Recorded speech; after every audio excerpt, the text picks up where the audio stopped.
Hey guys, welcome back to the channel. This is part 1 of our story. If you like this what if story and want to see part 2, let me know in the comments below. Before we start, don't forget to like, subscribe, and share this video with your friends. Also, check the description for more great content and my playlist. Now, let's start. Chapter 1. Prologue. Beginning of legends. Izuku Midoriya and Katsuki Bakugo were both born and raised in the same neighborhood, so they pretty much knew each other from 𝐒𝐻. To say they were best friends was an understatement. They were practically brothers, and their parents can even call them that if they wanted to. Their mothers, 𝐼nko Midoriya and Mitsuki Bakugo, were very close, best friends when they were young, and their friendship stayed that way all the way to their weddings with Hisoshi Midoriya and Masaru Bakugo respectively, and having sons of their own. Hisoshi was a businessman while 𝐼nko was a stay-home mom. Mitsuki became a fashion worker while Masaru worked with music. The two lived very close to each other, so the two pairs and their respective sons would meet up together on the regular. Izuku and Katsuki both grew up to be respectful, kind boys, and their parents didn't need to worry about what they wanted to become as grown-ups. When asked what the two boys want to become, it's pretty obvious that every child's dream, to be a hero. You see, in their society it's a world full of superheroes, like the ones in comic books, but in this world it's real. Long ago, there were people who developed powers called quirks, an unique ability that gives said people extraordinary abilities. Despite the feuds that happened in the past with said powers, the world is now a superhuman society where 80% of the population now have a power of sorts. As such, being in said superhuman society, it's obvious the two's dreams were to become heroes ever since the world introduced the symbol of peace and current number 1 hero, All Might. All Might was the strongest hero in all of Japan, gifted with a very unique quirk that practically makes him unbeatable to any villain alive. In fact, he's so powerful that compared to other countries with a crime rate of over 20%, All Might was able to keep said crime rate below 6 to 3%. As such, their society and Japan was a relatively peaceful place with nothing to worry about as long as All Might was around to deal with the villains. Additionally, not only was he around to keep the villains occupied, but he's also a major influence on the world, as kids all around the world want to be just like him. A cool, strong hero who fought villains and worked to keep them behind bars. Thus, after seeing All Might for the first time on a TV screen, Izuku and Katsuki's idol was found and their dreams were set in stone. Continuing onward, a child's quirk starts to show around the age of 4 years old. After going to the doctor's office, it's confirmed that the two boys will develop quirks when they come around.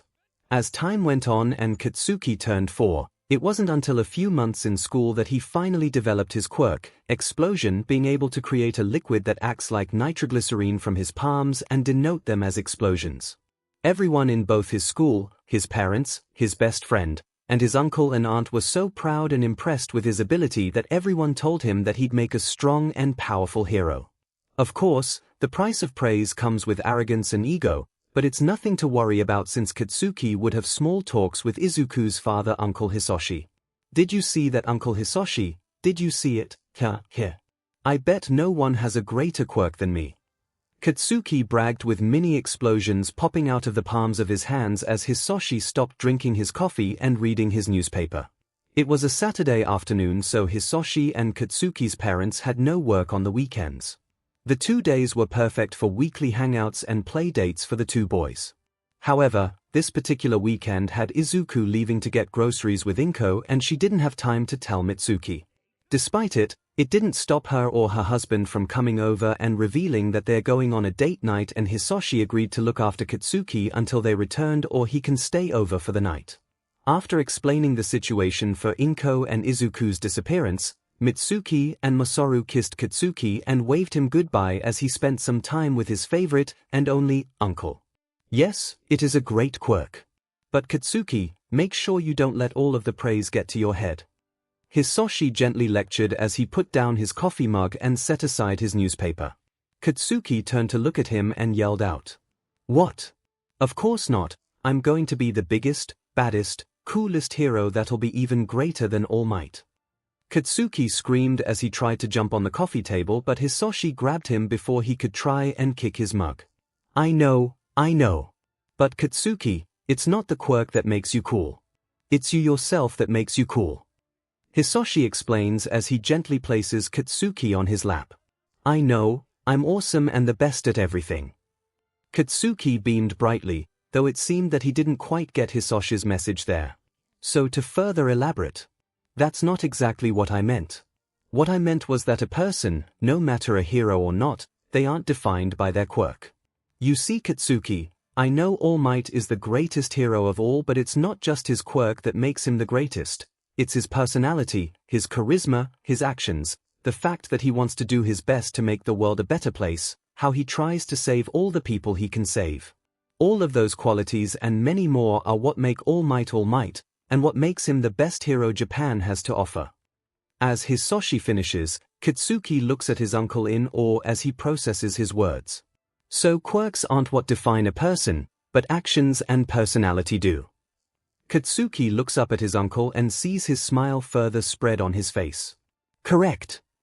Hisoshi exclaims as Katsuki jumps off his lap once again and puts his hands on his hips and beams. If that's the case, then I'll be the greatest hero who never loses, just like All Might. And once again, it seems there's something else that Hisoshi needs to confirm with Katsuki as he laughs heartily and gets up from the couch. He crouches down as he rubs Katsuki's head.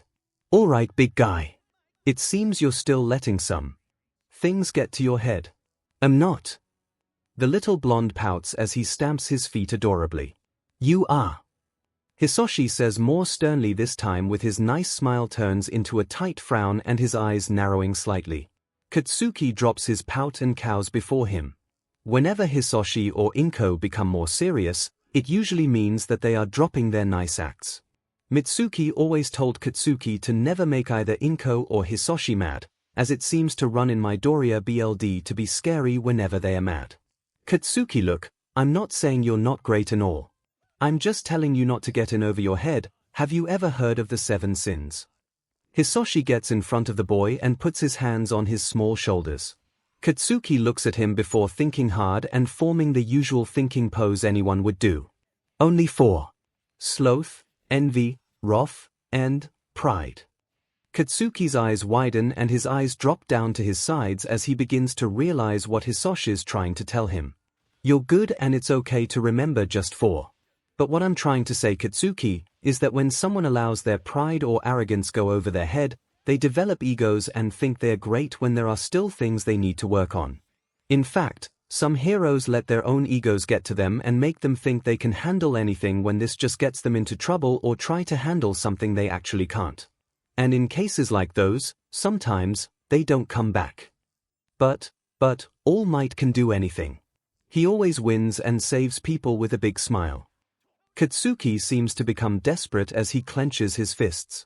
I know All Might can do anything, but even he needs help, and even he lost a few battles in the past. When Katsuki looks at him with disbelief and attempts to retort, he continues, Katsuki, even the strongest, greatest, or the bravest people need help. And that includes All Might. While the TV screens or real-life shows he doesn't have help there with him, I'm pretty sure he still needs it, and I bet you that in the past, he needed a lot of help to become the #1 hero. Everyone needs help and there's no shame in asking it, and there's no shame in losing either. In fact, losing is essential to growing. Sure, winning is nice and all, and it shows how much you've grown and improved, but it only gets you so far in life. You need to lose once in a while in order to learn something that winning can't teach you, like what you need to work on and strengthen in areas that you didn't know you're weak in. That's how people grow, unlock their potential, and become the best they can ever be. And I'm pretty sure that's how All Might and many heroes became the people they are today. Hisoshi finishes his speech while tightening his grip on Katsuki's shoulders as the boy looks at him in awe. This new information given to him by his uncle was still a lot to take in, but it felt like he learned something important too. Deep in his heart, he felt some things that he thought he can only feel whenever he and Izuku watch All Might in action on a TV screen: admiration, respect, and someone he can look up to. With a hand gripping his shirt and looking at his fist, he sets his gaze on Hisoshi and scrunches his face to a serious look, though a cute one. I think I get it. Hisoshi's face goes back to his gentle smile as he releases Katsuki's shoulders and stands back up. Good, and don't forget this as you get older, okay? Never. 𝐾𝐬𝐞 screams as he lets loose small explosions in order to not accidentally burn something. He sees Hisoshi feeling his phone buzzing and goes to answer it. A few words were exchanged with the person he's talking to, but 𝐾𝐬𝐞 can hear Auntie 𝐒𝐿 on the line. He hears that they are coming back in a half an hour, with Hisoshi planning to make them lunch before they get back. Looks like someone's an eavesdropper. Want to help me make katsudon for Auntie 𝐒𝐿 and Izuku before they get back? Hisoshi asks as he leans down to ask 𝐾𝐬𝐞, and the boy excitedly nods his head. Laughing, Hisoshi and 𝐾𝐬𝐞 go into the kitchen and they begin gathering ingredients in order to make katsudon. The two work together in chopping up the pork and veggies, cooking the rice, scrambling the eggs, and many more in order to make his best friend brother his favorite food. As Hisoshi and 𝐒𝐿 said, it took her and their son half an hour to make it back home. Her husband and nephew set 4 bowls of katsudon on the table when they heard the door click and swing open. "Hey boys, we're home," 𝐒𝐿 exclaimed as she put down the groceries as she and Izuku put away their shoes. Hisoshi and 𝐾𝐬𝐞 walked, while the latter was more running, towards the two as the boy leapt his way to Izuku. "Hi Izuku, we made katsudon." At the mention of his favorite food, Izuku's face lit up like a Christmas tree. "Really?" 𝐾𝐬𝐞 immediately takes Izuku's hand and they begin running towards the dinner table until they heard 𝐒𝐿's voice. Boys."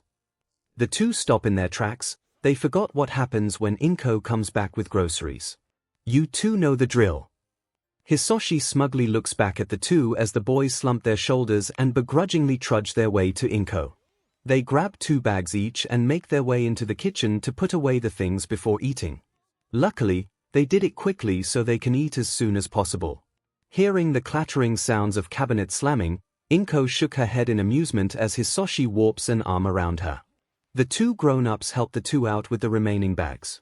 They were able to put everything in their respectful place in a few minutes before sitting themselves on the chairs around the table.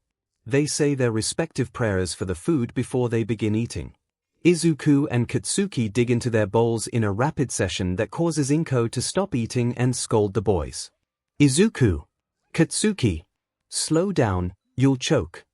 She screeches as the 2 put down their bowls, but their cheeks are stuffed full with katsudon. The 2 swallowed with audible gulps before wiping their mouths with napkins. "Sorry Mom, but it's so delicious."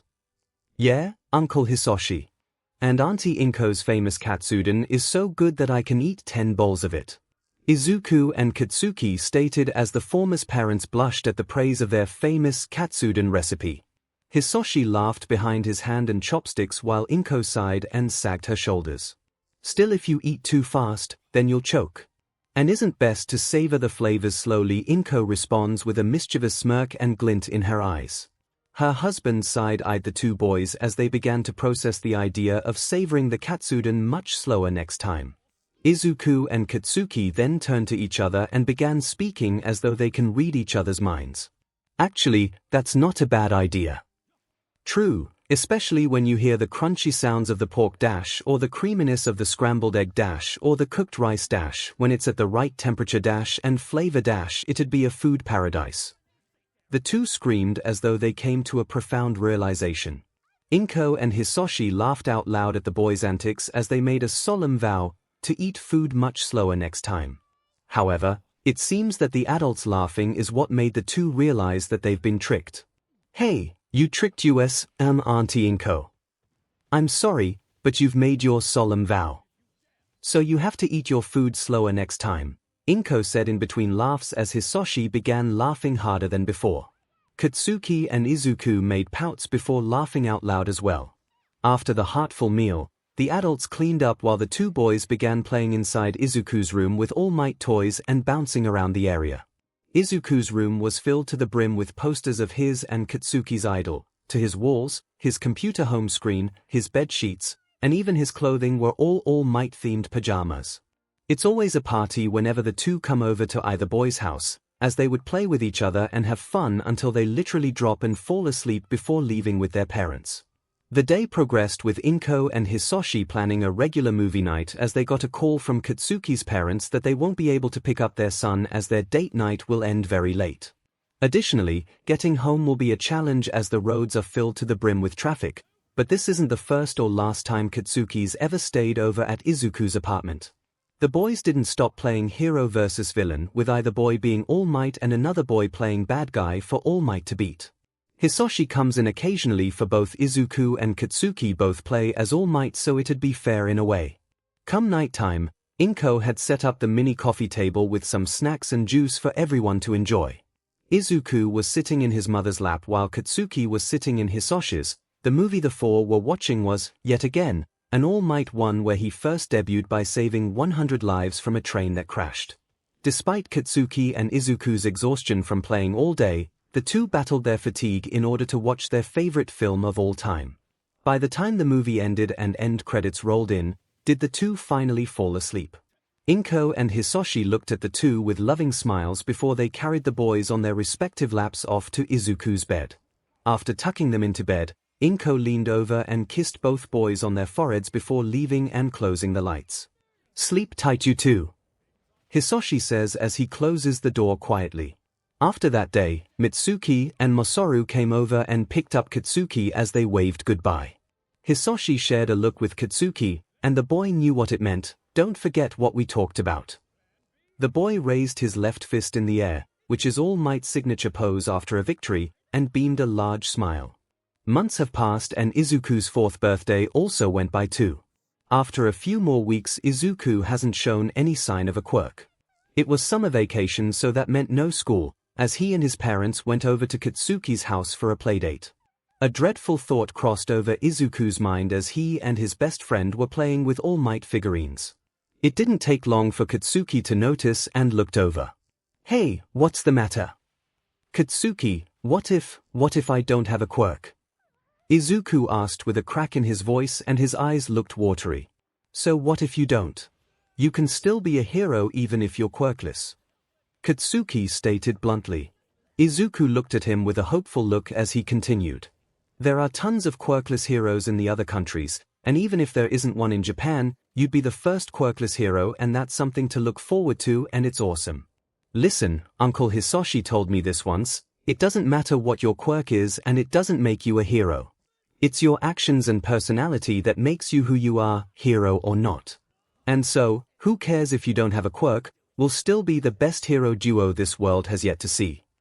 After affirming that with a big, bright smile does Izuku's tears leave his eyes, and he too reforms his sad face to a happier one. "You're right, even if I don't have a quirk, then I'll become Japan's first quirkless hero. That's the way. Hey, do you think you can hand me the All Might cards we got last week?" Katsuki pointed to the ones on his bed. They were inside a small plastic bag, so Katsuki won't forget where he puts them in. Izuku stands from his spot on the floor and grabs the bag. However, just as he's about to hand the bag over, he doubles over in pain. He drops the bag and his arms immediately wrap his middle section. "What's wrong?" Katsuki stands up as his hands wander Izuku's body. "I don't know, but it hurts." Izuku collapses onto the floor as he breaks out in a massive sweat that quickly damps his clothing, and it begins to stick to his skin like glue. Steam begins to come off his body as Katsuki tries to put his hands on him, but the moment he does, he retracts them as he feels the sensation of being burned. Izuku, you're burning up. It hurts, it's so hot, help me Katsuki." Izuku's eyes refill with tears as he looks at his best friend. With fear on his face. This breaks Katsuki out of his stupor, and he doesn't hesitate as he runs out of the room and goes downstairs as quickly as he could. He sees his parents and Izuku's mother and father talking about something before he shouts, "Mom! Dad!" The adults look to Katsuki and see the anxiety on his face. "Katsuki, what's wrong?" Mitsuki gets cut off. Izuku needs help. His body's burning all of a sudden and he says it hurts. Katsuki screams as horror runs through 𝐭𝐽 and Hisoshi as they bound upstairs to Katsuki's room. Mitsuki and Masaru follow, but not before the former grabs her phone to call 911. Katsuki follows them, and when he gets to his room, he's terrified from what he sees. Hisoshi has a hold of Izuku as his fire-breathing quirk gives him some resistance to anything heat-based, so this allows him to grab onto his son without getting burned. 𝐭𝐽 is crying streams of tears as she tries to address the situation.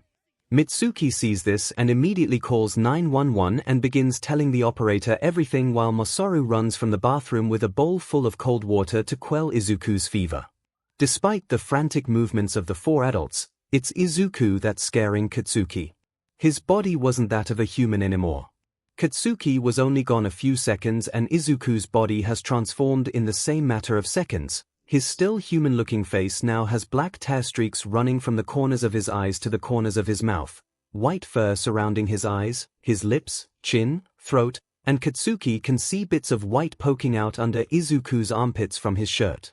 Forest green fins on either side of his face, large bat-like ears are formed on the top of his head, a pair of bat wings tiered through the back of his shirt as they are curled around him.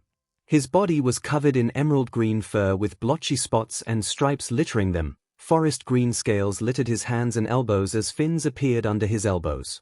His knees were a lighter green compared to his arms and a long, skinny tail that was completely black with one white stripe and a big green leafy fin was poking out of his shorts. Time passes very slowly for Katsuki as he doesn't know what has happened to his best friend, despite the fact that Izuku's quirk has finally appeared. It takes 20 minutes for the ambulance to arrive as Inko and Hisoshi leave with them and Izuku. Mitsuki and Masaru take Katsuki and follow the van in their car, going as fast as they can in order to see which hospital they were going to. It took the Bakugo family a while to find parking in the hospital's parking lot, but they managed to find a space in a matter of seconds. After talking to Inko, in a panicked, tearful voice, they learn that the Midoriya family are on the second floor, room 205. Does Mitsuki carry Katsuki in her arms as Masaru locks the car and they rush inside the hospital. After entering and exiting the elevator, dodging doctors and nurses, being careful to not run or bump any patient in either a wheelchair or deathbed, the three finally find Inko and Hisoshi waiting outside a hospital room. What happened? Is Izuku okay? Mitsuki asks as Katsuki looks at the room's door in fear. Fear for his best friend who's suffering from his quirk appearing. We don't know yet. They just took Izuku inside and told us to wait out here until they figure out what happened, but it looks like his quirk appeared. Hisoshi exclaims calmly while comforting his distraught wife. Let's hope things don't get any worse from here. Masaru tries to lessen the tension but his wording seems to make things worse as Mitsuki slaps him on the arm. He flinches as Katsuki tightens his grip on his mother's shirt before asking, What'll happen to Izuku? He whimpers as the four turn to him. His eyes were beginning to water as he huddled closer to his mother. Concern etched on his face as his body trembled in anticipation and stress. Realizing their fears were making the little blonde scared, they calmly address the situation for him. Mitsuki gently sets him down on a bench as she crunches down to his eye level. We don't know what'll happen to Izuku yet, but I'm sure the doctors and nurses will take good care of him. But if he does need help, will you be the one to give it to him? She asks as Katsuki wipes his eyes and sniffles before furrowing his brow. Why, you bet I will. He states as Mitsuki smiles and rubs his head before kissing his forehead. Masaru, Inko, and Hisoshi smile at the mother-son moment before they hear the door opening and Dr. Sako comes out with a clipboard in hand. Mitsuki stands up as Katsuki looks around her to better hear the conversation. Dr. Sako, how's Izuku? Inko asks as she clasps her hands together. Sako raises his glasses before going over the information on the sheets. Izuku Midoriya has a high fever, but give him some time and we think it'll break tomorrow morning or afternoon. It was a bit of a scare for all of us, but no worries, he will make a full recovery. And more good news, his quirk appeared. It took us a while to get it under control, but it's successfully suppressed for now and he'll be fine. Sako exclaims with a smile in hopes of lessening the family's worries. Inko breaks down into happy tears but less hysterical than before as Hisoshi breathes out a sigh of relief. Masaru almost collapsed as he puts his hands on his knees as Mitsuki sighs and looks back to Katsuki with a thumbs up. Katsuki takes this as good news and offers his mother a thumbs up in return. Unfortunately, the moment is cut off when the doctor looks at his clipboard and fixes his glasses. However, there is one thing that bothers me. And with that, the relief is replaced with worry once again. What is it? What's wrong? Hisoshi questions worryingly as Dr. Sako looks at him and Inko. Nothing's wrong with him besides his fever, but if it's not too personal, what are your and your wife's quirks, Mr. Midoriya? This causes the two to recoil and look at each other before answering. My quirk is fire breathing, and my quirk is being able to attract small objects to me. Why? Hisoshi and 𝐿𝐼nko answered as. The doctor rechecks the papers once again to see if his info is correct. It's just, neither of your quirks match Izuku's. This has happened before where children often get a quirk that's completely different from their families on both sides. It's not very common, but at the same time, it's not very rare either. While it's not completely clear on what his quirk is, it appears that he has the ability to shapeshift into a creature of sorts. He answers as the families look onward until Katsuki blurts out something. A creature, like Dragoon hero, Ryukyu. The five look at him before the doctor continues. Yes, it's something similar to Ryukyu's quirk, and appears to be something akin to a dragon. Unfortunately, I'm not an expert in mythology, but I have a friend who does. Sako replies as his left hand digs into the pocket on his coat. He pulls out a card and hands it to Hisoshi that reads, Professor Denzhu of Japanese Mythology Museum. You can go in and see Izuku now if you want, but the hospital closes around 10 o'clock just to let you know. He opens the door as everyone piles into the room slowly. Izuku is on a deathbed, breathing heavily as his face is flushed red with beads of sweat dripping down his forehead. He's wearing a hospital gown with the bed sheets covering his tiny body. 𝐿𝐼nko and Hisoshi sit on one side while the Bakugos sit on the other. Katsuki grips the bed's bars in worry as 𝐿𝐼nko places her hand over Izuku's. You're going to be okay, you're going to be just fine, Izuku. She mutters as Hisoshi rubs his wife's shoulder once more. Katsuki keeps looking over and trying to stand on top of his chair to get a better look of Izuku, only for Masaru to grab a hold of him and put him on his lap. He'll be okay, Katsuki, we just have to wait tomorrow. But tomorrow's in 12 more hours. He whines after looking at the clock on Izuku's nightstand and counting the amount of hours in his head. Mitsuki once again rubs the top of his head. Katsuki, we're all worried. But, if we hope that Izuku will wake up sooner, he will. Really? Really? Mitsuki and Masaru smile at their son as he glances at 𝐿𝐼nko and Hisoshi, who also give him reassuring smiles. Okay. Despite knowing it's to keep Katsuki calm and not stress out about Izuku, he still can't help but worry as he prays to Kama-san to help his best friend get better faster. Luckily, it seems Kama-san has heard his prayer as Katsuki felt time move by faster somehow. There were times where either he or an adult would go to the bathroom, and Mitsuki and Masaru offered to buy food so 𝐿𝐼nko, Hisoshi, and Katsuki could watch over Izuku. Unfortunately, visiting hours have passed and Dr. Sako solemnly asked everyone to leave, assuring them that they'll send someone to watch over Izuku. With heavy reluctance, everyone left, but not before 𝐿𝐼nko kissed Izuku's forehead and prayed that he'll wake up the next morning. Despite going home at night and heading off to bed with heavy hearts, no one was able to sleep, especially Izuku's parents and Katsuki. Hisoshi and 𝐿𝐼nko were happy that their son had developed his quirk, but the fact that it put him in the hospital was jarring to say the least. Hisoshi personally felt the heat coming off of Izuku, and even though he's rather resistant towards anything with heat in general, he couldn't help but flinch on how hot Izuku's body was. 𝐿𝐼nko might be faring worse off than her husband as she couldn't even hold her own child due to the heat. She actually felt the heat from her son's body as though it was a hot summer day, even hotter than the actual summer break.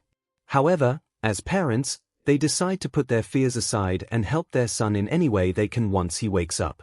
With that in mind, they finally went to sleep. Katsuki kept staring at the ceiling of his room. He tiredly and trudged the entire way when he was cleaning up his room, as this was the same room that Izuku developed his quirk, but instead of celebrating it, his best friend is in the ER at this moment.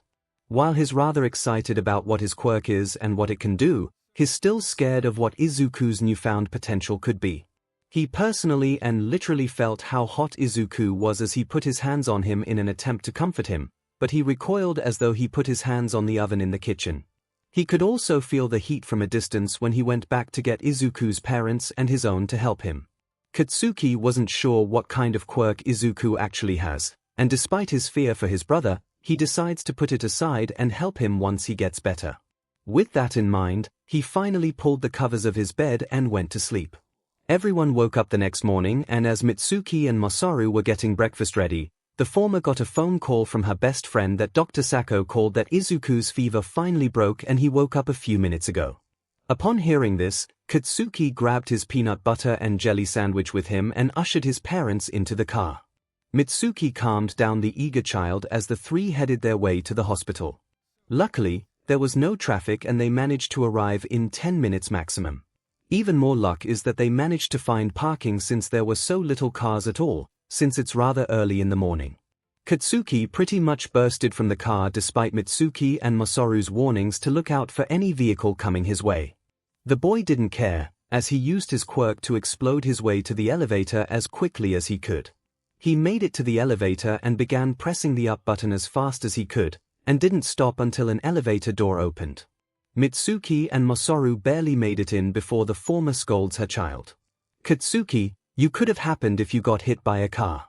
You could have died like that," she screeched as Masaru fought to regain his breath. "I know, but there weren't any cars around and I want to see Izuku." "I know, but I doubt Izuku would want to see his best friend on a hospital bed, would he?" The question makes Katsuki freeze and he thought of Izuku's reaction if that did happen. He would be devastated, and thinking about it made Katsuki remorseful. "You're right, I'm sorry." He looked down in guilt though both his mother and father leant down with comforting smiles.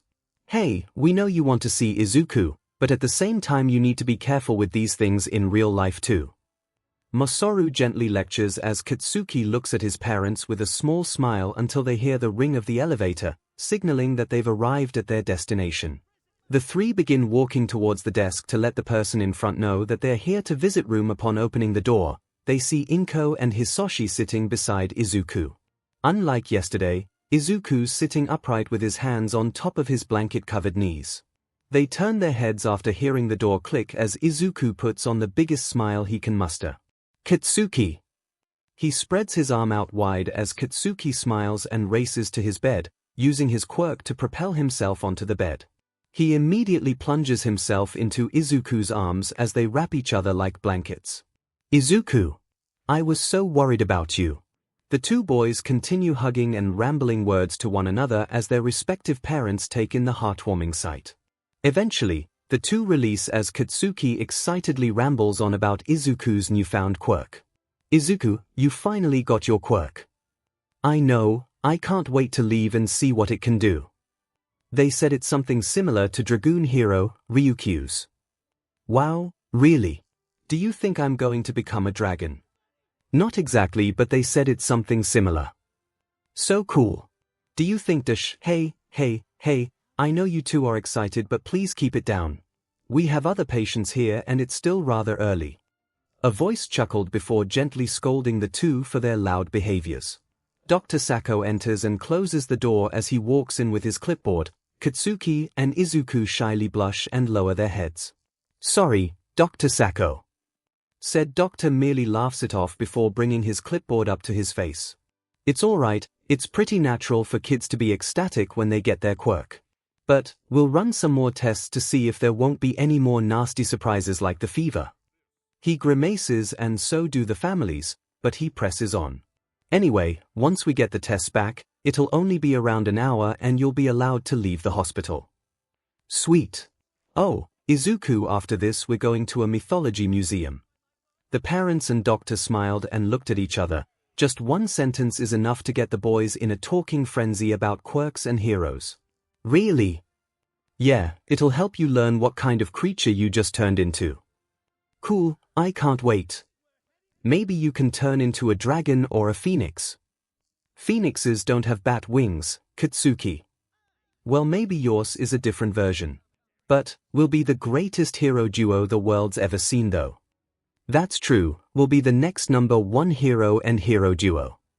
"Yep, the explosion hero, Katsuki, and mythology creature, Izuku." Katsuki unintentionally let out explosions from his palms as he shouted that line. "Yeah." Izuku tried to do the same, but rip. The loud cloth-tearing sound filled the air as Izuku and Katsuki quelled their excited screaming as everyone's eyes widened. Upon tracing the source of the noise, they see Izuku's bat ears, wings, and thin tail sprouted out of his body. His hospital clothes now had tears from where they appeared. Izuku blushes as he rubs his head, his ears lowered, tail wrapped around him, and he gives out a little chuckle. Oops. Few seconds passed as Katsuki bursted out laughing at his best friend's accident, though Mitsuki and Masaru gently chid him. Inko and Hisoshi were also trying not to laugh at their son as Dr. Sako shook his head and went outside to get a new uniform. Nonetheless, it didn't stop Izuku and Katsuki's continuous banter as they continued talking about the possibilities of what the former's quirk could be, only the wings and tail began flapping and wagging wildly now. The sight was so cute that Inko and Mitsuki couldn't help but take a few pictures of the scene. 2 days had passed after Izuku was released from the hospital as Hisoshi and Inko set up an appointment to meet Professor Denzhu about Izuku's quirk. Despite his parents telling Katsuki's that they didn't need to come if they're too busy, they brushed it off as they wanted to know everything too, and it wouldn't be nice to Katsuki if he didn't come along. Now, they are standing in front of the Museum of Mythology. It was a very tall building that looked like a traditional Japanese house, but the words clearly state its name. Izuku and Katsuki were looking at the building in awe as they strained their necks to take in the glorious sight of the architecture. In front of the building was an elderly man that's in his late 40s with professor-style glasses, a lab coat, some pens and pencils in his pockets. His hair had a few white streaks in it and was combed backwards, wearing brown briefs and black sneakers. He saw the 2 groups of 3 and began walking down the steps to meet them. "I see you're the ones who called, and these are friends, I presume. Ah, and this is the little one with the dragon-like quirk." He meets the Midoriya family while gesturing to the Bakugo family. They wave politely as Hisoshi and Inko shake hands with the professor. He then leans down to meet Izuku, who shyly reaches for his mother's hand. "Yes, this is Izuku. Say hello to the man," Inko states as she holds her son's hand and tells him to greet the man in front of him. Hello," he says shyly. Denzhu chuckles before standing up straight and begins leading them inside. "Shy one, they're here. But I welcome you all to Japan's Museum of Mythology." He opens the door and leads everyone inside. They take in the sight of tapestries depicting yokai ghosts and demons, paintings of Japanese and Chinese dragons, and statues of other creatures. Izuku and Katsuki fast walk around the museum, being careful not to run into one of the artifacts. Japan has many mythical creatures, but the most common are often demons and ghosts. Though, I doubt little Izuku's quirk is anything like that. To narrow down the list of creatures we have in the museum, may I have the description of his quirk's appearance? Denzhu explains as he leads the families around the museum, who continue taking in the sights of the many creatures that filled the inside of the building. Yes, though it's only brief, but he had large bat-like ears, wings, and brown feet. He had green fur and blue scales covering his arms like fish. He also had fins on the sides of his face, and then there's that long, skinny tail with a leafy design at the end. There were also these black markings on his face that ran from the corners of his eyes to the corners of his mouth. Inko explained as Denzhu began connecting the dots of Izuku's quirked form. His eyebrows rose and his eyes widened before leading everyone to a different section deep inside the museum. As he directs everyone to a large doorway, the sign above them says, "Humanity's Guardian, the Creature of Peace, and the Undefeated Myth." After reading the sign, Izuku's eyes widened as he and everyone else took in the sight of a large statue in the middle of the room. The statue depicted a large spider with a woman's head laying flat on its back. Its stomach was torn apart as the 8 legs of the monster appeared to be folding in on itself like a real dead spider would. On top of the monster was a 4-legged chimera-like creature. It had the head and body of a cheetah but was much more muscular, and the tail was thin and had a flat, fish-like tail at the end. It had large bat ears on its head with fish-like fins on either side of said head. A long fin sits on top of its forehead that continues from the back of the neck and ends with a larger fin in between the creature's shoulder blades and large bat wings. Surrounding both creatures were people cheering for the chimera as its head is pointing to the sky, its mouth opened, and is seemingly roaring in victory. The statue was a shining gold color and the ceiling lights empathized the brightness of said color. Is this the creature Izuku's form took? 𝐷𝐻𝐻 decided to break the silence as everyone's attention is now turned to him. Not completely, but it's close enough. Hisoshi confirms as Izuku and Katsuki continue looking at the creature before they see a sign in the middle of the statue. As they begin reading the sign, 𝐷𝐻𝐻 continues talking. Then Izuku's quirk might give him the ability to shapeshift into the Dumuren. Dumuren? What's a Dumuren? Katsuki and Izuku asked as they finished reading the sign and looked at the professor. He smiles as his face beams and raises an arm and points to the chimera. The Dumuren is a mythical creature that has the abilities of the cheetah, bat, and siren, as well as many other powers. I'm pretty sure you all read the sign before entering, yes? Upon their nodding, he continues, then you know they've been given many titles, but their most famous ones are the three: humanity's guardian, the creature of peace, and, my favorite, the undefeated myth. The Dumuren have protected humans against monsters that desired human flesh and kept the peace in all the countries by using their abilities to solve conflicting problems, and are the most powerful creature to ever exist because no matter what monster the Dumuren faces, they always win. Everyone's eyes widened as they took in the information Professor 𝐷𝐻𝐻 unleashes on them about the Dumuren. Izuku was repeating the Dumuren knowledge until Katsuki nudged his shoulder. His best friend looks at him with a bright smile as he addresses the last title. You know, if the Dumuren is the strongest, undefeated creature in all the world, that makes it exactly like All Might. With that information, Izuku's eyes widened even further as his mouth turned into a big smile. You're right, they are like All Might. Their excitement is cut off by 𝐷𝐻𝐻. Yes, the Dumuren are like All Might in terms of power and being undefeated. He states as he begins leading everyone around the statue. Scrolls and old drawings on ancient paper show more depictions of different types of Dumuren, ranging from battling monsters to making treaties with either people or peaceful monsters to aiding the people with their daily lives. Smaller status of Dumuren litter the area with coded writing labeled below them, like the main statue before.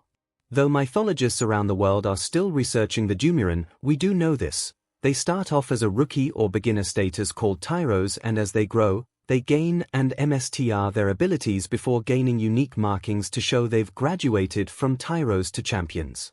They have elemental abilities, though they are shown to possess only one power. Being a creature of the said three animals, they are able to adapt and live in all said forms of life from the sea, land, and sky. Their fur can turn into hardened armor that's so powerful, only another Dumuren is strong enough to break it. Their wings are said to be indestructible, including the skin and bones. To ground a Dumuren you'd need to dislocate them or rip them right off their shoulder joints. Their wing thumbs are incredibly flexible and can straighten or even turn backwards. Their tail fins are able to turn a full 360 degrees and can be used as a tail blade, baseball bat, or even be prehensile.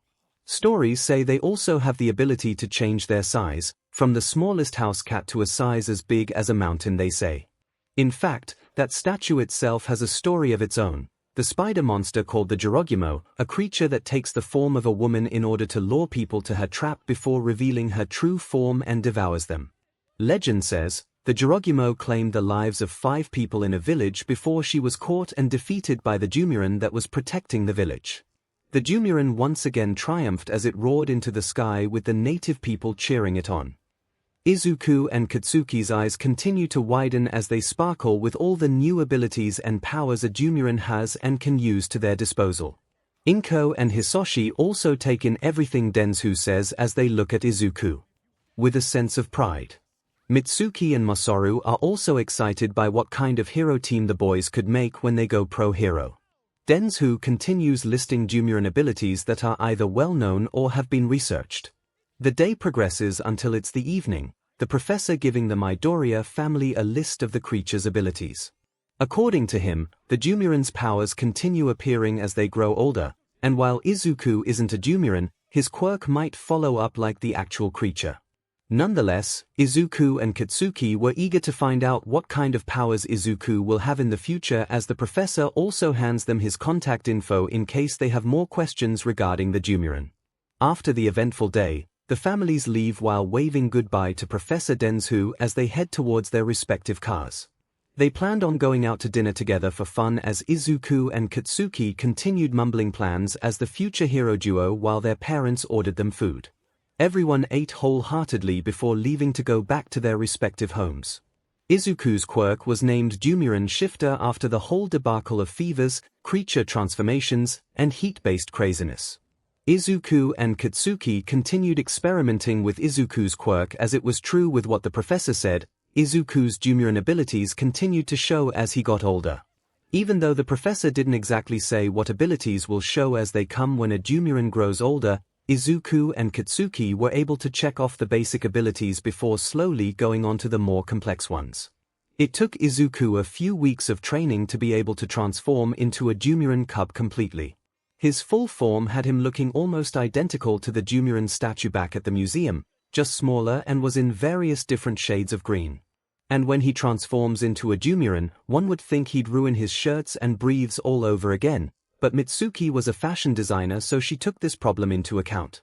She solved it by making Izuku's clothing for him from now on by weaving a special cloth that will sew itself back together when interacting with heat, and giving him clothing options that won't give him a lot of trouble like sleeveless shirts. After his quirk appeared and how hot his body was during that incident, everyone thinks that his Dumuren elemental ability might be related to a heat-based power like fire. However, that wasn't the case. After Izuku turned 5, he and Katsuki tried to see what kind of elemental ability Izuku had. It wasn't until Katsuki decided to practice long-ranged moves with his quirk that Izuku tried summoning any kind of attack. It didn't work until he accidentally sneezed and a long, purple beam of power and intense heat spewed from his mouth. Luckily, the targets they made were only a few broken pots and old branches on top of an old tree stump, but the attack from the Dumuren shifter not only destroyed the remaining targets, but completely incinerated the stump and left a huge burn mark on the floor. Right after that, Izuku and Katsuki began theorizing what kind of element Izuku had. Could it be green fire? No, didn't look like fire and the color was purple. It was in an instant, but I saw it, it was purple. I thought Professor Denzhu said a Dumuren's element is the same color as its coat. Well, maybe with you it's different. Maybe, but what element was it? I don't think it's fire. Even though the attack was a quick one, I could feel how hot it was and it felt hotter than any flame I've felt. Okay, so we can cross fire off the list. But what could be hotter than fire? The two boys continued thinking while crossing off any heat-based elements that didn't match the intense heat from Izuku's attack, or elements that didn't make any sense. It wasn't until Hisoshi came in that they found their answer. You boys having fun with your elemental guessing game. It's not a guessing game, Daddy, we're trying to figure out what my element is. I'm sure you two will figure it out. Well, we just crossed fire off our list. All we have is plasma, electricity, or lava. Katsuki explained as he handed his uncle the list of elements he and Izuku compiled. Hisoshi takes a look at it and then their eyes. You know, from the way you two described it, I think Izuku's element might be plasma. Why'd you say that? Katsuki asked. You two said that it was hotter than any fire you've felt, right? After a few nods from both boys, he continued, well, what's hotter than fire is plasma. In fact, they say plasma is the heat coming off from the sun and stars in space. And that's hotter than any fire we have here on Earth. The two boys stared at Hisoshi in awe as they took the theory into consideration. Izuku's fever, how hot he was after the incident, and now the attack's intensity and heat he unleashed in his little sneeze. It felt like it all made sense in a way. Izuku and Katsuki decided to write the element down as plasma as they go outside to put the idea to the test. Though, Hisoshi tells them not to do anything too crazy when experimenting with the idea. Knowing the two boys who go crazy over either heroes or quirks, they're bound to act like kids in a candy store. Once Izuku's elemental power is now discovered to be plasma, they continued training their powers pretty much daily whether together or not. Izuku was able to further his element by making attacks and discovered the ability to heal himself by using plasma energy. He was able to unleash the 3 basic breath attacks of the Dumuren: Elemental Breath, Sonic Boom Clicks, and Siren Scream. He can shapeshift into his Dumuren form at will before trying to summon only small parts of the creature for simple tasks, like his claws or wings. Additionally, he was able to shrink himself to a small cat and enlarge himself to 5 feet in full form at the time. The only thing he had a tough time with was flying, as he can't seem to get the trick correctly despite taking notes of other winged heroes and watching real animals fly. Katsuki tried to help as he was able to propel himself in the air with his explosions. Unfortunately, the results weren't what the two hoped for. At the time, they're at the river with Izuku trying to spread his wings and fly, but every time he failed he'd fall into the river. Landing in the water was better than landing on concrete, so it was a little bit safer, just wetter. Splash! Katsuki grimaced as he saw his best friend hit the watery surface before Izuku popped his head out of the water, his wings flapping wildly before shaking his head to get rid of the water. He immediately swam his way back to the shores as Katsuki gently landed on the ground. He ran to help Izuku out of the water as he sat on the floor dejectedly. Flying's a lot harder than I thought. I would say it's not, but then again I don't have wings. I don't get it. I took notes. I watched heroes with wings fly before. I don't know what I'm doing wrong. That's because your wings are not spread out enough to catch the air. A third voice rang out as Izuku and Katsuki turned their heads towards the owner. Above them were 3 boys. One was chubby-looking and had a seemingly shaved head. The second boy's hair was pointed downwards and had a blank look on his eyes as the third boy has black hair. The chubby boy then grew a pair of red wings from behind his back and flew down to the 2. You weren't having your wings completely spread out. This is the same for all flying creatures, not just birds and bats. When an animal doesn't spread their wings wide enough, they won't catch enough air to help them take off. I saw your last 2 attempts to fly and I can see what you're doing incorrectly. If you want, I can teach you how to fly. The boy explains and kindly offers as Izuku looks at him with hope. Really? Yeah, you were getting the hang of the flapping part, it's just your wings aren't spread out enough. Izuku and Katsuki looked at each other before the latter smiled and encouraged the former. Okay, then can you teach me how to fly properly? Sure. Oh, my name's Tsubasa. The boy with the straight hair is Yubi and the black hair is Ine. What are yours? Izuku Midoriya. Katsuki Bakugo. Cool. Okay, Midoriya, we're going to start off with gliding before flying. You need to spread your wings more, and to do that, it's best to glide before going into the real thing. Watch how I do it and you follow. Remember, spread your wings out. Tsubasa yells as he jumps into the air before spreading his wings wide enough that the air catches underneath him. The air keeps him afloat before he gently flaps his wings to land safely. He turns around and waves to Izuku to try. Izuku was unsure before steeling his nerves and spreading his wings. As Izuku looks at his left wing, he realizes that Tsubasa was right about one thing. His wings weren't spread out enough. He always had them slightly folded, and that's what's causing him not to get enough air in. To fix this, he spreads his wings out more until they were wide enough to actually lift him off the ground. After making sure both his wings were correctly spread out, he ran before taking off and making sure his wings were still spread out. Though the flight was wobbly, Izuku was able to glide as he heard Katsuki cheering for him before he tried to land.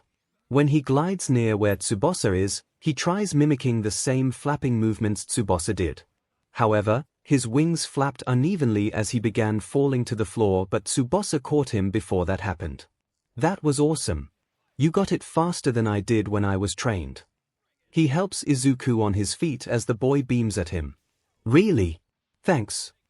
Tsubasa motions that Izuku does it again as they both glide back. Izuku follows close behind him, and as he saw Tsubasa making the same flapping patterns to stabilize himself before landing, he does the same. Once again it was wobbly, but it was a lot better than before as he landed. Whoa, this dude's a fast learner, Tsubasa. You two could make a team of flying pros one day. Ine states before Katsuki loudly scoffs. Ha! The only team of pros around here are me and Izuku. We're going to be the new #1 heroes in the future. Katsuki proudly shouts as he walks up to Izuku and wraps an arm around him. Izuku had the wind knocked out of him before smiling, put his own arm around Katsuki, and nodded. The 3 boys looked at them before Yubi laughed. Well, that'll be something to look forward to. It'd like to be a hero too, but my quirk only makes my fingers longer. It's not a really useful quirk. 𝐈 awkwardly states as he makes his fingers slightly longer and looks down in shame. Katsuki frowns before walking up to him and gently flicks his forehead. Oh. Hey, no quirk is ever useless. If you want to be a hero, then be a hero, no matter what anyone says. Katsuki states boldly before Izuku walks up to him.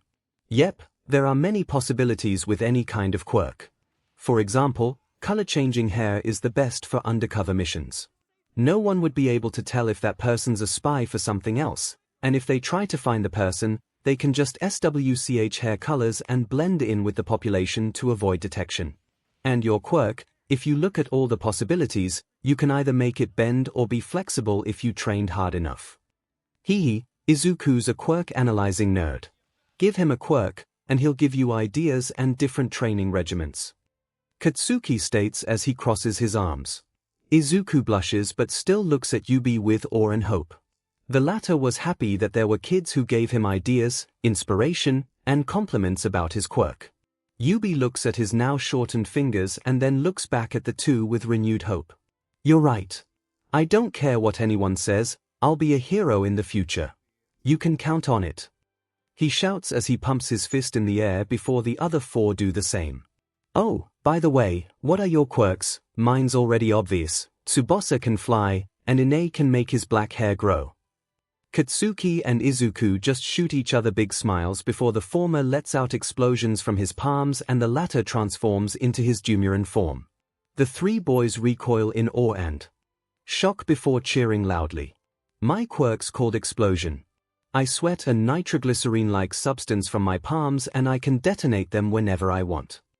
And mine is called Dumuren Shifter. I have all the abilities of the mythical creature, the Dumuren. The five continue rambling on about quirks, their favorite heroes, what they want to be when they grow up, and other things before the day ends. And like that, Izuku and Katsuki got a band of friends that continue to meet up almost every day. They all meet up to hang out at the river as Tsubasa continues teaching Izuku how to fly, as well as giving the boy useful tips like stabilizing, hovering in one place, redirecting himself midair, and that his tail can help with steering. It wasn't long until Izuku was finally able to fly correctly as he began soaring the skies while doing fancy tricks like loop-de-loops, dive bombs, and even diving into the water head first and popping out of it like a missile. The three boys cheered for him and Tsubasa as they continued flying like a madman, or Dumuren, before he finally landed and they all went out for ice cream to end the day. Man, what a day! Izuku finally learned how to fly thanks to Tsubasa. 𝐈 exclaimed while being careful not to drop his strawberry ice cream. Flying's always fun. It's too bad that 𝐈 and 𝐈 can't do it though. Tsubasa laments as he likes his ice cream while pointing at his two friends. No worries, I can carry them on my back when we fly. Remember, I can grow 5 feet when transformed, so they can easily fit on my back. Izuku reminds him as 𝐈 and 𝐈 flashes him smiles and thumbs ups for the suggestion. So, what do you guys think of the future? I know we already discussed what we want to do in the future, but it's a little scary honestly. 𝐈 says as he looks up at the sky. Who knows, but all I know is that we'll all be heroes one day. It's also a blast that we're going to the same school. Maybe, we'll go to the same middle high school and high school. 𝐈 states with a bright smile. Maybe, hey, if we're all going to be heroes, maybe we can develop nicknames for each other. You know, as practice for our actual hero names.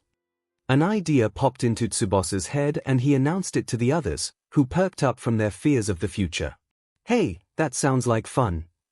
Izuku proclaims as he and the other boys began thinking of some nicknames for each other. It took some time to figure them out and after finishing their ice cream, they eventually got it. Tsubasa, Gargoyle 𝐈, Fingernails 𝐈, Shadowman Katsuki, Kaken Izuku, Deku. Despite the names, 𝐈 points out something about Izuku's with a wince. Maybe we should change Izuku's. When the boys looked at him, he shyly replied, well, I realized that looking at Izuku's first name in a different light, Deku's actually another way to read his name. And why I think we should change it, it's because Deku means useless. Izuku backtracked as he looked lost in thought as a downed expression clouds his face. He never realized that his name could be read in a different way, especially one that meant negative wording. Yubi and Katsuki take notice and immediately act accordingly. Oh, not that you're useless or anything like that, Izuku. Really, you're an awesome friend and are going to be an amazing hero one day. I was just worried if people might take it the wrong way and then dash. If that's the case, then I'll remind them that Deku stands for Dekiru. Yubi's shouting and constant arm waving was cut off by an angered Katsuki. We all agreed Izuku's name is Dekiru but will be shortened into Deku so it'd be easier to say, or if people prefer the short version. But if anyone dares look at it in a negative limelight, then we'll make them see why Izuku's name is Dekiru. Katsuki shouts as he makes his right hand into a fist and he points it into the palm of his left hand for emphasis. The other boys took his words into consideration and agreed to defend Izuku's honor and name if anyone dared try to belittle him. Yubi relaxed and considered it before looking back at Izuku and apologized for any trouble he just caused.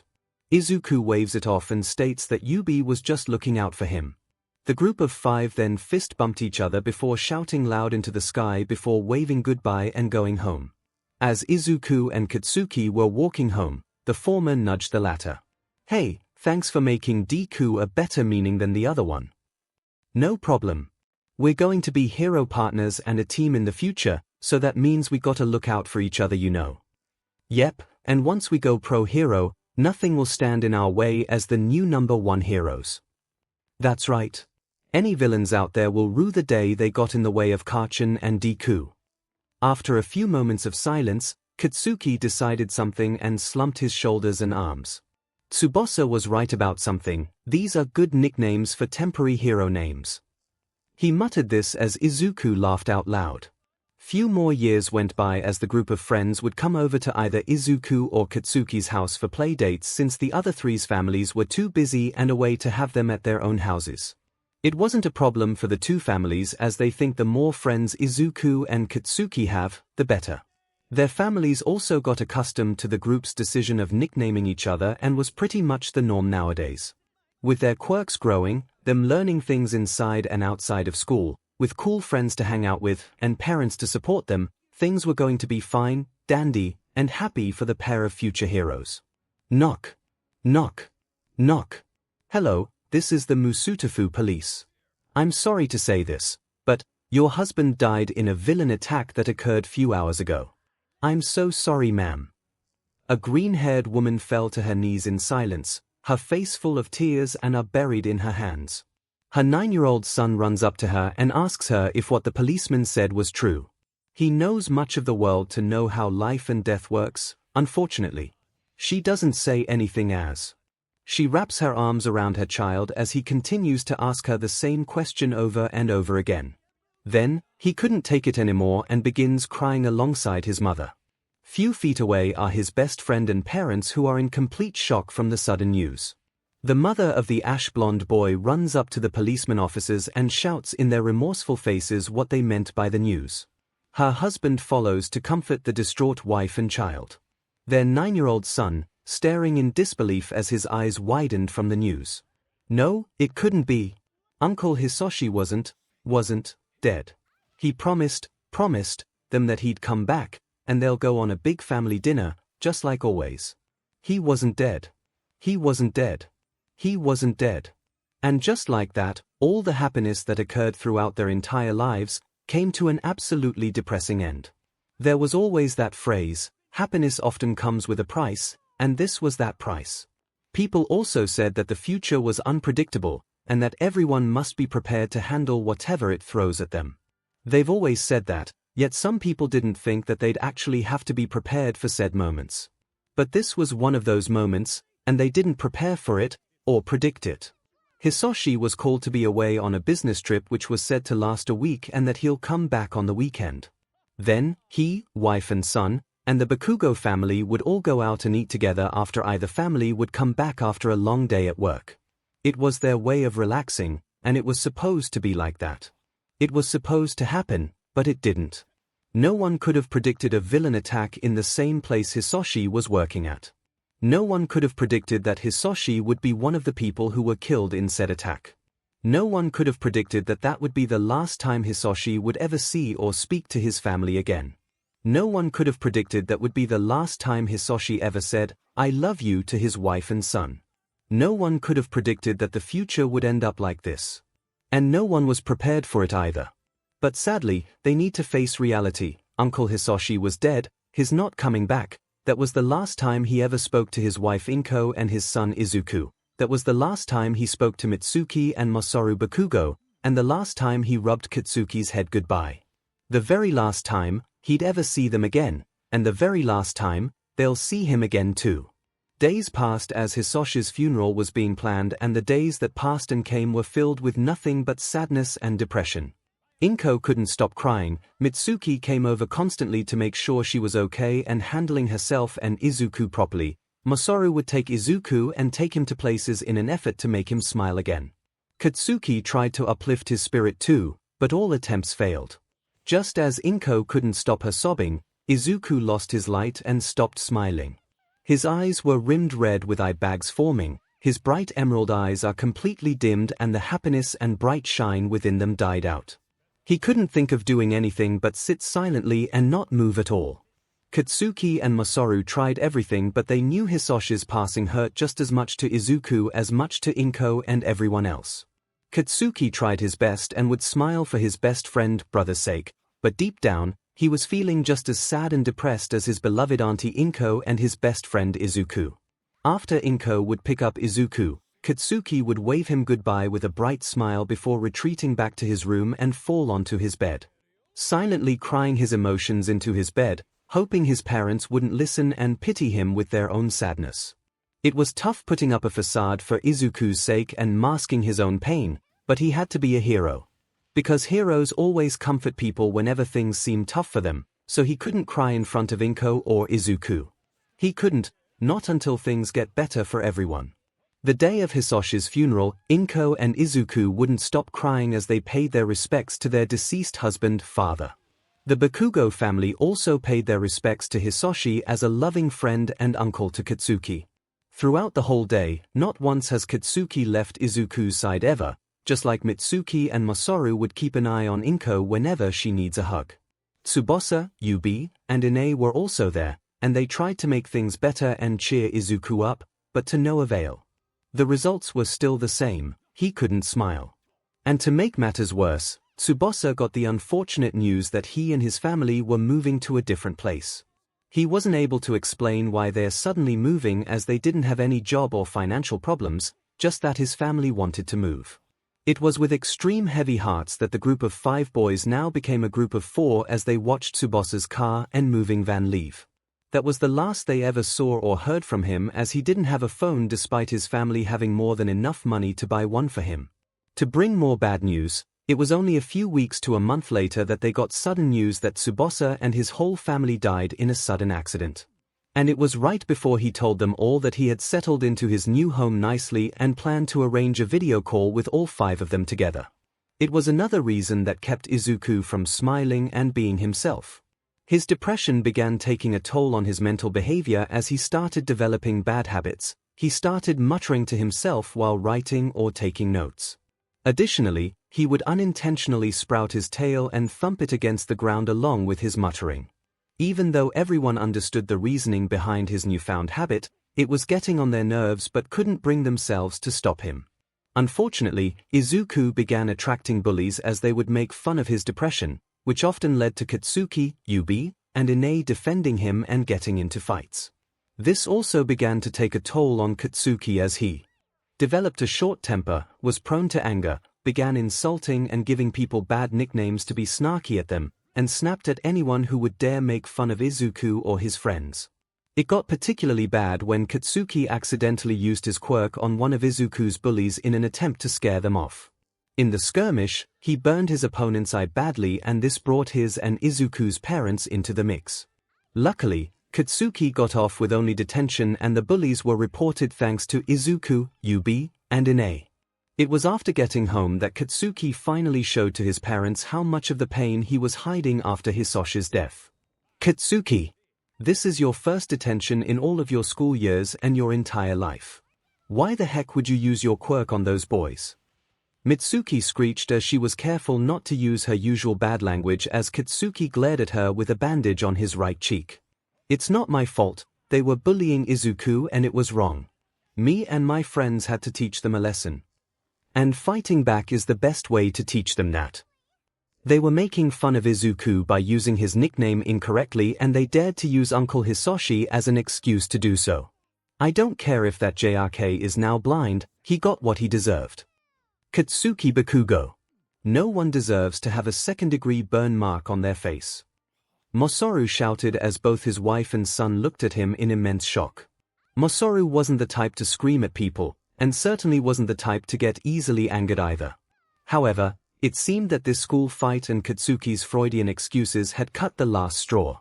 Mitsuki even trembled at the sight of her usually calm husband now having an anger-death glare on his face as Katsuki cowered before him and stared at him in fear. I get it that they were being mean to Izuku and stooped so low as to use Hisoshi and the dekuwhatif nickname as an excuse to rile him up, but what you did is still inexcusable. You're not allowed to use your quirk on anyone, even if there is a good reason to do so, it's still wrong. If Hisoshi, Inko, or Izuku were here right now, do you think they'd be happy with what have you done?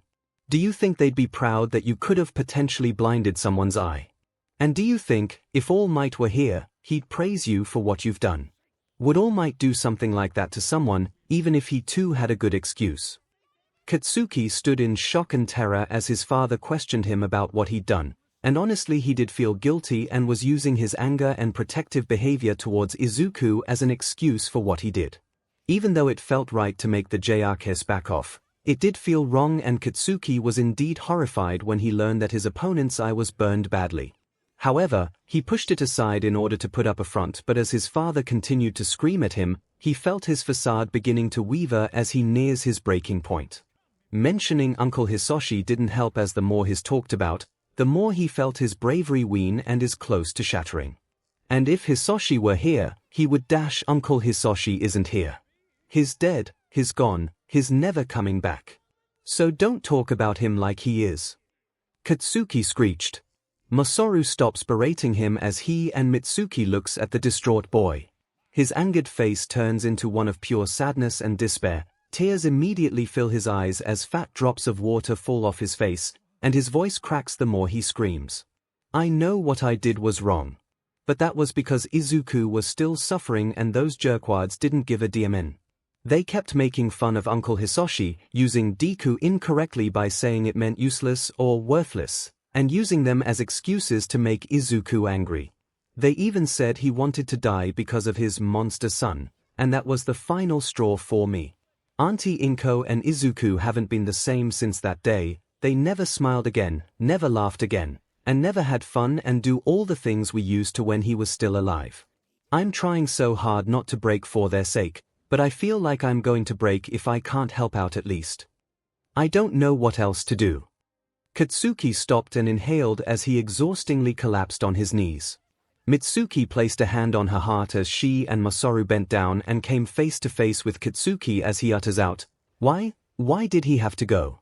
Why couldn't he stay with us a little longer? Why him and why did he have to leave so early in Izuku's life? And mine, and Auntie Inko's and so many others. Just why? Why? Mitsuki can feel her throat tighten as her own eyes welled up with tears.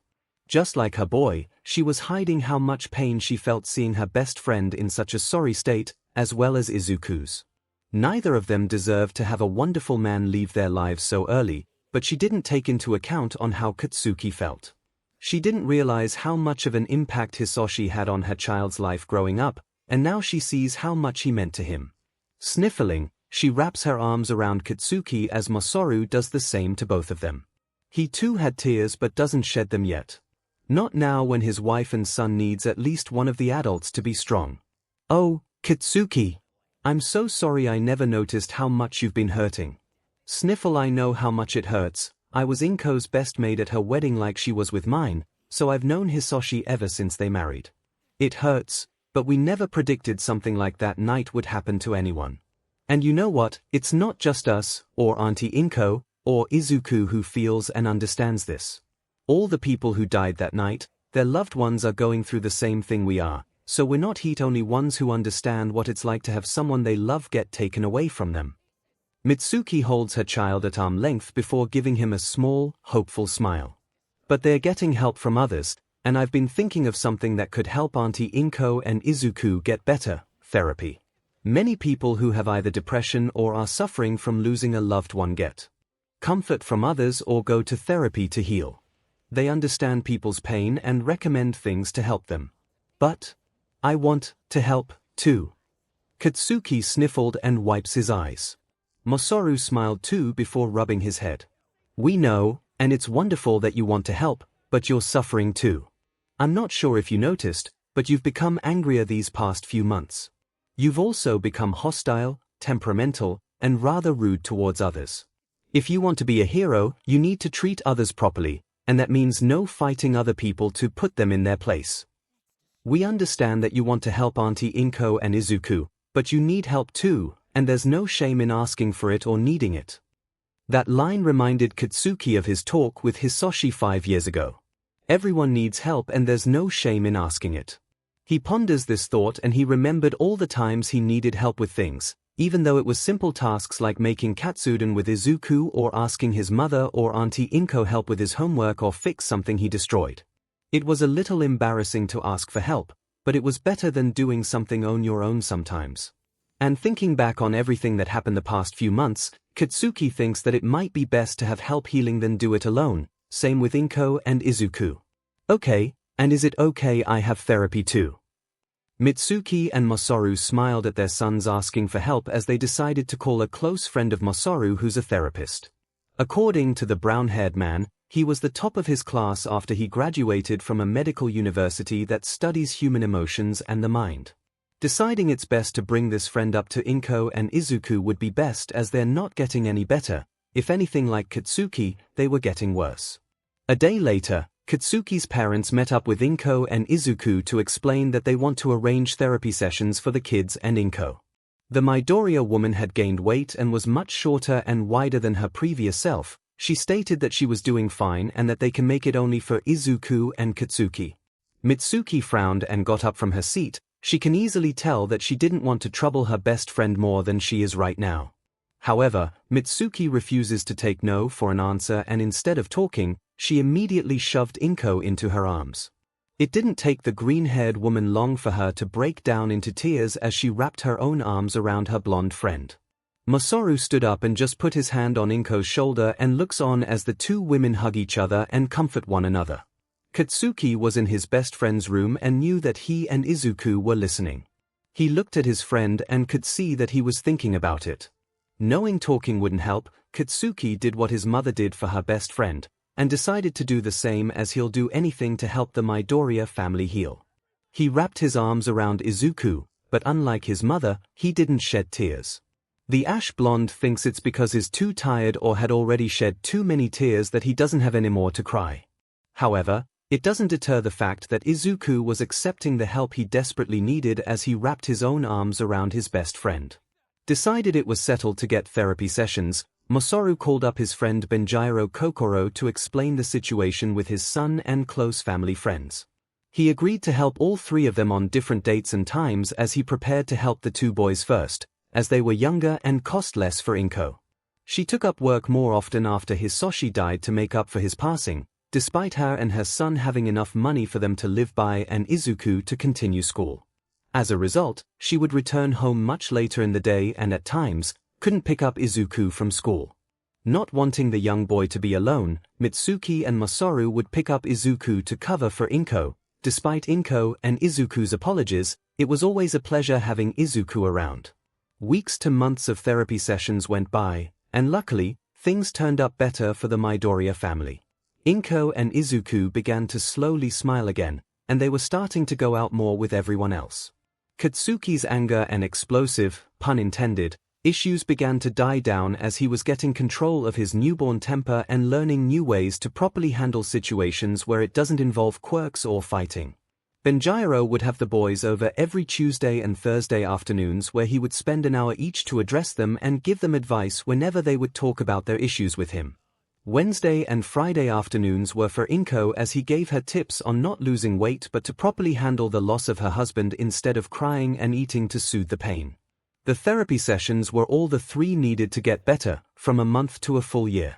Izuku was finally smiling, acting like his usual bright, happy self. He was able to properly handle himself, got rid of his muttering habit, and took care of his own bullies and business with a strong sense of confidence and refusal to back down.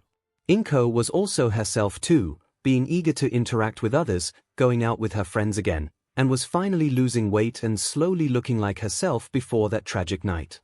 Compared to the Midoriyas, Katsuki was much slower on his recovery, but he was almost back to his calmer and nicer personality, wouldn't judge or glare at people at first glance, stopped reacting angrily and violently at any negative thing heard, kept his dry wit and snarky traits and nicknaming habit, but it was more endearing than insulting. Unfortunately, his temper remained, but his ability to restrain his anger and hostility also grew as he would just warn bullies never to do something terrible again, or would report it after getting enough evidence to show it to a teacher or the principal. 𝐒𝐿 and Izuku still weren't completely over Hisoshi's death, but they were definitely improving and are able to handle it much better, thanks to Dr. Benjiro.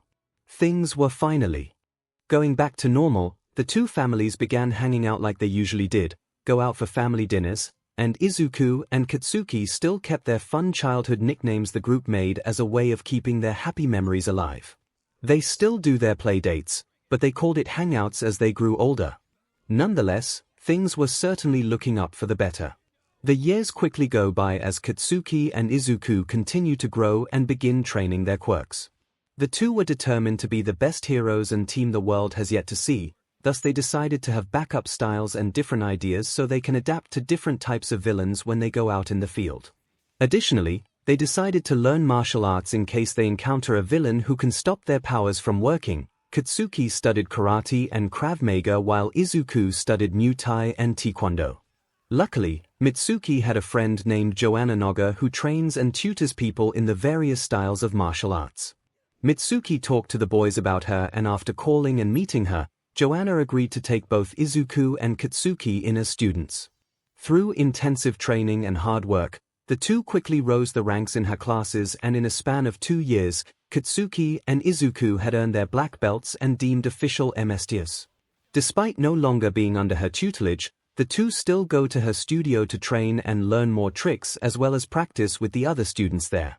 When training together, Izuku and Katsuki would do sparring and would often add in their quirks to strengthen both superpower and hand-to-hand fighting. Though they weren't serious battles, they were still fun as it's Izuku and Katsuki's teenager way of roughhousing. After a sparring session outside, the two boys headed inside as 𝐒𝐿 managed to return from work early and was making dinner. Katsuki and 𝐒𝐿 let his parents know that he was planning on staying over and was offered the shower before Izuku and made it a quick one so the latter could be fast as well. When he came out with a towel around his shoulders while wearing a usual black t-shirt with a skull on it and black shorts, Izuku and 𝐒𝐿 were halfway in making katsudon and he didn't want to ruin the mother-son moment. Izuku was cutting up the pork while 𝐒𝐿 made the rice. It reminded him of the times he would make katsudon with Uncle Hisoshi. He smiled to himself until 𝐒𝐿 noticed him. "Oh, Katsuki. That was quick, I didn't even notice the shower head was turned off." She and Izuku smiled at him as Katsuki sheepishly rubbed his head with his towel. "Yeah, sorry about that. I didn't want to interrupt," he explained as 𝐒𝐿 waved his apology off. "None of that now. In fact, I was wondering when Izuku was going to take a shower because he looks like he needs one. Izuku, your turn." She ushers Izuku while pushing his back to make him go faster.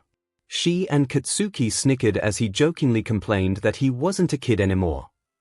As Izuku grabs some clothes and heads for the shower, Katsuki feels something tugging at his arm and looks to see 𝐒𝐿 guiding him to the kitchen. Seeing that the katsudon wasn't finished yet, he smiled gently and took his towel off his shoulders before putting it on a chair before walking to take Izuku's knife to resume cutting the pork. Once he finished, he saw 𝐒𝐿 take out a pan, turned on the stove, and heated up both it and the oil that was poured on. Katsuki waited a while for the pan to heat up to a proper temperature to cook the pork. He slid it onto the pan and loud crackling noises as his nostrils were filled to the brim of the nice smell of cooked meat. He took some chopsticks from the utensil drawer to turn and swish the pork around. "You know, I have you and your family to thank, Katsuki," said boy turned to his aunt as she flashed him a loving smile. He swears that every time either 𝐭𝐽𝐾 or Izuku smiled, he could see a bright background appearing with flowers floating around their heads. He turned his attention back to the pan as he blushed in embarrassment. "It's nothing, a hero needs to look out for people. It's what All Might would do when a person needs help, and not just physically but mentally too. Still, you and your family have done a lot ever since Hisoshi's passing." She puts aside the finished rice as she takes out another bowl, some eggs and milk from the fridge to make the scrambled eggs. "Well, it's the least we could do. Glad you and Deku are feeling better." "Yes, Mitsuki and Masaru made a wise decision on having us take therapy. Never knew the old man had a therapist for a friend." This earned him a light slap on the arm as he chuckled while 𝐭𝐽𝐾 made a small pout. "Be nice, Katsuki." I know," he muttered as he finished cooking the pork and put it aside before wiping the pan clean. 𝐭𝐽𝐾 then poured the egg and milk mixed liquid onto the pan and took over that part of making the katsudon. Katsuki took out the washed veggies and began chopping them up with fervor. "You know, you've gotten better at cooking. You're so good with a knife, it's kinda scary if you think about it," 𝐭𝐽𝐾 bluntly stated as he turned his head towards her. "What do you mean scary? I'm hungry and I want to get the cooking over with," he jokingly yelled as he continued cutting the veggies, and he did it with skill as he was able to chop them even while looking away. It wasn't long until he finally finished chopping the vegetables as 𝐭𝐽𝐾 was down cooking the eggs. A door was heard opening and closing as Izuku reappeared from the shower, another towel wrapped around his shoulders. He was wearing a pale blue shirt with the words t-shirt written in kanji and black shorts. He sees that everything was prepared and the only thing left to do was put all the katsudon together. He grabbed 3 bowls before Katsuki scooped rice in each of them. Then, 𝐭𝐽𝐾 separated the eggs into even portions and placed it gently on top of the rice before Izuku did the same thing with the pork. Katsuki did the finishing touches as he grabs pinches of veggies and sprinkled it over the food. The 2 boys grabbed the bowls and set them on the table before going back into the kitchen to help 𝐭𝐽𝐾 clean up before eating, like they did when they were younger. The teamwork between the 3 allowed them to get the cleaning done around 2 minutes before they went to the table. They said their prayers and thanked the gods for the food before they dived in. 𝐭𝐽𝐾 stopped eating for a moment to look at Izuku and Katsuki. Compared to when they were younger, they would always stuff their mouths full to the brim with katsudon. Now, they would take a couple bites of katsudon before talking about something, either quirks, heroes, or subjects and activities they had in either school or with their friends. She puts down her food and stared at it with both sadness and happiness. It reminded her greatly of old times when Hisoshi was still alive, and the boys are all grown up, 2 appealing, kind teenage boys. Her eyes almost welled up with tears before smiling and eating her food once again. Happiness takes over as they all came a long way from her husband's passing. She was just happy that everything was fine right now. Yeah, things were going to be fine now and in the future. After dinner, the 3 settled for movie night and the boys decided it was 𝐭𝐽𝐾's turn to watch, and they just finished Avengers Assemble when they noticed it was midnight. She tells the 2 to get ready for bed as she sets up a futon in Izuku's room for Katsuki, so the boys go outside for a little while before sleeping.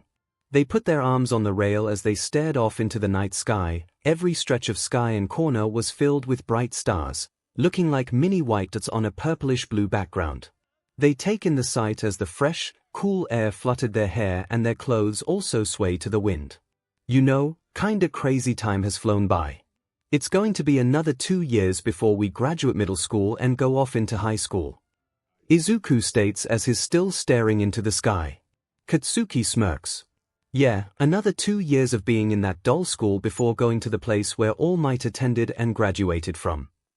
UA High School. They both said as their eyes gleam with determination. UA was the best hero school in all of Japan, as they produced excellent heroes that the other countries can hope to have. The school was exceptionally difficult to get into, with only a 0.2 acceptance rate and the entrance exams being near difficult to get past. But Izuku and Katsuki weren't scared at all. In their middle school, though they were known for stopping school fights and often getting into people's affairs, they were extremely smart and strong, both physically and quirk-wise. People, whether they'll admit it or not, look up to them, and they've been a big inspiration on the school and its attendees as a result. To many people, it wasn't a surprise if they learned which high school they're planning on going to, thus it wasn't worth asking since it's obvious. Honestly, I can't wait for middle school to be over. I'm shaking with excitement to be able to attend 𝐒𝐬𝐽, well, if you can get by the entrance exams. Ha! What are you talking about? Of course we'll get in, and once we do and graduate, we'll be the best hero team the world's ever seen. We'll be even greater than All Might. Hehe, still holding on to the dream. Well, can't argue about that. DMN right. They turned to each other and did their usual fist bump they developed after agreeing or working together and achieving something. The two were going to hold on to their dreams and become the new #1 heroes and be the best hero team. They then heard 𝐒𝐽𝐽 call out to them that their beds were ready as they headed inside. They tell 𝐒𝐽𝐽 goodnight before going into the greenhead's room to sleep and await another day of middle school. Yeah, things were going to be fine now and in the future. 14-year-old best friend brothers in all but BLD Izuku Midoriya and Katsuki Bakugo were on their way to school when they heard a villain attack near where they were.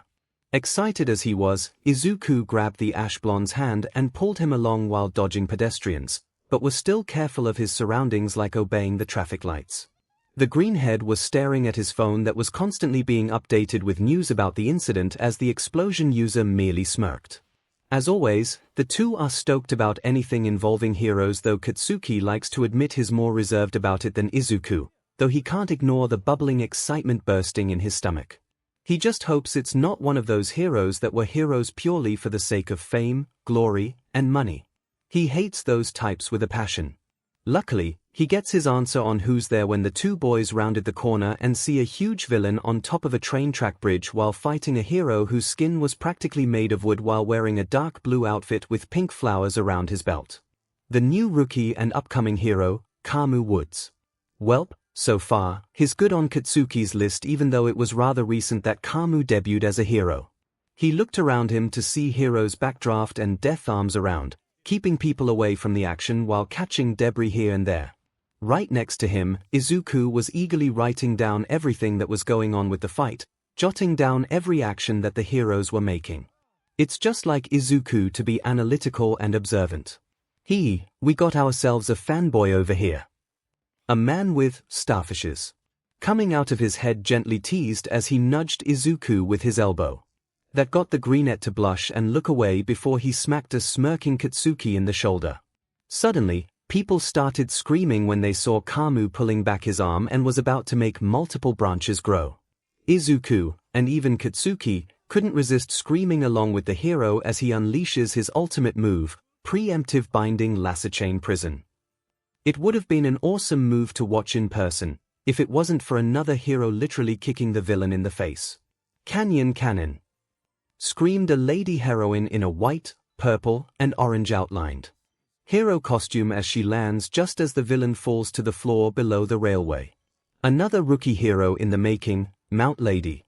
Izuku and Katsuki's excitement gets cut off by the sudden arrival as well as multiple male photographers snapping pictures of Mount Lady posing seductively and winking at the cameras. Yep, the hype went away as the two boys walked off with the former slapping his forehead at the perverted men while Katsuki cursed them out. Oh well, better luck next time for Kamu Woods. Doesn't mean he wasn't any less impressive though. And what about you two boys, planning on becoming heroes? The starfish man asked as he turned to them. Izuku and Katsuki looked up before turning to each other as they glanced back at the man with determined smiles. Yeah, more than anything. The jog from the railway to Aldera Junior High, their middle school, wasn't that far and the two easily made it in time. They entered their classroom and blended in with the rest of their classmates as they silently made their way over to where Yubi and Ine were, by the windows. They waved at them quietly as Izuku waved back before his bright smile dimmed. Immediately, the four males talked about the fight with Kamu Woods, Mount Lady, and the villain, though Katsuki scoffed the moment the heroine's name was mentioned. Izuku doesn't blame his hatred for heroes like her, the ones who were purely heroes for the fame, but he doesn't let it stop him from talking about the fight that occurred. 𝐻𝐻𝐿 Deku. A girl who had a crush on the two saw them and shouted their names. Said two flinched and hunched their shoulders, they and their friends trying to pretend they didn't hear her, but it was all for naught. Like moths to a light, the two boys were swarmed by their classmates, all of them asking to hang out, do study sessions, ask for a date, give them gifts, etc. to show their kindness. Izuku's face quickly morphed into a scowl that rivaled Katsuki's, but was thankful that Yubi and Ine looked just as annoyed and disgusted as they were as they tried to get rid of the crowd. True and only friends, Izuku was grateful they're trying before a deep-seated feeling of anger and disappointment welled inside him. That's right, true and only friends. Throughout their whole lives, Izuku and Katsuki were bona fide aces in just about anything you throw at them. Grades, tests, mock battles, quirk evaluations, socializing, leadership, cooking, games, you name it, they'll ace it. Problem that comes with being good at everything combined with having flashy and strong heroic quirks is the so-called popularity that comes with it. Izuku grits his teeth as his hands threaten to turn into claws. It's so frustrating. Being looked at, and the only things people seemed to know about him was his quirk, and Katsuki felt the same way too. Over the years as they grew up, students and teachers alike showered them with praise and compliments galore, but thanks to Katsuki seeing the truth behind it, Izuku did too. It was all false, just trying to butter them up to get on their good side and leech off their success once the two go pro. Izuku can only thank his best friend for steering him away and having his back, especially during the 1 year where he was bullied for grieving his deceased father. Even though he's recovered from both, it didn't leave him as his marked with feelings of distrust and wariness of strangers. Especially if said strangers were classmates he knew he couldn't count on for anything. It's times like this that Izuku really hates how society is so centered around quirks these days, especially towards those with flashy, strong, and heroic quirks, because people with those powers are destined for greatness. In Japan, there's a hierarchy of sorts, with quirks with those deemed strong are placed on the top while those with weak quirks, villainous quirks, or no quirks at all were at the bottom and treated like trash. There's also no escaping that people with mutant-type quirks are seen as less human or abominations, as Izuku hates to use the word. He wasn't blind that they were better treated in city areas compared to the distant countryside, but that doesn't mean the discrimination is gone or any less disgusting. Heck, there weren't many mutant-type quirked people in their school either. Izuku blames their biased but school for it. Unfortunately, it's not just schools that are biased and view powerful quirks above all else. Most heroes these days were people with flashy quirks and glory hound personalities. Heroes with mutant quirks and so-called trash quirks were either rarely heard of or people actively ignore them. Doesn't escape the fact that there were plenty of heroes practically laud their status over misfortuned people. So-called heroes like Nightlight and Scarlet Flight, for example, where they played the beach in sheep's clothing through and through. On the surface, everyone believed they were like All Might, all heroic and pure hearts of gold. Izuku even got their autographs at one point when he first met them. However, he and Katsuki practically incinerated to ashes when they were killed by a crusading villain at different points in time and location. In the end, it was revealed the former was involved in a human trafficking ring selling young Japanese girls to perverted rich foreigners, while the latter was very bigoted against people with mutant-type quirks, where she participated in hate crimes and even left plenty of them to die during catastrophes. When the news reached everyone, Izuku wouldn't deny it rocked their world when they found out. It put a dent in the Greenet's admiration for heroes while planting a deep-seated anger and hatred for heroes for using the name to do evil deeds in the Ash Blonde. Izuku's never seen Katsuki hate heroes as much as those two, as well as Mount Lady if his expression when she appeared was to go by anything. But alas, even though their government made promises of performing background checks on ideals and morals, Izuku highly doubts that's the end of heroes parading the name around. Same with their classmates here. Even though they all want to go on to the hero track like him and his best friend, he knows they are doing it so they can look down on people and gain money. But with those personalities, Izuku highly doubts they'd actually make it through one day in any hero school. He almost smirked at his harsh thoughts, but he suppressed it, can't give his classmates a reaction making them think he's either listening or interested. Come on Izu, I hear there's a new karaoke club downtown, we should go see. Bakugo, can you help me with this question here? I'm a little stuck. Come on Midoriya, let's spar, I'd like some pointers for my quirk. I know you're good at that. Hey, Baku, there's a new recipe on spicy lasagna I know you'll like. We can try to make it at my house if you'd like. Midoriya, here's some chocolates I think you'll like. Come on and open up. Bakugo, how about we try to hit the arcade later? I'd like to see you smash some of the games. Literally. If Izuku and Katsuki were tea kettles, they'd be steaming and hissing right now. Quite clearly, Yubi and Ine are able to tell as they increase their struggling to depart the crowd but are still proving futile. Even though it was their incredibly biased teacher coming in and closing the door, it finally put an end to their classmates' nonsense as the two could finally breathe a little.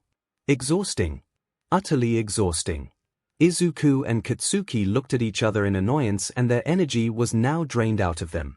Like plenty of other kids, middle school scared but Izuku could only hope that their new classmates at U aren't going to anything like this. Katsuki just sat in his chair while learning back as Izuku just took out his notebook and began writing down more notes from today's fight as he listened. So, as third years, it's time to think about your futures and what you want to do with your lives. He began as Izuku stopped writing for a moment to glance up. I could pass out your career aptitude test, but why bother? We all know you all want to go to the hero track. He threw the papers with the students' names and quirks on them with their high school choices listed on them into the air. And with that, everyone in the classroom, including Yubi and Ine, began using their quirks in the room. Everyone except Izuku and Katsuki, who were still disinterested, their moods still in the dumps. The teacher stated that everyone does have nice quirks but that they need to restrain themselves. He then turned his attention to the two aces of their school.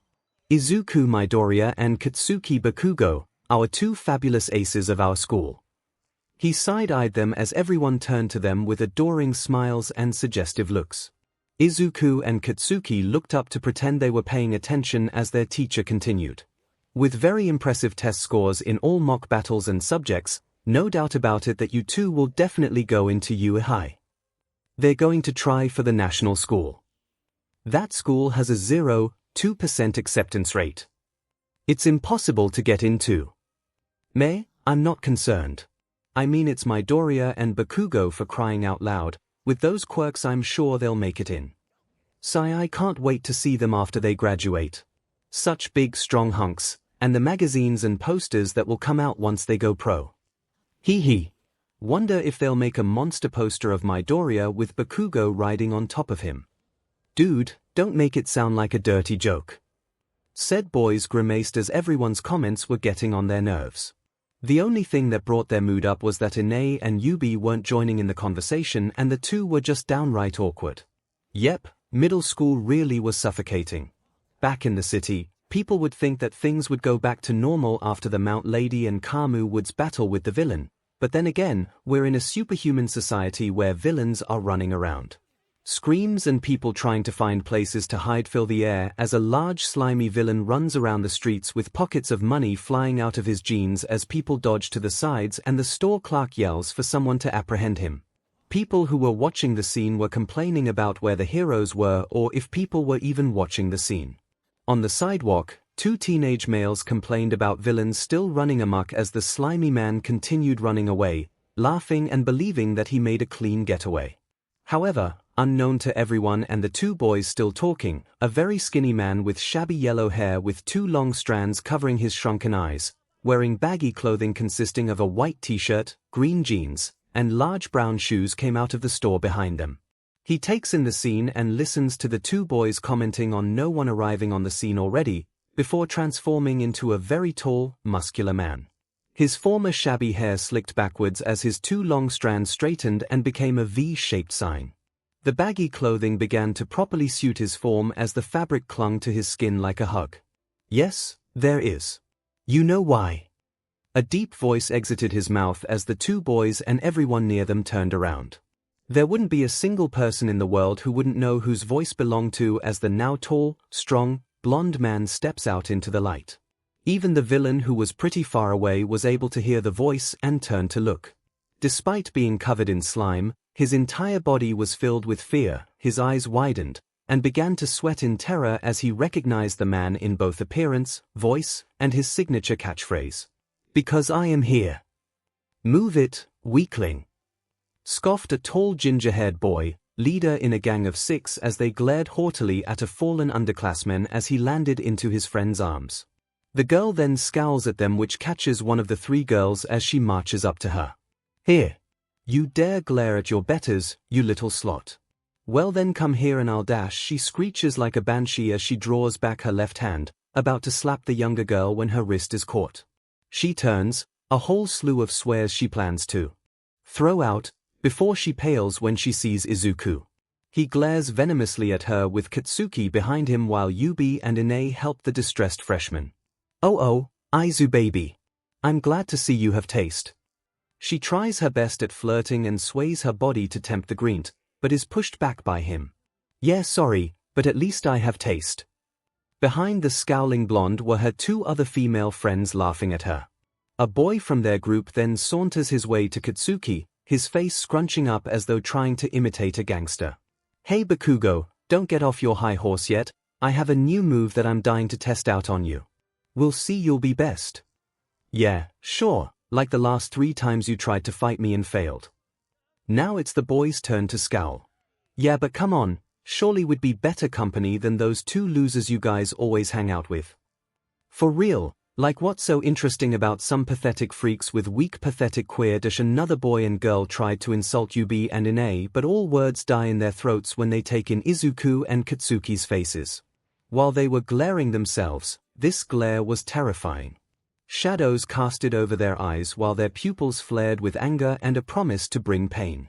All around them, students of all ages and grades alike froze as though ice stuck them to the ground and all the air got scared out of the hallway. The group of 6 took some steps back at their ferocity as some of them were close to wetting themselves. "Excuse me. Who are you to call our friends pathetic when you all aren't off your high horses?" So some extras think they have the right to talk SH2 here. Don't forget all the times you failed your SHT and all you got are some fancy words but with no weight to them. Fine then, you all want to have a round. Then, I hope you all are volunteering to test out Katsuki's new move he was testing out a few weeks ago. Yeah, I'm dying to see how it'll hold up against a villain or a weakling, although I definitely don't want to end up behind bars because a bunch of talkers can't even hold up their banter. Izuku's eyes flared purple while a few sparks let loose in Katsuki's hands. Bluff or not, they were serious with their threats as the group of 6 then scampered off, only to run into a teacher. Said teacher immediately starts yelling at them and hitting them with a ruler for disturbing their 2 aces on a good day. The 2 then leave with their 2 friends, knowing the only thing their teacher was going to do was let those 6 idiots off with a slap on the wrist. The Greenette sighed. This was their daily routine at middle school, being hampered with praises by their classmates, fed compliments by their biased teachers, and having to deal with a bunch of morons with their heads so far up their buttes that they think they can see Neptune. Izuku ran a hand through his hair, already feeling a headache coming on from having to endure another hellish day of middle school. And it seems Yubi notices his sour mood. "Hey, if you and Kaken are free, want to go to the arcade for some time before going home?" Yubi asked. "Sure, both my parents are at work. Deku, you coming?" Katsuki turned to Izuku and saw he shook his head. "Sorry, my mom asked me to get groceries once school was done and look after our home, so not today." "Ah, that Seekus, but it's cool man. CYA tomorrow then." Ine complained before he and the other 2 waved Izuku goodbye as they went in the opposite directions. Izuku walked off before he sighed once more. He subconsciously hugs his midsection as a feeling of loneliness eclipses him, already missing the company of his friends. An unsettling feeling of despair fills him as he's suddenly bombarded by memories of his childhood, when his dad and Tsubasa were alive and with him every day. A time where his childhood was filled with smiles every second and a new adventure to begin with his group, all gone when they died. Eyes began to well up with tears, with the shapeshifter wondering why his memories just now surfaced, but he guesses that's what happens when you're very lonely. You want to be with people, especially the ones you love. Izuku then stopped and stared at the sky, suddenly envisioning what his future at UA and then as a pro will be like. He can already imagine himself and Katsuki getting a large amount of fans while easily beating up a bad guy because of their awesome teamwork and set of moves. A small smile graces his lips before it disappears just as quickly as it came. In that future though, with the exception of his best friend, his mother, Katsuki's parents, Yubi, and Ine, those are the only people he ever sees in his life. No one else other than those 6. As much as he shares Katsuki's distrustfulness because it helped them realize who they can truly depend on, he can't help but longing another friend to add into their mini band of misfits. Don't get him wrong, he loves his friends and family, truly he does, but he really wants someone else to talk to. Someone who can just look beyond the surface of the water and see him for who he is. Katsuki wouldn't be as trusting or nice about letting someone else in his life, but Izuku is just holding out on hope that they'll get to meet that someone soon. It's just with every single school year that they get new classmates, and the moment either boy sends a single intention of exploitation, Izuku has to squash his wish down while enduring another year of false friends and biased teachers. He also wouldn't mind a non-biased teacher as well. He walks again while begging to the skies above to please let him and Katsuki have new friends at U-High. But he'll have to wait another 10 months to see if his prayer will come true as he decides to take a shortcut and walks under an underpass. To take his mind off depressing thoughts, he takes out his phone to check the news on the fight just a few hours ago. Okay, the fight is still over the news. Man, wished Kaken and I could have seen Kamu Wood's new move. Ah well, there's always next time. Izuku mutters as he sways from the news app to the notes app for the list of groceries his mother made for him. As he begins reading the list, he doesn't realize that the manhole behind him began to leak slime from the holes. By the time he finally noticed something going on behind him, a large amount of slime towers over him. What the dash, he doesn't have a moment to exclaim as the slime villain violently tackles him to the floor. His phone, bag, and its contents are dropped from his shoulders and onto the floor as slimy tentacles wrap around his body. Izuku tries to scream, but sludge immediately enters through his mouth and nostrils as he struggles from the villain. You'll make the perfect skin suit for hiding, boy. Don't worry, I'm just taking over your body, it'll be easier for both of us if you don't fight back. It will only hurt for a minute, you'll feel better soon. The villain laughs as Izuku calms down and addresses the situation before him. Hee, finally agreeing to help me out here. Thanks for the help, you're a real hero to me, boy. I didn't know he was in the city, I gotta get out of here fast before he tracks me down. The green head quickly takes note of the fact that he's alone. No one is around where he is, as everyone is most likely in their homes, and he's underneath a bridge, thus no one will even notice he's in danger. That doesn't scare him though, as he made multiple counter-strategies against liquid-based heroes and villains. And he has just the one that'll save his butt in this situation, but first things first, he needs to get out of this villain's grip. He immediately shifts into Dumuren form as the sludge monster takes notice and exclaims, "What the dash? What are you, kid?" Izuku's body shifts as he drops to all fours, his wings tear through his school uniform and his tail pops out of his breathes. Mitsuki and Inko ask the school to modify Izuku's uniform with the former's cloth in case he needs to transform for safety measures. The villain tries to grow in order to further engulf the boy, but just as Izuku finishes transforming, he begins summoning plasma to heat his body up to the point that people get burned if they touch him. The sludge villain shouts in pain as he reacts to the heat from Izuku's body and releases him. "Oh, damn you kid, when I get my hands on you, I'll dash." "Wait, what are you?" The villain doubles back in fear as the shadows underneath the bridge cause Izuku's Dumuren form to look more menacing than it already does.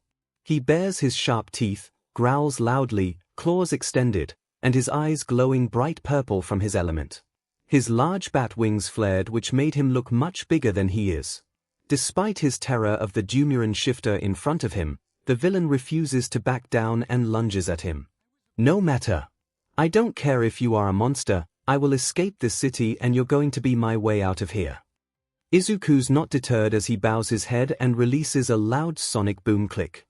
The sound impacts the villain completely and the vibrations resonate through his entire body. He's paralyzed in an instant. It felt like his ears were ringing intensely, his brain hitting every part of his skull, and his body was shaking as though he struck a gong with his very own 2 hands. He collapses to the floor as he puts his hands on his ears to stop the ringing before looking up and seeing Izuku standing tall with murder written on his face. The villain trembles in fear as the Dumuren shifter lowers his head once more and continues spreading his wings out, blocking out the light from the other end of the bridge. The villain sees a face full of teeth and glowing purple eyes before fainting in utter terror. Upon seeing him faint, Izuku calms down and turns off his intimidation tactic as he slowly turns back into human.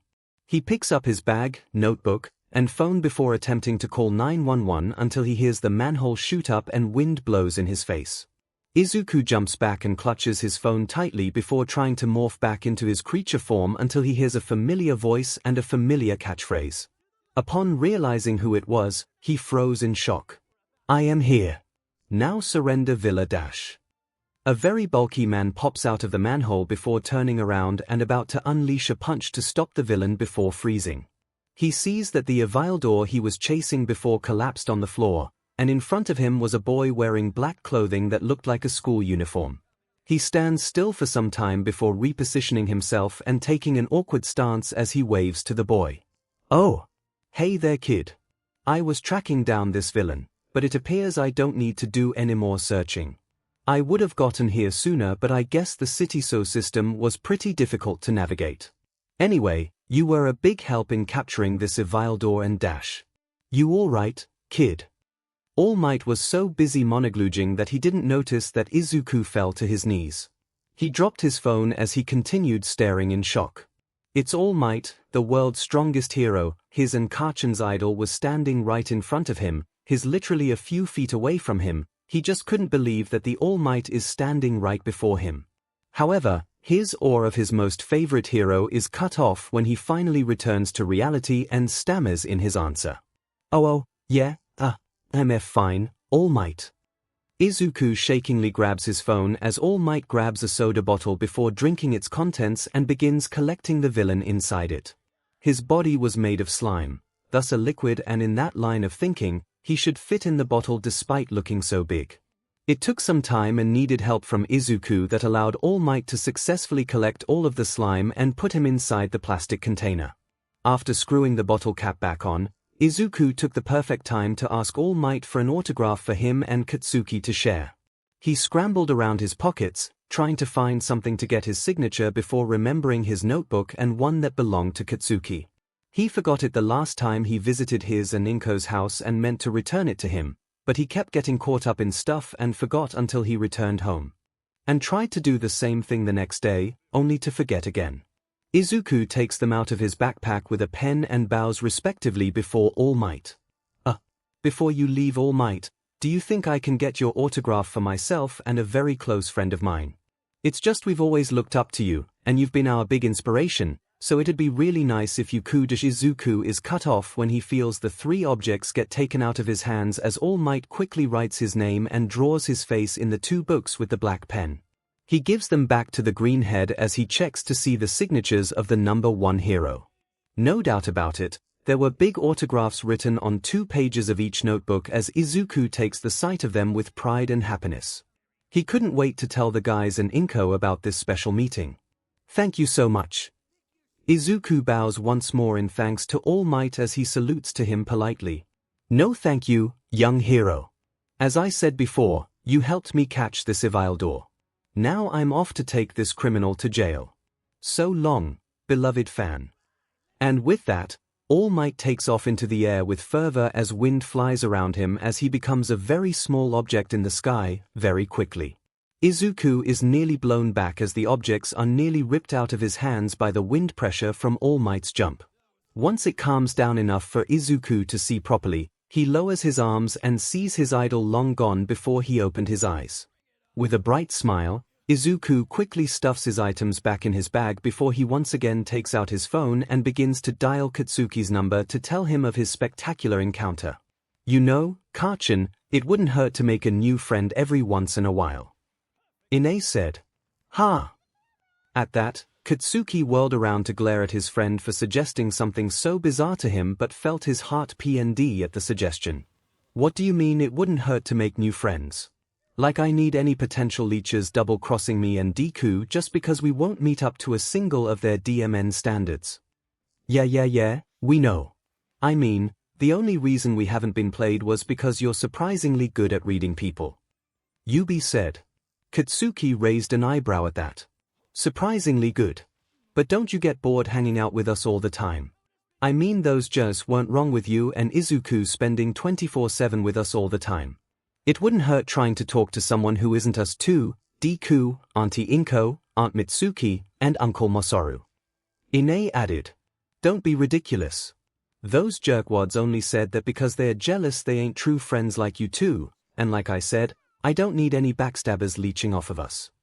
Katsuki scared and turned his back. Okay, but you can't seriously state that you're fine with just 6 people in your life. I mean, bad stuff happens all the time and people lose their loved ones regardless. Death has no due date and you don't know if any of us will get caught up. Look at Uncle Hisashi, we never expected he'd die, but 𝐻 should have known it was a bad idea to bring up Uncle Hisashi as he's still a sensitive topic for the two, but he had to get his point across. It's a miracle he didn't flinch when Katsuki practically turned 180 on him. Don't you dare use Uncle Hisashi like that, ever. And don't think anything bad will happen to anyone, not when me and Deku become the number hero duo. We're going to save more lives than All Might can and make sure villains pay for trying to mess up people's lives. That you can count on, and we'll make sure no one loses anyone else or feels alone again. Katsuki shouted before he whispered the last few words to himself. He turns around again and lowers his head with his shoulders hunched, still ignoring his gut gnawing at his words. As the ash blonde skulks off, Yubi and 𝐻 look at each other worryingly. It was true that Katsuki is good at reading people. He's the sole reason why they and Izuku have become good at spotting intentions behind kind words or acts. However, like Izuku, they also wouldn't mind having another friend around if they had better luck at meeting people who will actually become their friend for friends and not just for popularity points. They also weren't blind to the bad sides of hero society and heroes themselves. People leeching off of the two will come time and time again, but they wished it didn't happen so many times to the point Katsuki is so distrustful of everyone he meets. They really hate seeing the light die out in both of them. Suddenly, the explosion user felt his jean pocket vibrate as he reached in and pulled out his phone. The screen showed Izuku's phone number as he wondered why he'd be calling him. Nonetheless he answered. Deku. Hey, Kaken. Are 𝐻 and Yubi there with you? Upon hearing Izuku's nickname, said boy stopped their conversation and ran close behind Katsuki to listen in on the conversation. Deciding to share it, Katsuki put the caller on speaker mode. Hey man, we're here. Why are you calling? I thought you were getting groceries. Yubi answered. Oh shoot, I forgot, I'm actually coming over to wherever you guys are right now. I had a little skirmish with a villain. What? Where are you Izuku? I'm heading there right now. Katsuki screeched as Yubi and 𝐻 paled at the thought of Izuku being harmed by a bad guy. Izuku's strong without a doubt, but it didn't mean they can't worry. Katsuki nearly hung up the phone until he heard his best friend's voice answer. I'm fine you guys. The villain's already taken care of. In fact, he was taken care of by All Might himself. Hearing the number one hero's name, the 3 boys widened their eyes and screamed into Izuku's ear. On the other end, Izuku pulled his arm back as the screams echoed and he winced in pain. Bystanders around him looked and sent him looks of pity as they've had that happen to them once a while with their friends. Yeah, he came in and took care of the guy. He even signed our notebooks, mine and Kaken's. Seriously, you got his autograph. Deku, you bstd. Wait, you have my notebook. Katsuki's jealous, enraged look turned into a curious one so fast that made his friends hold back their laughter. However, as they continued walking towards the streets from the alleyway, they didn't notice a particular soda bottle containing weird green liquid ahead of them. In fact, Katsuki didn't notice as he gently pushed it aside and the loose bottle cap sprang open. Oh yeah, I have your notebook. You accidentally left it the last time you visited. I was going to give it back to you during school but I forgot. You're such a nerd, sometimes you know that. Katsuki facepalmed as he smirked and stopped walking. Yubi and 𝐻 also stopped and looked at each other thoughtfully, smirking while shaking their heads. Group dynamics all the way. Anyway, if you're coming here we're almost at the arcade, just a few blocks from there. If there's time, you can play a few games before going to the grocery store and getting Auntie Inko's things for her. Sure, but only a few. The store where I'm going to is going to close in a few hours. 𝐻 was about to talk before something caught his eye and he paled for the second time, but looked much whiter than before. 𝐬𝐵 was about to ask what was wrong until he followed his line of sight and he too became as white as a sheet, not uttering a single sound. "Alright, we can help you get the things for her if you want. That alright with you too?" Katsuki looked at his friends but became tense when he noticed their fear. Izuku was asking him what was going on when he or the others didn't respond. Katsuki pushed his own fear aside and hung up on Izuku as he prepared for anything until 𝐬𝐵 pointed behind him and saw the light being blocked by something. He turned around and jumped back to protect his friends as he felt something slimy touch his face. "Perfect. I like a skin suit with fire."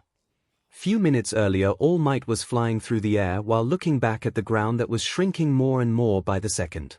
The sight of the city as his flying will never get tiresome for him. It was always a sight to see, and it reminded him of his time in America. He spent several years there training for something that he wished would always stay secret for as long as he lived, and remained the #1 hero until he either retired or died.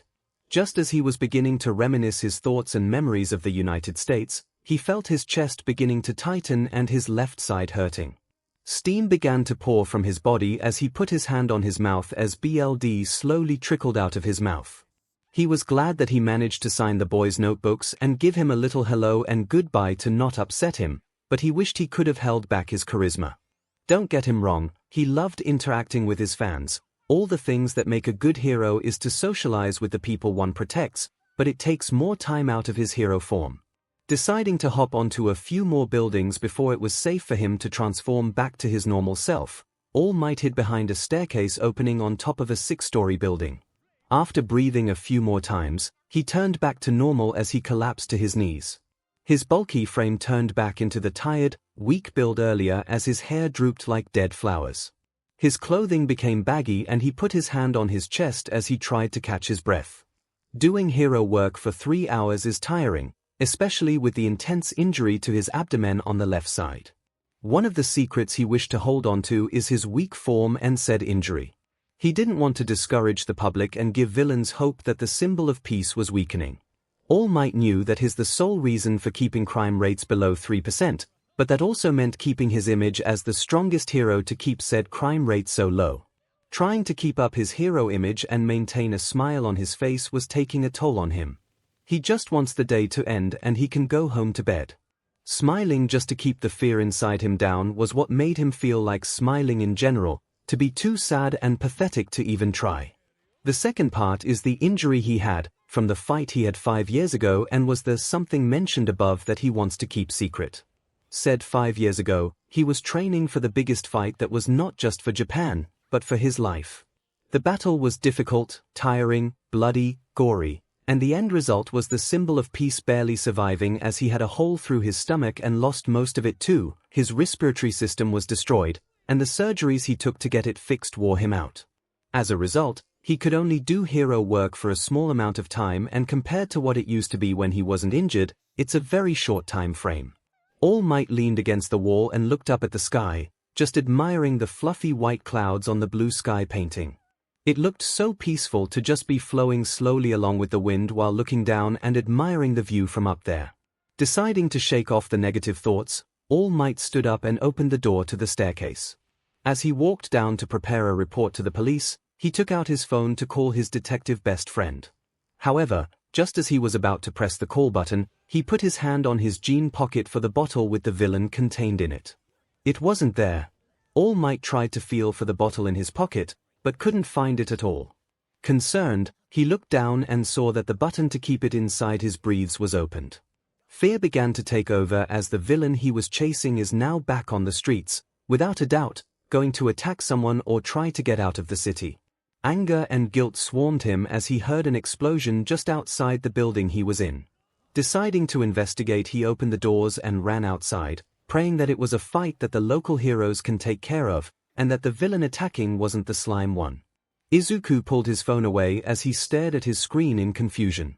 Kacchan hanged up on him. That's weird, he doesn't do that so suddenly in the middle of a conversation unless there's trouble involved. An unsettling feeling erupts in his stomach as he speed walks down the sidewalk. He really hopes his friends are alright and he's just overthinking things. That thought is put to bed as a random explosion sounds in the air. It was loud enough to shake the ground, and he looked up to see a large cloud of smoke rise not too far from where he was. Fear takes over his entire being as he sprints his way there. Years of honing both his quirk and body made him fast enough to the point he didn't need the infamous cheetah speed to get where he's going. Unfortunately, that doesn't mean he can avoid everyone or anything, as he made a quick left turn and ran into someone. The collision knocked him back so hard that he fell on his back along with the stranger. He held his head in pain until he noticed the other person was still on the floor. Hastily getting up, he offered the person a hand. "I'm so sorry, are you okay?" However, the person angrily rejected it, as his face had nothing but anger and annoyance written all over it. "Watch where you're going next time, will you?" he shouted, and Izuku got a good, long look at his face. His voice was deep, mature, and husky, but full of anger. His facial features were smooth and youthful. He had a pretty look that screamed beauty and handsomeness. His eyes were unique, as he had two different eye colors. His left was a bright turquoise blue while his right was a dark stormy gray.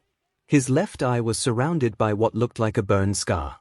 His hair was also unique, as it consists of two different colors, evenly split with white on the left and red on the right. He was wearing a school uniform that looked identical to his own, only with silver buttons instead of yellow. He stood up angrily after rejecting Izuku's hand, grabbed his bag and slung it over his shoulder. He glared intensely at the boy as he bumped shoulders with him on purpose and began walking off from the scene. Izuku glared at his back before hearing another explosion. Deciding not to bother with the two-toned boy anymore, he ran back to the direction of the crisis ahead of him. He continued onwards until he was behind a large crowd of civilians who were being blocked by heroes, and the sight before him was horrific.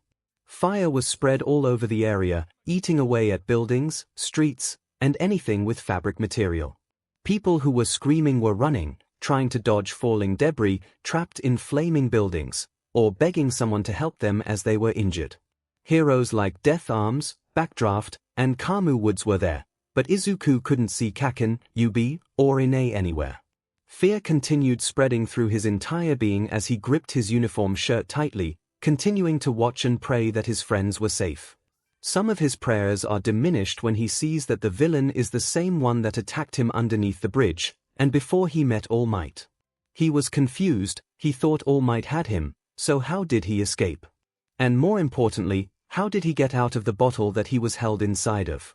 Even more of his prayers were destroyed when he hears that the monster has taken someone hostage. Death Arms immediately runs towards the villain as he tries to punch the villain. Unfortunately, his attack does nothing as the slimy body completely nullifies the punch, and he retaliates by sending the hero flying into a wall. As Kamu checks up on him, he and Backdraft both dodge as the villain unleashes a slimy tentacle at them. "Ha! Stay back or I'll snap his neck." The villain laughed and threatened as Katsuki struggled getting out of his grip. He realized that making explosions before didn't do anything except make more fire and problems for the heroes, so he settled with using just his physical strength to get loose. Unfortunately, it's not doing as much effect as he thought it would, the villain's grip getting tighter and tighter as he grows bigger as well. He then tries to force his slime into his mouth and nostrils as Katsuki continues struggling, desperately trying to get free while thinking of a way to do so. People become worried as even Mount Lady, who ran in on the scene, was slowed down as she can't get through a single road lane with her large size. She outright stated that she needed 2 lanes for her to perform her duties as a hero. Izuku takes in all the disasters happening until he hears 2 cries that he recognized in a heartbeat. He turns to his right and sees Yubi and Ine amongst the rubble surrounded by fire, their clothes burned and some scratches and bruises, but they seemed all right. He calms down when Kamu Wood swoops in and catches the 2 with some other civilians in his arms. But that was only Yubi and Ine. Where's Katsuki? Fire and wood don't exactly make a good combination. "I'll let someone else stop this guy," he shouted as he looked at Backdraft in hopes he could. However, he was preoccupied. "Don't look at me, I've got my hands full here. Where are those fire trucks? Can you guys get to him?" True to his words, he was busy putting away the fires Katsuki accidentally created earlier, and as the villain continued slamming his tentacles into the buildings and anything that makes explosions. It was clear that the villain was trying to keep the heroes preoccupied with not just rescue, but having to put out the fires and staying away so the villain doesn't kill his captive. The heroes complained that none of them have the right quirk to handle the monster's slimy body, needing to rescue people, put out the fires, or are essentially put on damage control. 𝐭𝐽𝐽 Woods puts 𝑈B and 𝐼𝐼 down before turning his attention to Death Arms. He reassures himself that there will be a more suitable hero coming to rescue the ash-blonde boy as the muscular hero mentally laments and apologizes. DMN, if only he had a little more power like All Might, he'd be able to defeat the villain and save the hero. People all around him were either worrying about the boy, complaining about why the heroes are just standing around, or are cheering them on. Izuku tries to see if he should step in and help, but remembers it would be against the law. He knows this, but every fiber and muscle in his body was begging him to go and at least help the hostage out, but he forbade it and fought against it with everything he had. That is, until he saw the hostage's face. Ash blonde hair, ruby red eyes. Fear resonates in them as he slowly suffocates. The villain laughing as he nears victory.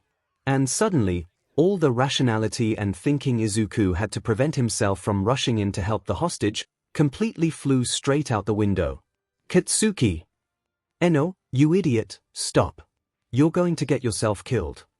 Izuku burst through the crowd of people, ran straight past the heroes, and headed straight towards the villain. Death Arm's warning doesn't register in his brain as he continues running.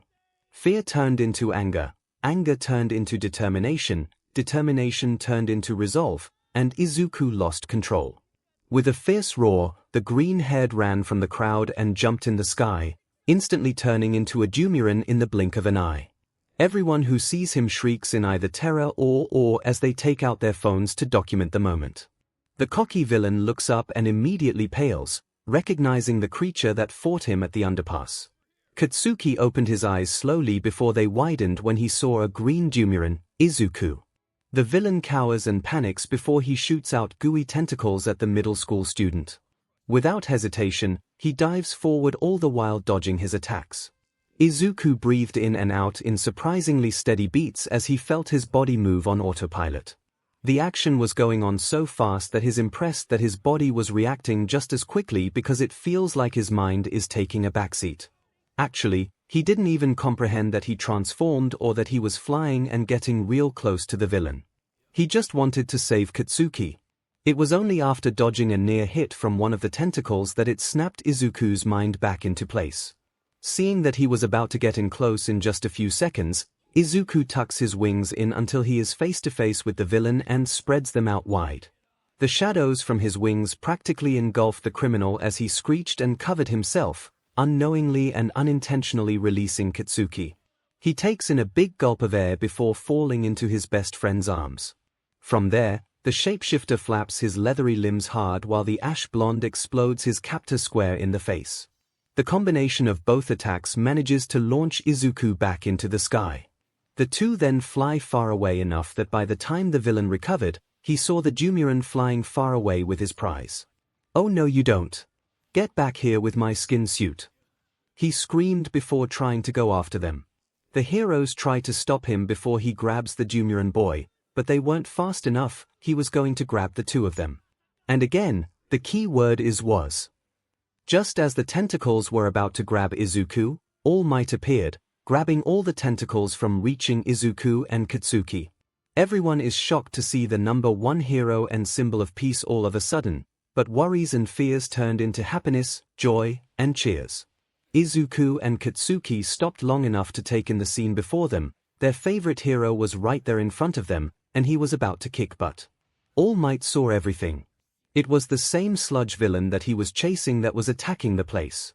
How could he have been so careless and foolish? He let the criminal slip through his grasp and it was destroying everything in sight.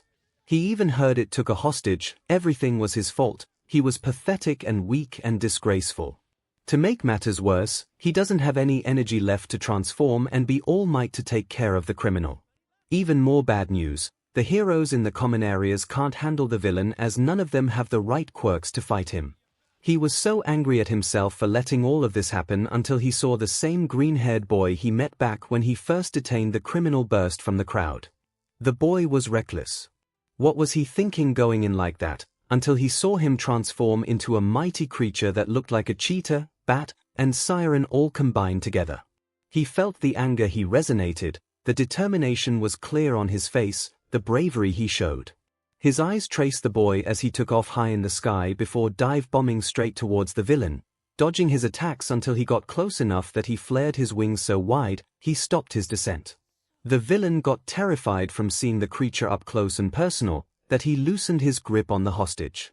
The boy grabbed the captive and took off, leaving the villain with nothing. All Might was stunned by what happened. A boy that was around 13 or 14 years old went in and rescued the boy. Not even the heroes around the area that were fighting the villain were able to do that, but this kid did it. Shame filled him that a mere boy was able to do what the heroes couldn't, what All Might couldn't because of his time limit and weakened state. However, shame was pushed aside as he felt something that was long since dead reawaken and rise like a phoenix. Fear turning to anger, anger turning to determination, determination turning into resolve, and All Might immediately went in and protected the two as the green-colored animal was almost grabbed by the slime villain. I really am pathetic. To let a boy do what we heroes couldn't. Pros are always risking their lives, and that's the true test of a hero. BLD poured out of his mouth once again as the villain tried to attack him. But his attempt failed when All Might pulled his right fist backwards and punched the air before it was able to connect with the villain. Delaware smash. A large blast of wind bursted forward as the villain tried to stay in one piece, but was ripped apart from the wind pressure as the air flew all over the place. Izuku stopped flying and fell to the floor with one arm holding Katsuki as he used the other, his hind legs, and wing thumbs to claw at the floor. Heroes like Mount Lady were protecting civilians from the air and any debris flying towards them as powerful forces of wind slap at their faces. And this wasn't the end of the attack's force. The blast was so powerful that it created a tornado that spiraled upwards. The tornado cleared the smoke from the fires and the clouds were also blown away as a circular shape took form in the sky. Everyone is stunned by what happened. A boy turning into a mysterious creature managed to save the hostage. All Might appeared and defeated the villain, and now it was raining. People began to shift their focus to the sky as raindrops poured downwards and began dousing out the flames on the buildings and streets. Holy CRP. He changed the weather. Death Arms spoke as his eyes widened in awe and disbelief. Everyone also comments on it before one person from the crowd directed their attention onto All Might. Him saving the day once again as he did his signature victory pose, punching his left fist into the air as the crowd began cheering once again. Izuku and Katsuki recovered from everything as the former turned back into his human self, and the two stared at their idol in awe and admiration. It's just like All Might to defeat the bad guys and save the day. The two slumped on the floor and closed their eyes, just thankful that it was all over. Once things were settled, the heroes began collecting the scattered amounts of sludge and the police took care of things after he was molded back together in one piece. He was then placed in a large container before being transferred to the police station. Those who were injured were being looked after as Katsuki, Yubi, and Ine were inspected by the medics. Luckily, none of them had any serious injuries and were allowed to leave, but the three stopped when they saw Kamu Woods and Death Arms berating Izuku harshly. The greenhead doesn't do or say anything, just standing there with a blank face. You're crazy, do you have a death wish? There was absolutely no reason for you to put yourself in danger like that. Deciding enough was enough, Katsuki stormed over and pushed the two aside as Yubi and Ine stood beside Izuku. Hey, back off. At least he was able to save my butt. What were you guys even doing while I was being suffocated? The two heroes flinch at the criticism before trying to defend their actions for seemingly standing around. None of us had the right quirks for the job. If I had more power I could dash. None of the right quirks. Oh, and Izuku's quirk was best for the situation. At least heroes like Backdraft had a good reason for not helping when he had other things to do like rescuing civilians. Then again, you could have had Backdraft cover either of you in water, that way you'd be able to get past the slime and grab me. And Mount Lady could have just shrunk a little bit and yanked me out of there, or helped save people even if she was a little bit smaller. There could have been a number of things either of you heroes could have done to help out, and not just saving me but save the other civilians as well. What the hell were all of you doing just standing around gawking like idiots waiting for All Might to show up? Katsuki's rant causes the heroes to rethink their actions and had the decency to look ashamed that none of them had thought of that. Everyone took note of the scene before them, but most shrugged it off, but not the heroes, the four boys, or the symbol of peace who was being swarmed by interviewers. Even though he was busy, he was still staring at the green head intently as the ash blonde wrapped an arm around him as he led him and the other boys away. Maybe he could be the one. The red and white haired boy stared in shock.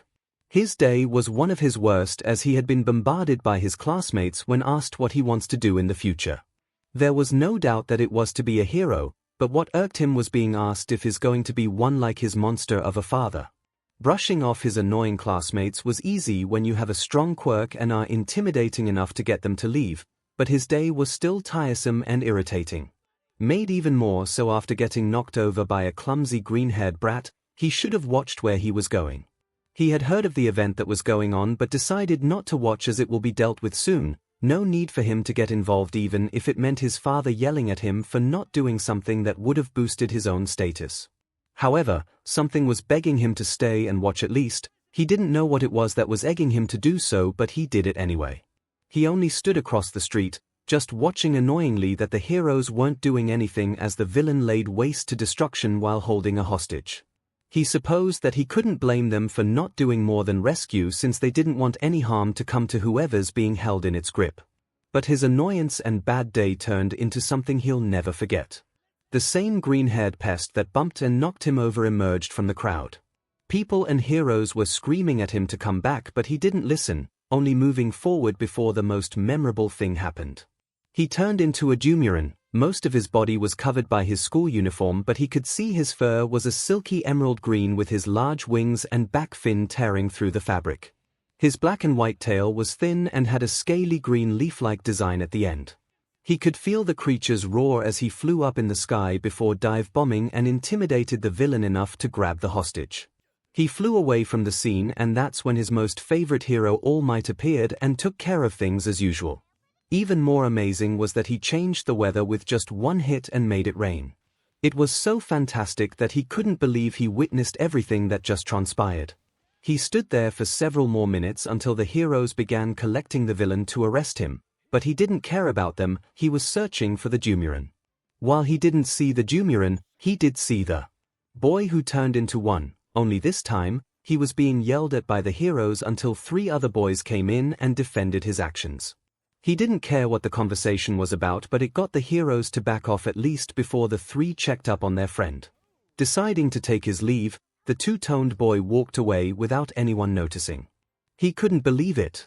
He saw a Dumuren. An actual Dumuren. Although, he knew it was only the boy's quirk that allowed him to turn into one, but still. He saw the one thing that made his life a little easier besides All Might. And like that, his worst day turned into one of the very few days that he'd like to stay remembered. After the 4 were checked that there were no injuries, they were taken by the police for eyewitness and interviews. Their parents were called, and despite their worries and 𝐒𝐭𝐲's loud crying, they were reassured that their sons were fine. It took them until late afternoon that the 4 were allowed to go back home. After waving goodbye to Yubi and Ine, Izuku and Katsuki were walking home before they separated a few blocks away. They were tired from everything and were just glad that it was the weekend tomorrow. "Thanks for saving my lame butt," Katsuki bluntly and awkwardly stated as Izuku looked at him with tired emerald eyes. "No problem. Those dumbass heroes shouldn't be yelled at you, even if you ran in like that. It was reckless, but I couldn't just stand there and watch you die." There was a hint of sadness and fear laced in Izuku's tone of voice that Katsuki looked at him with concern. "You, Mom, Aunt Mistuki, Uncle Masaru, Yubi, and Ine are all I have. If something happened to any of you, I don't know what I'd do." Katsuki stared as they also stopped walking for a moment. Ever since Uncle Hisoshi died, he kept an eye out for Izuku and Auntie Inko, even though he was also in the midst of recovering himself. Considering how the two know each other like the back of one another's hands, he could read Izuku like an open book. He, like Yubi and Ine, could tell that Izuku longs to have someone else to talk to, and though Katsuki really doesn't want to feel or admit it, he could feel his heart also lurch at the chance to make a new friend. Trouble is, every time someone hears what their quirks were, It's elementary to middle school years all over again, and both boys have to have their hopes die out like wilted flowers. Katsuki narrows his eyes very slightly. It's been like that for a long time and will most likely be like that in you, in spite of his heart saying otherwise. Compared to Izuku, Katsuki is more than willing to have only 6 people in his life. It's not his fault that he could pick out people's exploitative intentions like sore thumbs and give him deep-seated feelings of distrust. It was just too easy to pick out, and again, it's been like that for a very long time that Katsuki has accepted they'll most likely never get to have the friend who'll look past the surface. His heart lurched again in retaliation to his crippling thoughts. Katsuki closed his eyes before forcefully squashing down his feelings before wrapping his arm around his best friend. It's saddening, in his opinion, but these days there's only one thing that'll get Izuku back up and running. Yeah, well, none of us are going anywhere. And even if something does happen, I'll kick their butt. Just not like today. Hearing a small chuckle, he continued, but it was cool getting to see All Might in action. True, especially that punch that changed the weather. Delaware smash. Haha. That was awesome. Kinda glad I got caught, otherwise I wouldn't be gotten to see it. Kaken. What, you know you like that move as much as I do. At least I'm able to hide my nerdy excitement about it though. UJRK.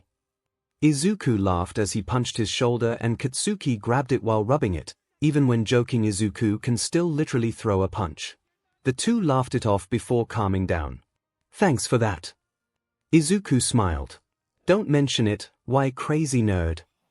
Their happy moment was cut off when a large man with blonde hair, blackened eyes, and a large smile while half bent at the waist came running out of a gap between 2 houses. I am here. All Might. Izuku and Katsuki screeched as the number 1 hero appeared out of nowhere and were now in front of their faces.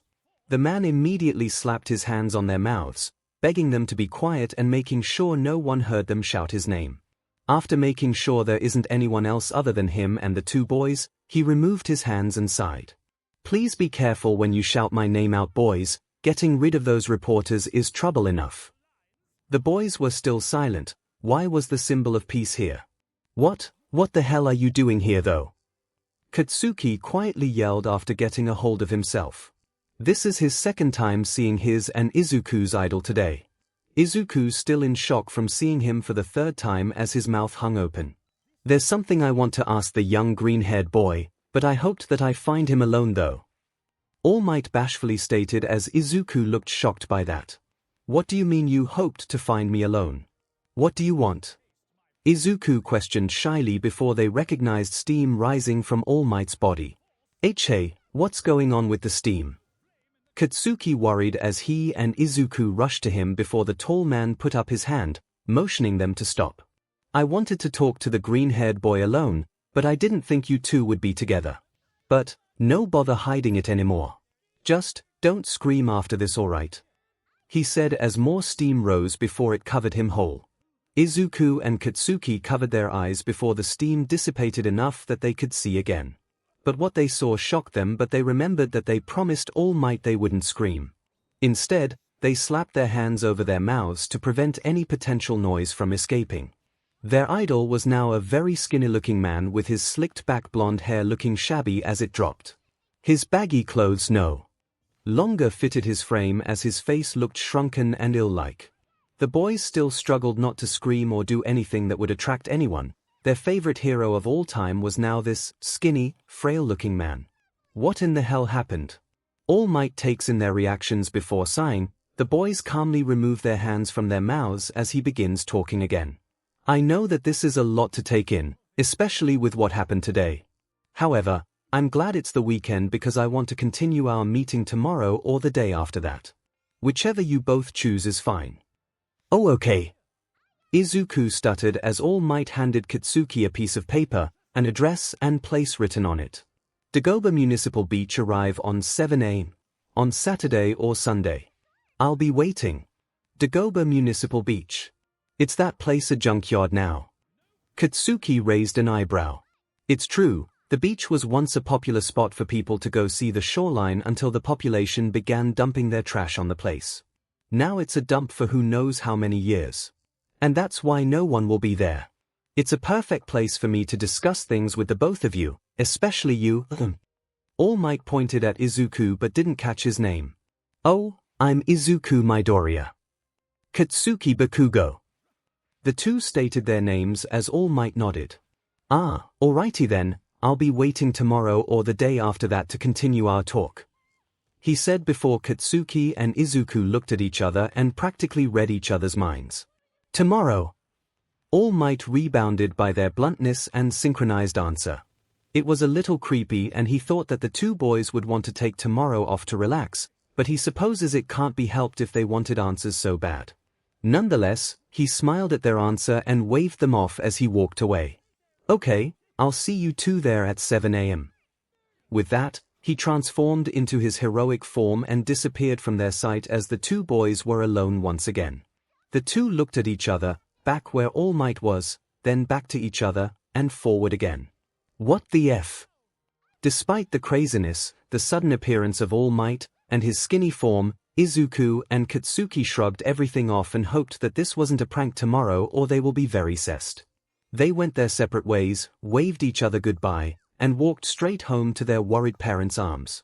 Mitsuki and Masaru were checking Katsuki's body for any injuries even though he said he didn't have any. Inko was crying and hugging Izuku tightly before telling him never to do anything reckless again. After getting out of their parents' grip, they showered, ate dinner, and fell straight into bed. It was a weird, frightening, insane day, and the boys finally managed to get sleep before waking up tomorrow to see All Might. Said tomorrow came as they got up early, changed into t-shirts and shorts, grabbed water bottles just in case, and already told their parents that they were going to be out for a while and might not make it back until late afternoon. Though hesitant, their parents allowed them to go but never leave one another's side, but it's not like they're going to with where they are going. After meeting up from where they separated yesterday, they went jogging to get there faster and exercise the exhaustion from the heavy sleep. It took the two a good 10 minutes to get near the beach before they decided to make it a race by sprinting there. After making sure there was no one to run into or any cars to slam into them, they both made it to the beach at top speed. It was a close call but Katsuki was able to get there first. He punched the air while leaping before collapsing onto the floor in exhaustion. I win, take that. Deku, he said in between breaths as Izuku had his hands on his knees and was about to collapse too, but he remained upright. Fine, next time though. I'll beat you.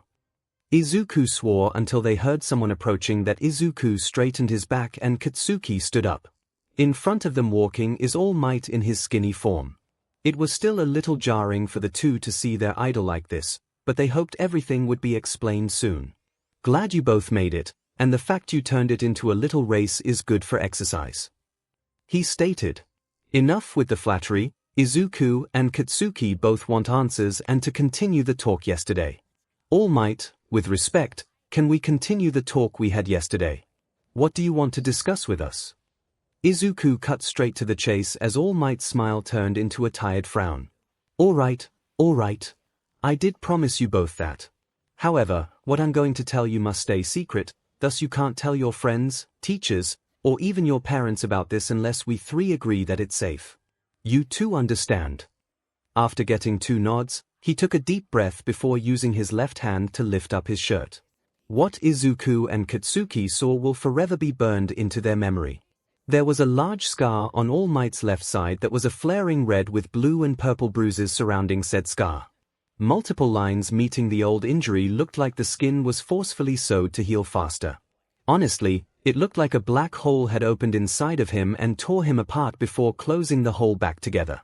Suddenly, Izuku and Katsuki were regretting their run and believed that their jog left them dizzy and nauseous as the former collapsed to his knees while the latter took some steps back. Their idol was badly injured and that injury was never shown either. It was jarring that such an injury was on him. All Might suspected this to be their reactions and waited until the two were able to become comfortable enough to see the injury. Pretty gross, right? I got this in a big fight 5 years back. My respiratory system was basically destroyed, I lost my whole stomach, and all the surgeries have pretty much worn me out. It can't be fixed. Right now, I can only do hero work for about 3 hours a day.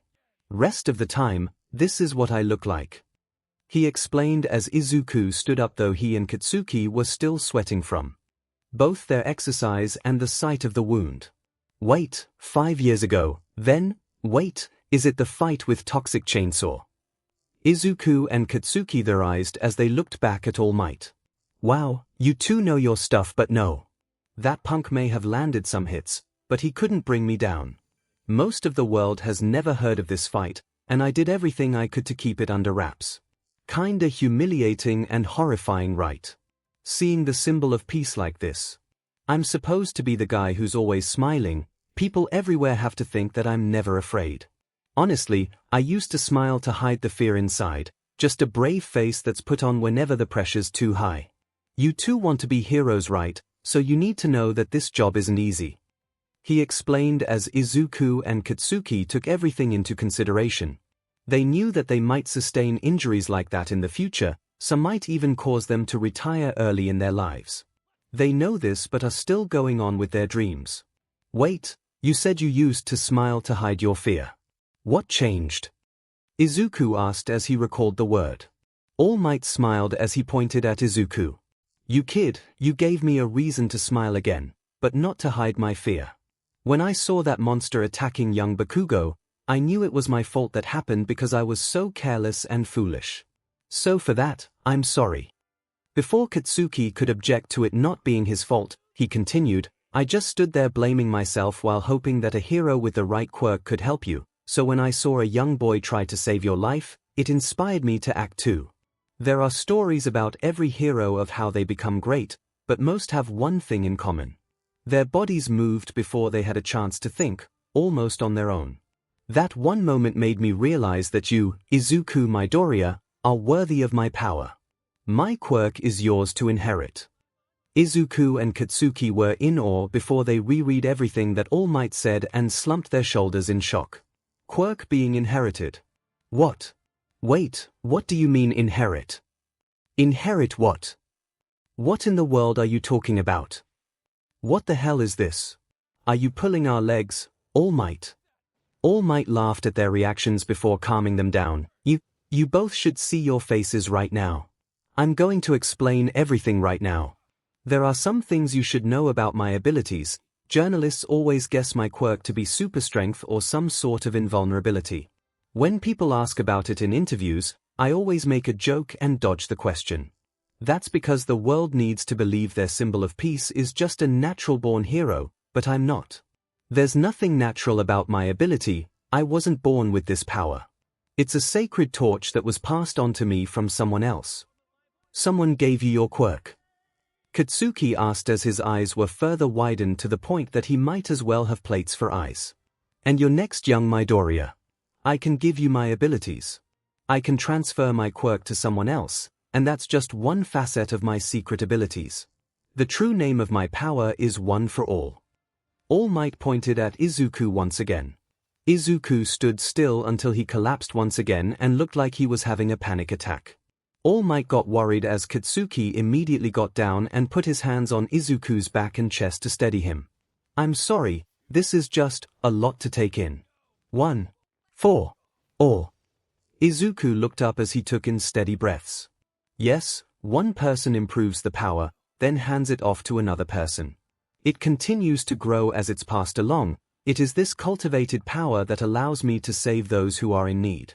The truth behind my strength. All Might explained as he spread his arms out wide. Like I said before, I'm on only 3 hours of my power, so that's not a lot of time for me to be a hero. Additionally, I'm running out of time. You boys are going to hate hearing this, but it's almost time for me to hang up the mantle as the symbol of peace. Izuku and Katsuki paled while hearing that. All Might's going to retire. And he's going to retire soon too. No, that can't be true. I need to pass my quirk along, so I was on the hunt for a worthy successor. Watching you jump into action as the rest of the heroes stood by, you may have gotten into trouble with them, but you still tried to save your friend. You acted like a true hero. So what do you say, Izuku Midoriya, will you be my successor for One for All? All Might offered his hand to Izuku, who's still on the floor. Izuku took some time to process everything, being chosen as All Might's successor. It was like a dream come true, to be trained by the symbol of peace himself, but he looked at Katsuki. He was worried that his best friend would be jealous of Izuku being trained by the number one hero and be chosen as his successor to boot. He's known Katsuki all his life, but that still didn't stop him from worrying. Then, the ash blonde stood up, shadows covering his eyes as Izuku worried what he'd say next. However, all of his concerns dissipated as Katsuki flashed him a wide, bright smile. "Well, what are you waiting for, Izuku? Take the DMN offer." Izuku was still on the floor as he stuttered his question. But what about you? Are you really okay with this?" Katsuki laughed immediately after he said that. Izuku and All Might backtracked as he threw his head back, wrapped his arms around his torso, and stepped back while cackling. "Oh come on, Izuku. We've known each other since we were in diapers and you're asking me that. I'm hurt. I don't care if you're All Might's successor, if you're quirkless, or if you're abnormal or whatever kind of CRP. I don't care if you'll get an extra quirk along with your Dumuren one, as long as we're going to be the next number one heroes and the best hero team. I don't care if you have his quirk or will be his successor." Katsuki then walked next to All Might to further empathize his point that he's fine with everything. Izuku looked at the two. He smiled as he was glad that Katsuki wouldn't be potentially jealous that his All Might's successor. As long as they would be a hero team, nothing mattered to the ash blonde. The greenhead was still processing the offer, but decided to take it and grabbed All Might's hand as he and Katsuki helped him get up. "Excellent." He motioned for the two to follow him as they walked to a deep pile of trash that was nothing but rusty cars, fridges, and other junk that was dumped on the beach. "Now, we need to train young Midoriya's body so he can sustain one for all. And to do that, you're going to clean up this entire beach until there's not a single speck of trash left." "Wait, what do you mean train? Isn't Deku already strong enough to gain your quirk?" Katsuki questioned as All Might stopped walking. "True, he's strong enough as it is, but I'm worried his body might not be enough to contain all the power of one for all." Despite being rather short and standing at 5 feet 5 inches tall, Izuku's body in general was strong and well-muscled from Quirk, Muay Thai, and Taekwondo training for so many years. "My quirk is a whole lot to handle. The combined physical abilities of everyone who's ever used it creates a hurricane of pure force. If a body is unprepared, they can't fully inherit it. Your arms and legs would shoot off if you tried to." The thought of Izuku's arms and legs blowing off horrified him and Katsuki as All Might continued. "You're my student and I'm your trainer at the moment. At the moment, heroes these days are mostly showing off and capturing villains, but things were different before quirks. Service was what mattered. Back then heroes were those who helped the community. Even if it's boring, I want you to restore the coastline for the entire section of the beach. This is your training montage, young Midoriya, to be a hero and my successor." Izuku watched as All Might turned into his hero form and walked to an old refrigerator in order to destroy it to show off the still rising sun as he talked. It was a appealing sight as All Might turned back to normal as Izuku and Katsuki stared at the sunrise. The greenhead knew that this is his new training montage and he will complete it no matter what. His sight was blocked when All Might handed him a piece of paper with a schedule listed. His sleep, training montage, school, everything was listed there. "When you accepted my power and after I told you everything about One for All, I devised a training schedule and wanted to see if yours is either similar or you can adjust to it." Izuku looked over the list several times to see if it does interfere with his own training schedule. Surprisingly, not a whole lot, just a few extra hours into training on the beach, and that's it.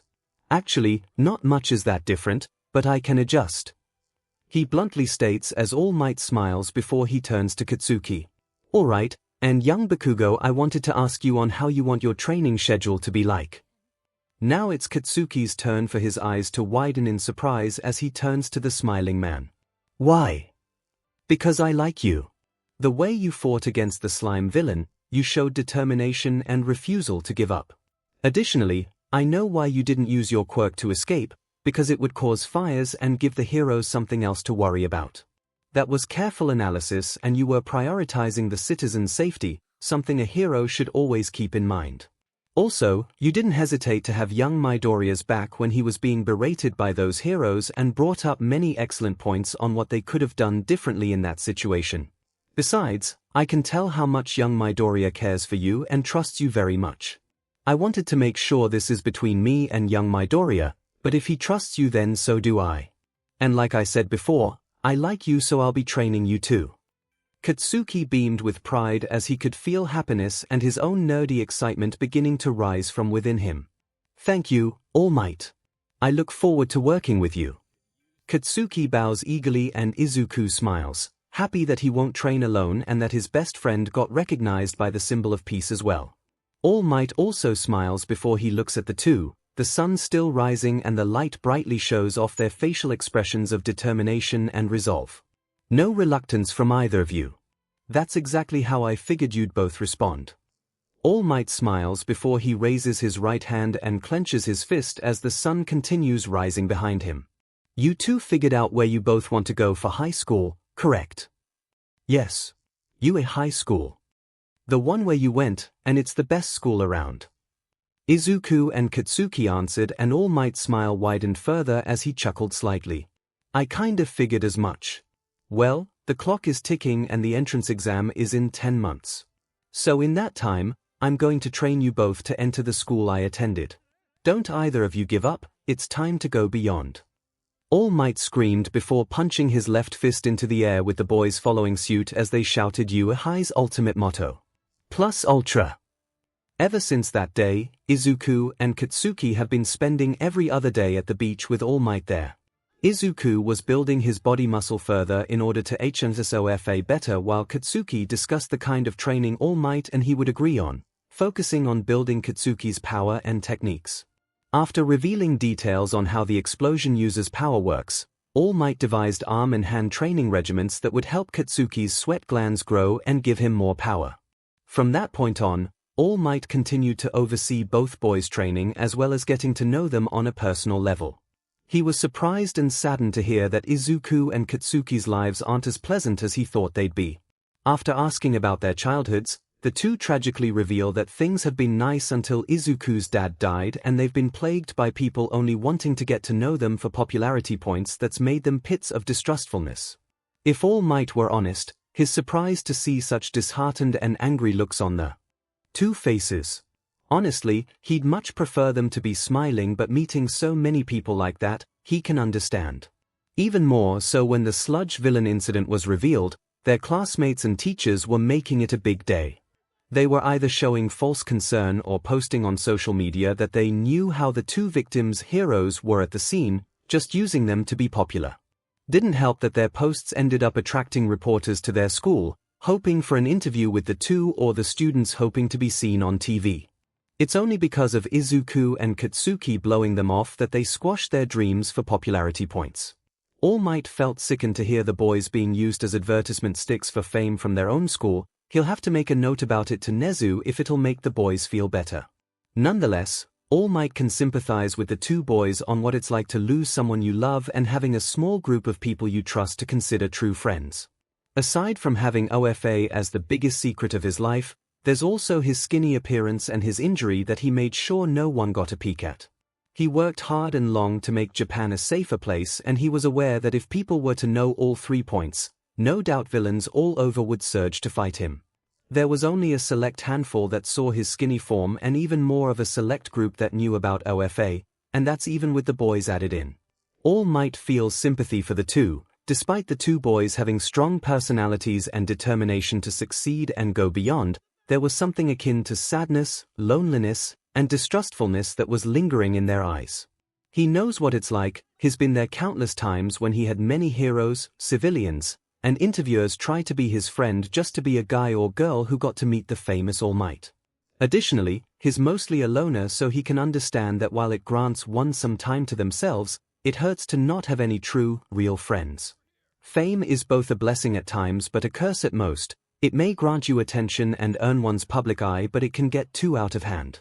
However, he's positive that things will change for them the moment they go to UA High, his own high school before he debuted as a hero.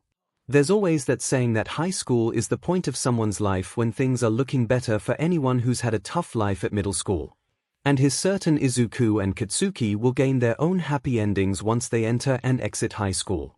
He can't wait for what bright futures will await the two.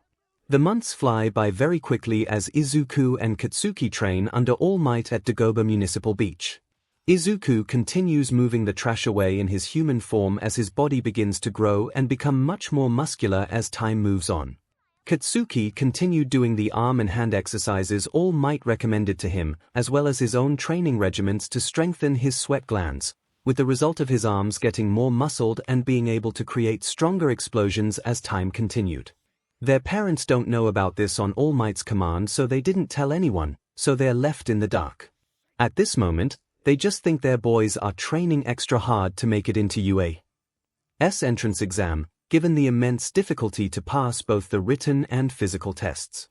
As time continues to move onwards, middle school became much more bearable, even though Izuku and Katsuki had to cut off time with UB and INA to train with All Might. The two understand as it's to get into U-High as they continue to study for their own high schools.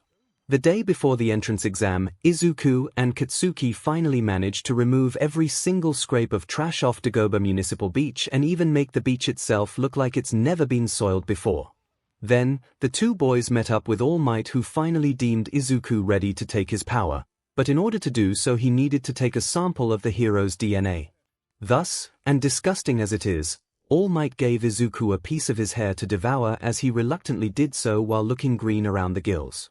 The symbol of peace tells Izuku that the power will kick in 2 or 3 hours as he tells the two to get plenty of rest before tomorrow as he wishes them luck and that he's proud of them both. Today was the day. The UA High entrance exam. Izuku and Katsuki stood in front of the large gates that lead to the greatest hero school of all, UA. The school that produces the best heroes in all of Japan, the school that's always tough on the students no matter what, and the school that gave the world All Might, the symbol of peace and current #1 hero. The school was at least a 50-story high building that separated into 4 different buildings. The windows painted a appealing blue and white off the glorious sky as clouds slowly moved on. The school stood on top of a large hill that practically overlooks the town below it. Surrounding the building was nothing but lush forests of tall trees with the wind blowing the branches as the gorgeous cherry blossom petals were pulled off of them. Down along the path to the main entrance are statues that are presumably the founders of the most famous hero school. Students from different schools continue walking towards the entrance as Izuku and Katsuki look on. This is going to be the day when they enter and pass the test and enter the school that gave the world All Might. The two look at each other and smile. They begin walking towards the entrance of UA to begin the written portion of the test. However, as Izuku is walking, he accidentally trips on a loose tile and is about to fall. Katsuki tried to stop him and Izuku attempted to summon his wings from his back until he felt something touch his back. His descent to the floor was halted, and he was floating all of a sudden. The green-haired flailed his limbs as he hovered the ground as he and the ash blonde turned their heads to the person who stopped him from faceplanting on the ground.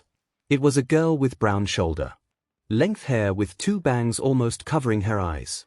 Her eyes were also the same color as her hair as she has a roundish face with vibrating pink cheeks. Her hands were raised as her fingers were spread out and about to touch each other. Izuku and Katsuki saw her fingers had unique pads as she pressed her fingers together after the former was able to reposition himself and he felt his gravity return to him. Izuku landed on his 2 feet as he straightened before he and Katsuki turned to properly look at the girl. "Hey, are you okay? I stopped you with my quirk. I'm sorry I didn't ask first. But, I figured you wouldn't mind me catching you. Isn't this all way nerve-wracking? Well, guess I'll see you both inside." The girl asked as she awkwardly waved at the 2 boys before leaving for the main entrance. Izuku was about to catch up to her but Katsuki stopped him. "What? I'm just going to say thanks and ask her name." "Yeah, but, what the? Come on, already. You don't know if she might post on social media that we met the 2 sludge villain kids on her way to UA. Bro, she didn't even look like she knew us. How is she going to post that if she might not know us? For all we know, if all 3 of us pass, she might be in the same class as us. How can we expect to get a new friend if you won't even let me talk to her and see for ourselves that she could be trusted?" And at that, Katsuki stops and his retort dies in his throat. He looks away and drops his hand from Izuku's shoulders. The greenette sighs and does the same as the ash blonde looks back at him. Look, like All Might said, 𝐂𝐽 might be different than all of our previous schools. I know it's a long shot and could just be me talking, but I'm having a good feeling about this. So please, at least give 𝐂𝐽 a chance to make new friends and get to know that girl if she does end up with us. Izuku asks pleadingly and even does the infamous Midoriya puppy dog eyes. Katsuki's doubtful looks begins to die out and with a loud sigh, gives way to his best friend's pleas. Fine, but just, he said while poking the smiling shapeshifter's chest. He then makes his way into 𝐂𝐽's halls with a hand to his chest. The lurching feelings that his heart usually splurges whenever he's being his distrustful self suddenly feel like it's pumping with happiness. Weird. Izuku smiles and is about to head in himself before he catches sight of someone that he remembered 10 months ago on the day of the sludge villain.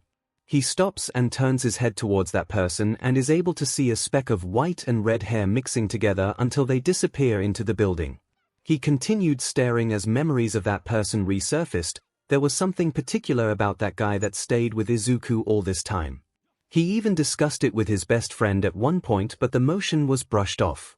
Izuku continued staring where the person was until he heard Katsuki call out to him and that he was holding people back from climbing the stairs. This finally gets Izuku to make the trek up the stairs and into the building to take the written portion of the entrance exam. As they enter the building, the students are all directed to a large stadium with multiple rows of seats that completely fill the room. Everyone begins taking their seats as Izuku and Katsuki sit next to each other while the former tries to find either the girl they met before or the boy with the two-toned hair. While he couldn't find either student, the ash blonde nudged him as Izuku sees a smile on his face as he points to the stage. His eyes widened as he saw a man with crazy blonde hair that's shaped like a crescent moon. He was wearing red-tinted glasses as his mouth had a big smile on his face, and was wearing black, etchy clothing. He has a type of radio on his chest as he wears fingerless gloves while marching onto the stage. What's up, 𝐂𝐽 candidates? Thanks for tuning into me, your school D. Come on and let me hear 𝐒𝐽. The voice hero present MIC shouted. Unfortunately, no one made a single sound until Katsuki and Izuku glanced at each other with mischievous smiles and cried out loud. Woo woo. Everyone jumps back from the duo as present MIC smiles happily. That's more like it. Now, let's talk about how this practical exam is gonna go down, okay? Are you ready? Yeah. Ye. 𝐒𝐽𝐽. Like your application said, today you rocking boys and girls will be out there conducting 10-minute mock battles in super hip urban settings. Gird your loins, my friends. After I drop the MIC here, you'll head to your specified battle center. Sound good?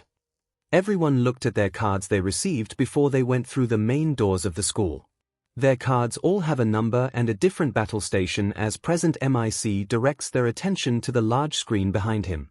Izuku and Katsuki looked at their cards and the former had stage A while the latter had stage B. I see, they're splitting us up so we can't work with any of our friends. The ash blonde stated as Izuku peeked at his own and then his friend. Yeah, you're right. Our examinee numbers are one after the other, but we're assigned to different battle centers. The voice hero once again calls for everyone's attention as he begins explaining the task. The screen shows 4 different types of robots as he begins talking. Okay, let's check out your targets. There are 3 types of faux villains in every battle center. You'll earn points based on their level of difficulty, so better choose wisely. Your goal in this trial is to use your quirk to raise your score by shredding these faux villains like a mid-song guitar solo. But check it, make sure you're keeping things heroic. Attacking other examinees is a no-no, 𝐒𝐽 dig. Present MIC stops when he sees a hand suddenly shoot out of the audience. Excuse me, sir, but I have a question. A tall, navy blue-haired, spectacled teenager stands from his seat as the ceiling lamp lights point to him. Present MIC allows him to continue as he begins asking his question. On the printout, you've listed 4 types of villains, not 3. With all due respect, if this is an error on official 𝐂𝐽 material, it is shameful. We are exemplary students, we expect the best from Japan's most notable school. A mistake such as this won't do. Additionally, you two with the ridiculous hairstyles. He then pointed to Izuku and Katsuki as they raised their eyebrows. You two have been doing nothing but yell out loud. Stop that, If you both can't bother to take this seriously, then leave. You're distracting the rest of us. Izuku's face bristled and Katsuki's eyes twitched. They were just having fun and going along with present MIC's shouting, no need to be called out for it. Sure, it may be distracting, but it was fun to say the least, and it's a good way to let out some nerves before the exam starts anyway. Already this guy was on both Izuku and Katsuki's shitlist as the latter catches sight of the former's death-chilling glare. At that point, he'll let him do all the talking. Look, I'm sorry if me and my best friend were distracting some of you, but at least acknowledge the fact that some of us want to ease our nerves. This is the UA entrance exam, so people are in the right to be nervous about these things. And last I checked, present MIC allowed us to actually let out a few shouts here and there. So I think, you should pay attention more and get your head out of the clouds if you think you're in the right. Izuku finished his sentence off with a cold death glare, his hair casting shadows over his eyes, and his voice low enough to send shivers down even the devil's spine. Just ask Katsuki, whose eyes are closed, and if you look carefully, you can see slight trembles. The blue-haired boy and those around him shuddered at the intense glare from the green-haired male as the former sat down in fear of the latter. Present MIC stutters as he regains his voice. All right, quiet down you crazy examinees. Thanks for calling in with your request, the fourth villain is worth 0 points. That guy's just an obstacle we'll be throwing in your way, there's one in every battle center. Think of it as a hurdle you should try to avoid, it's not that it can't be beaten, but there's kinda no point. I recommend my listeners to try to ignore it and focus in the lines top-pin the charts. He explained as the screen shows a mini-figure of himself running away from said 0-point robot. The students begin talking about how defeating the robots is very similar to a video point game. That's all I got for you today, I'll sign off with a little present. A sample of our school motto. As General Napoleon Bonaparte once laid down, a true hero is one who overcomes life's misfortunes. Now that's a tasty soundbite, are you ready to go beyond? Let's hear a plus ultra, good luck. Hope you practiced hitting more than just books. Plus ultra. Present MIC mentally thanked the two exhilarant boys from before as this and final time, more students actually shouted the line as well. It took the students several hours to complete the written exam, but after they completed the written portion, they were ushered by present MIC to finally take the practical where they would take out robots. Before going to the stations, everyone changed out of their school uniforms and into something that provides a lot of movement for fighting. Izuku changed into a light blue sleeveless shirt and shorts with white stripes going on both sides of the clothes. Katsuki's is also a sleeveless shirt but black, wore long dark green briefs, and a red belt with pouches. After that, they went to the battle station their numbers assigned them to as everyone was split up into different groups. Izuku and Katsuki fist bumped each other and wished one another luck as they went their separate ways. As of now, Izuku is standing in front of a large gate with walls surrounding a replica of a large city. He takes a moment to look at his fellow competitors while he does some simple stretches to prepare himself for the test. However, as he glances at the others, he sees the same girl from before who stopped him from tripping over himself at the 𝐒𝐬𝐽𝐽. He remembered that neither he nor Katsuki thanked her for helping him and he tried to walk in order to do so. Unfortunately, he feels something land on his left shoulder and looks back to see the same uptight, glasses boy. She looks like she's trying to focus on the trials ahead. What are you going to do, distract her and ruin her chances to succeed? He accused as Izuku turned around with an annoyed glare. No, I was going to thank her for helping me out earlier. Seriously, stop trying to stick your nose into everyone's business. The taller boy flinched from being talked to, but before he could retort, everyone around them began talking about the greenhead. Hey, check him out. It's the dude from the sludge villain attack. Whoa, really, he's here. DM it. He can turn into some sort of monster, right? Yeah, I don't know what kind, but I heard he can fly. Man, talk about having an advantage and a strong quirk. Izuku becomes even more annoyed now that people seem to recognize him from the sludge villain attack. He wonders if Katsuki's also suffering the same treatment until he hears present MIC about to start the test. Deciding not to waste any more time, Izuku ran forward and leaped into the air just as the siren starts. Somersaulting, 𝐒𝐭𝐚𝐲 transforms into his Dumuren form as everyone who was about to start running turned around and stared at him in awe. The now transformed Dumuren shifter flies through the air and passes the gate as he hears the voice hero telling everyone to get moving already as they are wasting time. As he reached the first group of robots, he considered using one for all until he remembered the conversation with All Might the day he gained his power. "Hey, you want me to use just my Dumuren quirk?" 𝐒𝐭𝐴 questioned as he and Katsuki looked at All Might. "I know I said you're ready, but I want your body to adjust to OFA. We don't know if you can actually handle one for all completely yet, so on the safe side, I want you to use only your Dumuren quirk to get through the entrance exam while we figure out where you are with this power." All Might instructed as 𝐒𝐭𝐴 paused for a moment, thought about it, and nodded. I wanted to see OFA in action," Katsuki muttered as he rubbed his head. All Might laughed wholeheartedly as he placed his hands on 𝐒𝐭𝐴 and Katsuki's shoulders. I know, but we'll get to that later. Right now, I want you both to go home and get plenty of rest before the test tomorrow. You two have come a long way in the span of just 10 months and I know you both will do great, but whether you fail or not, I'm proud of you too.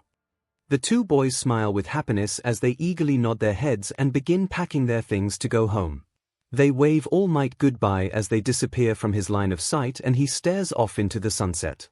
After remembering his conversation with All Might, 𝐒𝐭𝐴 forgoes summoning OFA and uses Plasma Claw instead on the 3 one-point robots. He flies through them with speed and grace as the classic shing is heard and the robots fall apart as the claw cuts burnt red hot from the heat.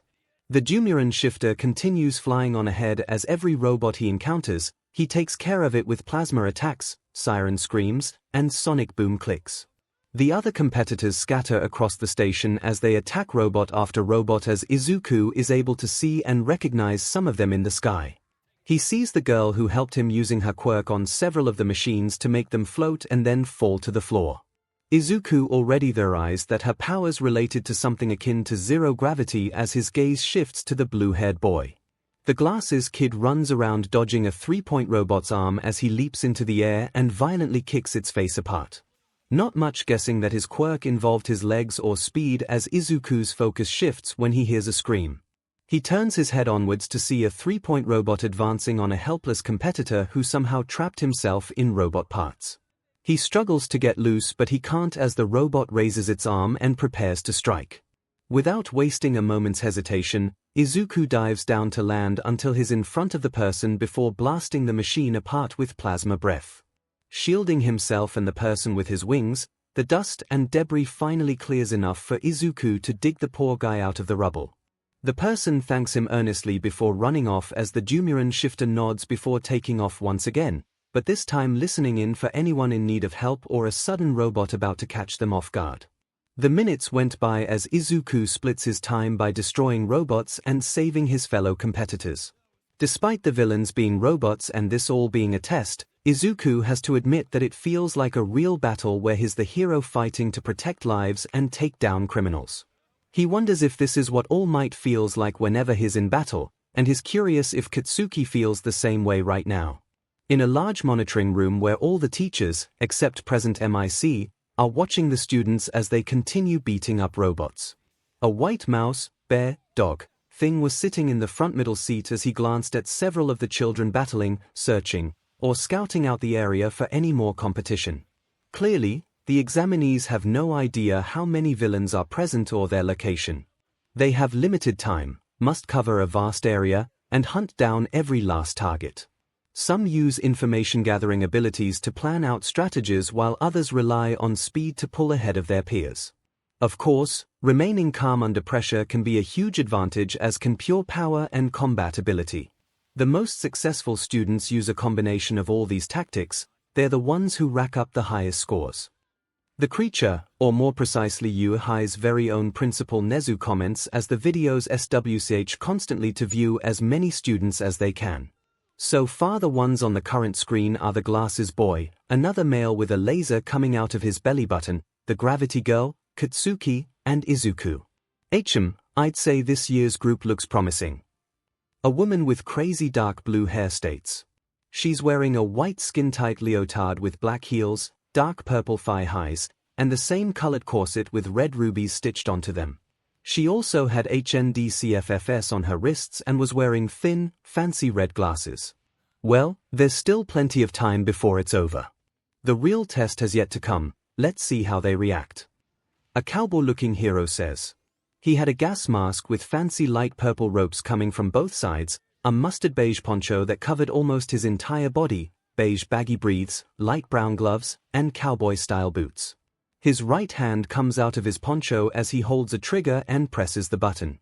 All Might sits a few seats by him as he stares at the trigger before directing his attention back to the screen.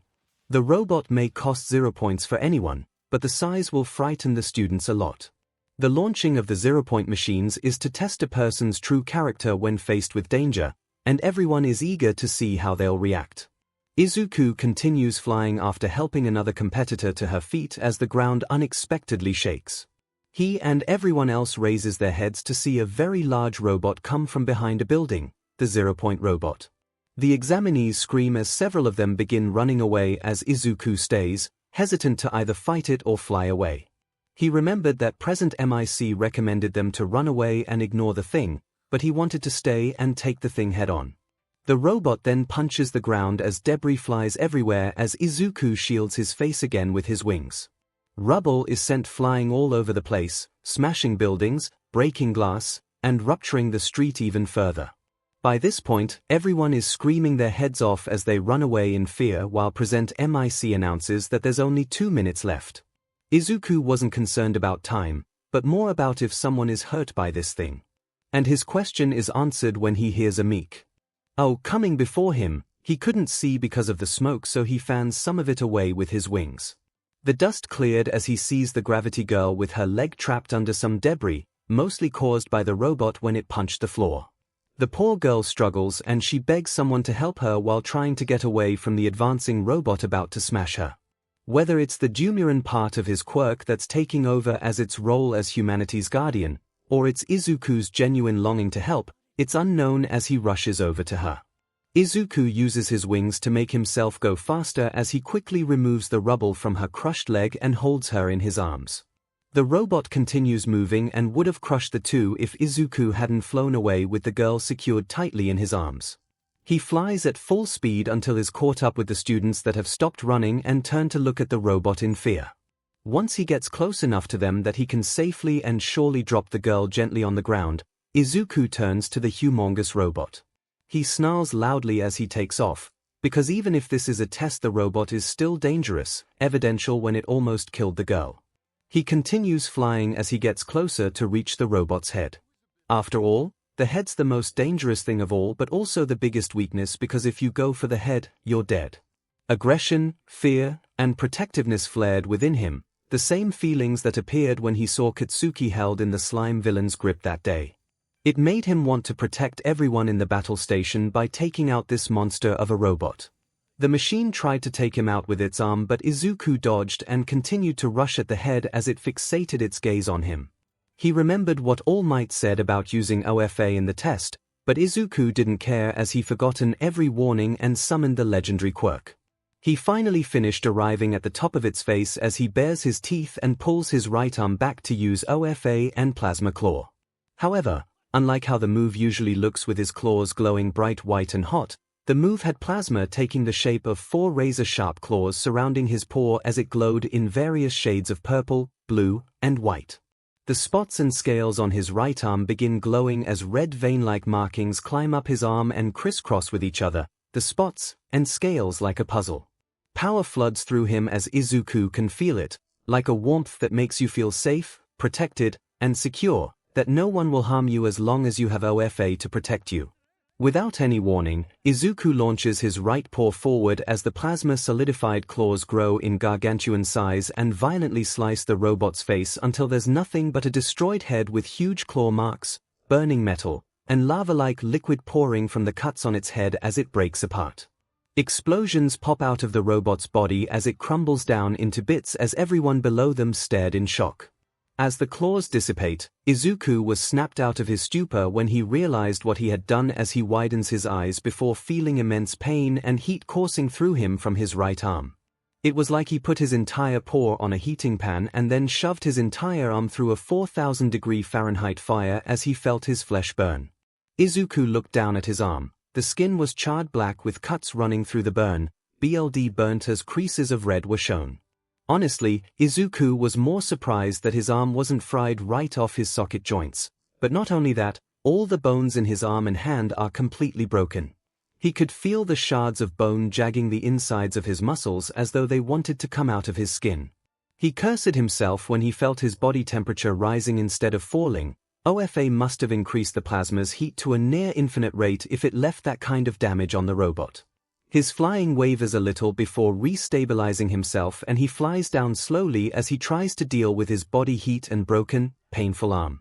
And that's it. Time's up. Izuku hears present MIC call out as he lands on the ground ungracefully as he turns back to normal. He breathes exhaustively as he collapses onto one leg while he holds his injured arm and cools down his body, all the while hearing the other competitors talk about him from behind. Did you see that attack? He practically sliced and melted that robot with just one hit. Yeah, but look at his arm. Didn't think with all those attacks he's been dishing out could hurt him so badly. Must be a reserved special move or something. Man, talk about a double-edged sword, that's your trump card. Double-edged sword or not, that attack was awesome though. Among those still talking about the Dumuren shifter was the glasses boy. He saw everything that happened, how that examinee didn't hesitate to rescue the girl and take down the robot even though it costed 0 points. He didn't do it for show either, he did it because he genuinely wanted to help the girl who was trapped and looking for someone to help her. The blue-haired male was ashamed that he didn't help her himself, as he swore that if the exam was real life, then he would have done the same thing to save a helpless civilian. Then something clicked in his head as he turned to the outside of the arena. The judges were sure to have seen his actions, so does that mean the boy knew that they were watching him and that unleashing the enormous robot was a test of character? Very nice, good work all around. You're heroes in my eyes, every one of you. Here, reward yourselves. Have some gummies but don't eat them all at once. A very short, elderly woman said as she uses a cane that resembles a syringe as the examinees make a path for her. While walking she gives some gummy bears to a male student who takes it awkwardly and nicely. Oh my goodness, you were hurt this badly by your own quirk, Sonny. Gimme some sugar. She stops in front of Izuku and motions for him to kneel as she kisses his forehead gently. Everyone around them looks aghast by her action, but the boy with the belly button laser reveals her identity. That mademoiselle, she's the heart of UA. You're watching a school nurse in action, the youthful heroine, Recovery Girl. Her quirk is Trey's awesome boost of healing power. She's the only reason UA can hold these reckless exams. Look, she's saving him months of recovery time. She leans away from the greenhead as he glows a light green aura. He looks at his right arm and sees the charred skin become its normal healthy color. The broken bones, twisted fingers, and bent arm turned back to its original form, as though the attack hadn't taken a toll on his arm at all. The pain slowly went away, but as it went, he felt exhausted afterwards. He shouldn't feel so exhausted though. He barely broke a sweat in just 10 minutes until he remembered that Recovery Girl's power drains stamina in order to heal a person's injury. Izuku stared at her as she checked on anyone who was possibly injured, especially the girl that was trapped before. As much as Izuku wanted to see if the girl was alright, he decided she was in good hands and wanted to see if either he or Katsuki passed the exam. 4 days have passed with no notice from UA for either Katsuki or Izuku, as the teachers and judges need to take time to figure out who's worth being a student at the best hero school in all of Japan. While the two are sure to have passed the written part of the exam as they studied extremely hard for it, they wondered how the practical exam would turn out. Like Izuku, Katsuki had also taken out robots and saved some of the examinees who were stupid or reckless, like his one to talk about doing something stupid or reckless. He also took out a 0-point robot himself, but unlike Izuku's severe injury, all Katsuki had were sore, aching arms. Lucky bastard, Izuku thought. At the moment, Izuku is eating lunch with his mother until he gets a message from Katsuki that his letter from UA had arrived. Izuku and Inko encouraged Katsuki to open it, but he wanted to wait until Izuku got his so they can open them together. Mitsuki and Masaru didn't object as they and 𝐭 agreed to do it at the Bakugo residence since the last time they visited it was at the Midoriya apartment. They've always done their hangouts in a pattern. It wasn't until much later in the day that Izuku's letter finally came, but it was late, so everyone agreed to do it tomorrow morning. Plus, it'd give the parents time to get their things for 𝐒𝐲 if they did it that early in the day.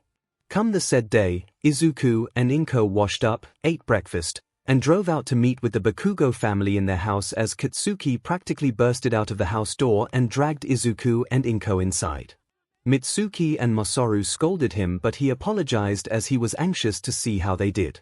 After things got settled, the two pull out their letters, took a deep breath, and opened them to find unique discs falling out of them. Everyone stared in shock before the two boys pressed the buttons and two holographic screens of All Might in a yellow work suit and a gold and red fancy background behind him. Booyah! I am here as a projection now. All Might shouted as Izuku and Katsuki widened their eyes. Wait, All Might is giving a message. Does that mean? I know it's been a while, but with great power comes a great amount of paperwork. My apologies, young man. The truth is, I didn't come to this city just to fight villains. You're looking at the newest 𝐒𝐲 faculty member. Wait, All Might is working at 𝐒𝐲 High. Izuku and Katsuki's eyes become even larger as their parents also widen their eyes. Though the adults can tell that the boys are very excited about this as their hairs are shaking a little and they smirk at them. Alright, moving on. You have passed the written exam portion with very impressive scores, might I add some of the best. Izuku and Katsuki's parents smiled at each other while said kids blushed at the praise. For the practical part, you did an outstanding job in not just defeating robots but also another factor thrown into it. You were incredible and your actions inspire people as the practical part wasn't graded on combat alone. How could a hero course reject someone who is committed to saving others, no matter the consequence to him or herself? After all, that's what makes a hero, and that's what my alma mater is all about. Training those who would risk their lives for the greater good, so we had rescue points. A panel of judges watches and they award points for heroic acts beyond just fighting villains. The screen splits up into mini-screens to show Izuku and Katsuki fighting robots and saving lives. The most prominent, however, were both boys taking out the 0-point robots. Izuku looked at Katsuki in wonder as the ash blonde blushed and tried to pull a smug look but failed. The greenette playfully pushed him until 𝐭 and Mitsuki touched their shoulders as the screen turned into a scoring board. Izuku was in first place with 85 villain points and 65 rescue points, while Katsuki was second place with 75 points and 50 rescue points. Welcome Izuku, Katsuki, you have made it. Come to our hero academia. The screen of All Might giving them a thumbs up then turns into fireworks as 𝐭, Mitsuki, and Masaru happily hugged the two boys as they cheered. The two did it. They made it into 𝐒𝐲 High. It was a time for celebration, so they decided to go out once again at a famous restaurant that they are extremely familiar with. They also contacted 𝐸𝐵 and 𝐼𝐴 to come as they also managed to get into their desired high schools as well. The day was crazy as everyone began talking about uniforms, school supplies, hero outfits, classes they'll take, the people they'll meet, and everything else. It was like the first day of school when they were little kids. It was hectic. But Izuku and Katsuki consider this day to be better than their other days as it's a day to be happy and get ready to go to 𝐒𝐲 High. The last few days of middle school weren't interesting as everyone congratulated Izuku and Katsuki for making it into 𝐒𝐲 High. It was tiring to be in middle school, but they managed to get by as they have to get things ready for high school, the real challenge that awaits the two boys. Everything passed by so quickly as 𝐸𝐵 and 𝐼𝐴 tearfully said their goodbyes to Izuku and Katsuki as they separated and won't see each other for a while, but this isn't the last time they'll meet up though. At the moment, Katsuki was spending Friday and Saturday night at 𝐭 and Izuku's apartment. He was making the two his favorite curry to try something else besides katsudon in the household. He had finished making 3 bowls of curry and cleaning up the kitchen counter that he went out to try and find 𝐭 and Izuku. Just as he was about to call out, he saw a door near the bathroom open and peeks inside to find the two praying in front of the shrine dedicated to Hisoshi. Katsuki steps away and looks on, not wanting to interrupt the moment. After a few minutes the two stand and finally see the ash blonde. Didn't want to intrude, but "Ah, the food's ready." He rubbed his head awkwardly as he blushed as 𝐒𝐿 and 𝐒𝐿 smiled tenderly. The mother patted his head as he closed his red eyes cutely. "You're so sweet, 𝐿𝐵𝐿. Thank you for your consideration. I can't wait to try your curry again. It's been a while." "You had it 2 weeks ago, Auntie 𝐒𝐿." "I know, I'm just playing with you." The two walked off, but Katsuki remained in place. "Katsuki! Can I use the room for something?" He pointed to the shrine of Hisoshi as 𝐒𝐿 and 𝐒𝐿 realized that he wanted to pray as well and smiled. "Sure, we'll wait for you." 𝐒𝐿 waved, but Katsuki brushed him off. "Nah, don't want your food to get cold. Eat before me, it'll be fine." He walked inside and closed the door without giving either Midoriya a chance to reply. With that, the two walked off as Katsuki sat on the mat in front of the shrine. The shrine was a traditional tamaya, with flowers and incense smoke sticks plunged into small pots in front of a portrait of Hisoshi Midoriya. He did the traditional bowing in front of the shrine before opening his mouth to talk. "Hey Uncle Hisoshi, this is awkward. Me and 𝐒𝐿 did it.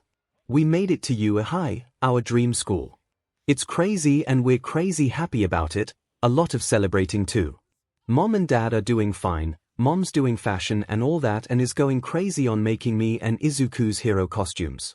Dad's making music as always, interesting stuff even though I don't get a lot of it.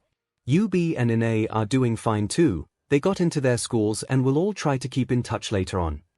He paused for a moment before talking again. "I'm going to be a pro, I'll protect lives and beat bad guys so hard they'll be knocked back to Timbuktu. I'm going to be a strong hero with 𝐒𝐿 and will be the best hero team you could imagine. Also, I'll look after Auntie 𝐒𝐿 and 𝐒𝐿 for you, that I promise, so watch us Uncle Hisoshi," he declared as he clenched his fists before putting his hands together to bow respectively one last time and then stood to leave. He gently opens and closes the door before heading back to the dinner table to eat with the two greenettes but didn't notice a spirit appearing inside the room. It was a male that was tall, had dark, green hair, freckles, and he put on a gentle smile. "I'm always watching. Good luck, you two." Now is the day that 𝐒𝐿 and Katsuki begin their first day at 𝐒𝐻𝐼. They are dressed in 𝐒𝐿 clothing consisting of button-up white shirt, grey jacket with blue-green stripes on the shoulders, inside of the jacket, and arm cuffs, a red tie, and dark blue-green briefs. However, compared to 𝐒𝐿 who wore the whole attire, Katsuki didn't wear the tie, had a few buttons on his shirt left open, and his bags were sagging a little. They were standing outside of the Midoriya apartment as their parents were excitedly taking pictures despite the boys' insistence that they'll be late on the first day. "Mom, Auntie Mitsuki, and Uncle Masaru, we're going to be late. Come on you two, just one more." "That's what you said the last 20. Damn it, I do not want to be late on our first day." Another 10 photos passed that the boys were finally let go by their parents to leave, but not with a few tears and snot escaping their faces every here and there. Mitsuki nodded Katsuki while Masaru sobbed while shouting out praises as their son made a cringy smile at the affection. 𝐒𝐿 and 𝐒�'s affectionate hug was less enthusiastic as they just stood there and then released each other. 𝐒�L's eyes had tears running down her face as she gently rubs her hand on 𝐒�'s face. "Look at you, my baby, all grown up.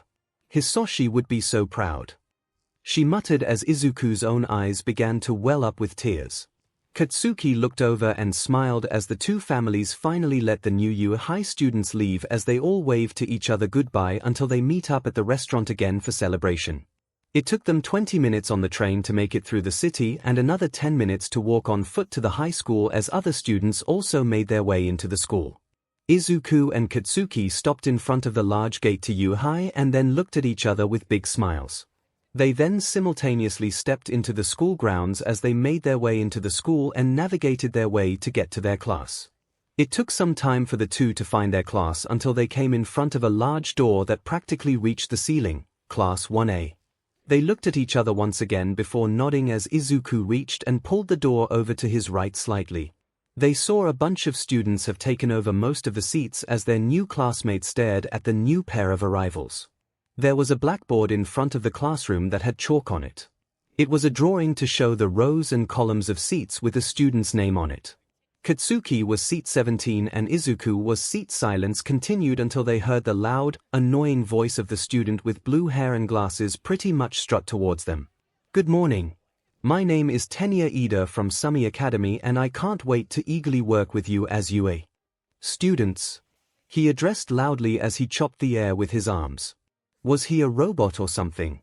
Izuku and Katsuki looked at each other for the third time as they seemingly asked themselves that question before the former shook hands with Ida.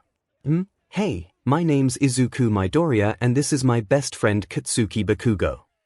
He motioned to the ash blonde as he begrudgingly shook hands with the spectacled boy.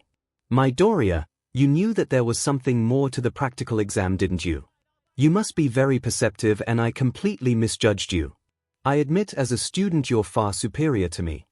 He bashfully stated as Izuku and Katsuki looked at one another for the fourth time today as they shrugged their shoulders and had faces of confusion. What? I didn't know anything about the practical exam. And I'm not superior to you or anyone else. Yeah, are you making up nonsense or something? Izuku and Katsuki asked as Ida looked at them again. But, didn't you save that girl because you knew the 0-point robot being unleashed was a test of character? What? No, I just wanted to beat that thing and save the girl because it could have hurt her. I didn't know there was any test of character or something. Izuku explained. Oh, I see.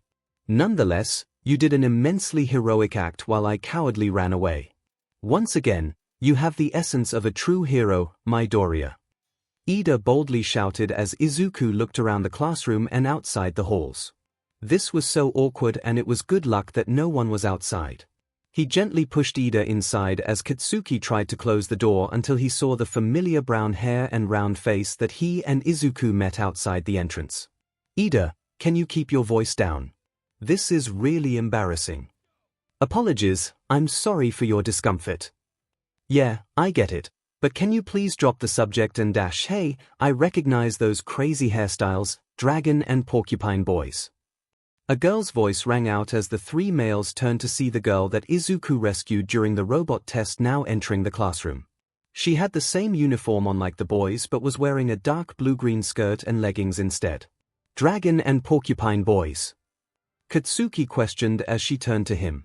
Sorry, I don't know your names but your hair is so spiky that it looks like a porcupine and your friend there can turn into a dragon. By the way, thanks for saving me and that attack you used to take out the big robot was so awesome. That slash was amazing and in just one hit. She eagerly made clawing motions up and down as shouts of excitement and amazement rose up in the class at the word dragon. Whoa, a dragon, seriously? That's so manly. Like the dragoon hero, Ryukyu. She's so hot. Quiet down, please, you could disturb the other classrooms. Tenya tried to control the situation as the girl blushed from the commotion she caused. Izuku tried to quiet down the class too while Katsuki just looked at the girl in amusement. He doesn't turn into a dragon, it's a dash. Katsuki tried to correct her but was cut off by a blunt and tired voice from behind the girl. If you're just here to make friends then you can pack up your stuff now. Everyone then looked behind her and saw a man with dark eye bags, shaggy black hair, a grey scarf, yellow goggles, and was inside a yellow sleeping bag. Was he a caterpillar man or what? Who is he, and if he's a pro then why is he so tired out? Welcome to US Hero course. The caterpillar man said unenthusiastically as he zipped some part of his bag to bring out a jelly pouch to lightly SCK on. Izuku, Katsuki, Tenya, and the girl stare at the man in shock, confusion, and were just weirded out by the guy. He then stood up and got out of his sleeping bag. It took 15 seconds for all of you to shut up, that's not gonna work. Time is precious, rational students would understand that. Hello, I'm Shota Aizawa, your teacher. He bluntly stated as the students took time to process it until he took out a blue gym uniform with white and red stripes that had the letters on it from his sleeping bag. Right, let's get to it, put these on and head outside. He leaves little room for debate as he ushers the students out of the classroom and to go to the changing rooms. Izuku and Katsuki quickly go to the far seats in the room that were near the walls. There were 2 seats left open behind a seemingly invisible girl as she was wearing the UA uniform. They quickly put their bags on the seats to let the room know that the seats are now theirs. Everyone leaves the class until Izuku stops and recognizes the student with the red and white split hair. He was sitting in the third row, fifth seat as he walked off and out of the classroom by the back door. Izuku stared until he realized that he's going to be the last one in the classroom and followed the others by the front door. Aizawa led the students to the boys and girls changing rooms as everyone got settled in and entered their respective rooms. Izuku and Katsuki head inside and see that there were 14 pairs of the gym uniforms on the benches in front of the green lockers. They were all different sizes and had accommodations to each one to suit the person's quirk. Everyone took a uniform and chose a locker to change as they all got to it. While doing so, Izuku could feel eyes looking at him and he slightly glanced behind him to see the red and white-haired boy staring at him. The dual-colored male turns back to changing his attire as Izuku shrugs the thing off and does so too. Once everyone was done and all were outside the changing rooms, they all headed outside to meet Aizawa in front of a gym building with a large field with white chalk outlining it. It looked like a regular physical training station as their homeroom teacher explained that they're going to have a quirk assessment test, to their surprise. But orientation, we're going to miss it. The brunette tried to reason with their teacher but he scoffed it off. If you really wanna make the big leagues, you can't waste time on pointless ceremonies. Here at UA, we're not tethered to traditions, that means that I get to run my class however I see fit. You've been taking standardized tests most of your lives, but you never got to use your quirks in physical exams before. The country's still trying to pretend we're all created equal by not letting those with the most power excel. It's not rational. One day the Ministry of Education will learn. Midoriya, you managed to get the most points on the entrance exam. What was your farthest distance throw with a softball when you were in junior high? 60 meters I think. Izuku answered as Aizawa tossed him a softball. Right, try doing it with your quirk. However, don't go crazy. Izuku looked up as his teacher stared at him with his eyes flashing red now and his scarf was now floating above his head. I saw how you used that attack and how you broke and fried your right arm with just one slash. What's up with you? Made a new move so you could wow the audience. Izuku and Katsuki bristled as the former tried to object but got distracted when he saw his appearance. What? No, I wait. Those goggles, you're the hero who can look at people and erase their powers. The Erasure hero, Eraserhead. He announced as Katsuki's eyes widened but their classmates all turned to each other and were questioning who he was. Eraserhead is an underground hero who preferred to stay out of the spotlight, so it was understandable that a lot of people don't know him. Yeah, I'm Eraserhead for those who do or don't know me. Anyway, Midoriya, I don't know what happened that caused your right arm to break, but if things go messy again like that attack I won't hesitate to take you out if things go wrong. A hero who gets incapacitated in one shot has no right on the battlefield. You're worthless if you need saving when there are others who desperately need it. Now go, take your throw and prove to me that you're a student worth being here. Eraserhead warned as Izuku flinched but regained a brave face and nodded. He then walked onto the white chalked circle in front of him and then summoned some of OFA's power as he closed his eyes, remembering what All Might told him. Izuku and Katsuki met up with All Might to tell him the good news as they raced to the beach early in the morning. He waved to them from where he stood until the two tackled him in a hug. They laughed merrily until they all got up and gave the skinny man a hand. Be careful with an old man. I heard you both made it in, congratulations. He laughed before proudly stating as he placed a hand on each of their shoulders. Thanks All Might. The two boys smiled brightly until Izuku remembered to tell him something. Oh All Might. During the entrance exam. I used one for all. Izuku said sheepishly as Katsuki turned to him in shock. Well, that will explain how he destroyed the robot with just one plasma claw. The robot was big and didn't cost any points but it took a lot of power to take it out. Katsuki knows it as he did the same thing in his station. He had to use one of the biggest explosions just to blast its head off and left him sweating and his arms ached from everything. I know and I saw it. While I'd admonish you for going against my warning, you did it to save the girl who was about to be stepped on. So I'll let you off with a minor scolding. I heard from Recovery Girl that you broke your arm. She yelled at me for letting you use it at full power. All Might said as both males looked at him. Wait, Recovery Girl knows about OFA? Katsuki asked. Yeah, all the school faculty and several heroes know about my condition, but not about OFA. Besides you two, Principal Nezu, a very old pro hero, and a good friend of mine, she's the other one of our group that knows about this secret. Also, try not to talk about it so freely or loudly. Izuku and Katsuki nod in case people around them were going to listen despite it being at night and no one around. But it's as I thought. Despite all the training you did for your Dumuren quirk and the 10 months you spent cleaning this beach, it's still not enough for you to completely MSTR OFA at 100%. That's why I warned you not to use it during the entrance exam. All Might explained as Izuku looked at his right arm. So he wasn't ready to use it at its full power yet. All Might notices his disappointment and gently tells him, even if it's not at 100%, you may have some foreground in using some of its power. Try activating the power at 5% and slowly increase the power until you feel pain. Izuku looked up and thought about it as he tried to summon OFA in his left arm before Katsuki asked him something. Wait Deku, have you tried spreading OFA's power through your whole body instead of just your arms or legs? It might give you a bigger boost and you'd waste less time summoning it. Izuku took this into consideration and turned off the power in his arm before deciding to take his best friend's advice. He slowly spread all of OFA throughout his body as red-violet veins began coursing throughout his body. Green-colored electricity also crossed his body in flickers.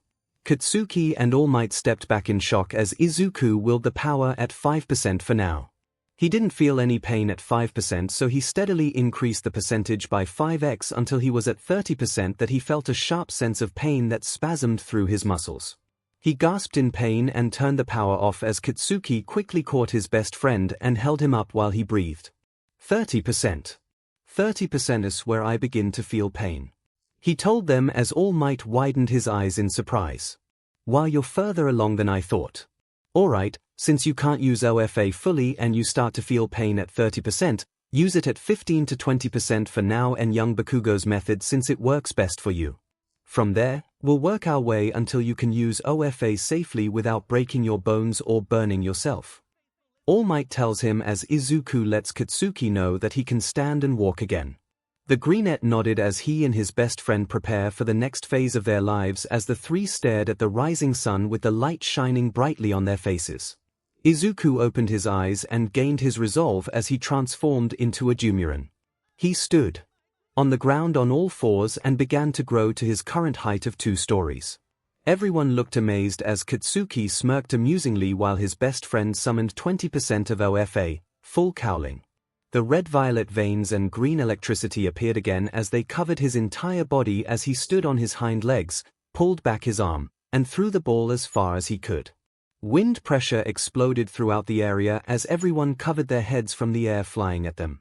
Aizawa looks at his meter scan to see a score of 1,175. 36 meters as Izuku shrinks himself down and turns back into human form. He looked at his teacher with a determined smile and Aizawa smiled. Limiting his power safely so he won't injure himself and increasing his size to get a better throw to compensate was good enough for Aizawa as he turned to the students. All of you need to know your maximum capabilities. It's the most rational way of figuring out your potential as a pro hero. He explained as he showed his students his scoring device. As expected, everyone exploded in amazement. Whoa, over 1,000 meters, are you kidding me? A blonde boy with a black lightning bolt on his hair exclaimed. I wanna go. That looks like fun. A pink-skinned girl excitedly said. This is what I'm talking about, using our quirks as much as we want. A black-haired boy with elbows that looked like they have tires in them shouted as Aizawa's eyes narrowed and smirked rather evilly. So this looks fun, here. You have 3 years here to become a hero, you think it's gonna be games and playtime. Idiots, today you'll compete in 8 physical tests to gauge your potential. Whoever comes in last has none and will be expelled immediately. Everyone became shocked and exclaimed loudly. Like I said, I get to decide how this class runs. Understand, if that's a problem you can head home right now. You can't just send one of us home. I mean, we just got here. Even if it wasn't the first day, that isn't fair. The brunette said as Izuku walked back to her and Katsuki. Oh, and you think natural disasters are? Or power-hungry villains, him. Or catastrophic accidents that wipe out whole cities. No, the world is full of unfairness. It's a hero's job to try and combat that unfairness. If you want to be a pro, you're gonna have to push yourself to the brink. For the next 3 years, you will throw one terrible hardship after another at you, so go beyond. Plus ultra style, show me that it's no mistake that you're here. He explained as the students took everything he said into consideration. He's right, the world's always unfair and they have to fight against it as the students' faces turn from anger to determination. I don't approve of this kind of hazing, but US the top hero program. I have no choice. Tenya thinks to himself as he drinks a can of orange juice while Izuku takes a deep breath, Katsuki stretches his arms out and cracks his knuckles, and Ochako clenches her fists. Aizawa then moves everyone to test 1, a small track lane that's only 50 meters. He sets the students up in pairs with the first pair being Tenya and a girl with a frog-like expression and long dark green hair that seems to be tied in a bow. A robot is at one end with a sound device to start off the students with a gunshot noise, and another with a speed measuring device. The robot fires off the gunshot noise as the 2 students run with Tenya bolting down the field like lightning as the measuring device announces his speed, 3-4 seconds. The girl hopped her way across and was much slower but had an impressive speed of 5-7 seconds. Next team was the brunette and another blonde male with a large, bulky tail. The girl touches her clothes and shoes with her finger pads as the touches glow a bright pink. Izuku and Katsuki notice as the gunshot is heard. The boy uses his tail to propel himself through the air as he gets a score of 5:49 seconds while the girl gets 7:15 seconds. She looked happy about the score as Izuku could hear her state that it was better than her junior high score. Third team is the blonde boy with the navel laser and the pink-skinned girl as they get ready. Nice attempts, Mon Amos, but you're not showing enough panache. Let your powers shine. The blonde with a French accent shouts as he turns around and puts his hands behind his head. The sound of the gunshot has the laser fired straight out of the boy's belt wrapped around his stomach. It gave the boy a large head start while the girl was throwing globs of goo that seemed to allow her to skate across the field. However, about halfway through the field, the boy's face scrunched up in sickness and pain as the laser thinned out and he fell to the floor. The girl caught up and surpassed him as he got up and shot a second laser, but he was a few seconds too late as his score was 5:51 seconds. Shooting my appealing beam for more than a second hurts my tummy. He states as he sparkled to try and cover his slip-up. But no one was buying it as even Izuku had a deadpan face and could clearly see past his embarrassment. Also, is he really French or is that a fake accent? The next group was Izuku himself and the boy with the lightning bolt as Izuku took his socks and shoes off. They stood at the foot of the lines until they got into position until the sound of the gunshot rang out once more as Izuku summoned OFA. Full cowling 20% and his clawed hands and feet. The cheetah's speed of the Dumuren, combined with OFA, and his claws digging into the ground to further push him gives Izuku a massive head start. He was on the other side in a flash as the machine rang out 1:8 seconds. Izuku's wings sprout from his back to use as a parachute as he feels his upper torso getting yanked. After repositioning himself and landing on the floor, he turned his arms and legs back and retracted his wings. He heats his back slightly as he feels his gym uniform sew itself back together. Izuku recommended Auntie Mitsuki's special heat sewing cloth for all his outfits so it wouldn't be so bothersome to get a new outfit every time there were tears in them. He heard the machine give a score of 6:87 seconds. For the lightning bolt hair boy as they walked back to the group. There, Izuku gets bombarded by the brunette, the boy he was paired with, and some other students. Dude, that's awesome. Bat wings, claws, and that throw back there, you sure your power's not a dragon like Ryukyu? Oh, I never introduced myself, my name's Denki Kaminari.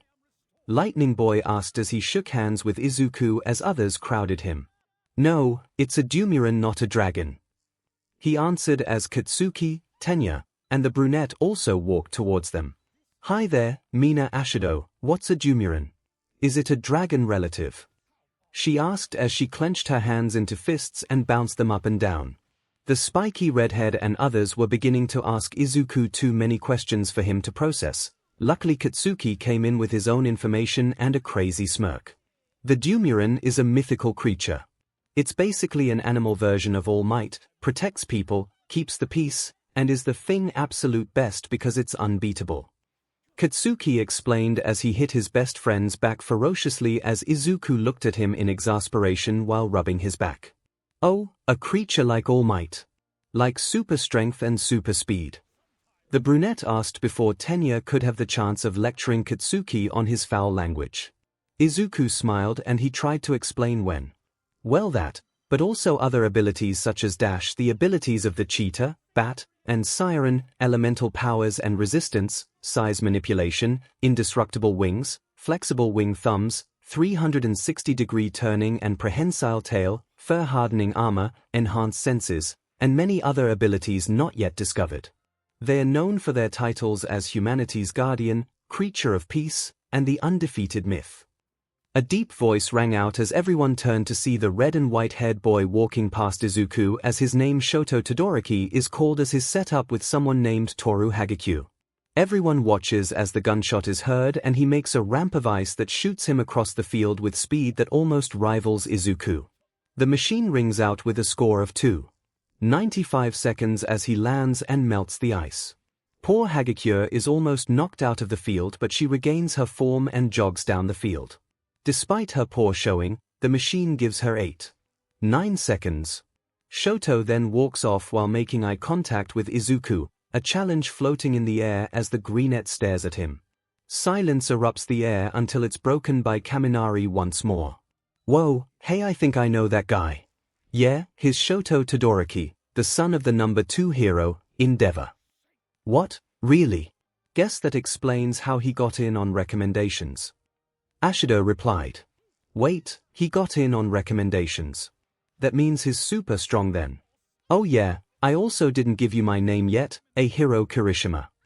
The spiky redhead commented as he hardened his fists and pounded them together before offering his hand to Izuku.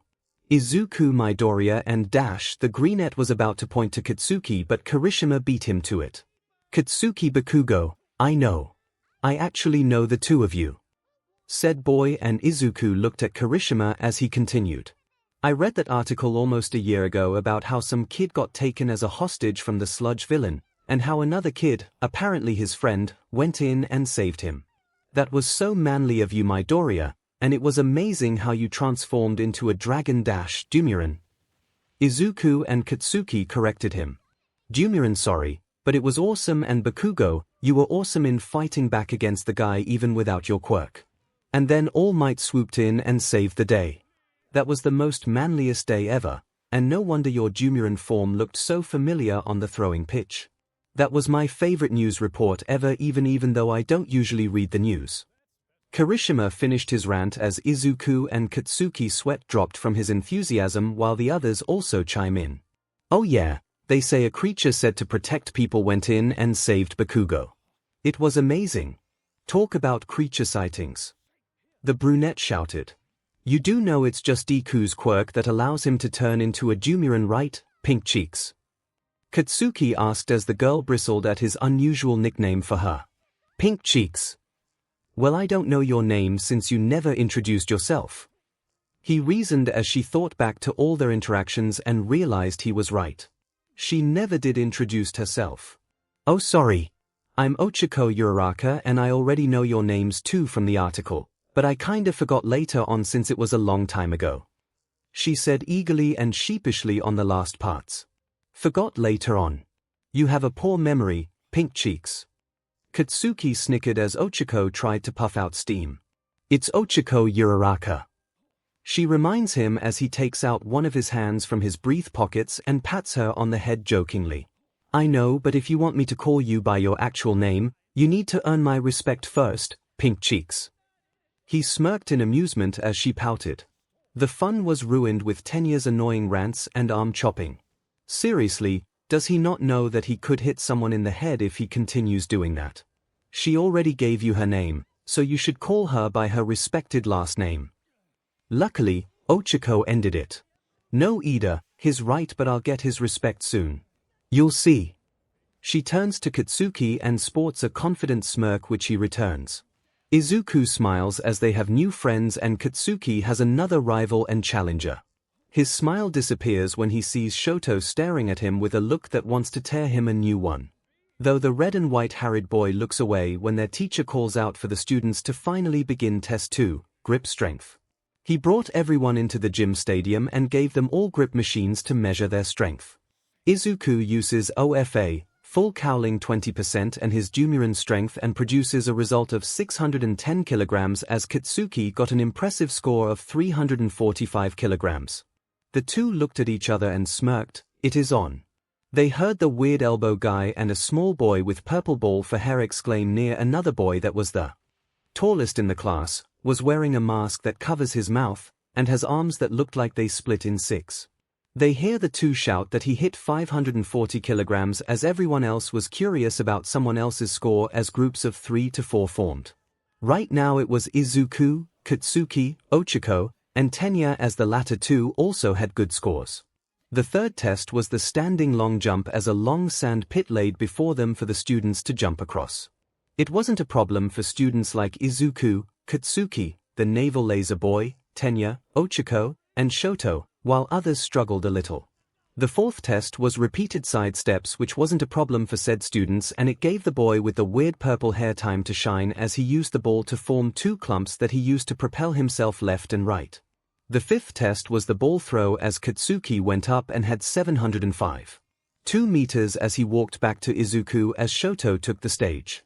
He pulled his arm back until he threw the ball but then used ice to make a large, thin glacier to freeze the ball and push it further into the air. His score was 789, beating Katsuki's but not Izuku's score. He scowled in annoyance before he walked back and once again eyed Izuku. The two stared at each other as Katsuki scoffed at him as Ochiko went up and used her zero-gravity quirk to make the ball float until it was practically out of orbit. She got a score of infinity which Aizawa allowed and everyone was surprised to say the least. "That's insane. How's that possible?" Kaminari questioned as she walked back to Izuku and Katsuki. She's now the new #1 record holder for the ball throw as she walked back to the two and gave Katsuki a cocky smirk. Not bad, he had to admit. Katsuki gave Ochiko a high five for a job well done that she graciously took. The remaining tests were sit-ups, seated toe touch, and the long-distance run, which were pretty easy to accomplish with Izuku and Katsuki getting good results and making it a game between them and Ochiko. But the competition between the three was unfortunately cut short as the tests were completed and everyone is now standing in front of Aizawa as he holds a handheld device. "All right, time to give you your results. I've ranked you all from best to worst. You should probably have a good idea of your standing already. I'll just pull up the whole list. It's not worth going over each individual score." He said that as a holographic screen with everyone's names listed from 1st to 20th. Izuku Midoriya Momo Yorozu Shoto Todoroki Katsuki Bakugo Tenya Ida Fumikiage Tokoyami Mizo Shoji Mashirao Ojiro Ahiro Kirishima Mina Ashido Ochiko Uraraka Koji Koda Rikido Soto Tsuyu Asu Yugaima Hanta Siro Denki Kaminari Kyoka Jiro Toru Hagakyu Minoru Mineta. Everyone had either happy or disappointed faces from where they were placed. Izuku had a surprised look on his face, even while using Dumuren form and OFA, full cowling 20%. Katsuki and several others were able to keep up with him in some of the tests. He felt a hand on his shoulder as Katsuki looked at him with a face of both pride and a challenge. He'll get first place soon if they do the assessment test again. Izuku took the challenge as they fist bumped together while Ochiko and Tenya came near them. They gave Izuku congrats for making it to first place while they mused on their current standing. "And I was lying, no one's going home," Aizawa said as the screen disappeared as everyone looked at him in shock. He gave the students a wicked smirk. "That was just a rational deception to make sure you gave it your all in the tests." "What?" Everyone, except Izuku, Katsuki, and the Yorozu girl, screeched as some of the students who were afraid of getting expelled for getting poor scores sighed in relief. The ball-headed boy was relieved that he wasn't getting expelled since his quirk didn't have much uses except for repeated side steps. That and he was too busy staring at the girls' BRSTS and butts to care about the test. "I'm surprised the rest of you didn't figure that out. I'm sorry, I guess I probably should have said something." Yorozu, the girl with black hair tied in a spiky ponytail and the tallest female student, said. Everyone who took in Aizawa's lie seriously looked at her in exasperation. She couldn't have clued them in. That's it, we're done for the day. Pick up a syllabus in the classroom and read it over before tomorrow morning. Also, when you get back to the class, I want you all to give a small description about yourself. Just your name, quirk, and hobbies. Aizawa said as he walked off inside the school. Everyone also walked inside as the girls already went into their respective changing room. Midobro, congratulations on getting first place, man. Kirishima said as he wraps an arm around him. The weird elbow boy also did it to Izuku on his other side. Yeah, that was awesome, and your Dumuren form is sick. I know we're going to introduce our names to each other and all, but I'm Hanta Zero. Nice to meet YA. Zero exclaimed as he offered Izuku a handshake. The greenette graciously takes it until they hear the nasally voice from the shortest boy in the class. Hey guys. He points to the girls' locker room door that was open a small crack. What do you say we spy on the girls while they are busy changing? At long last I can get to see the girls naked. Oh, all those big melons and glorious butts will be a feast for the eyes. He drooled as he fantasized about his female classmates. Before anyone could reprimand him, Izuku transformed into Dumuren form and closed the locker room door as Katsuki made explosions to propel himself to Mineta and violently yanked him by his collar. The dwarf-sized rat was about to retort until he saw the scariest death glares on Izuku and Katsuki's faces. They spoke of hell as the former's eyes glowed purple and his wings were spread wide while the latter's hands sparked explosions one after another. They saw how the perverted boy was trying to touch one of the girls inappropriately during the test but wasn't able to since either Izuku or Katsuki would catch him in the act and stop him. Go ahead and try it, you perverted shitty stain. Me and Deku have been keeping an eye on you since you've been preying on the girls, so this may be a good excuse of blowing your thing head off. Katsuki growled out loud as the explosions got louder and larger as Mineta flinched and had large tears enter his eyes. Peek at the girls, do anything bad to them, or make them feel uncomfortable ever again, and we'll burn you so bad that you can't even look at yourself in the mirror. Izuku snarled as his sharp teeth were bared while the other boys stared at the two in shock and fear. These two may as well be the scariest of all their classmates. They've already proven they're some of the best physical and strongest boys in their class. Not even Tenya was going to interfere with them as he knows firsthand how terrifying they can be. Now, get your head out of your disgusting thoughts and we'll be nice enough to let this incident go since it's the first day at 𝐒𝐴. Got it? Katsuki shouted as Mineta nodded his head vigorously and the angry blonde lets him go. He cowardly ran inside the boys' locker room as Izuku turned back into human and looked at Katsuki in annoyance. Having to deal with a disgusting pervert should not happen on the first day. The two headed inside and walked to their lockers tiredly as the other boys shook off the incident to not provoke either male any further and hurried to get changed. It took them several minutes to finish as they met up with the girls, who secretly sent Izuku and Katsuki looks of gratitude. A dark purple-haired girl with long earphone jacks attached to the ends of her ears held up her right hand with one of her fingers twirling her right ear jack. The two boys looked at each other and their eyes that her quirk had to do with something on keen hearing. They then gave the 6 girls a thumbs up which caused them to smile. Everyone walked back to their classroom with Aizawa standing in front of the classroom and the room's desk as he tiredly looked at the kids. His eyes flashed red and his scarf floated, scaring the kids who hurriedly took their seats and sat down. Their teacher threatened expulsion for being last in the test. They did not want to test his patience on not being ready for whatever he wants next. Now that's settled. We'll do the brief introductions and I'll let you go for the rest of the day. We'll go in seat order, so you're up first. Name, quirk, and something about yourself. Don't take too much time or else. Aizawa explained as he ordered. The French blonde hurriedly got up and moved to the front desk. He got up on stage and did a flashy pose with sparkles floating around him. Why hello everyone. I'm Yuga Emma, my appealing quirk is naval laser. My precious belt allows me to shoot marvelous beams from my stomach as its power shines. I aspire to be a dazzling hero and that won't be too hard with my abilities. I can't wait to work with you all. He finished with another pose as everyone just looks bored and overall confused with his introduction. Aizawa didn't seem to care at all as he called the student behind Aomar to go next. The peppy Ashido pretty much skipped her way onto stage. Hey guys, Mina Ashido here. My quirk is acid where I can manipulate it in any part of my body, but I have a limit on how high I can use its potency and viscosity. As a result, I have this pink skin pigment, and I love breakdancing. She exclaimed excitedly as she flashed a happy smile and did a quick twirl. Everyone's mood lifted well from the French boy's speech. My name is Tsuyu Asui, but please call me Zu if you'd like. My quirk is pretty much self-explanatory as I have the abilities of a frog. One thing about myself is that I love swimming, ribbit. The cute frog girl croaked as the student's mood is once again lifted. Hello, my name is Tenya Ida. My quirk is called engine.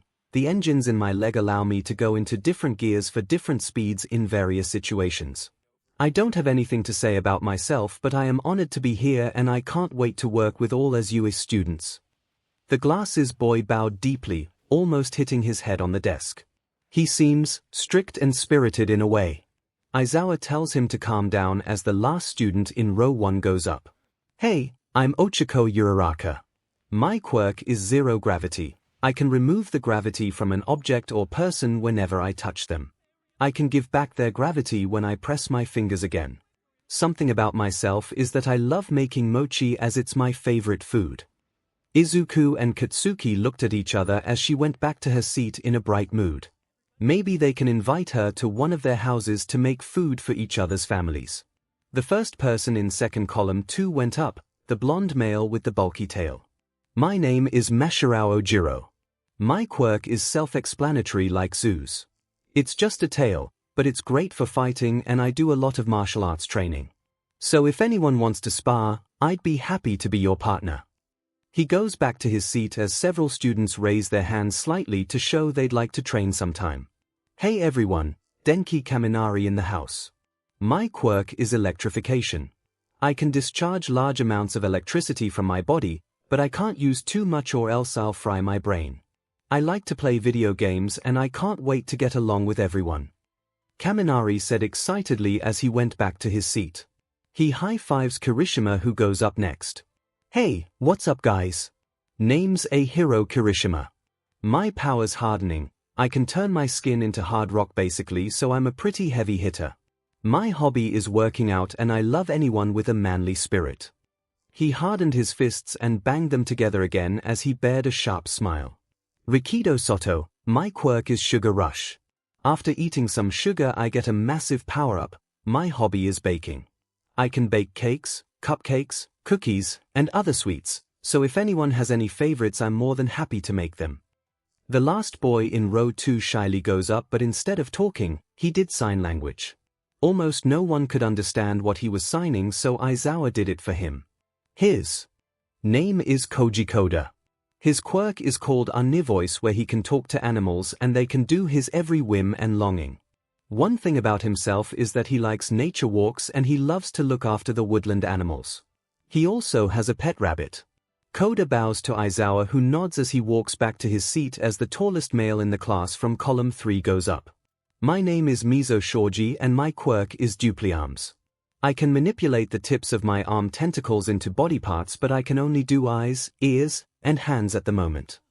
He demonstrated as he lifted his left hand to make the tentacles turn into a hand and an eye. Several students either flinched or were amazed by the display. I don't really have anything to say about myself, but I'd like to try to work together with everyone here. Kyoka Gyro. These earphone jacks of mine are my quirk. I can generate my heartbeat into sound waves and can give you a deadly earache if I wanted to give you one. My hobbies are music and rock bands. The punk rock girl said as she twirled her earphone jack around her ear again as she marched back to her seat. Hello everyone, my name is Hanta Zero. My quirk is called tape and that's self-explanatory. I can shoot sticky tape from my elbows, and one thing about myself is that I like to eat healthy foods, and if you want a specific food for anything, I'm your guy for the job. He pointed at himself enthusiastically before jogging down to his seat as an edgy bird head boy went up. My name is Fumikage Tokoyami. My quirk is Dark Shadow, a being of dark energy that took the form of a bird head with yellow glowing eyes emerging from his back as they waved to everyone. This beast of darkness is mine to command and my hobby is exploring the pits of hell. This left everyone glancing at him in confusion as he walked back calmly. The beast retracted back into his body as the red and white-haired boy went up as he glanced at Izuku once more before going to the desk. Shoto Todoroki. My quirk is half cold, half hot. My right side is ice and right is fire. I don't have any hobbies. And with that, he walks back to his seat without much going on. Everyone doesn't know what to go on with that as the invisible girl went up to bring up everyone's mood once more. Hey, I'm Toru Hagekyo, but you guys can call me Toru if you want. My quirk is also self-explanatory as I'm invisible. I love to hang out with everyone and I can't wait to get along with the rest of you. She cheerfully stated as she also skipped back to her seat. Katsuki then walked to center stage. Katsuki Bakugo.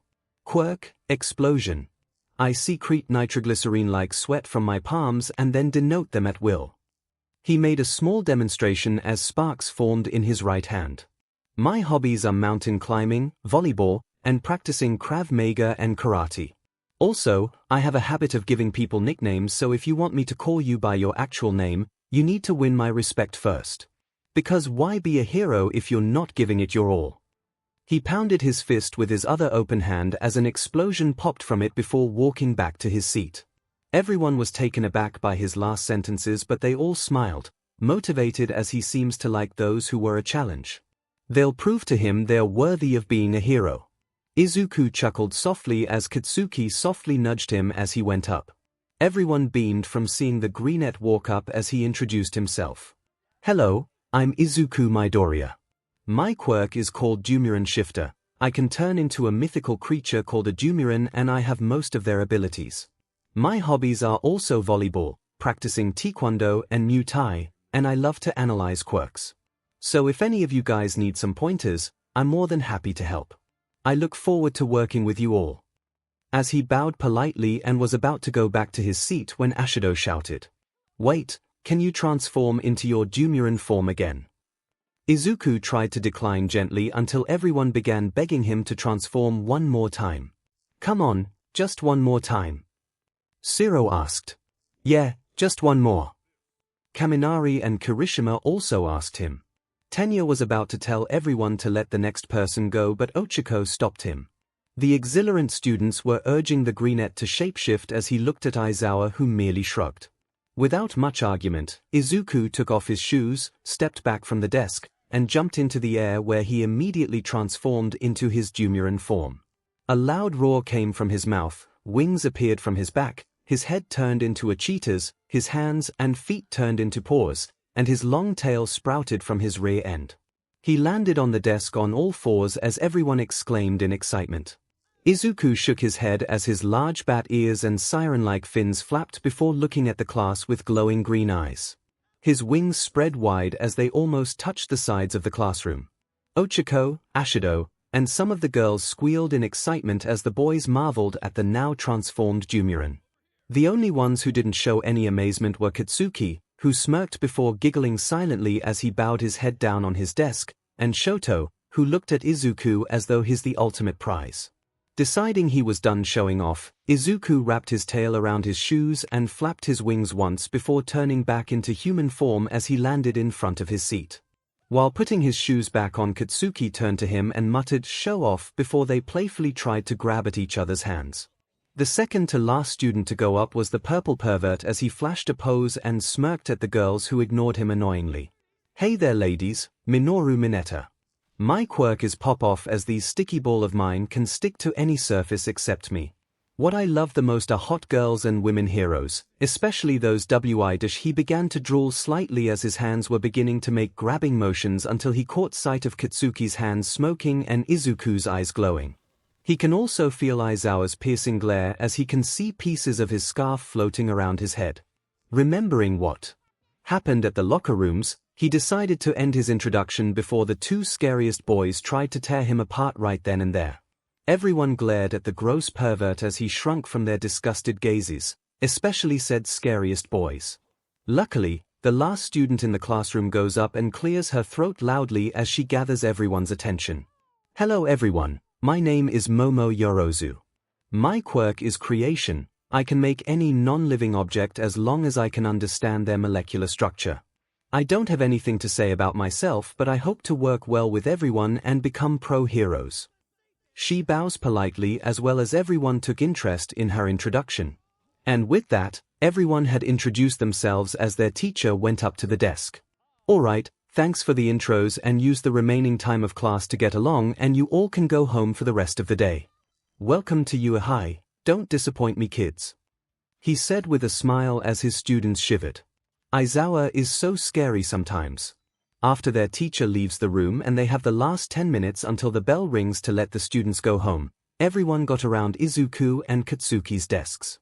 Unlike middle school where everyone wanted to be their friend just for their reputation, they can tell their new classmates are genuinely curious about them and want to get to know them better. Your powers are so cool, especially yours, Midori. Ashido exclaimed as she got in his face again as he leaned back slightly.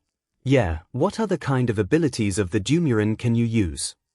Kaminari asked as more and more students began to crowd around Izuku. Once again, Katsuki has his best friends back as he gently pushes everyone back. Hey, how's he going to answer your shitty questions if you crowd him like that? He sat back on his seat annoyingly as Kirishima and Kaminari came near him. You know Bakubro, you seem to know Midobro well. Well me and Deku are childhood best friends. We've practically known each other since we were babies. Yeah, Kaken's mom and mine were really close friends with each other when they were young, so it's kinda given. Izuku explained. Deku. Kaken. Ochiko asked about the nicknames since the two have been calling each other since they met. Nicknames from when we were kids. If anyone thinks I'm calling Izuku as an insult, it's short for Dekiru. I'd never call my best friend useless. For clarification, it's Dekiru but it's Deku for short. Anyone got a problem with it? Katsuki folded his arms and glared at anyone who tried to question him. Nope, and I kinda like Deku being short for Dekiru though. And childhood best friend nicknames are so cute. Ochiko exclaimed as she, Hagakure, and Ashido squealed. Izuku and Katsuki looked at one another for like the 8th time, completely weirded out. So this is what it's like having actual female friends for once. I'm curious about something, how did your clothes sew itself back together? Ojiro comes up to Izuku as he turns his attention to him. Oh yeah, your gym outfit had tears in them from popping out your wings, and this time when you transformed. Honestly, it's kind of freaky how it fixed itself, like an alien. Ashido commented and Izuku pared an eyebrow at her. Alien, this coming from her. I'm not going to lie, it is a little bit freaky. Auntie Mitsuki, or Kaken's mother, is a fashion designer, so she works with a lot of fabrics. When my quirk came and that problem happened, she made a special thread that can reattach itself when in contact with heat. From that point on, she decided to make the rest of my clothing, and I recommended the school her fabrics so I wouldn't go through the trouble of getting new uniforms every time I tear my outfit. Izuku explained. Wait, Mitsuki. Like Mitsuki Bakugo. Zero widened his eyes before turning back to Katsuki. Dude, my mom knows your mother. She said that she met a feisty blonde woman who knows her way with fabrics and clothing, said she was practically an Einstein in the world of fashion. Yeah, Mom definitely knows a lot about that CRP. Annoying as it is, and I'm completely not interested in it, she uses me, Dad, and Deku as models for outfits. It is, but she's a pro at what she does. Also, if you girls or anyone who's interested in that city, you can come over to my house. She has a fashion studio, and me and Deku said we like to play volleyball. Mom craves the sport too, so we have a net in the backyard to play. Katsuki blushed slightly at Zero's praise until he offered the idea of friendly hangouts at his place. Said girls beamed at the idea of working with a literal fashion queen, while some of the girls and boys were excited at playing volleyball at a new friend's house. Mineta wanted to say something in order to see the girls in their undergarments or sports clothing, but remembered what Katsuki would do to him if he tried, so he was actually smart enough to keep quiet. Everyone was talking about the two until it transitioned to talking about sports, clothing, and other hobbies that several of them have forgotten to mention during their introductions. Izuku and Katsuki had big, wide smiles on their faces. It was nice being able to get along with people who aren't trying to be your friend solely for your reputation or quirk. While no one was looking, All Might, in skinny form, was secretly peeking into the classroom and saw Izuku and Katsuki talking with their classmates. The happy looks on their faces, the wide smiles, the excited glow in their eyes, and the joyful laughter said everything. All Might smiled as well. He knew things were going to be looking up for the two of them. 𝐒𝐻𝐼 was the place for them to gain that happiness and can't wait for what things the two would show the next day, where the real fun begins. Unfortunately, the fun had to end when the bell rang and everyone begrudgingly went back to their seats to get their things. However, they all broke out into small groups to talk as they walked home. Izuku and Katsuki were accompanied by Ochako and Tenya, who actually used the same train they used to go home. Peeking at the two boys, Ochako asked them a question. "Hey, is it okay if I can call you both by your nicknames too?" When the two boys looked at her, she explained. "It's just really adorable how you two call each other by those childhood nicknames, and it seems like fun." Izuku and Katsuki looked at each other and shrugged their shoulders. "Sure, go ahead, pink cheeks." Katsuki smiled while Ochako's face illuminated with light and happiness. The two boys kinda wanted to take a picture of her face and save that image, so that's really what it's like to have female friends. Their thoughts are broken when Tenya chopped the air, almost hitting Ochako on the head. "It's Uraraka, Bakugo. I get that you want her to earn your respect in order to call her that, but can't you at least call her by her honorific name once in a while?" Katsuki scoffed and gave Tenya a face that only a delinquent could have. "I told everyone that if they want me to call them by their actual name, they need to earn my respect, Sonic." "Sonic. It's Tenya Ida, you heroic delinquent." "It's Sonic for now, Specs. Can't you at least call me Ida?" "Sonic." Izuku and Ochako eyed each other as the ash-blonde and dark blue-haired boys continued with their childish bickering.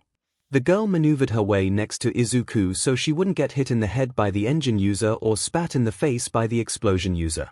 She and the greenette sighed but decided today was a good day as they made new friends despite the craziness that happened. Unbeknownst to them all, Shoto is walking behind them until he stops and looks at Izuku as he continues staring at the bickering boys in exasperation with the girl. Shoto wasn't interested in making friends or doing anything that would slow him down while he's at UA. He was going to be a strong hero with only his mom's gift. He's going to be a hero without that disgrace of a father's power of destructive, harmful fire. He'll be a hero that'll even outrank All Might, and he'll do it by beating the creature that's remained the undefeated champion. And he'll do it by taking out Izuku Midoriya, the Dumuren shifter. He continues staring at the greenette until he and his friends make a right turn once they exit the entrance. How annoying to have to take the same path back home as the one he'll defeat in the future. Shoto started moving his feet as he remembered that his father will be back home sooner than usual, and he threatened to make his training much harsher if he didn't get back home on time. Shoto signed, "Can't the first day of you be better when you don't have to go home to a monster who only sees you as a tool for his own ambition?" Reluctantly shrugging his annoyance for the day, he drags his feet towards the train station where he sees the group of 4 enter a train. He blends in with the crowd to go into another train car in order to avoid being seen as he feels his phone buzz in his pocket. His older sister Fuyumi texted him that their father is going to be back in 10 minutes. Well, on the bright side, the train to his house is around 6 minutes and he can get back home in a quick jog in 3. At least his training won't be extended and 10 times more intense than usual as he feels the train begin to take off.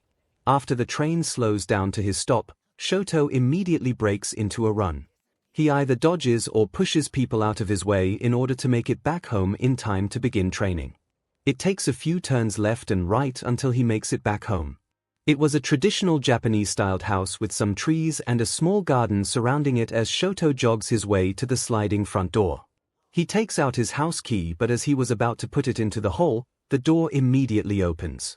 Shoto looks up to see his sister Fuyumi looking at him with worry and fear.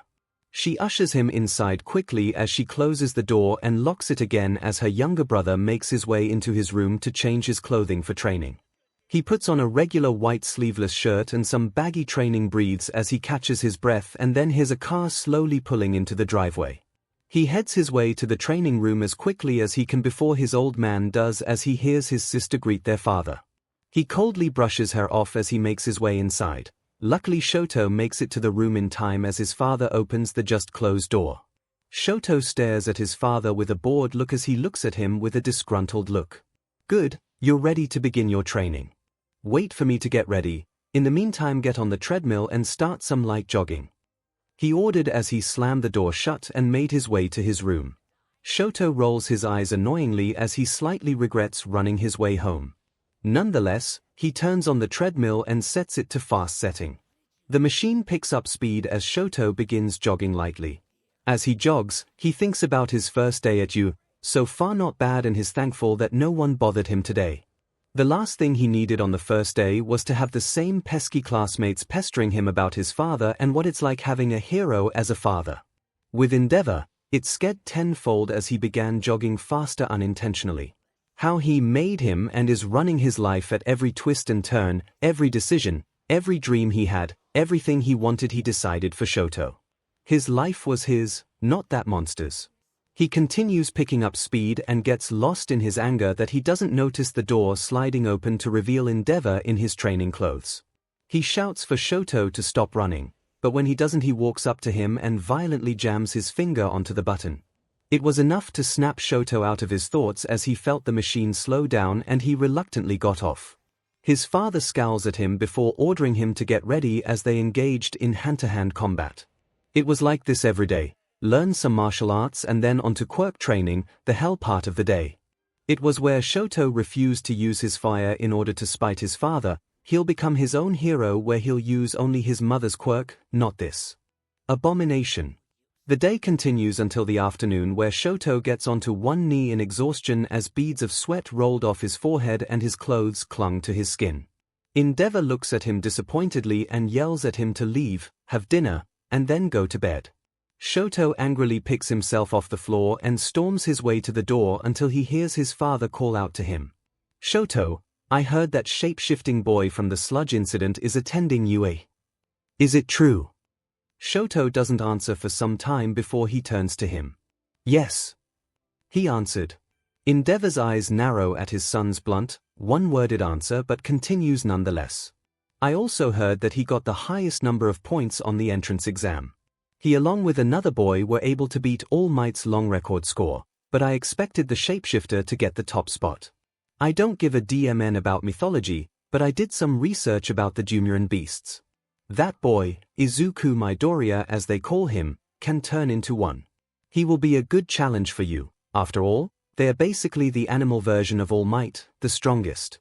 If you beat the undefeated myth, that'll mean you're one step closer to beating All Might. Make sure you beat him. Maybe put him down since Dumuren are seemingly unkillable too, and you'll become the first hero in all of history to beat a Dumuren. 𝐿𝐼 leaves as he doesn't want to hear any more nonsense spewing out of his father's mouth.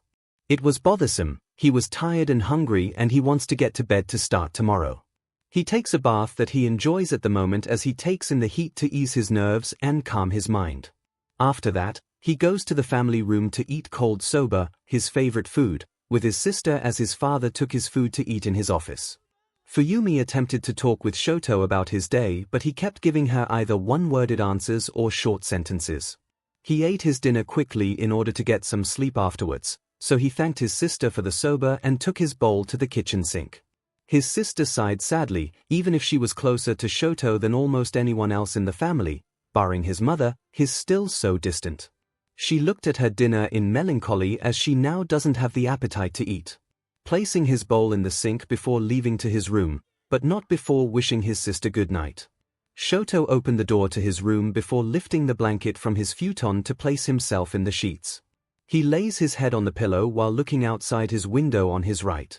The sky was so appealing with the bright, white stars shining in the dark blue as flashes of purple and pink swirl in the night. It's sights like those that make him calm down from days that are so distraught and filled with nothing but horrible memories. Additionally, it's sights like those that give him good memories of his childhood where things were slightly decent enough that he wouldn't call his past a total nightmare. That, and there was something else that made life worthwhile. He sits up from his futon and reaches towards the small bookshelf on his left as he uses his left arm to grab a book. On the cover was a childish drawing of a Dumuren roaring in the sky while the townspeople cheered around it. and inside were pages telling the basic things one would need to know about Dumuren, like their titles. The book was torn, frail, and old. The corners were beginning to tear off as the pages inside were rather wrinkled. The color within them was also fading since it's a very old book, but it was a book that Shoto treasured a lot. It was a book that his mother got for him when he first started his harsh training with Endeavor.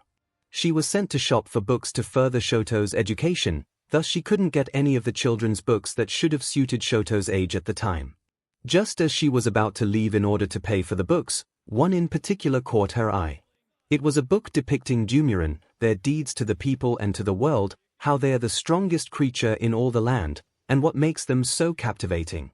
Shoto's mother knew that the red and white-haired boy heavily favored All Might over Endeavor, but wasn't allowed to watch or read things related to the number one hero as it'd only provoke him, so they did it in secret. However, she decided to be daring for once and put the Dumuren book in with the bag of other books with mathematics and English reading. After Shoto was done with his training, she took him to his room to read the book about Dumuren. She went over every page with him, and as she read, Shoto's eyes roamed over the drawings of the mighty animal with awe. The creature is exactly like All Might, how it protects, keeps the peace, interacts with the people, and defeats any bad guy that tries to harm anyone. To the young boy, and even now, he can confidently say that Dumuren were deserving of all three of their titles, and nothing can change his mind on it. The book is one of the things that helped Shoto get through his horrendous childhood, even on his worst days, and even after his mother got sent to the hospital when she finally broke from his father's abuse, the book was a saving lifeline. However, as time went on, Shoto began to lose his fascination with All Might and Dumuren as he desired to become his own hero with only his mother's power. He put his book away in a place where only he and his mother knew that it would be safe and out of Endeavor's hands, and never took it out for some time. It was only after seeing Midoriya transform into a Dumuren that he felt something awakened within him. It was just like when he first saw All Might on TV beating up villains, and when he first read the Dumuren book, awe, admiration, and a sense of wonder. He knew that he was staring at Midoriya throughout the first day, but he couldn't help it whenever he turned into his Dumuren form. Sure, he knew Midoriya wasn't a real Dumuren, but he still couldn't help but feel the emotions stated before reappearing inside him every time he did so. After the sludge incident, Shoto finally took out the book that he hadn't looked at in a while and went over it several times. Shoto held the book with nostalgia as a tiny smile appeared on his lips. It was days like those that he wished he had his entire life. He supposes that the first day at 𝐒𝐽 wasn't completely annoying and tiresome. He goes over the book with care as he flipped page after page, remembering all the memories he had with his mother, and the times where he took out the book when he wanted to read. After reaching the last page and closing the book completely, Shoto placed it back into its hiding spot before tucking himself back into bed to finally sleep. He gazed at the window to his right and stared at the night sky, determined to handle whatever comes at him tomorrow. Today was the second day of 𝐒𝐽 as Izuku and Katsuki got off the train and met up with Ochako and Tenya. After meeting up with one another, the four decided to head to class together as the girl and blue-haired boy were talking about yesterday's events. For Izuku and Katsuki, it was something nice as they had two different friends to talk to that weren't Yubi and Ine. Speaking of the other two males, Izuku and Katsuki still keep in touch with them, just not as much as they used to. Going to two different high schools in different areas meant less time together like when they were younger, but it was understandable and their friendship is still tight nonetheless. Back in the present day, Izuku, Katsuki, Tenya, and Ochako were talking about the first day with the assessment test, new classmates, Mr. Aizawa, and what the second day could be about. Despite the spectacle boy urging the three to get to class on time, he relented to them wanting to take it easy as it's still the first week of 𝐒𝐽. It wasn't long until they finally arrived at their homeroom class and saw that most of their classmates had arrived. Said classmates' heads turned to see the four come in and they quickly got pulled into different conversations of different varieties. Izuku and Katsuki smiled to themselves. This was a really nice feeling. Unfortunately, the fun time was cut to an end when the last remaining students arrived and Mr. Aizawa entered class. Everyone bolted to their seats in breakneck speed as they didn't want to anger their teacher. If he threatened to expel just one student who made it last on the Quirk assessment test, they didn't want to test him if they weren't in their seats on time. Class 1A had already gone through their syllabus they had received the other day and already knew what the first half of the subjects would be about. It was the same classes every kid has throughout their childhood: English, math, history, etc. But it didn't make it any less boring, as some students were just staring at the blackboard, especially in English, praying to God that time would pass by quicker. And again, another thing that would remain in every kid's life is going to lunch with your classmates and then continuing the boring classes again. Only this time for Izuku and Katsuki, they were going to have lunch with their friends. Everyone goes to the cafeteria where the cooking hero, Lunch Rush, handles everyone's meals. Izuku, Katsuki, Tenya, and Ochako all sat at a lunch table together where they got to meet the hero himself. While Ochako agreed to his statement that white rice makes everyone's days happier, Izuku was geeking out on getting to meet him in person. Katsuki stared at him before rolling his eyes and continuing to eat his rice with curry. After finishing their lunch, everyone went back to class, where they did modern history and art class for the last remaining PRs. Usually, the courses only have 6 PRDs and lunch before the day ends, but for the Hero Course students, they have an additional PRD, where the fun really begins. "I am here. Coming through the door like a hero," screamed the symbol of peace as he burst through the door just as he said. Izuku and Katsuki weren't surprised that he would be teaching the class, but they were still ecstatic about having him as a teacher. Everyone else's reactions were much more pronounced. "I can't believe it's really All Might. So he really is a teacher. This year is going to be awesome. Hey look, is he wearing his Silver Age costume? I'm getting goosebumps, this is so retro." All Might marched, well, pretty much skipped, his way into the classroom until he was standing in front of the desk. "Welcome to the most important class at UA High. Think of it as Hiri 101, here you will learn the basics of being a pro, and what it means to fight in the name of good. Let's get into it, today's lesson will pull no punches." All Might cried out as he spoke dramatically. Everyone was getting hyped from getting to learn with the world's #1 hero. He then pulled out a card that had the word battle in capitalized red letters. Katsuki bristled in excitement as Izuku steeled himself. If there was one thing the Ash Blonde loved, it was battling and being able to go all out. But one of the keys of being a hero is looking good. These were designed for you based on your Quirk registration forms and the requests you sent in before school started. The muscular man grabbed a button and posed while pointing it to the wall on his right. After pressing said button, 4 columns came out of the wall with suitcases embedded in them. Each suitcase had a number on it, presumably to show which suitcase belonged to which student. Multiple students jumped out of their seats when they saw them because they knew one thing: costumes. All Might tells the class to get changed before going to a training area called Training Ground Beta. Everyone enthusiastically grabbed their suitcases and pretty much bolted out of the room to get ready. All Might was standing inside the city arena that was used for the entrance exam, where the students had to battle robots to gain points. In front of him was a large tunnel with one end connecting to the school building, and the other end connecting to the opening of the city, as he's waiting for the kids to finish changing and come out. It was a while before he heard the upcoming footsteps of the 20 kids as the light began to shine on their bodies in their newly branded hero costumes. They say that clothes make the pros, young ladies and gentlemen. And behold, you are the proof. Take this to heart, from now on you are all heroes and training. This is getting me all revved up, you look so cool. Now, shall we get started, you bunch of newbies? He announces as the students of Class 1A come out in different types of costumes, all of them standing tall and filled with pride. Izuku was wearing a sleeveless tight dark green jumpsuit with white shoulder pads, black stripes on the sides of his shoulders, legs, and a trapezoid marking on both sides of his ribcage. The breathed legs ended at his knees and had special heat-absorbing arm and knee metal gauntlets. The arm gauntlets were white with blue and yellow markings, while the knee gauntlets were black with yellow spots. Izuku wasn't wearing any shoes for his feet, so they were completely exposed. Around his waist is a red belt with large pouches stuck to them. Lastly, he was wearing a light grey mouthguard with holes and had a dark green mask attached to it. The mask had 2 holes in them for his eyes and looked like rabbit ears, because Izuku designed them to look like All Might's signature hairstyle. 𝐾𝐜𝐲 had a tight sleeveless black tank top with a V-neck and an orange X over it. On the top left part of the X were 2 black dots. There was a metallic neck brace that was rectangular shape-like and had 3 holes on each end.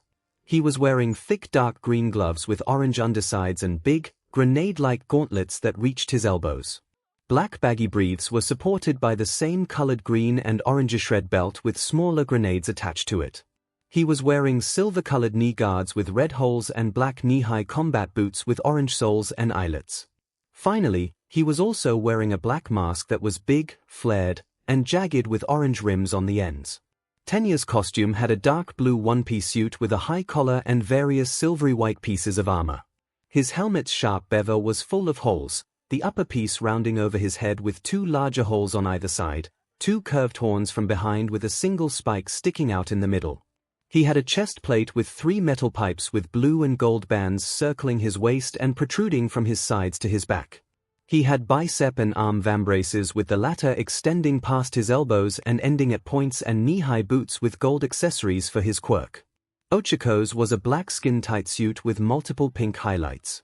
Her neck had a thick dark pink choker and there was a light pink design that goes down from her neck to her torso but shrinks into a skinny rectangle with a black line in the middle that ends between her legs. There are 2 small circles on the middle of her chest.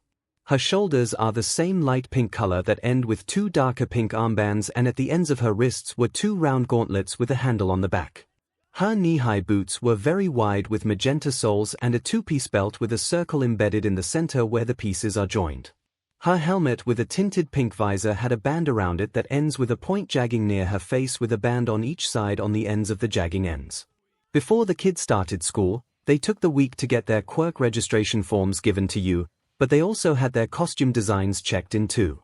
Their forms needed physical measurements, height, weight, desires to suit their quirk's needs, and any other details or decorations that a special design company will aid in the makings. Izuku and Katsuki already had their outfits designed a long time ago, though the former did most of the design work as art was another hobby of his. So the 2 boys discussed their costume's appearance and functions for their quirks, and after finishing their costume sketches, Mitsuki and her many friends who were in the costume designing field took care of the rest and did their magic. It didn't take them long to create their outfits with a few decorations and markings of their own that they added onto them. At the moment where All Might is working out the details for today's hero exercise, everyone broke out into small groups and looked at one another's costumes. 𝐒𝐿𝐴 and Tenya immediately walked over to Izuku and Katsuki about their hero costumes before the girl blushed in embarrassment. Deku, Kaken, Ida. Love your costumes, not too flashy here. 𝐒𝐿𝐴 said as she awkwardly rubbed her head. I should have been more specific about what I wanted. This bodysuit is skin-tight. Not really my style. She wasn't wrong with her outfit being tight as it highlighted every curve of her figure. Katsuki did a quick look head to toe and replied back as nonchalant as he could. You know, me and Deku could modify it for you, if you want. Like I said, my mom's a fashion fiesta so she could make it better. 𝐒𝐿𝐴 and Tenya stared at him before looking at Izuku. He merely nodded his head as he agreed with Katsuki's statement. Really, thank you. She responded with enthusiasm. The 3 boys just blinked at her. First she was embarrassed, now she's bubbly. Girls are weird in their opinion. Katsuki then hears whiny mumblings and turned his head to see Mineta, while wearing a weird diaper-looking thing around his waist, biting his large yellow gloved hand. His face was scowling in a hideous way, and Katsuki would know scowling since that's the face he wears most of the time. However, his eyes were rather beady, his face slightly flushed, and was drooling a bit.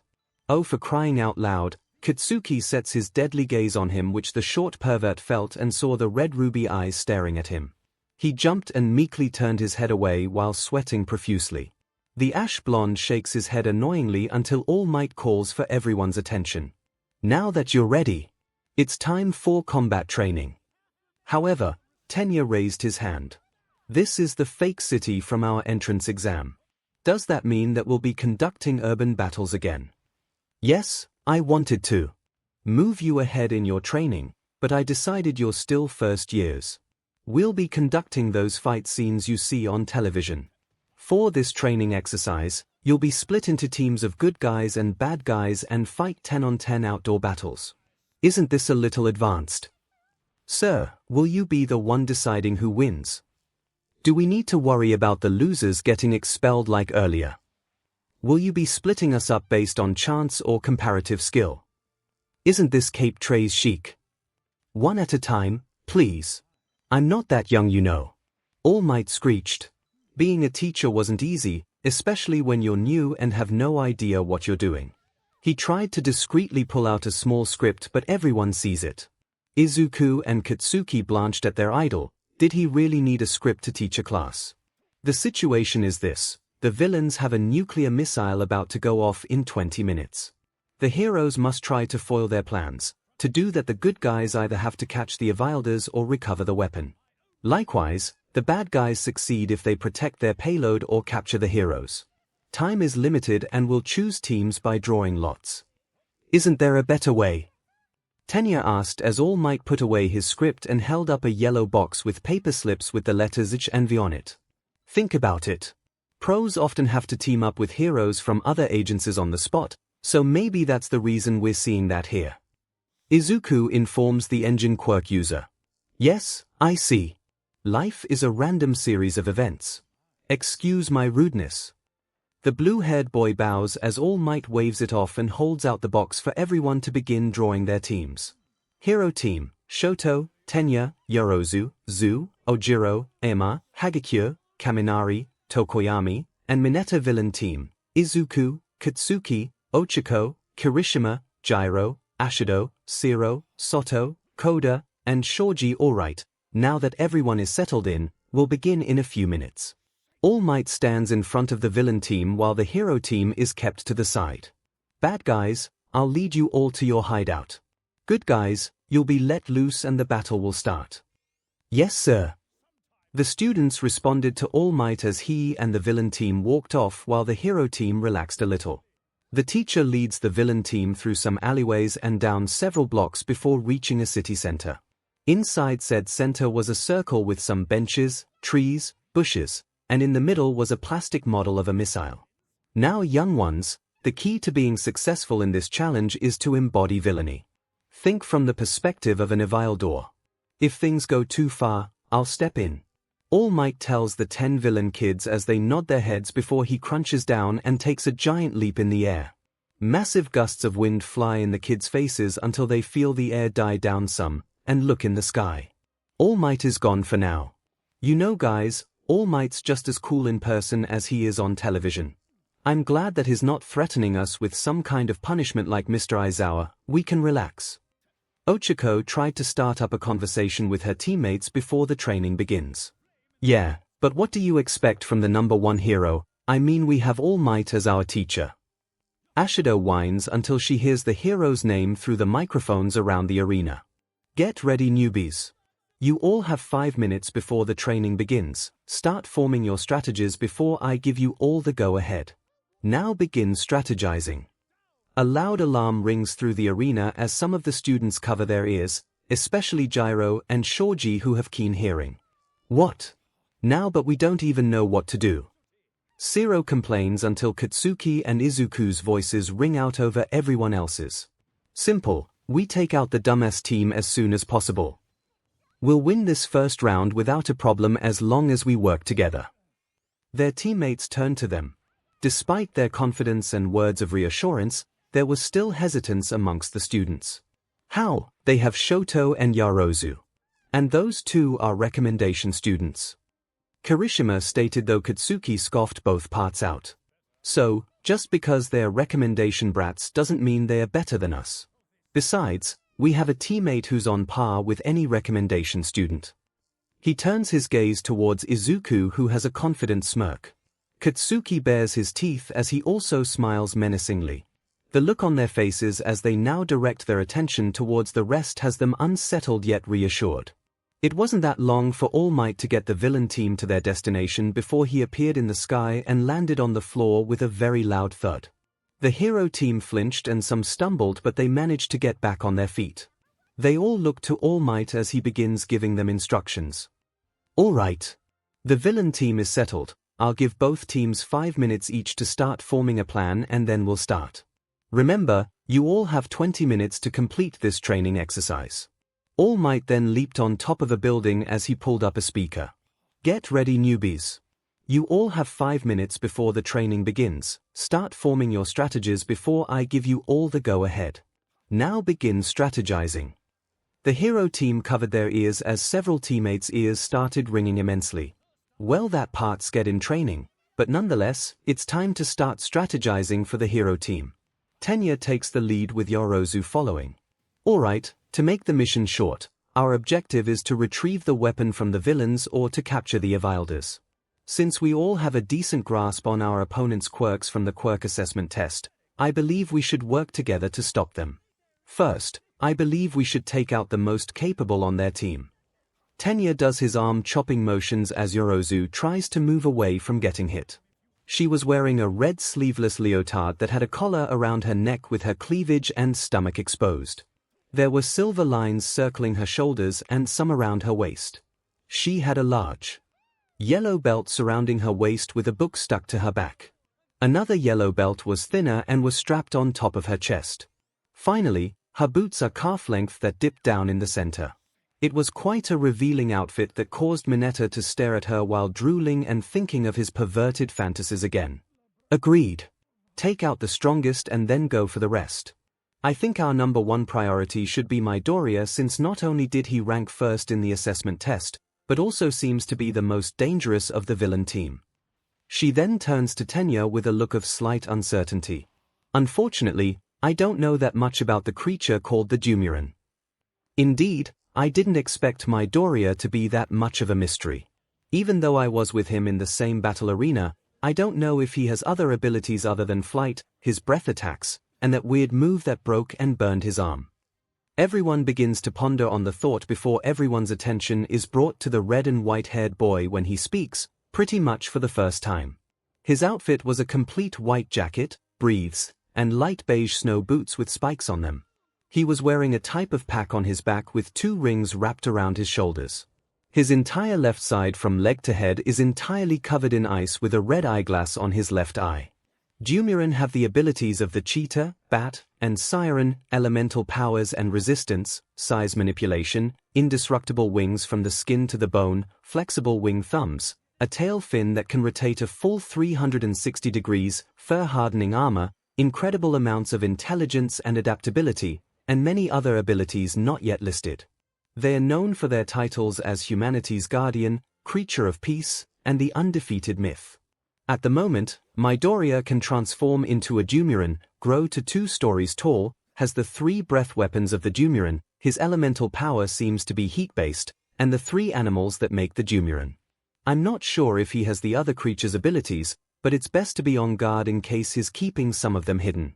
It'd be best to shut his mouth since he'd most likely use his breath attacks as an opening move.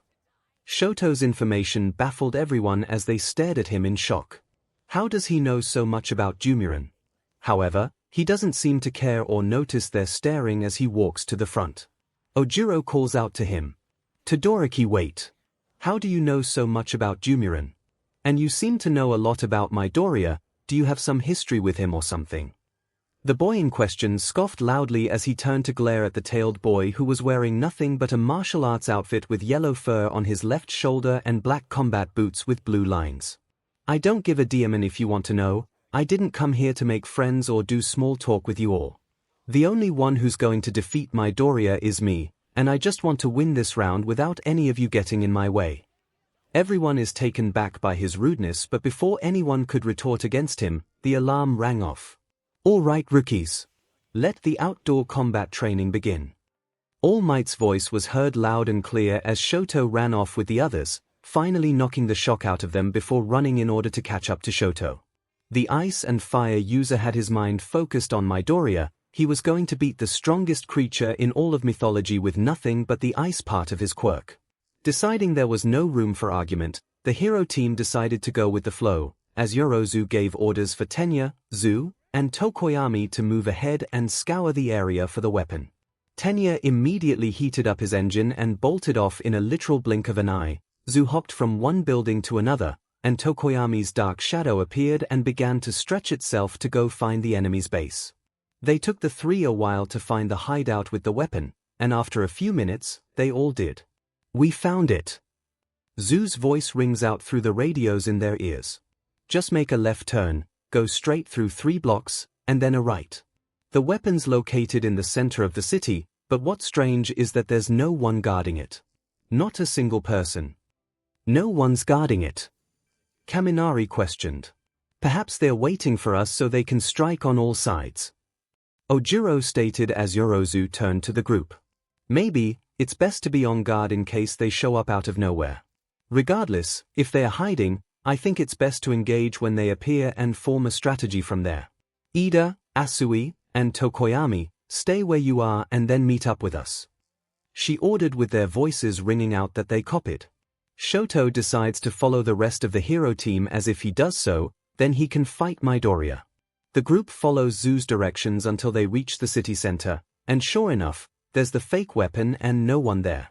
After spotting their team, the three appeared in front of them and shook their heads, still no one in sight. Despite the unease, the villain team walks ahead while keeping their guard up in case there's a chance for a sneak attack. One would have thought the Trey's awful villains would have attacked by now. Ema said as he makes random poses while being on lookout. Shoto keeps his senses sharp as he glances left and right, trying to find Midoriya specifically. He didn't really care about the other members of the villain team, just him alone. To the half-hot, half-cold user, he's the real threat and the ultimate prize.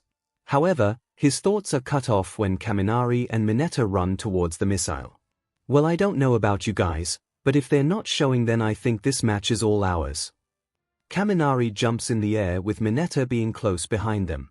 "This is gonna be a piece of cake, and I'll be surrounded by ladies who'll finally love me." The depraved pervert drawls as he thinks of his disgusting fantasies of the girls rushing over to him, and thinking of him as cool. "Yeah, right. Wait, they could still be dash stop you. Fools dash." Both Tenya and Shoto were cut off by a plasma breath launched high in the sky. The blast exploded in front of Kaminari and Mineta as they are blown back from the force and land on their rear ends. At that point, everyone scoured the skies, trying to find Izuku but he's nowhere in sight. It didn't help that the sun was blinding their eyes and they couldn't see. Suddenly, they hear something land behind them. Everyone's head slowly turned back towards the missile and the Dumuren shifter was now on top of the weapon. Kaminari and Mineta quickly got up as Izuku got off the weapon and made his way over to them. As he does so, he begins to grow in size until he's at least 10 feet tall. Even though it's not his full size, Izuku still looked much bigger close up as he took several more steps forward and flared his wings. He took a deep breath and pulled back his head before letting loose an ear-piercing and earth-shattering roar. The hero team immediately put their hands on their ears as they felt the ground shake, leaves being shaken off their branches, pebbles dance across the concrete, and they could swear they saw building glass about to break and shatter. Everyone took their hands off their ears, albeit still ringing, as they stood in fear of Izuku. He lets out low growls, puffs his chest, and flaps his wings a few times, showing immense. No one moves as they stand still in their place until Shoto lets out a large ice attack. Izuku opens his mouth and fires off a plasma breath, easily shattering the ice and the move head straight for the hero team. This is more than enough to snap them out of their shock as everyone dodges the breath attack. An explosion follows as some of the students are sent flying in the air, but some manage to find shelter and protect themselves. Shoto moves away from his ice shield as he glares at Izuku. He continues sending more ice towards Izuku, who counters with siren scream this time. Shoto covers his ears as his ice breaks until he sees a net being launched and wrapping itself around the greenette's mouth. The half-hot, half-cold user looked to his left to see Yorozu with a bazooka hoisted over her shoulder. He was about to scream at her but she sent him an apologetic and stoic look. "I'm sorry Todoroki, but you can't take him on alone. Go ahead and try it, Midoriya. Tungsten has a high melting point, so good luck trying to melt it with your element." Izuku's eyes narrowed as he looked towards her. The net's going to be a problem since he can't use his breath weapons, and it's another issue to melt it off since he'll need to go beyond his usual limit. Izuku gave Yorozu credit for being cautious about his elemental power. Suddenly, he felt something ram into his left side and looked to see Dark Shadow trying to tackle him as they appeared from Tokoyami's stomach as the beast tried to make beast-like sounds of his own, trying to intimidate Izuku. Then, he sees Tenya run straight at him at full speed, Ojiro and Zu coming at him after leaping high in the air, Ema launching his laser beams at him, and Mineta throwing his ball at him. Assuming they're trying to pin him down, Izuku summons heat armor, basically warming his entire body up to the point where his fur glistens purple in some areas like a protective suit. Tenya stops running as Izuku tries to swipe at him. Ojiro and Zu were lucky enough not to touch Izuku and get burned as he swats them with his wing. He turned to face Dark Shadow's face and opened his mouth as it glows purple and white, causing the beast to release him and cover their face. He then uses his wings to block Ema's lasers, and the ball land on him but fall off. The Dumuren shifters that the ball are made of something akin to RBB, as RBB doesn't function well when in contact or near something that's hot. Mineta begins crying out large, fat tears as they practically become waterfalls and drench the ground beneath him. Oh come on. It's bad enough that he's so big, but now he's heating his body up, we can't touch him. What are we going to do now? He whines as Izuku hears something behind him. He sees a branch being broken and sees two pieces jolted upwards, like they are being stepped on. A small, quiet gasp is heard and Izuku realizes it's 𝐒𝐻𝐿, trying to take the weapon. Without giving anyone a second thought, he immediately rushes to stop her and hears a loud scream. After running back to the weapon and standing guard near it, he turns back and sees grass being stepped on and leading it to the trees and bushes. Deciding to not stray too far from the fake missile this time, Izuku lifts his front legs while summoning OFA, full cowling 20% and slams his paws into the ground.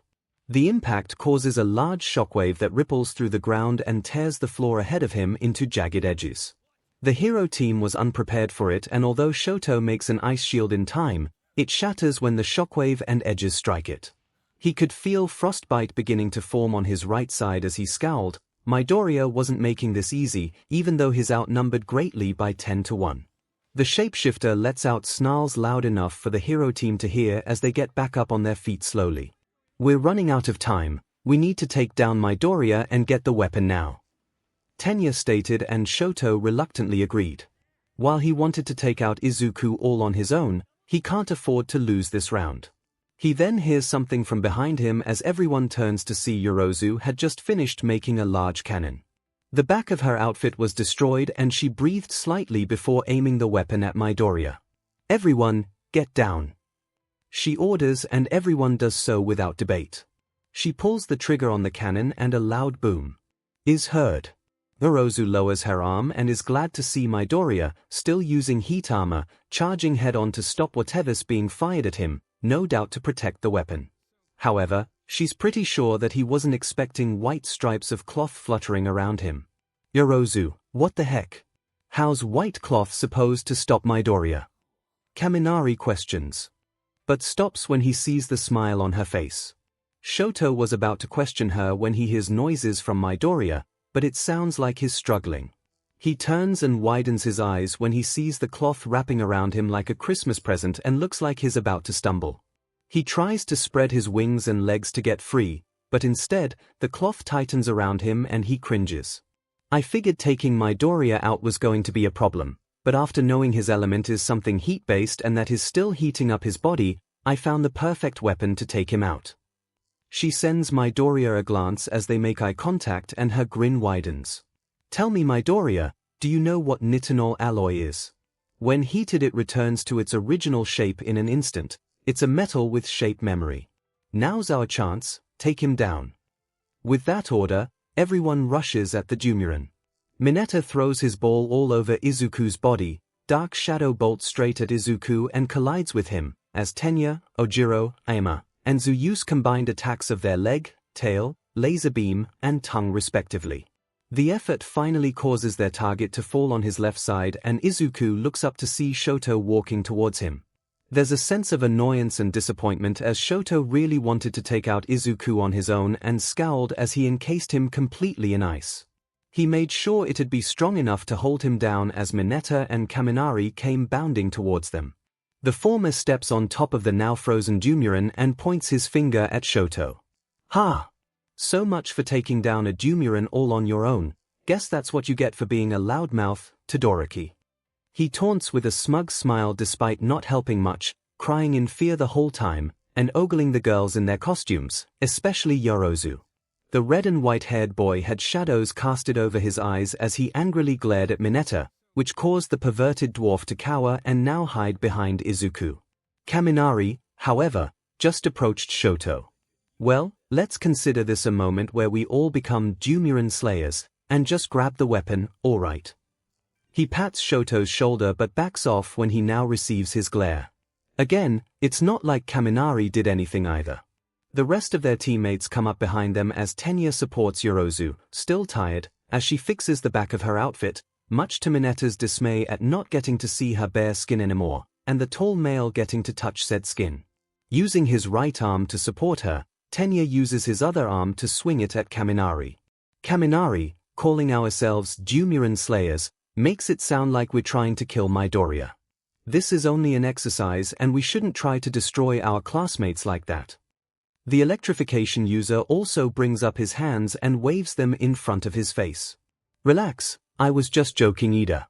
Of course this is an exercise and we're not going to kill Midoriya. You need to relax a little more sometimes, it's not good to be so uptight. He conversed with Tenya as Yorozu successfully fixed her outfit. Shoto rolls his eyes annoyingly before looking at Izuku's frozen form. He had to admit, for a fake Dumuren, he was challenging. Even using ice at his full power, Izuku effortlessly countered it. Shoto should have known taking down a Dumuren isn't going to be easy after all. Well, anyway, we just beat the ultimate threat, so we have to beat the other team members, and then getting the missile should be a piece of cake by now, right? Kaminari puts his hands behind his head and beams a cheeky smile. Before anyone can comment, they hear haughty laughter coming behind them. The 10 kids turn their heads to see Katsuki giggling his head off with Gyro and Shoji beside him. You guys seriously think it's easy to defeat a Dumuren, the undefeated myth? Deku may have a quirk that lets him turn into one, but that doesn't mean he's that easy to beat. Anyway, you all fell right into our trap. Katsuki lifts his right hand and lets loose a loud explosion. It created gusts of wind that blew in the hero team's faces, and after they lowered their arms, they now found themselves surrounded by the rest of the villain team. We figured you guys would try to take out Deku since he's the main threat, so we hanged back and watched what you guys could do before making our moves. Thankfully, you guys were dumb enough to believe you had a shot at taking him out. Oh yeah, well, Dumuren boy here is a frozen popsicle, so that means we defeated the undefeated myth. Mineta brags as he stands on Izuku's iced face, but Katsuki smiles nonetheless. Oh yeah, pipsqueak. Hey Deku, how about you get serious for real, and get yourself out of Icy Hot's ice already? The ash blonde shouts. The hero team holds their ground until they hear the ice beginning to break. They look to see Izuku both heating up his body and enlarging himself. Mineta quickly gets off Izuku's face as the ice completely breaks and chunks of it go flying in the air. The hero team leaps away as the now freed Dumuren shifter roars and glares at them, with all the nitinol alloy stripes completely destroyed, and he is twice as big as he was before. Katsuki smiles as he and Izuku made eye contact and they nodded their heads. All right people. Take them down. Hey, use Deku as bait. Ochako, Ashido, and Zero asked Katsuki as they glanced at Izuku to see if he was okay with it. The greenette merely shrugs his shoulders and has a look of nonchalance on his face. Those punks will want to dish it out with Deku since he'll be this team's biggest threat, so it's going to be no doubt that they'll come after him, especially Icy Hot. That's why we'll use Deku as bait to find out what the other team can do, both physically and mentally, and how good they are with their quirks. The rest of us will all hide in good places until the villain team comes and dukes it with our own Dumuren here. I'll tell who'll take on who, and then we'll crush our opponents and take the round with a big victory. Katsuki wraps an arm around Izuku's shoulders and lets loose an explosion in confidence. Their teammate still looked hesitant, so Izuku gently got out of Katsuki's grip. The ash blonde smiles, as he can tell his best friend is getting very serious and is going to do a cliché epic speech to rally his friends. Look, I know it'll be a long shot and maybe crazy to do this, but if we work together, we can win. Sure, they have Todoroki, Yorozu, Ida, and many other capable students, but so does this team. We all have potential, that's why we're here in 𝐒𝐻𝐼 at this moment, and in this round, we're going to prove it. Come on, who's with me? Cliché speech or not, Katsuki would always give Izuku credit for being able to psych his teammates up. Their fellow classmates now had stern looks on their faces, fists clenched, and were filled to the brim with determination. All right, rookies. Let the outdoor combat training begin. All Might's voice rang out, and the villain team had a plan in motion and were ready to begin. Izuku and Katsuki looked at the others and nodded their heads as everyone ran off to find good places to hide. The explosion user hid with Gyro and Shoji behind in an alleyway across the center ring. They're the ones with the best senses and they can hear the opposing team from miles away, so Katsuki was glad both of them were placed onto their team. Ochako, Kirishima, and Ashido hid in an alleyway behind a fake dumpster but still had a clear view of the city center. Zero used his tape to maneuver himself through building after building until he settled for a small one on top. Koda dragged Soto both hid in another alleyway, but the former looked like he had a reason for doing so. Izuku transformed into his animal form and took off into the skies, using the blinding sun as a way to prevent himself from being seen. Katsuki scoured both the streets and the skies for anyone from the hero team to come running in until he felt a tap on his left shoulder. He looked to see Gyro holding a finger to her lips and telling him to be silent. Shoji used his tentacle arms to form eyes as he carefully used his right arm to look over the alleyway to see Zu hopping over from the building windows. The three kept still in case she would be able to see something out of the ordinary, with Gyro monitoring her response and actions. Luckily, nothing happened and the earphone jack user was able to listen to the frog girl telling her teammates that she found the weapon. Katsuki radios Izuku through their ear comms to get ready as the hero team is coming with his best friend stating he copies. It wasn't long until the rest of said team came bounding over and began to make their way over to the missile. Katsuki looks up at the sky to see Izuku firing off a plasma breath at their enemies and landing on the plastic weapon. He smirked as the greenette makes an intimidation display before ordering everyone in their team to cover their eyes as best as they can. Sure enough, Izuku lets loose a deafening roar that completely rattled both the skies and the ground. Gyro and Shoji did their best to cover their ears until they felt the earth's shaking quell. Katsuki opened an eye to see Shoto immediately launching ice at Izuku, but the other responded with another plasma breath that completely destroyed Shoto's ice and impacted the floor, causing the hero team to fly all over the place. Chaos ensued from the hero team and the Dumuren shifter as Yorozu launched a net at Izuku's mouth and the others tried to pin Izuku down, but failed. Katsuki and the others watch the villain team continue to struggle as he glances at each member of the hero team. He smirks, he has a good idea on which of his teammates will take care of the hero team and quickly ordered said teammates, Ashido with Aoyama, Kirishima and Soto with Ojiro and Zu, Ochako and Zero with Tenya, and Koda, however, surprisingly and the fact he talked for once, had a plan to take on Mineta. Before he can tell Gyro who to take on, she tapped his shoulder and whispered in his ear that she wants to handle Yorozu. Katsuki raised an eyebrow, her taking on a recommendation student, all right he guessed. The ash blonde himself wanted to handle Tokoyami as he had a theory about the Dark Shadow user that he wanted to try out. Shoji then tells him that he'll handle Hagakure and Katsuki agrees. After all, keen hearing can still detect someone regardless of invisibility. His attention shifts to Izuku again once he uses OFA, full cowling and smashes the ground before him. Shoto makes another ice shield to counter, but it wasn't enough to stop the attack. Katsuki glares at the half-hot, half-cold user. He has no idea what's his deal with Izuku and why he wants to handle him alone, but he doesn't care. If he wants to handle his best friend alone, then he can try all he wants. Katsuki knows Izuku will take him down with ease. It's not until he notices Yorozu launch white stripes of cloth around Izuku that completely immobilizes him that he knows that they'll have to strike sometime soon. He sees the others use their quirks to take down Izuku before Shoto comes up to him and freezes him solid. Now's the time. Katsuki taps his ear radio and speaks. Alright everyone, now's our chance. When I give the signal, surround them. He orders as he, Gyro, and 𝐒𝐿𝐲 move from their hiding spot. He notices the others from the villain team also making a move towards the hero team, and it wasn't until Kaminari stating that they'll win the match did Katsuki alert them with their presence. The rest is history as Izuku gets back on his feet and the real battle begins. The following scene was absolute insanity. The two teams were fighting each other, members of villains and heroes scattered all over the area, not one hero member was near the weapon and not one villain member was guarding it either. As stated earlier in the flashback above, the villain team were handling the hero team members Katsuki ordered they take on. Gyro was using the radio on her boots to stun Yorozu, preventing her from using her quirk to make anything. She noticed that the creation user needed time to think and make objects from her body, thus if she distracted her from doing so, then she could take her out.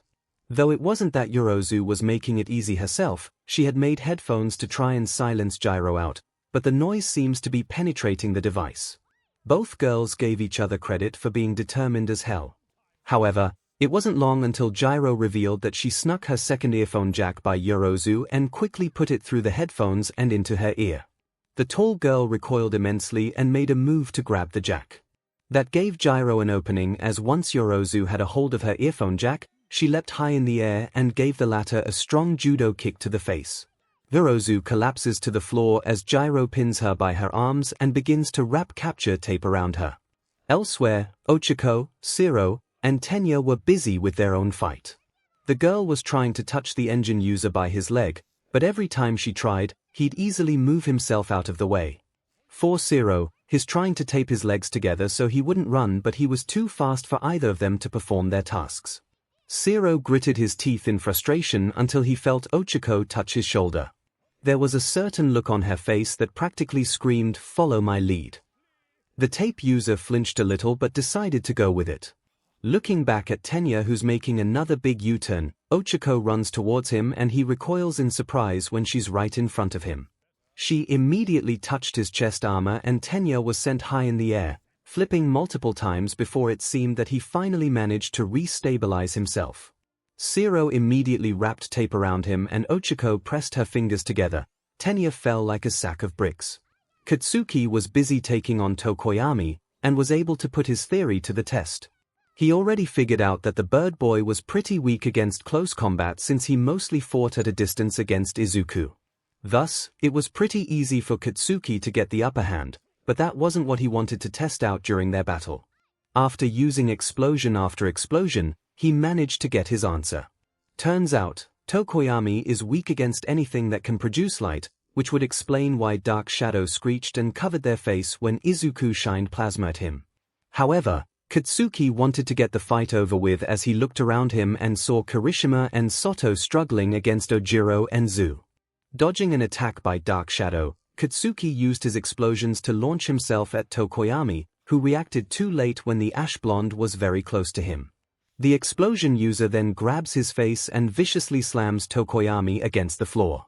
Dark Shadow makes a move to protect their user, but Katsuki brings up his hands and violently explodes the creature into SBMSN as they quickly retreat back into Tokoyami.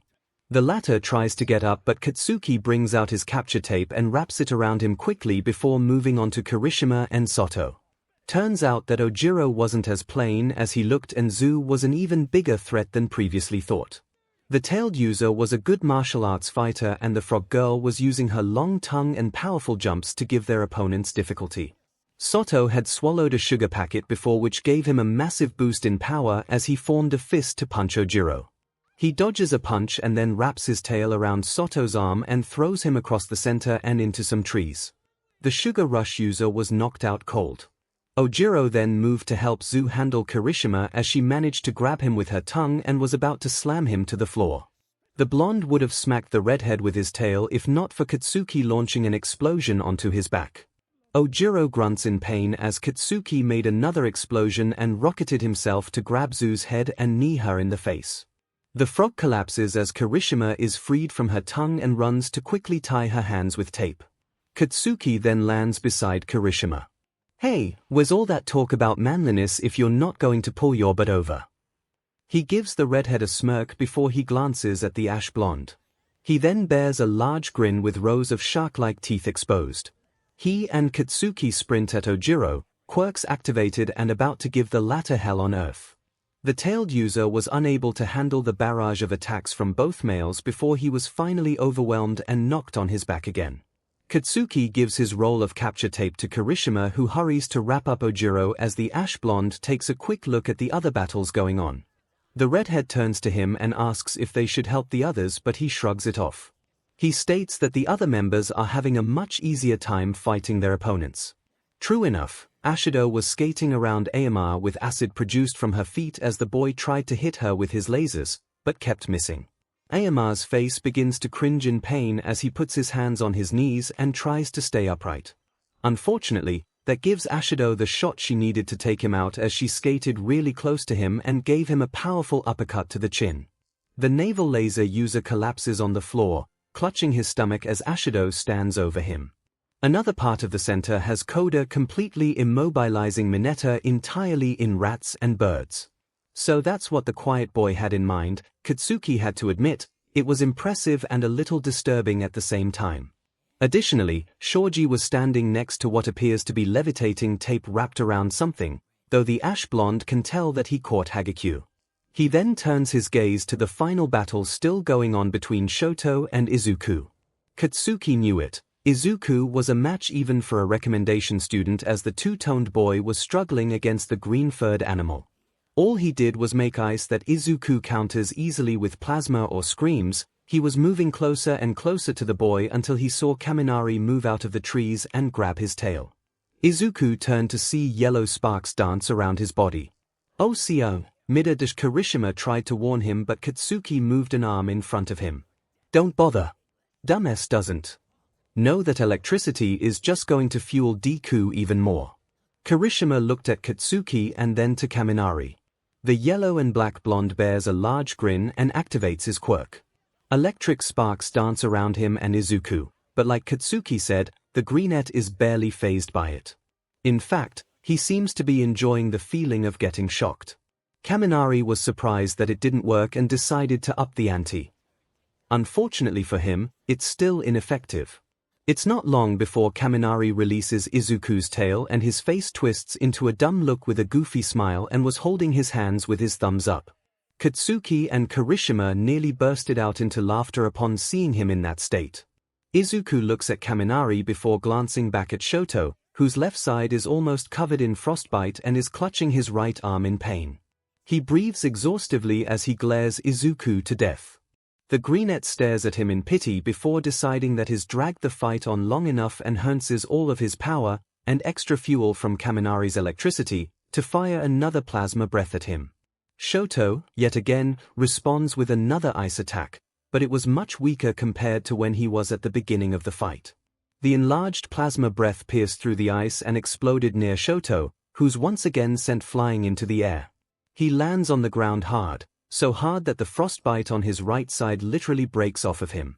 He weakly pushes himself off the floor with his left arm. He can easily continue the fight if he used the left side to warm himself up, but he swore himself he wouldn't. Because if he did, he'd end up falling into his monster of a father's hands and do what he wants him to do. Stubbornly, he tries to get up but keeps failing as Izuku advances towards him and changes back into his human self. Shoto widens his eyes and continues trying to stand but fails. Midoriya shouldn't turn back into human form yet. He hasn't defeated him. He's going to be the first hero to defeat a Dumuren no matter what. Emotions of anger and desperation filled him as the green-haired boy neared him and crouched down. His look of pity only fueled his anger as he struggled to stand. "I am sorry, but you were a good fighter," Izuku said as he lifted his right hand and karate chopped Shoto on the head. The latter finally fell to the floor, knocked out cold. And with that, the first round of the Heroes vs. Villains exercise went to the villain team, but Izuku didn't feel like he won. "Alright kids. The winner of the first round is the villain team. Everyone head over to where we were at the start of the exercise and we'll take care of your injuries." After All Might announced the winner of the first round and ordered everyone to return, the villain team carried the ones who couldn't stand or were knocked unconscious during the first round. Luckily, the number wasn't a lot as it consisted of Ima, Soto, Mineta, Kaminari, and Shoto. 𝐔𝐸𝐽 was able to carry most of them, with the only one he didn't carry was 𝐿𝐸𝐵, who was being held in a piggyback ride by Izuku. The Greenette felt sorry and sad for the red and white-haired boy. Throughout the match, Izuku could feel the desperation coming off of 𝐶𝐸𝐸 as he tried to fight off the former, no matter how badly the odds were stacked against him. He just kept using ice and not his left side throughout the entire match, and honestly, Izuku thought of it as insulting as he limited himself severely. How was he going to be an effective hero if he was not giving it his all during these exercises and in the real world? Additionally, there was a sense of denial coming off of him as he could have used his left side, but he didn't do so at all. Even though fire wouldn't do much to Izuku like Kaminari's electricity, it would have been able to help 𝐶𝐸𝐸 last much longer in the fight. However, Izuku didn't want to pry, so he tried not to dulge on the subject any longer as he caught sight of All Might in front of him. "Welcome back, young heroes. I'll be back and arrive with Recovery Girl," so she sees All Might was caught off when Izuku put down 𝐶𝐸𝐸𝐸 and lifted his hand. "I'm All Might, I can heal them with my plasma element, it's not going to take long, I promise." All Might pondered at that thought before relenting. He nodded his head and allowed Izuku to start his work as he began with the unconscious ones first. His hands glowed purple as he placed his hands on the knocked out students until their injuries faded. With the others that had minor injuries like bruises and cuts, it didn't take much of Izuku's time as each person took around a few seconds to minutes. After he was done and the others had woken up or were back in tip-top shape, All Might told them to come over. "That was good work from you all. Each of you have proven to me that you're worthy of being here at you, but there's always room for improvement." Starting first off, the MVP of this match is young Midoriya and young Bakugo. Everyone turned their heads to the Greenette and Ash Blonde, who were secretly beaming with pride from being praised by their favorite hero. Honestly, it was no surprise that Izuku and Katsuki were named the MVPs. Who has a guess to why these two are our MVPs? It's because they both formed a plan, and Midoriya was not only able to hold off the hero team on his own, but Bakugo told us to observe them to decide who we want to take on effectively. Gyro explained in a blunt tone. "Correct. You two have displayed great leadership and keen eyes for strategy. The rest of you did well, but there were still things that were eye-opening. Any thoughts?" "It's because we didn't have a concrete plan," Yorozu explained in a sad tone. She failed as leader and let down her team. "We only thought of catching Midoriya since we all agreed that he was the main threat of the villain team. But by the time we were done with him, the rest of the villain team revealed themselves and were able to outdo us so easily. We didn't think of it as an ambush and waited for them to come out and fight us, but they already had a plan to dispose of us." Tenya continued the rest. "He was ashamed of himself. He brought shame to the Ida name by performing so poorly." "Correct again. It's true that you should always start off a fight with a plan, and making sure you take everyone into account, but also stay alert, focused, and be adaptable because a fight like that can very easily happen in the real world. Take this match to heart, kids, and remember next time to strategize first and foremost. However, you all are aware of where you went wrong, and like I said, take it to heart so you can improve. Remember that you're here at 𝐒𝐻𝐼, and that you are fine, young heroes." Everyone who was downcast by how the match went looked up at All Might in thought. The doubt and disappointment they had in themselves slowly diminished as they now had renewed resolve to continue for the second and final match. "Before we begin for the last round, I'll give you all 10 minutes of rest while I evaluate all of you on individual scores. Rest up, young heroes, and prepare yourselves." All Might turned around with a clipboard and pencil in hand as he worked on what he said. The students stare at him before turning amongst themselves to talk. "Man, you were a tough one, Midoriya. Didn't think you'd be that powerful," Kaminari said as he patted Izuku on the back. The Greenette smiled and rubbed his back gently. "Thanks," he replied. "Well, you heard All Might. Deku and Kaken are unstoppable when they work together. Actually, Kaken made the whole plan while Deku was the bait for it. Ochako skips by them with her hands behind her back. Tell me about it, even my Quirk couldn't get past him." Hagekyu sighed as her gloves dropped down a bit, indicating that she just slumped her shoulders. "You made it too obvious. 1. You stepped on a branch which gave you away, and that's also number 2. Stealth isn't just being invisible, It's about keeping your presence completely unnoticed. Breathing, camouflage, absolute stillness, etc. There's a lot of things to take in consideration in stealth ops. Izuku explained as 𝐒𝐻𝐿 raised herself again. While no one can see what her expression is, she's in deep thought about what he said about stealth. You're right. Any more tips on stealth ops?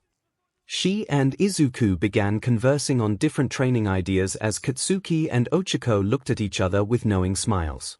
Izuku made it clear yesterday on how much he loves to analyze quirks, and there he goes again. Still, you two are like a well-oiled mission when you team up. You guys plan on being a hero team once you both graduate. 𝐒𝐿 approached them with Izuku and Katsuki giving everyone big smiles. Yep, once we graduate we'll become the best hero team that'll kick every villain's butt to kingdom come. Izuku clenched his fist and his wings appeared behind his back while Katsuki made explosions from his palms. Everyone stared at them as they felt an essence radiating from them.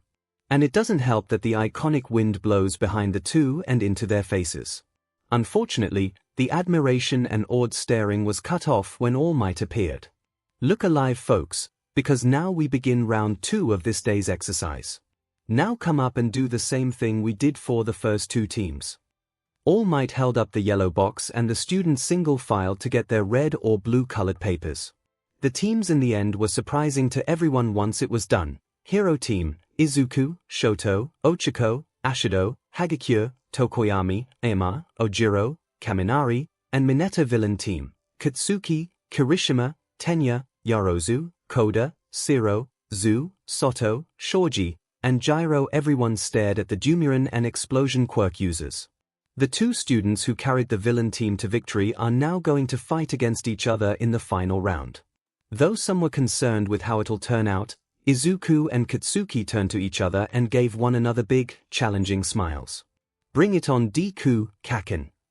The procedure went the same earlier, All Might leading the villain team to the missile, giving them some time to strategize and think, monitoring both teams, and then letting the fighting begin again. Both teams were on edge a lot more than before as Izuku and Katsuki, the 2 leaders and powerhouses from the villain team, are now going to face off against each other. Honestly, it was a little nerve-wracking on how it'll turn out. No one was sure on who'll be the winner between the 2 best friends. Katsuki looked at the city center and fake missile before turning back to his team. He can see the unease and uncertainty in their eyes as they anxiously await his orders. What are you guys staring at me for? Get ready to listen to the plan because I'm only going to say it once. His tone of voice left no room for debate as everyone tensed up. However, Tenya somehow got the courage to speak up. Are you sure about this? I mean, you're going to face off against Midoriya. Indeed, you 2 are childhood best friends, correct? I'm not sure if Yarozu trailed off from her sentence. People may or may not notice her from her surname, but she's one of those fancy rich kids that have cool families and a lot of money to spare. However, she's also one of the types that's rather bashful about it, and lacks the understanding of social communication, thus she doesn't have a clue on how friendships go mostly. If I'll hesitate in beating Deku in this mock battle. Tenya and Yarozu looked at Katsuki with his hands on his hips and an eyebrow ped. The way he spoke showed no hesitation or fear for facing off against his best friend. I've battled Deku multiple times during our childhood, both in training and in mock battles held by our schools. So quit whining that this'll hurt either of us, best friend or not. I'm not going to hold back and neither should any of you. What, just because this is training that there's a reason we shouldn't give it our all? Or that we should hold back just because we're facing off against our friends? I'll tell you this, if you do so in this match or in real life against a criminal, you're done. Everyone had chills sent down their spines as he viciously glared them down. But that didn't mean he didn't have a point. It wasn't right to not give it your all against others because of their allies in mock battles, and it's a fatal mistake in real life as it could cost you your life. Alright, as I said before, I'm only going to say this once, so listen up. I'll handle Deku since I know him the best. I know every weakness and move he has. Ears and tentacles, you guys will be on lookout again. Tentacles, you take care of Invisible Girl and be extra alert since she's going to use what Deku said to improve herself. Ears, deal with the perverted grape 𝐻𝐻 and make it hurt if he tries anything. Ponytail, You're with Bird Boy and make something that creates light, Dark Shadow hates it. Froggy, take care of Monkey. Elbow Guy will handle Pink Cheeks since she needs to touch something to make it float, tie her in tape before she gets the chance. Animal Lover and Sugar Boy, guard the weapon and take out Raccoon Eyes. She's agile but have some animals go after her and she might get overwhelmed. Sonic can deal with Laser Boy since he SCKS as close range too. As for Dunce Face, make him use up all of his electricity as he becomes a complete dumbass once is spent. Here's for you, Red Hair. Like I said, you like manliness so I'm sure you can tough it out. For Icy Hot, if you and Sonic take out your opponents, then tag team to take him on. One last warning, be careful cause I doubt Deku would make it easy for you or your opponents. No arguments, fine, then let's get to work. No one had any arguments, Katsuki's plan was sound, especially those who were with him during the first round. He figured out the other team's weakness and paired the best candidates possible with the ones who won't fare well with. To say Katsuki was a genius and or a good leader was a complete understatement. Alright rookies. Begin round 2. Now start. All Might leapt back to the hero team once he finished directing the villain team to the city center. It was the usual as he gave them time to strategize before jumping on the building to watch over them. Izuku turned to face his new teammates as he began to lay out the plan he had already figured out. Okay, since I've known Kaken my whole life, I know how he operates. First he was caught off by Ochako. Deku, are you okay with going up against Kaken? Kaminari then walked up until he was beside the brunette. Yeah, it's clear how close you two are. Don't you think this will hurt you on the inside a little? Why not let one of us do the battling against Kaken and leading the team? Yeah, I can lead so the girls can see how much of a good leader I am. Mineta winked at the girls who glared at him annoyingly. Izuku snarled and had his wings appear again and flared them as an act of warning. The purple dwarf immediately shrank back as the greenette sighed but didn't retract his wings and turned to his teammates. I know that Kaken and I are very close, but that doesn't mean it'll affect me in any way. I've trained with him my entire life and I've lost to him plenty of times whether it's training related or not. Also, just because we're friends doesn't mean that there's a reason to be worried about it.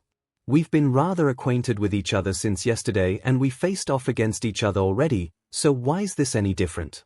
Just because me and Kaken are on different teams. I'm going to be blunt, but that's a stupid reason to be worried about. Izuku's eyes shone with determination and a seriousness that had everyone reeling.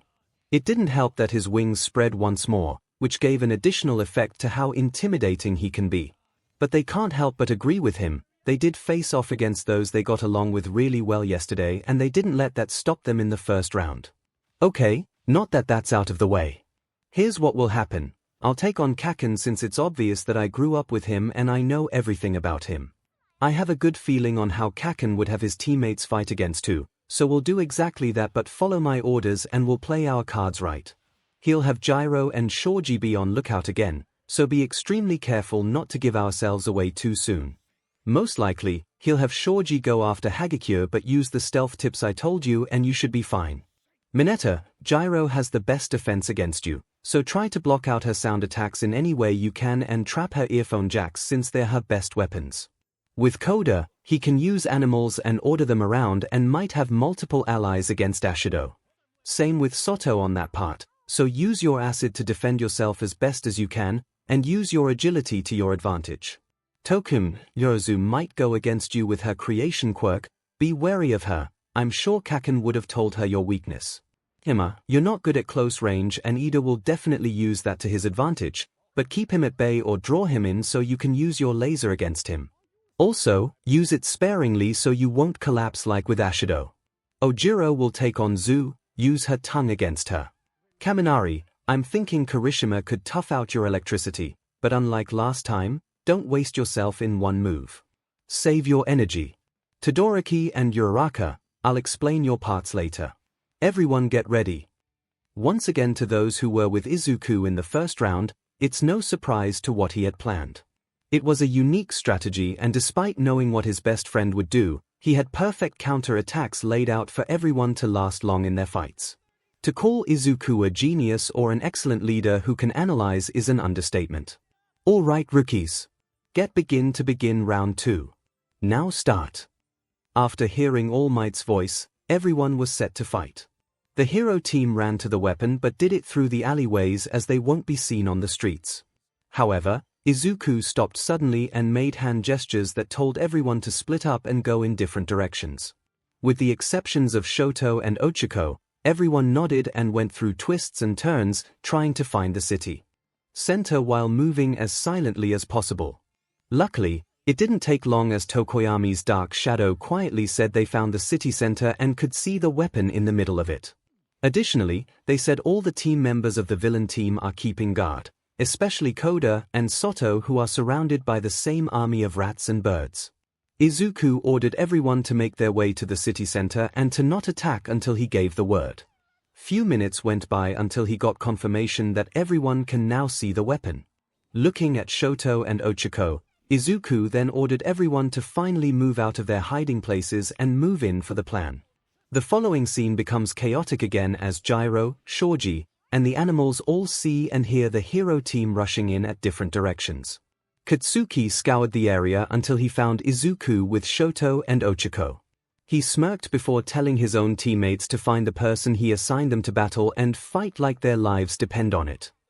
He immediately lets loose explosions that have him flying at Izuku, who responds with OFA, full cowling 20% and flaps his wings.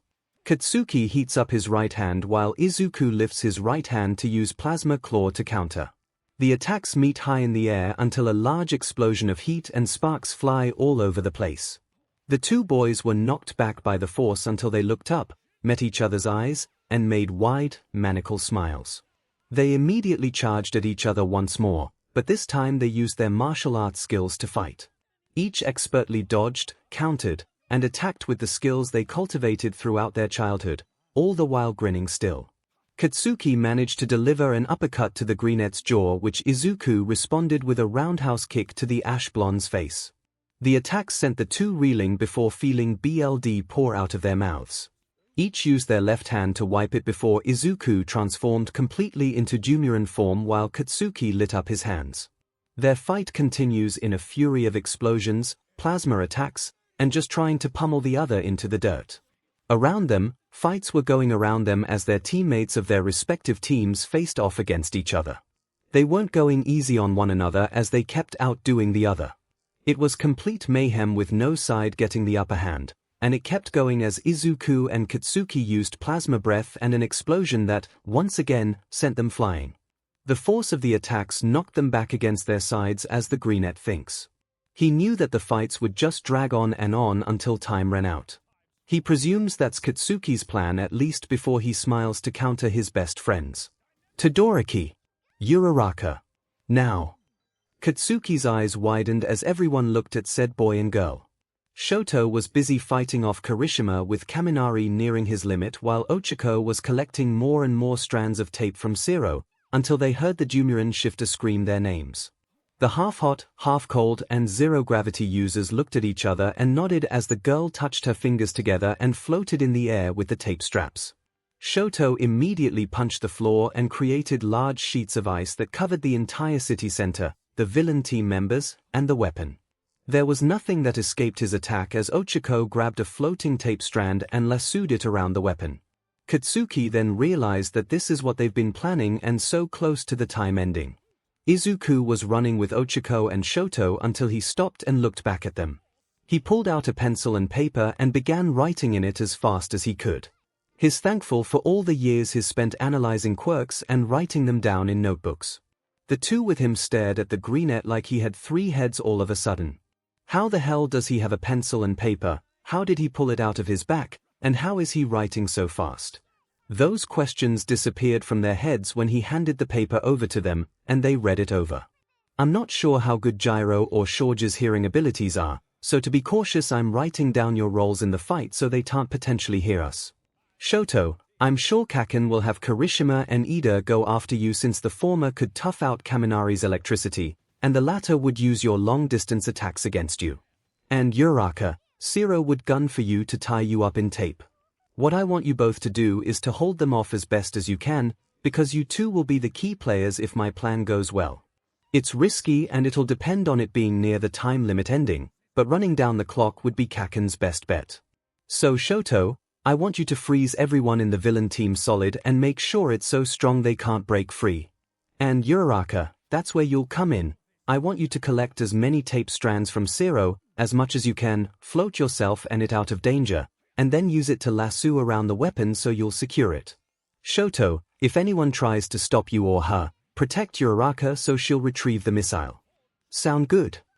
Shoto and 𝐭𝐻𝐼𝐾o read it over twice to fully understand Izuku's planning before looking at him and nodding confidently.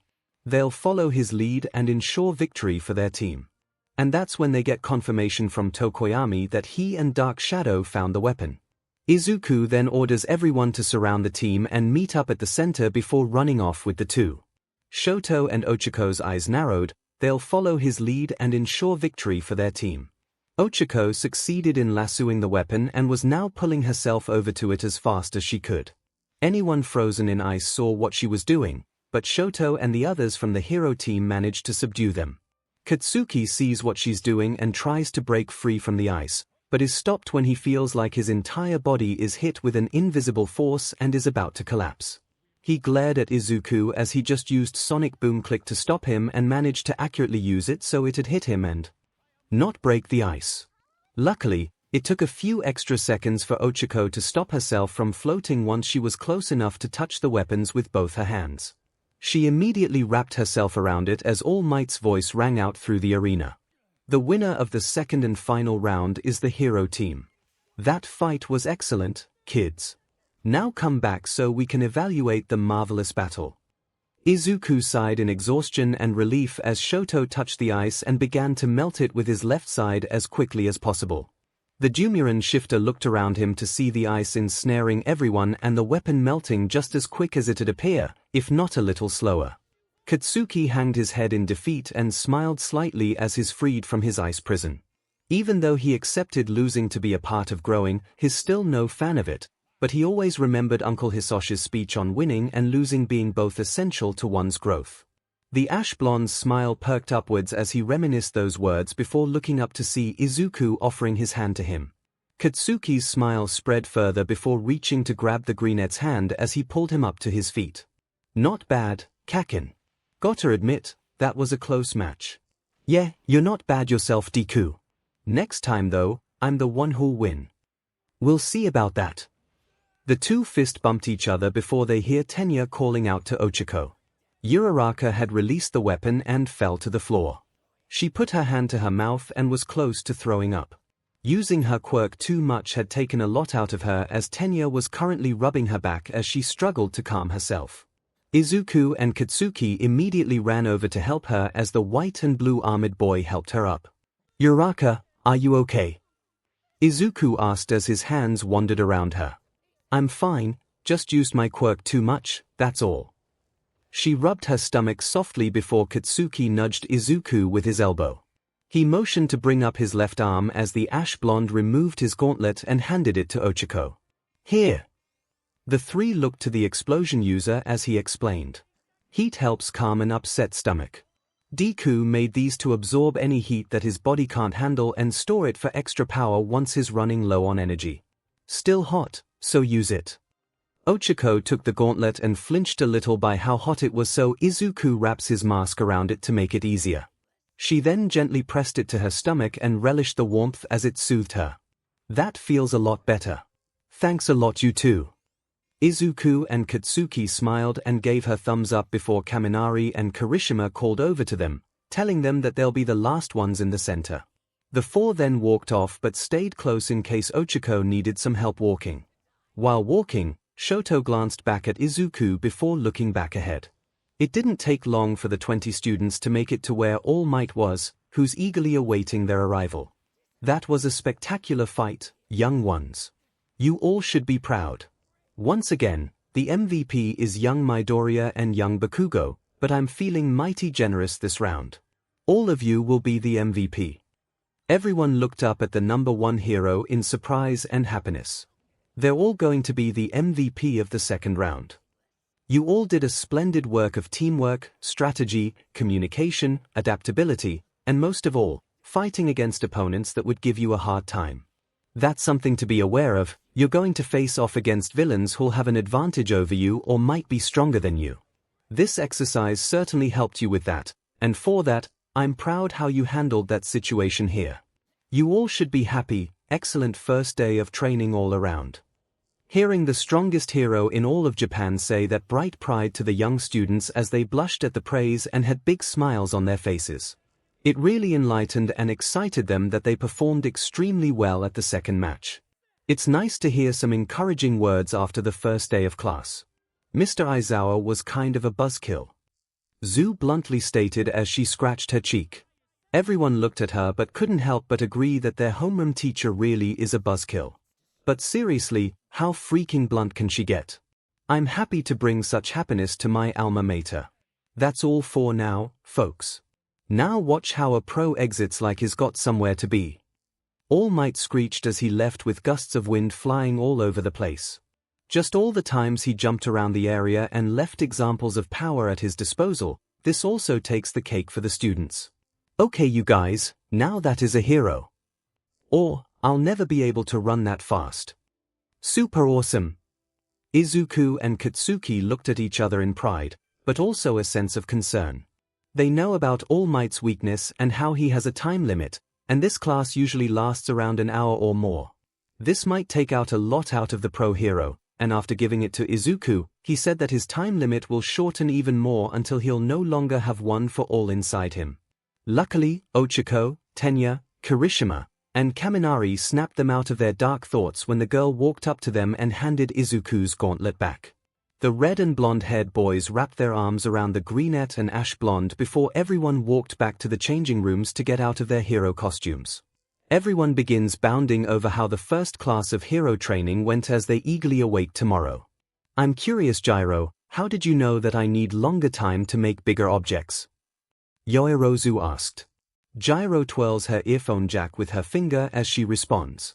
When the hero team fought Midoriya, you made a cannon. Compared to your little bazooka, you were left exhausted afterwards, so it'd make sense that you need time preparing bigger objects and thinking while doing it too. That's why I took you on. I knew I could exploit your weakness. She spoke in a confident tone. Yoirozu stared at her. She had to admit, Gyro was a spunky and clever girl. The creation user smiled. Boldly. Well, next time, you won't be so victorious. Gyro then looked at her in surprise before matching her smile. We'll see about that. The girls' conversation was overheard by Izuku and Katsuki, who turned to look at them. Hey Ponytail, what were the net and cloth straps you made to trap Deku made out of? Yoirozu and Gyro turned their heads over to Katsuki, who was waiting for his answer. Oh, the net was made out of tungsten and the cloths had nitinol alloy inside it. When you first attacked, I figured Midoriya's power was something that brought intense heat, so I made materials that can handle incredible, high temperatures. Katsuki's eyebrows raised.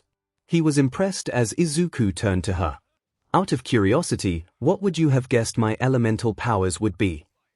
I had 3 guesses at the time, but we were fighting so I couldn't narrow them down.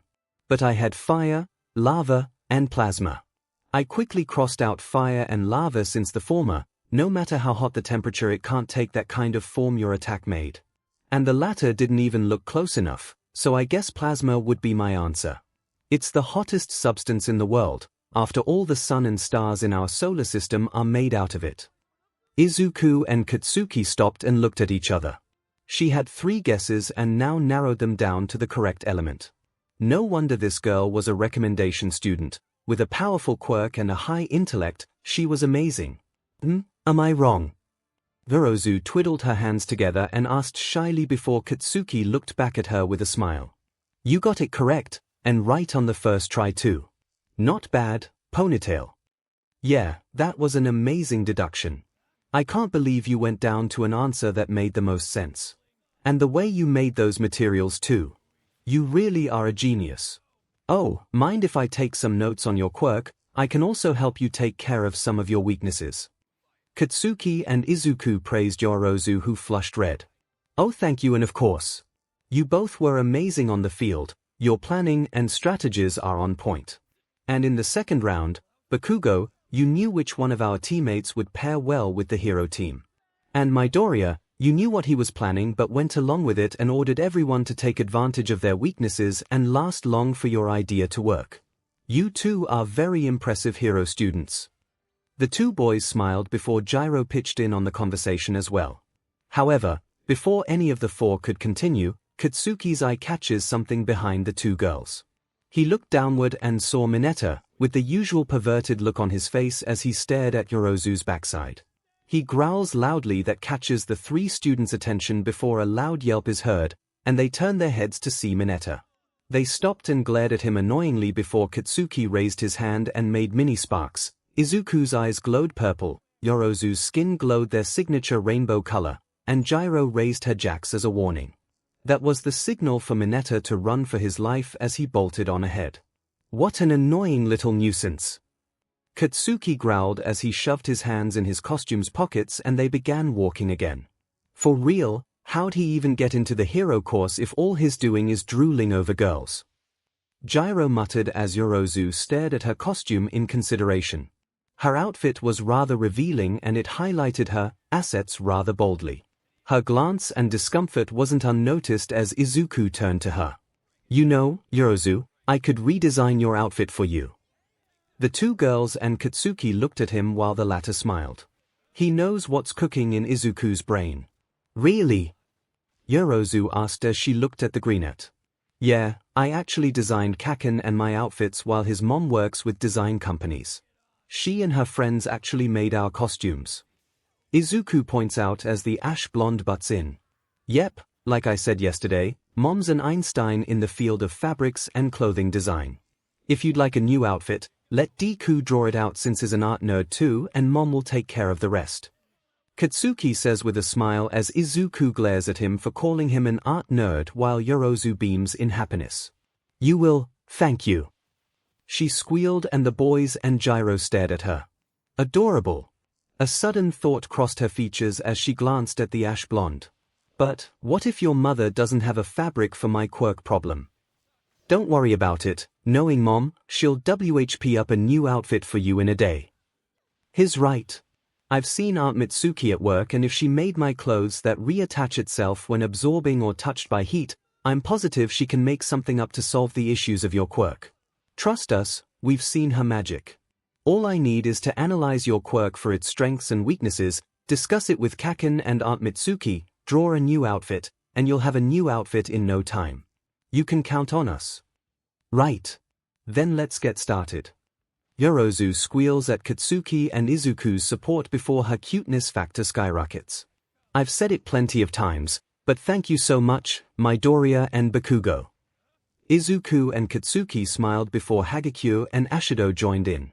The invisible girl also asked for a costume change since she's practically naked and Mineta was also staring at her, both before and during battle and now. Additionally, she admits to wanting to get noticed in a flashy outfit and pressed her fingers together in embarrassment as a blush highlighted her face. Izuku and Katsuki reddened when she revealed the naked part before clearing their throats and agreeing to make an outfit for Hagekyo as well. The girl bounced up and down before hugging the two boys, their red faces becoming tomatoes as they felt two soft somethings press into them. Luckily, Ashido saved them as she bounded over to them. Oh, can I come over and see your mom at work? I forgot to mention yesterday, but I'm a big fan of your mother, her designs are so stylish and I absolutely adore them. I really want to get to know a fashion queen. She squeals. Before Hagekyo also wants to come over. And can we get Zu and Uraraka in too? Katsuki was silent and recoiled from the excitement of the two girls before smiling. Sure, Mom likes the company, and she'd like some models too. The girls squealed in happiness before they bolted off to tell Zu and Uraraka. Izuku, Katsuki, Yorozu, and Gyro stared at them as they cheered in the hallway while Tenya reprimanded them for running. The pair of best friends looked at each other and smiled, so this is what it's like to have friends. The thought escaped them as the 20 students reached the changing rooms and the four waved each other off before going inside. Once inside, Izuku and Katsuki went to their respective lockers, as Mineta glared at the two. He was jealous of the fact that they managed to easily converse with two girls while he gets brushed off by all of them in the class. He's also furious that they convinced Yorozu and Hagekure to change their outfit designs. Now he won't be able to see their melons and butts being revealed or exposed. And they managed to get all 6 girls to come over to a boy's house. So unfair, he thought. However, Izuku and Katsuki don't notice his jealousy as Kaminari, Kirishima, and Zero quickly bounded over to them as they changed together. Hey Midobro and Bakubro. Today was an epic day here. By the way, can we come over to your house, Bakubro? I'd like to try to play volleyball. Yeah, same, I always scared at sports, but it's fun to play with friends. I'd like to come too, and I'd recommend some excellent healthy food choices for sports. Izuku and Katsuki stared at the 3 as they finished changing. The brunette smiled before turning over to his best friend. This was the first time that anyone was ever so eager to play volleyball with the 2 of them. In the past it was always them, Auntie Mitsuki, Yubi, and Ine. Anyone who wanted to play volleyball only saw it as an opportunity to try to cozy up to the 2 and their families. Luckily, they were excellent at telling who's a good friend or a wannabe player. Katsuki's face broke into a kind smile and warm, ruby red eyes. Izuku's smile widened. It's been a long while since he actually saw that kind of look on his best friend's face. Sure, this weekend sounds nice. Mom and Dad would like to have company. In fact, they've been dying to meet some of you.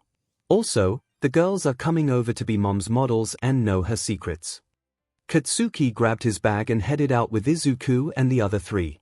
And just like the conversation with Yorozu and Gyro beforehand, the one between all 5 developed nicely. Everyone walked on until they reached their classroom with Mr. Aizawa patiently waiting for them. He ushered them all in and muttered that they were late, but since it's the 2nd day of class, he'll let them off the hook. He then went on about tomorrow being a special day of class, and that the 20 kids should get plenty of rest before the day comes. Then he allows the remaining time of class to be free time to allow the students to converse and relax amongst themselves after a tiring day of work. He then walks out the door with a smile on his face. His kids were something else from what is seen and heard from All Might. And just like that, everyone began talking with Izuku and Katsuki being the main stars once again, but like yesterday, they didn't mind and were enjoying being able to talk with other people. Before anyone knew it, class had ended, but this time, they didn't think they'd be leaving with more friends to talk to. Kirishima, Kaminari, Zero, Yorozu, and Gyro came up to them with Ochako and Tenya. They offered to walk to the front gate together before leaving for their respective destination routes back home. Izuku and Katsuki were now chatting with Ochako and Tenya as the other 5 split off once they arrived on their streets. It really was a nice change of pace, and maybe this year won't be so bad. Or so they thought. Elsewhere, in a far part of a robust city, was an old-looking bar. It was nothing out of the ordinary to say the least, even looked like an actual bar, just much smaller, torn walls, few bricks showing, and even mold growing in some parts here and there. If one wanted to say anything about it, it was a good hideout for anyone that wanted to just chill and relax. Behind the counter was a man, but didn't look the part. He was all nothing but dark purple smoke with glowing, piercing yellow eyes on the front of his head with trails of yellow reaching to the top. He was wearing a bartender's outfit, a normal tie, fancy suit, black breathes, and nice shoes. He was busy cleaning a glass with a cloth as he watched another man reading the local newspaper. The man sitting behind the counter and on top of a chair had light blue hair, pale, sickly skin, dry hands, and was wearing nothing but black clothing and red high-top shoes. His entire face was blocked by a hand, but behind the hand were red eyes, chapped, cracked lips, and some skin was torn around it. Additionally, his neck was scratched red, as though his hands were trying to rip the skin out. In fact, some of the cuts had dried blood escaping. He was reading a newspaper in his left hand with his pinky finger lifted. The newspaper was talking about how All Might became a teacher at the most famous and best hero high school in all of Japan. It was a shock to the world that the #1 hero would take up teaching all of a sudden. Regardless, it made the headlines and the news about it went bursting to life and still continues despite it being around a few months old. Did you see this joke? It says he's a teacher now. Hey, what do you think will happen when the mighty symbol of peace is finally killed by villains? He asked the smoke-covered villain before turning behind him to a huge, bulking, muscular monster. Its skin was dark blue, almost black even with red stripes littering the arms. It had yellow breaths ending at skull-like kneecaps and wasn't wearing any shoes. The monster's face looked more like a bird's beak than a human face, with a yellow guard surrounding its entire mouth, and had sharp teeth showing off. But the most jarring part of all was the fact that its brain was completely exposed for all to see. The monster looked at the blue-haired man as he threw his head back and imagined All Might being covered in his own blood, with himself and the monster laughing at his defeat, and multiple citizens staring in shock and horror. He couldn't wait for that vision to come true, and he thinks the best part to strike fear and reality into his fantasy was to attack the place where All Might was teaching at, 𝐻 High School. The third day came at long last as Izuku and Katsuki were nearing the school gates. They saw Ochako and Tenya up front as they waved to them. They all began walking together until they saw a huge crowd of reporters hounding student after student as they made their way into 𝐻 High. The four came to a complete stop at the sight before them as reporters in the back of the mob then turned their attention over to them. Like how a herd reacts to one member running and they all run, the mob of reporters began charging straight at the four. They then began to stick their mics in front of their faces as they began asking question after question. Are you one of All Might students? Tell us, what's the symbol of peace like in person? A reporter casually stuck a mic in Ochako's face as she sweats anxiously. What's he like? Well, he's super muscly. Yeah. Ochako said nervously as she hoisted her arms and flexed them. She then inched her way through the crowd before running head-on into the school gates. She then comes to a stop and turns her head back to the boys, waiting for them to hurry and get this over with. How is he faring as a teacher? What are you learning? Another reporter questions Tenya as he chops his arms in the air. The reporter and his group are going to regret asking the bespectacled boy questions. His leadership and wisdom remind me on a daily basis that I attend the world's most prestigious educational institution. Of course, he's the personification of honor and integrity that now would expect, but is also not afraid to show his students a more humorous side. It's truly a unique opportunity to be under the direct tutelage of the pro we all admire. Tenya was finally finished with his speech, but by the time he was done, bowed respectively, and walked off, the crowd was completely bored. However, that was changed when a third reporter shoved her mic in Izuku and Katsuki's faces. Excuse me, you two. Are you in All Might's class? Oh, hold on. Aren't you two the kids from the sludge villain attack? She asks before Katsuki rolled his eyes and walked straight for the gate. Izuku stayed behind and flat out made up an excuse. Sorry, I have to go. My friend and I are needed by our teacher, bye. He said nonchalantly as he walked off and met up with Katsuki, Tenya, and Ochako. The reporters try to catch up to them, but good news for the kids, they see Mr. Aizawa walking towards the group. Please sir, can you get All Might for us? Also, you look like a mess, what's your deal? The same reporter that bugged the brunette and ash blonde asks the shabby-looking teacher as people began scooting away from him. All Might's not on campus today. Now get out of here, you've disturbed the students enough already. He said as he made shooing hand motions and walked off. But my viewers wanna know how he's adjusting to life as a teacher. I feel like I've seen that guy somewhere before, but where? I don't know, but he's a bit scruffy for a hero. How does All Might ever get anything done with this media circus stepping on his cape? Mr. Aizawa thinks to himself as he passes the U gates and ignores the reporter's complaints about him. A reporter gets annoyed and tries to march her way through the gate. However, a loud alarm blared as the gate quickly shut out the woman and multiple walls appeared around the gate and onward. Her friend comes up to her and reveals it to be the U barrier, designed to prevent anyone who doesn't have a student ID or special pass from entering campus. As the reporters complained about not being able to see and interview All Might as the same blue-haired man with the hand mask watches over them across the street. He stares at the wall deemed the invincible barrier of 𝐻 High before cracking a large smile that caused several bloody tears on his lips. Inside the classroom of 1A, all the 20 students are sitting in their seats with Mr. Aizawa in front of the room. On the kids' desks were papers that displayed a critique of each student that fought in yesterday's training. There were sections on what the student did well on, and what he or she can do to improve the next time there's combat training. Decent work on yesterday's combat training, you guys. I saw the video feeds and went over each team's results. On your desks are All Might's papers on what he thinks you guys did well on and what to work on. Look that over in your own time. Now let's get down to business. Our first task will decide your future. The students all tensed up at that. Does Mr. Aizawa want to do another quirk test where he'll actually expel someone? You all need to pick a class representative. The students all took a big sigh of relief and some put their hands on their chests. Oh good, just normal school stuff, they all thought, but everyone soon exploded like fireworks at being class representative. Pick me guys, I wanna be class rep, I'll take it. Yeah, you're gonna need me. Someone with style would be best dash, I'm, like, totally the right pick. Izuku and Katsuki looked at each other in thought, neither actually had any interest in being class rep. Back in middle school, even though everyone practically voted for either one of them to be class rep, they didn't want it. It'd just be another way of them drawing attention, and since they didn't have any good middle school memories or friends, bearing the ones with Yubi and Ine, they didn't feel enthusiastic about it. Whenever it was that case, they'd just hand it over to someone who was decent at the job, but this time is different. They're in high now and none of their classmates have any intent on becoming their friends just for their quirks.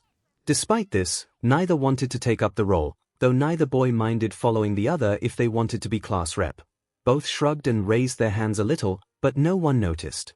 Though the noise was getting really annoying until one stiff, robot-like male stood up. Silence, everyone, please. Everyone quelled their screaming and stared at Tenya. The class representative's duty is to lead others, that's not something just anyone can do. You must first have the trust of every student in the classroom. Therefore, the most logical way to fill this position is to do it democratical. We will hold an election to choose our leader. Is this really the best idea? We've only known each other a few days, how do we know who we can trust? Besides, everyone would most likely vote for themselves. Most people will, but that means whoever does receive multiple votes must truly be the most suitable person for the job. It's the best way, right sir? Tenya turns to Mr. Aizawa, who's getting into his yellow sleeping bag, and he just shrugs and falls to the floor. Seriously? Well, nonetheless, a voting poll was decided. Tenya had given everyone slips of paper to write down their choice of who should be their class representative. He had ordered everyone to decide who's their pick and to place it on the classroom's front desk. It took a while for everyone to finally put in their pick and place it on the desk, but they managed to get it done. The blue-haired boy rose from his seat once more and wrote down everyone's names in order to tally the votes. A lot of people looked eager as though their choice would be the most obvious, while some, like Mineta, were practically begging the lords above to pick them. As if the perv has a chance. It took Tenya some time as he wanted to read the slips twice to ensure he didn't make a mistake. In the end, after Tenya was done and returned to his seat, everyone wasn't really surprised by who got the most votes. Izuku and Katsuki were tied with 9 votes each while, surprisingly Momo got 2. Both boys looked at the board, at each other, and then at the board again. How the hell did they get the most votes? They were so confident that everyone would just vote for themselves like Kirishima said. How the hell did we get 9 votes each? They screeched as everyone looked at them in surprise. It's not surprising, I mean you two were practically the aces of yesterday's exercises. Kaminari pointed out as Kirishima agreed.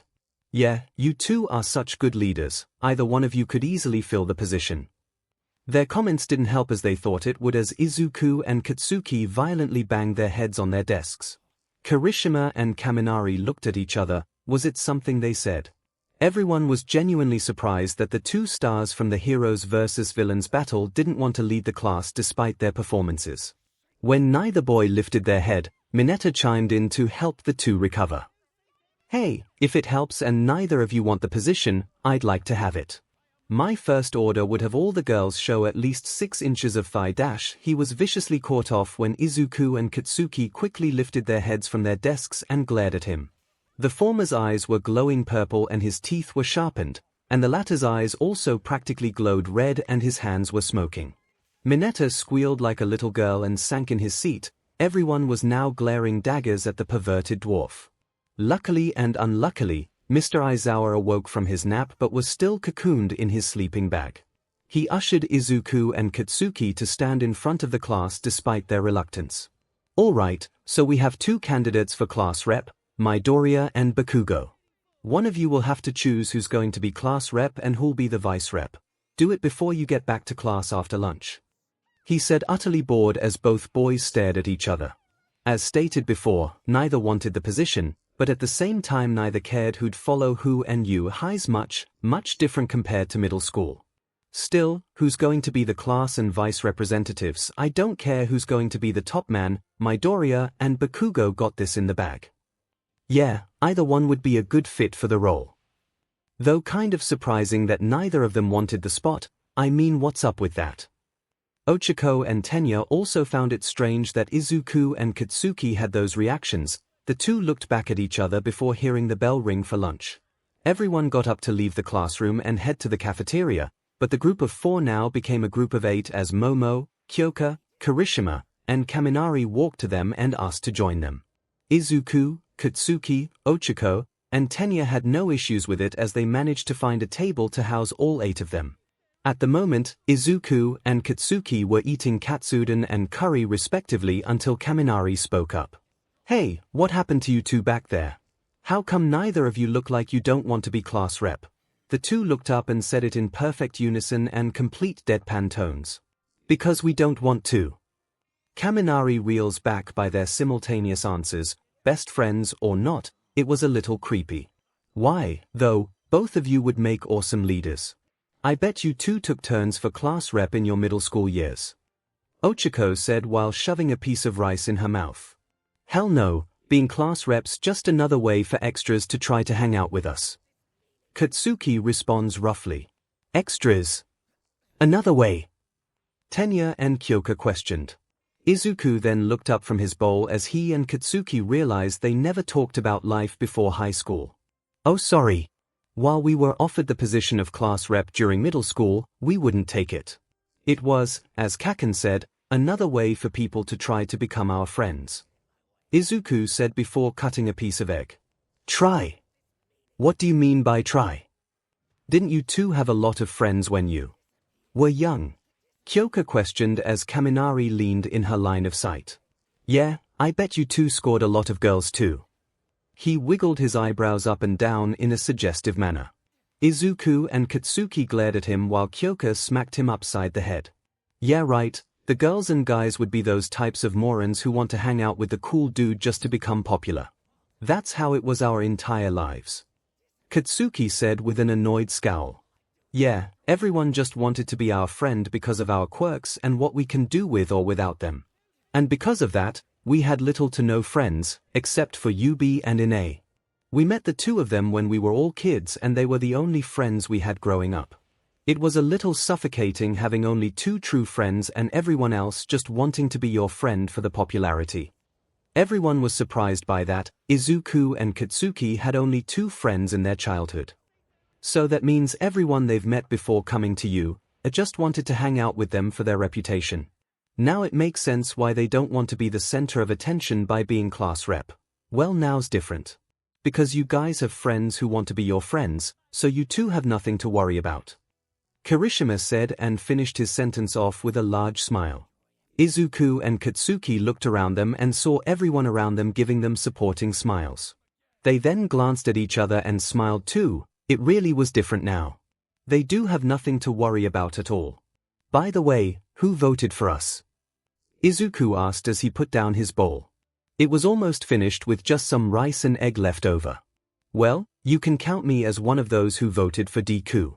Sorry Kaken, you're very cool and all, but call that payback for calling me pink cheeks. Ochako said as she smiled at Katsuki cheekily.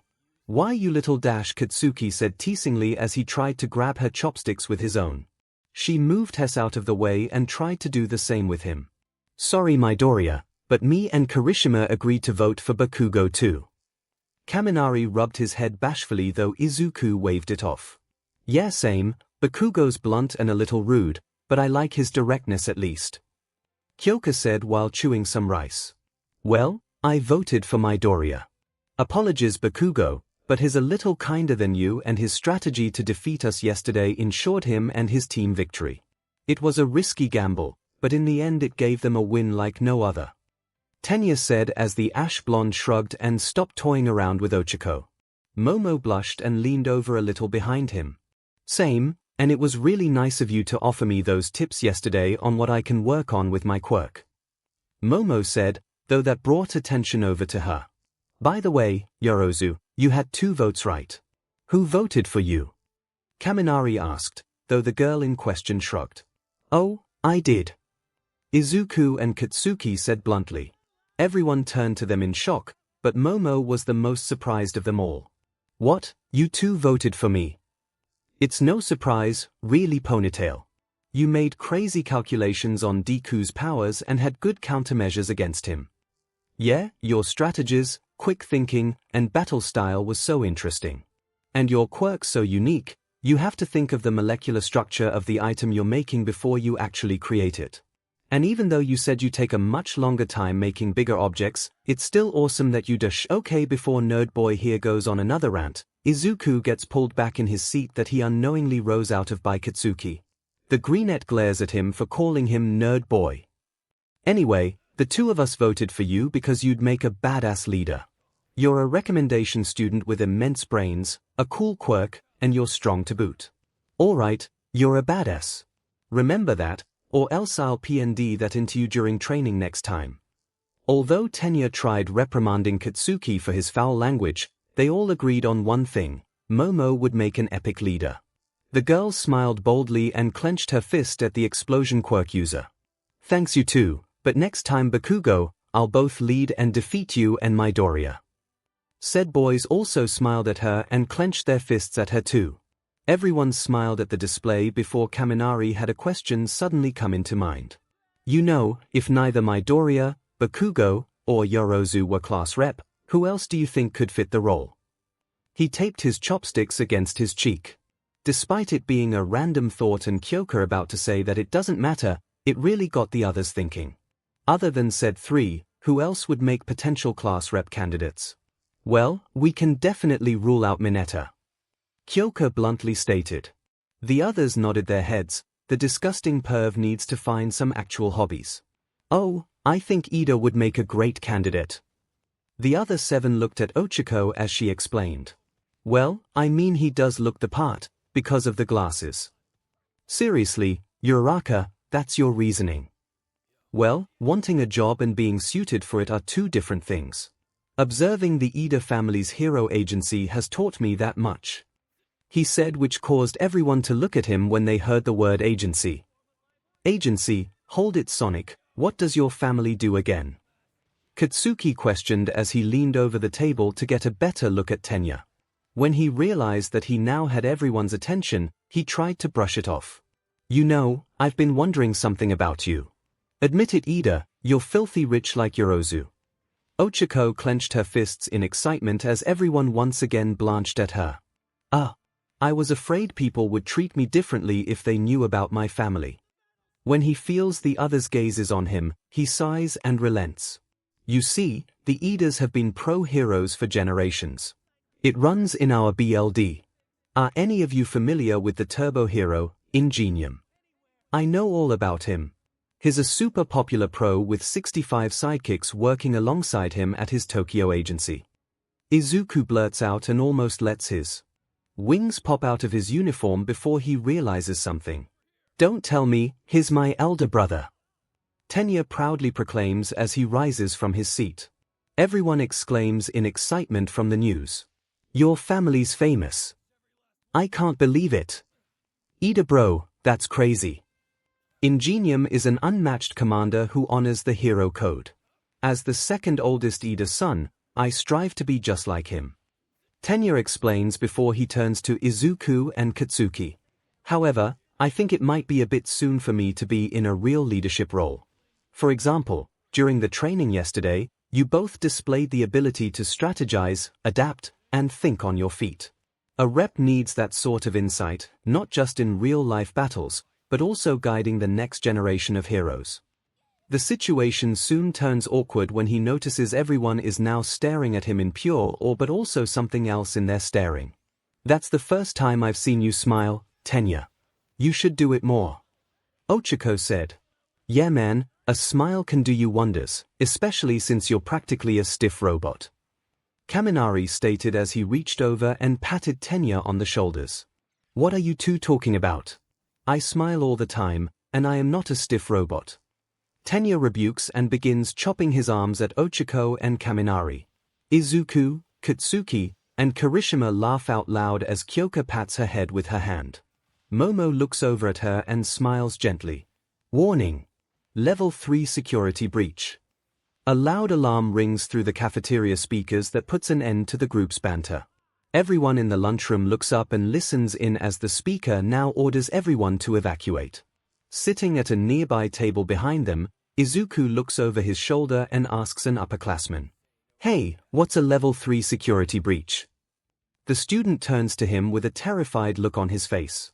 It means that someone's managed to get past the school's barriers. This hasn't happened in my 3 years here, we should get going. The following scene after that was a complete disaster. The students did not leave in an orderly manner. In fact, herds of students were trying to get through the exit doors. Boys, girls, first years, second years, and third years were trying to get out of the hallway no matter who was standing in their way. Everyone was getting pushed all over the place, with some even tripping and falling down on their faces.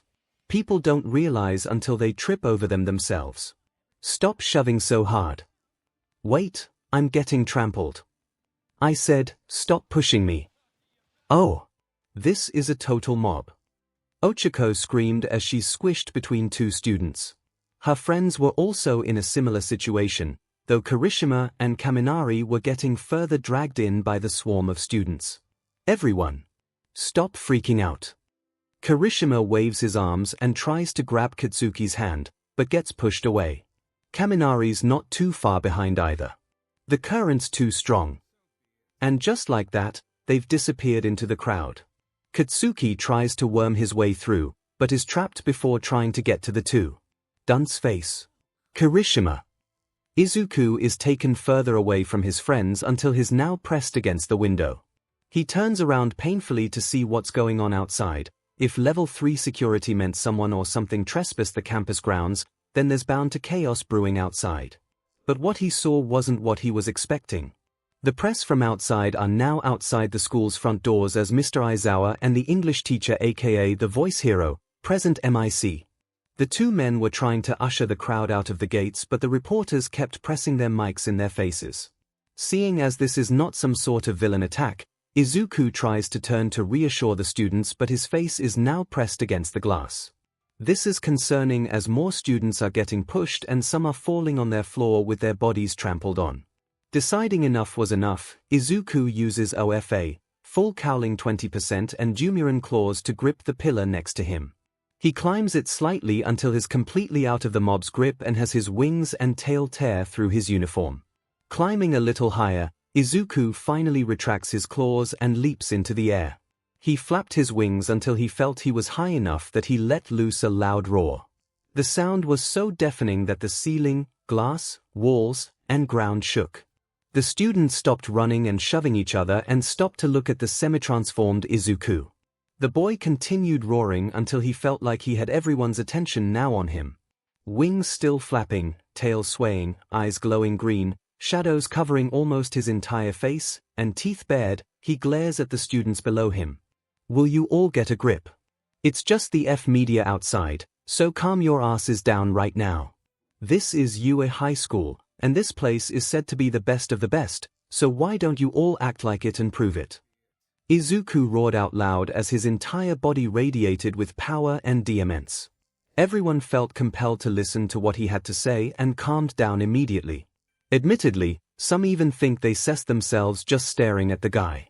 To see if what Izuku was saying was true, several students looked outside and confirmed his words. Whoa, he's right.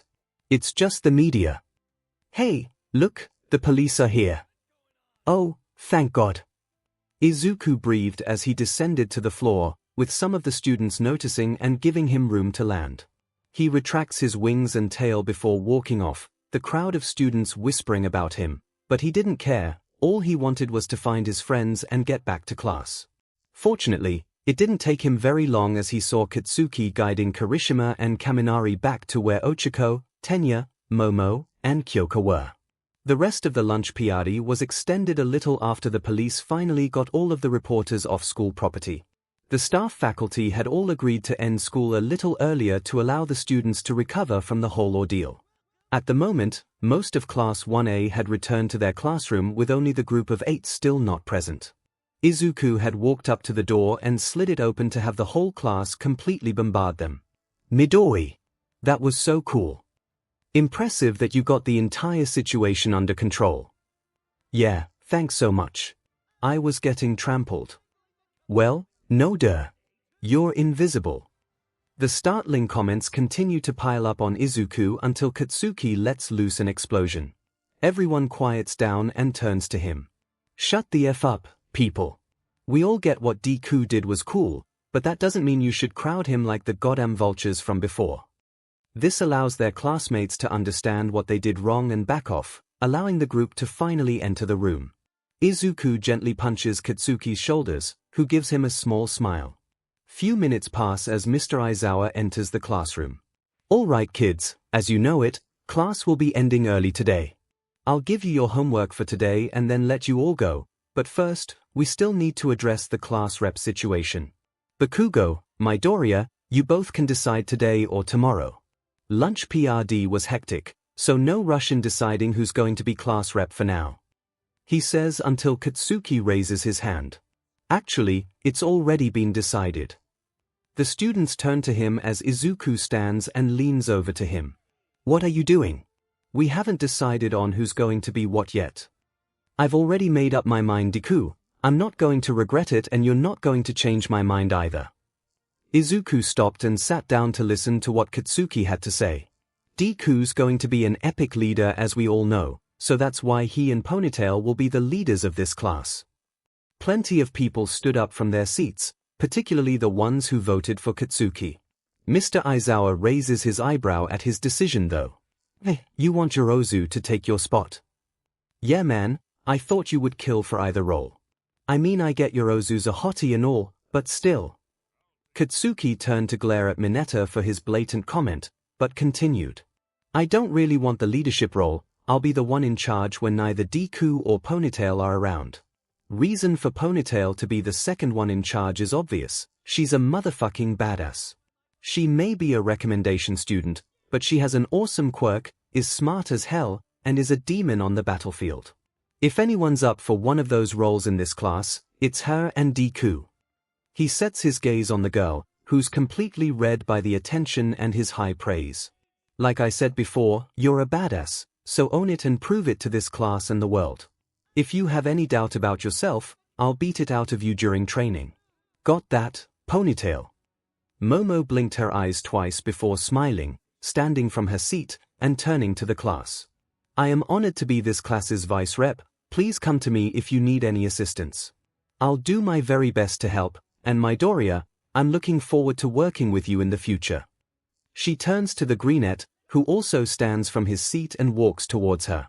He holds out his hand and she does the same before proceeding to handshake in agreement. "Same, I look forward to working with you too."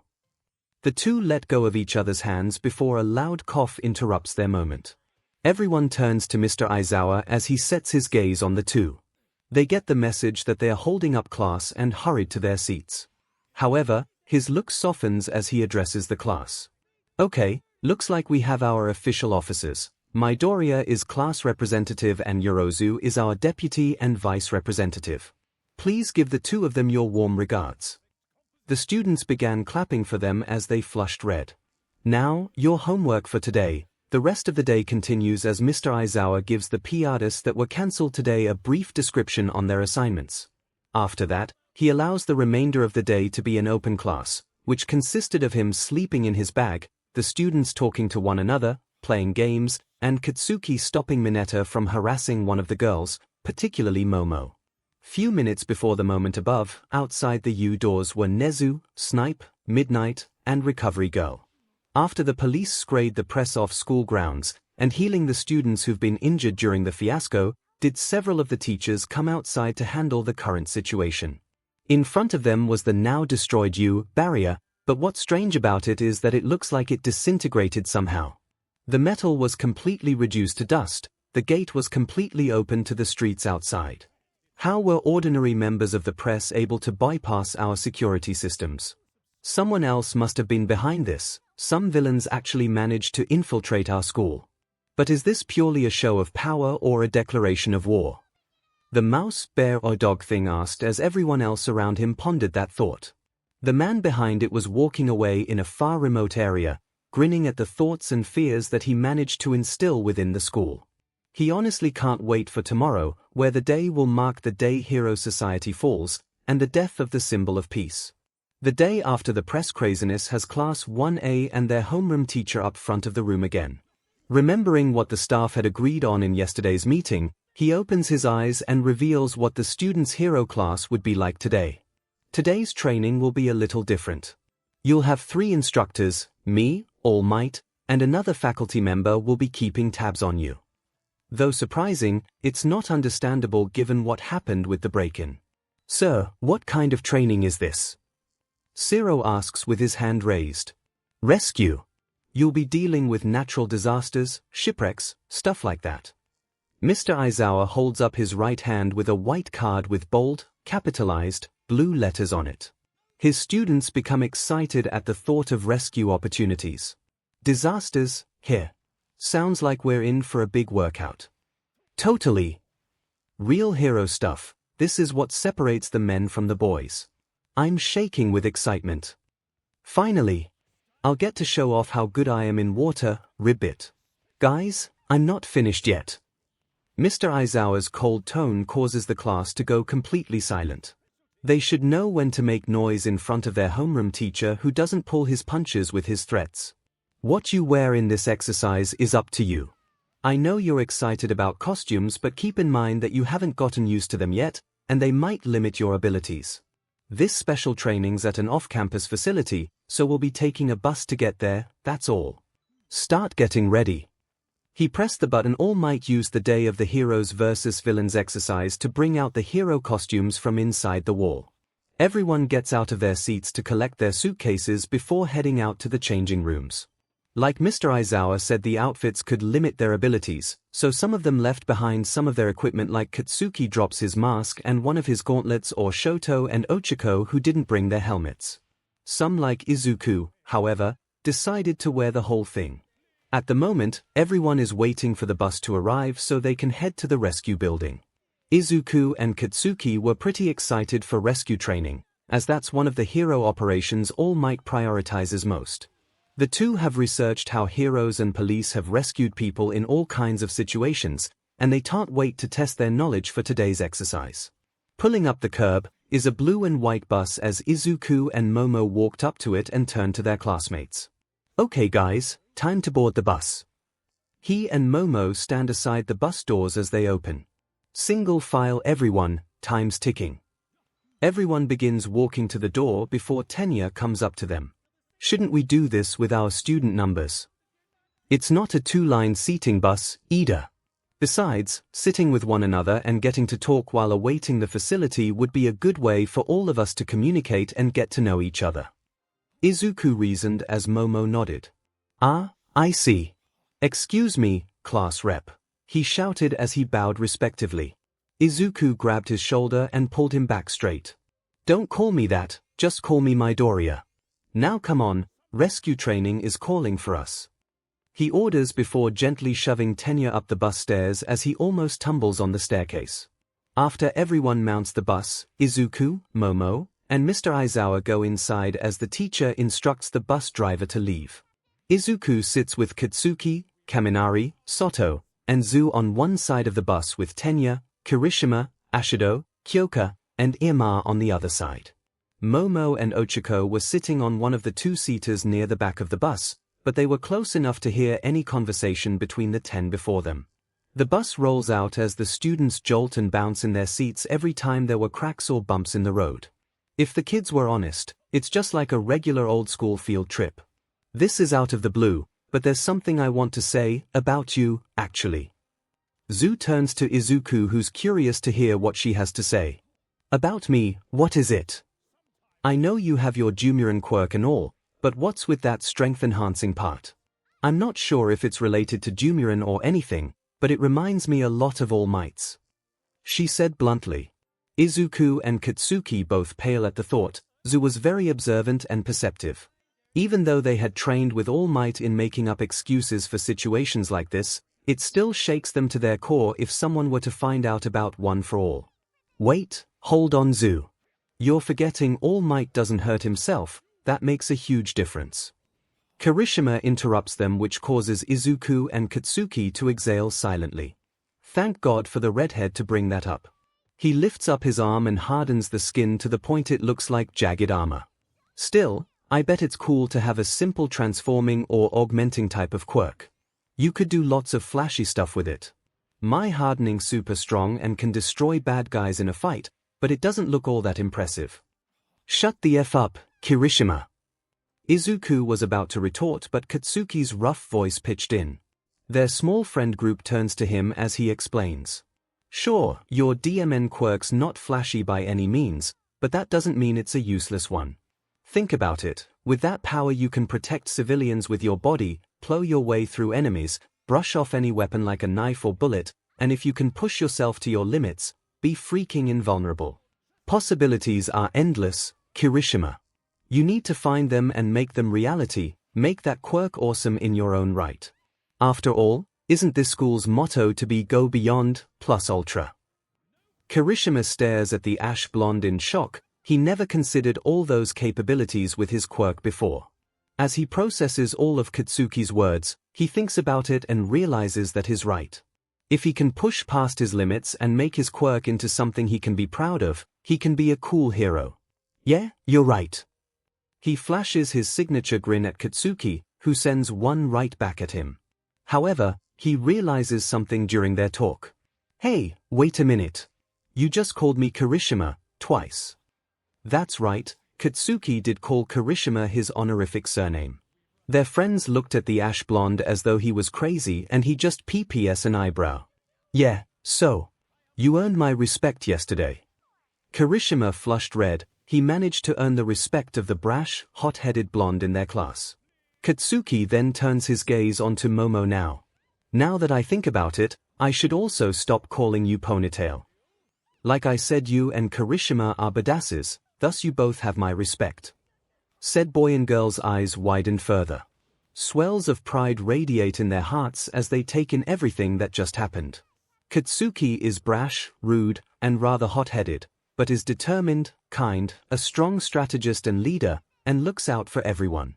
This makes this moment a very special one for them. Although, I think we should come up with a nickname for you, Yoirozu. No offense, but your name is a bit of a mouthful.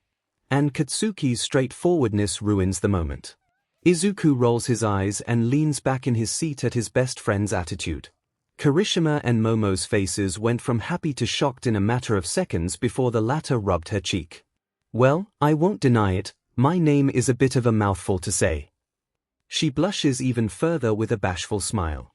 Ashido perks up and automatically blurts out her sentence at the start of it all. "Oh, how about Yomomo? It's a perfect combination of both her first and last names."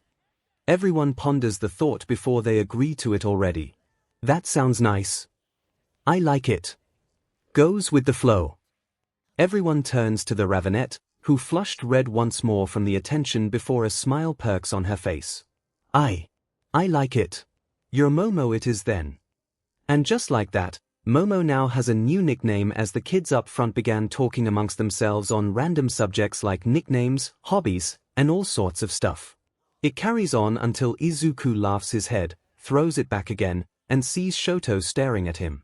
The glance was intense, almost like the two-toned boy was watching him like he was prey for a predator. However, he quickly cast his eyes away from the greenette and stared at the window beside him. The green-haired can't help but think of what Shoto wants from him. He gets wanting to defeat him, but there's something more that lies beneath the surface of his obsession with him. Izuku continues to stare at him until he hears Mr. Aizawa announce that they've finally arrived at the facility. As the bus comes to a stop and the doors open, the kids exit the vehicle until they come face to face with a well-known hero. "Hello everyone, I've been waiting for you." A robotic voice was heard as Class 1A stared in awe of the heroine in front of them. They were wearing an astronaut suit with a black mask with white eyes showing, yellow high tops, and a type of pack attached to their back. Katsuki and Tenya stare at the heroes in admiration while Izuku and Ochako were geeking out, and some swear they can see bright yellow halos and flowers glowing around them. It's the space hero, 13. The chivalrous pro who's rescued a ton of people from disasters across the world.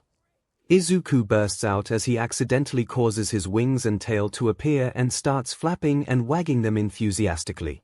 That diverts some attention from several students who glance at their class rep in surprise, though they admit the animal traits and his nerdy behavior were too adorable. Woohoo, 13 is one of my favorite heroes. Ochako squeals as she jumps up and down.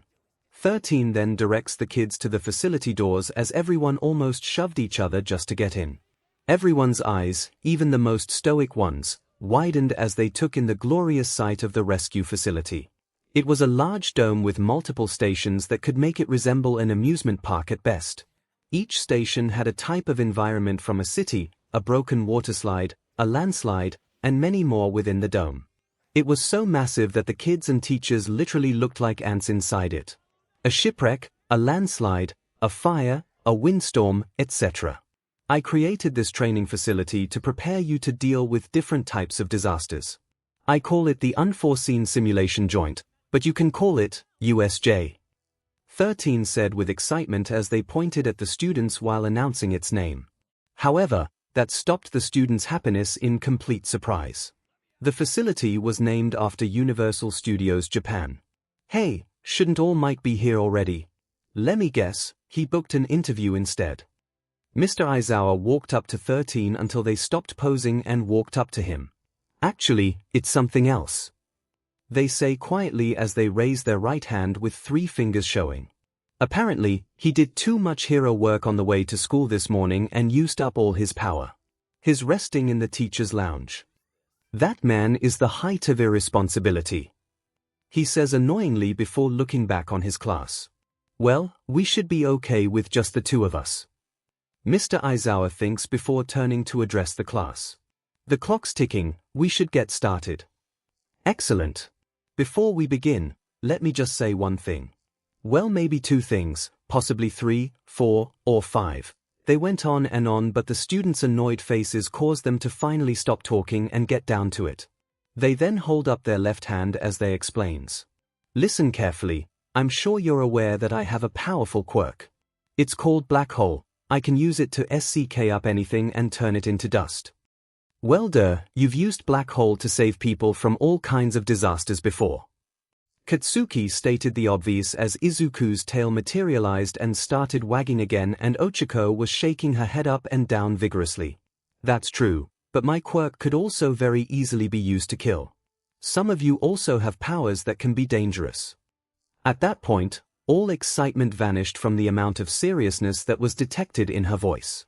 They weren't wrong that there were some of their classmates that do have powerful quirks, that if used incorrectly and without restraint, they can kill someone. Nonetheless, they continued. In our superhuman society, all quirks are certified and strictly regulated, so we often overlook how unsafe they can actually be. Please don't forget that if you lose focus or make the wrong move, your powers can be deadly. Even if you're trying to do something virtuous like rescue someone. Thanks to Aizawa's fitness tests, you have a solid idea of your quirk's potential, and because of All Might's combat training, you likely experienced how dangerous your powers can be when used against other people.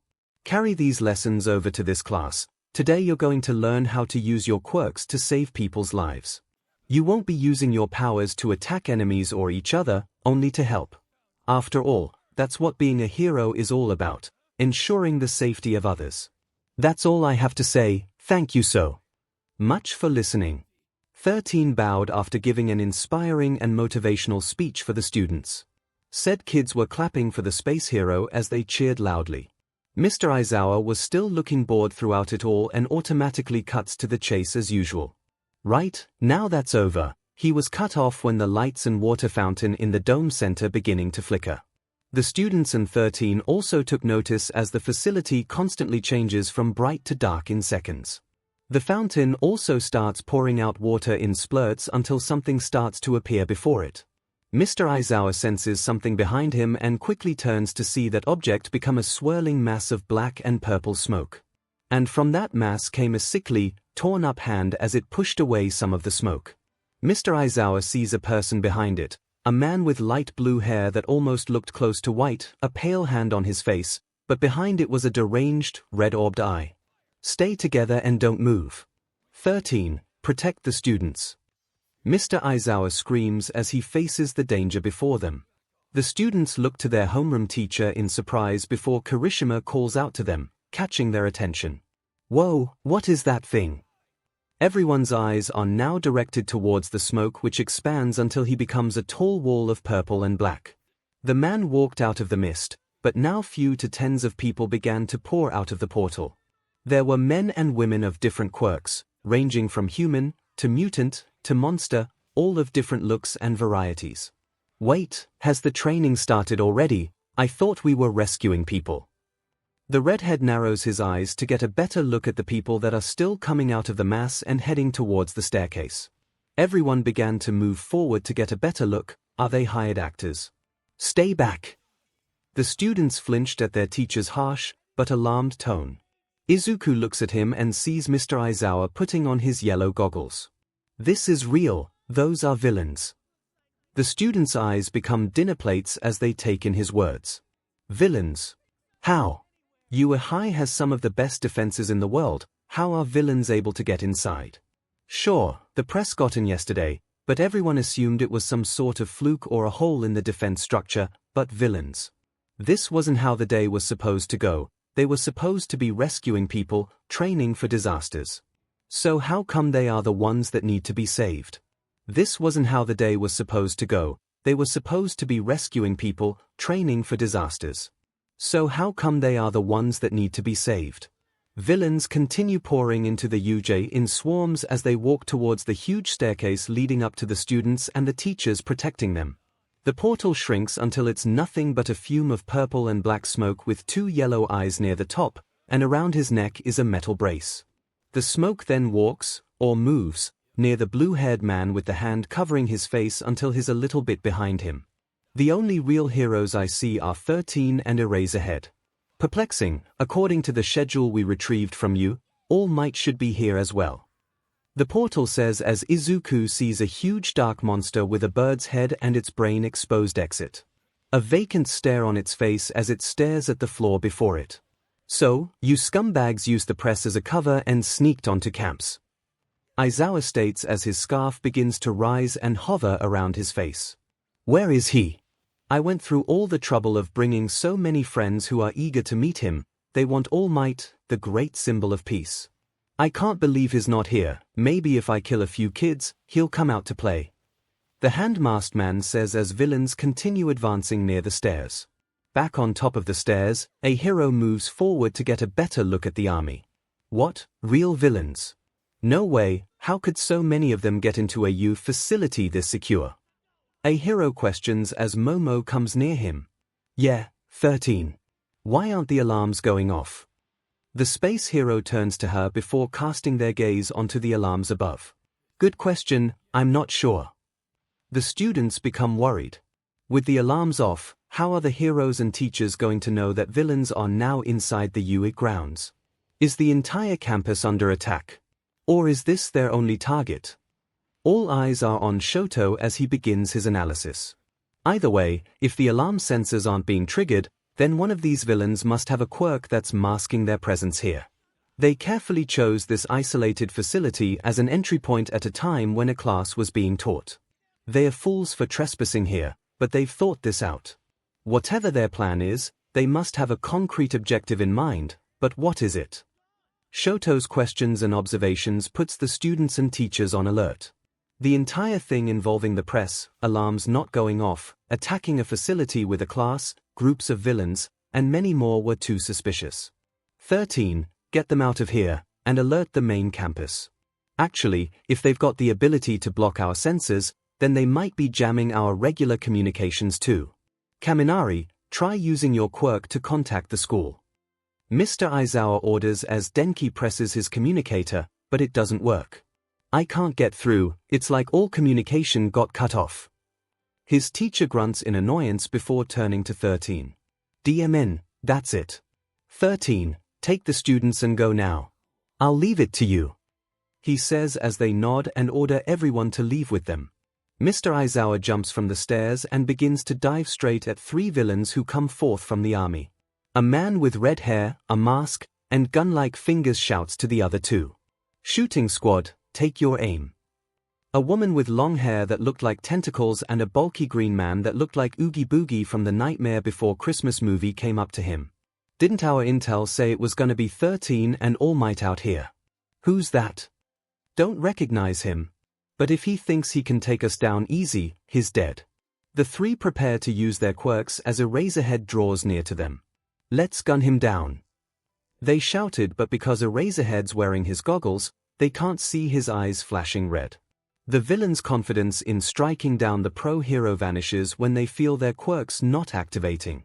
They react in surprise before Eraserhead's scarf immediately wraps itself around their bodies and lifts them into the air before slamming them against each other. The other villains witnessing the event stare in shock before one of them recognizes who the person they are dealing with is. Idiots, that's Eraserhead. A pro, he can cancel your quirks just by looking at you. At that point, the army is now on guard. However, one villain with 4 black and yellow striped arms begins to run up to Eraserhead and start swinging at him. Cancellation. Bet you can't erase the quirk of a heteromorphic type like me, can you? Eraserhead continues dodging until he manages to get a solid punch to the face. Yeah, you're right. But a villain like you is only dangerous if you can reach me. Eraserhead wraps his scarf around the 4-armed villain's ankle before dodging another villain's punch. Good thing, I've taken measures to make sure that never happens. He then kicks him away and into another group of villains before grabbing his scarf and pulling the mutant villain into said group. Now, which one of you gutter punks is next? The blue-haired man with hands littering his body size in annoyance as he scratches his neck while watching Eraserhead continuing to beat up the villains in his army. There he goes trying to intimidate us. He is strong, and since he's hiding behind those goggles, you can't tell whose quirk he's erasing. He's making it hard for us to work together or rely on each other's powers. How annoying. The worst thing about dealing with pros is when they live up to all their hype. However, he sees Eraserhead's hair falling down again. Throughout the fight, he sees his hair rising and falling every few seconds for some reason. He stares at the pro-hero as he continues pounding villain after villain before narrowing his eyes. He might have caught on to something. Izuku was in the back watching Mr. Aizawa while running. He was worried about his homeroom teacher but kept reminding himself that he's an experienced pro-hero, he can handle himself. The students and 13 continue running towards the entrance before the purple portal that was at the fountain now appears before them as he looms over all of them. There is no escape for you, he says menacingly. It's a pleasure to meet you. My name is Kurogiri and we are the League of Villains. I know it's impolite, but we decided to invite ourselves into this haven of justice to say hello, and besides, isn't this a fitting place for All Might, the symbol of peace, to take his last breath? I believe he was supposed to be here today, and yet I see no sign of him. There must have been some sort of change in plans we could not have foreseen. Ah, well, in the end, I suppose it doesn't matter. I still have a role to play. 13 opens one of their finger covers to use their quirk before 2 blurs of red and ash blonde quickly pass her. 𝐒𝐩𝐻ero and Katsuki quickly use their quirks respectively to attack the transporting man until a big explosion erupts from where he's standing. Did YA think we were just gonna stand around and let you tear this place to shreds? 𝐒𝐻ero boastfully asks as the smoke clears and Izuku sees the results. Nothing, the man comes back into view as though the attack didn't faze him at all. You live up to your school's reputation, but you should be more careful, children. Otherwise, someone might get hurt. He says as he narrows his eyes at them, and if he had a mouth, he would be smiling maniacally. 13 tries to use their quirk, but because 𝐒𝐻ero and Katsuki were still in the way and they didn't have enough time. It was too late. I'll scatter you across this facility to meet my comrades, and your deaths. He screams as he spreads his mist all over the students and 13. The students close their eyes and await any kind of disaster that could fall upon them as they feel the smoke beginning to thicken.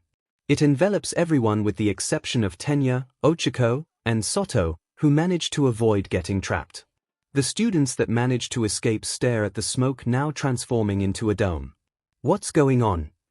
Tenya shouts as he worries for his classmates as the dome shrinks before the man materializes again. His classmates, except 13, Ashido, Zero, and Shoji, are all gone. A swirling portal of purple opens above the shipwreck zone's water. And from the portal comes out Izuku, who opens his eyes to see he's heading straight for the water. He repositions himself in the air and tries to form his wings but doesn't make it in time as he falls into the water. The greenette looks around before deciding to completely transform into Dumuren form as he begins to head for the surface. Water. He must have a warping quirk. They came here to kill All Might. I guess it's a good thing he's not in class right now. Izuku thinks to himself as he quickly makes for the surface before something moves from the corner of his eye. He turns to see a shark mutant villain coming straight at him, jaws wide open. First catch of the day, nothing personal kid, but you gotta die. He yells at him as Izuku prepares to swat the villain aside before he reaches him. But before he can, something hits the villain square in the face, Zu. She was holding Mineta in her hands before registering Izuku properly. Hey Midoriya. Blair. She shoots out her tongue that wraps around the Dumuren shifter's waist and begins to pull him towards the surface. Turning her head towards the villain, she pushes him away as he sinks into the water. CYA. Breaking the surface and swimming near the boat within the shipwreck zone, Zu has her tongue lift Izuku and drops him gently on his paws. If she were honest and could say it out loud, he's really light despite being rather big in his Dumuren form. She then feels Mineta beginning to stir from his dizziness. For a frog, you've got some pretty big melons, Zu. Perfect floatus. He rubs his face against the side of her BST as he blushes and drools at the action. Annoyed and disgusted, she violently throws him down onto the ship's floor as hard as she could. His cry of pain was music to her ears as she climbs her way onto the boat. Izuku stares at the pervert in annoyance and thinks he got some good karma for now before deciding it's safe to resume human form. Thank you back there, Zu. He addresses the girl as she plops onto the boat. She ribbits with a smile as Izuku can easily translate it as "You're welcome." This is turning out to be a terrible day of class. She states straightforwardly as she stands and Izuku couldn't help but nod. This really isn't how the day should have gone. Yeah, I keep thinking about what that villain said. They knew our whole schedule and who would be here. They must have gotten into school files while we were all stuck in the cafeteria. The teachers were busy trying to get the media off school grounds. That means they've been waiting for the perfect time to attack. Just like Todoroki said they were. Izuku says as he remembers the events that occurred that lead to this moment. Hey, hold on a second, it's not like these guys can really kill All Might. Mineta shouts as he recovers from Zu slamming him onto the boat. He begins punching the air with his fists. Once he shows up, he'll PND these villains until there's nothing left. Think about it though, if the villains spent so much time planning this attack, then they probably figured out a way to kill him. And didn't you hear what the smoke guy said? Maybe we should worry more about not getting tortured to death, otherwise, we might not survive long enough to see All Might again. And even if he does show up, who knows if he'll make it out in one piece. Zu says. Izuku is a little disturbed by how blunt and calm she is despite the whole situation they were in. Mineta begins shaking the taller male in fear, however, he's ignored when Izuku and Zu notice movement beneath the waters. UBSTRDS. I'll enjoy eating you. The shark villain that tried to attack Izuku and got kicked by Zu surfaces from the water as more villains appear. They begin to surround the ship as Mineta screams in fear once again. Izuku doesn't waste time going through the whole situation and begins forming plans. At the moment, the villains are here to kill All Might, the students, and the teachers. Right now, he, Mineta, and Zu are at the shipwreck zone and they are surrounded by tens of villains whose quirks are best suited for water. And that's when it hit him. Why were he and Zu transported to the shipwreck zone where their quirks were perfect for water? Zu was obvious as her quirk gave her the abilities of a frog, and frogs are extremely strong swimmers. 𝐒𝐿 did his research on Dumuren to better understand his quirk, and he learned that Dumuren were practically made for all three terrains: land, sky, and sea. At that point, he immediately found a connection, and if his plan goes correctly, they can make it out of this together. 𝐒, Mineta, I have a plan. If we do this, we can make it out. He orders, though Mineta begins crying once again. What do you mean you have a plan? Do you plan to fight the bad guys? Are you crazy? These guys might be able to kill All Might and you think we can take them. Did you hit your head when we got warped here? The best plan is for us to just wait for a real pro from you to come and save us. Rivers of tears landed on the ship as he stomped his feet like a baby. 𝐒𝐿 scowls annoyingly, and quickly thinks that with the diaper on he really does look like a spoiled toddler. Think about it, those villains down there clearly have an advantage in the water, and assume that's where we'll fight. He reasons as Mineta screams louder to try to get the class rep's attention. If that's the case, they must have known what was inside the 𝐻𝐸 before they warped in. 𝐒 says as she taps her finger to her lips. Yeah, but get this. Why would they send you and me here, 𝐒? Don't you find it strange that they'd send students whose quirks are practically suited for underwater to a water zone? 𝐒's eyes widened as she realized where he's getting at. Mineta, being the annoying, perverted crybaby that he is, continues screaming. Ribbit, you've got a point. If they knew I was a frog they would have sent me into that fire zone over there instead of somewhere full of water.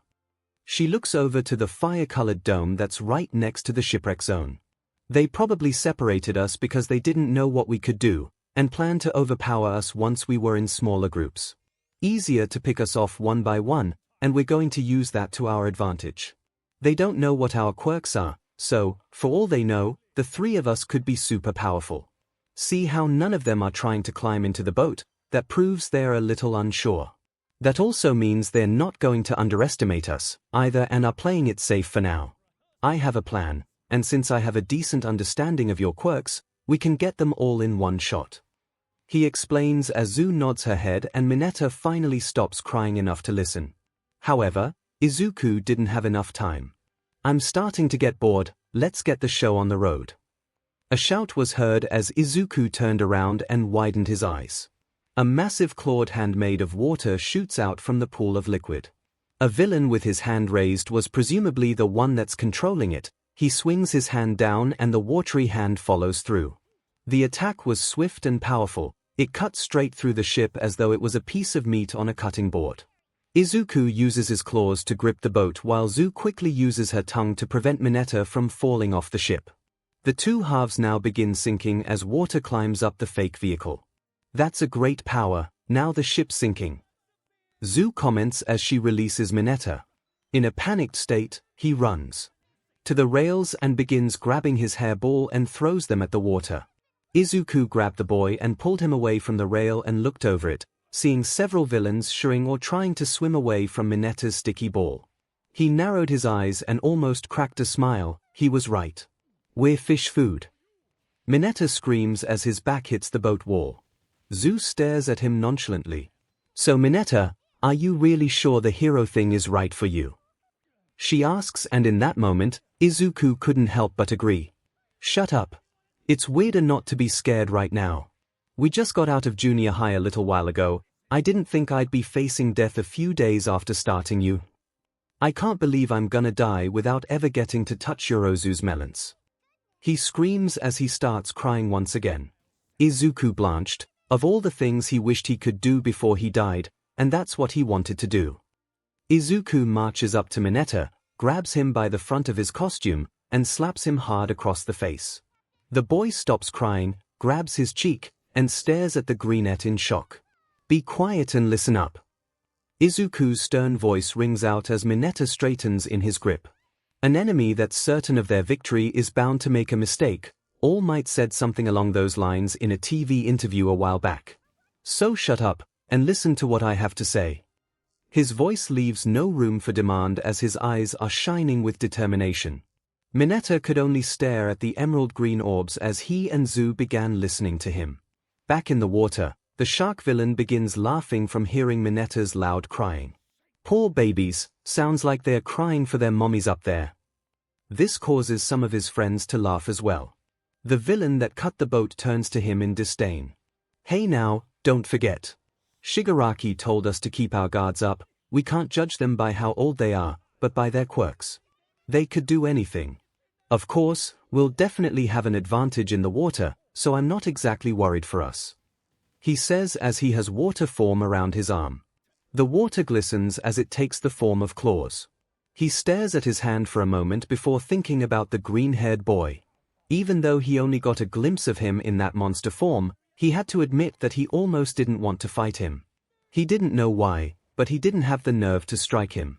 He had heard of the greenhead saving his friend from the sludge villain, but he only got the minor details. He doesn't know the full story, but apparently the greenhead dove straight into the chaos to save his friend, and that's when All Might arrived to save the day as usual. Because he doesn't know everything, he wasn't sure of what to fully make of the shape-shifting boy, but one thing's for sure. He was going to kill the brat. His thoughts are ripped from him when he sees a shadow form on the water and looks up. He sees the green monster flying high in the sky with the frog girl and crying grape-headed boy on his back. The creature lifts his head and lets loose a challenging roar. The villains feel the intensity of the sound and can even feel the liquid surrounding them tremble. The water hand-making villain has fear enter his heart as the shark villain orders him to attack, but he can't. The creature's eyes glare a bright purple as he takes in a deep breath before out of his mouth is a straight-lined, strong plasma breath aimed in the center of the group of villains. The force of the attack blows the water back and drives a hole deep into the surface of the water. Waves form as it carries the villains all over the place before they feel as though they are being scared into a black hole. Above them, Izuku flaps his wings as he looks over Mineta, eyeing him to get ready. The purple-bald boy is still crying but stares at the Dumuren in awe and fear. He had to admit, he's an incredibly brave and crazy hero in training. Izuku begins to dive bomb until he's several yards away from the water before circling. What the heck, Midoriya? How do you do it? You're acting so cool and I'm not helping at all. Mineta thinks before clenching his trembling fists and has his hands on his ball. In a flurry of throws, he plucks ball after ball and throws it at the whirlpool as it continues to drag both them and the villains. Take this, you villains. You can eat my sticky ball. What's going on? I'm getting dragged in. Did these come from that kid? I can't get them off of me. The ball begin to stick to the limbs and heads of the villains as the whirlpool drags them all together before the ball connect to one another. Izuku smiles as his plan has become successful. If a strong force is applied to the water's surface, the water will be pushed away, and then come rushing back to the middle. He screams as the pool then drags the trapped villains underwater before spitting them out like chewed gum. Izuku, Zu, and Mineta smile in victory as the Dumuren shifter begins to fly towards the 𝐒𝐲 entrance. Few minutes earlier Tenya, Ochako, Soto, Siro, Ashido, and Shoji stared at the portal before getting ready for battle. 13 was standing in front of the group of students, ready to protect them at any time. Behind them, Shoji uses his tentacle arms to form eyes and ears, trying to find their disappeared classmates. Shoji, got them. Anything. Where is everyone? Tenya asks as unofficial, temporary leader of the student group. Since Midoriya, Bakugo, or Yorozu weren't around, he figured he should try to keep a level head and guide everyone alongside 13 on the best course of action. They've been scattered across the facility, but our classmates are still here. Shoji confirms as Ochako, Tenya, Siro, Ashido, and Soto sigh in relief. Thank goodness that they are still around. Though their joy turns into bravery as they face Kurogiri. What do we do? The guy's not affected by physical attacks and can apparently teleport stuff. Siro points out as he readies himself for attack. 13 thinks for a moment before deciding something for Tenya. Ida. At the sound of his name, Tenya turns to the space hero. I have a job for you. Run to the school and tell the faculty what's going on here. The alarms aren't sounding, and our phones and radios are useless right now. One of these villains must be to blame. Even though Eraserhead is cancelling people's quirks left and right, we're still completely sealed off from the outside world. Likely, whoever is causing this interference hid as soon as they walked into the 𝐒𝐲. They could be anywhere, impossible to hunt down. It'll be faster for you to run and get help than for us to find whoever's jamming everything. Yes, but it would be disgraceful for me to leave you all behind. Tenya protests before Soto and Zero step forward. Go Ida, there are lots of alarms outside. That's why they're keeping all of us trapped inside the UJ, right? As long as you can get outside, they won't follow. Blow this BS missed away with those engine legs. Use your quirk to save others, be a real hero. 13 finishes as Shoji steps up to help. Tenya turns to look at Ashido and Ochako, who stare at him with pleading eyes to go through with it. Despite his hesitance, he prepares to run as fast as he can once 13 takes care of Kurogiri. Even if this is your only option, are you really foolish enough to strategize in front of your enemy? The mist villain asks as he creates smoky tendrils to ensnare the kids. One of 13's finger covers opens as she activates her quirk. It won't matter if you know what we're planning or not when I'm done with you. Black hole. They shout as they begins to SCK up the tendrils. At first the students were hopeful that that would be enough to stop Kurogiri at least, give Tenya some time to run before his deep voice is heard. Ah, black hole, the quirk that SCKs up matter and turns it into dust. Such an astounding power. However, you're a rescue hero 13, skilled at saving people from disasters. Consequently, that means that you have little fighting experience or battlefield awareness. Kurogiri states as he opens a warp gate behind the astronaut. The students gasp in horror. Anyone that's near 13's black hole would get torn to bits. However, that didn't happen. Frog cannonball. A shout was heard and before anyone knew it, Kurogiri was now flat on the floor, a cracked crater forming beneath him. And on top of him was Zu, having landed right on the neck brace of the mist villain. The students stare at the frog girl in shock. Where the hell did she come from? Yeah, you don't mess with us 3. Everyone turned to see Mineta riding Izuku, who's in Dumuren form, flying towards them. The green creature then aids Zu in pinning Kurogiri, even though he's now unconscious.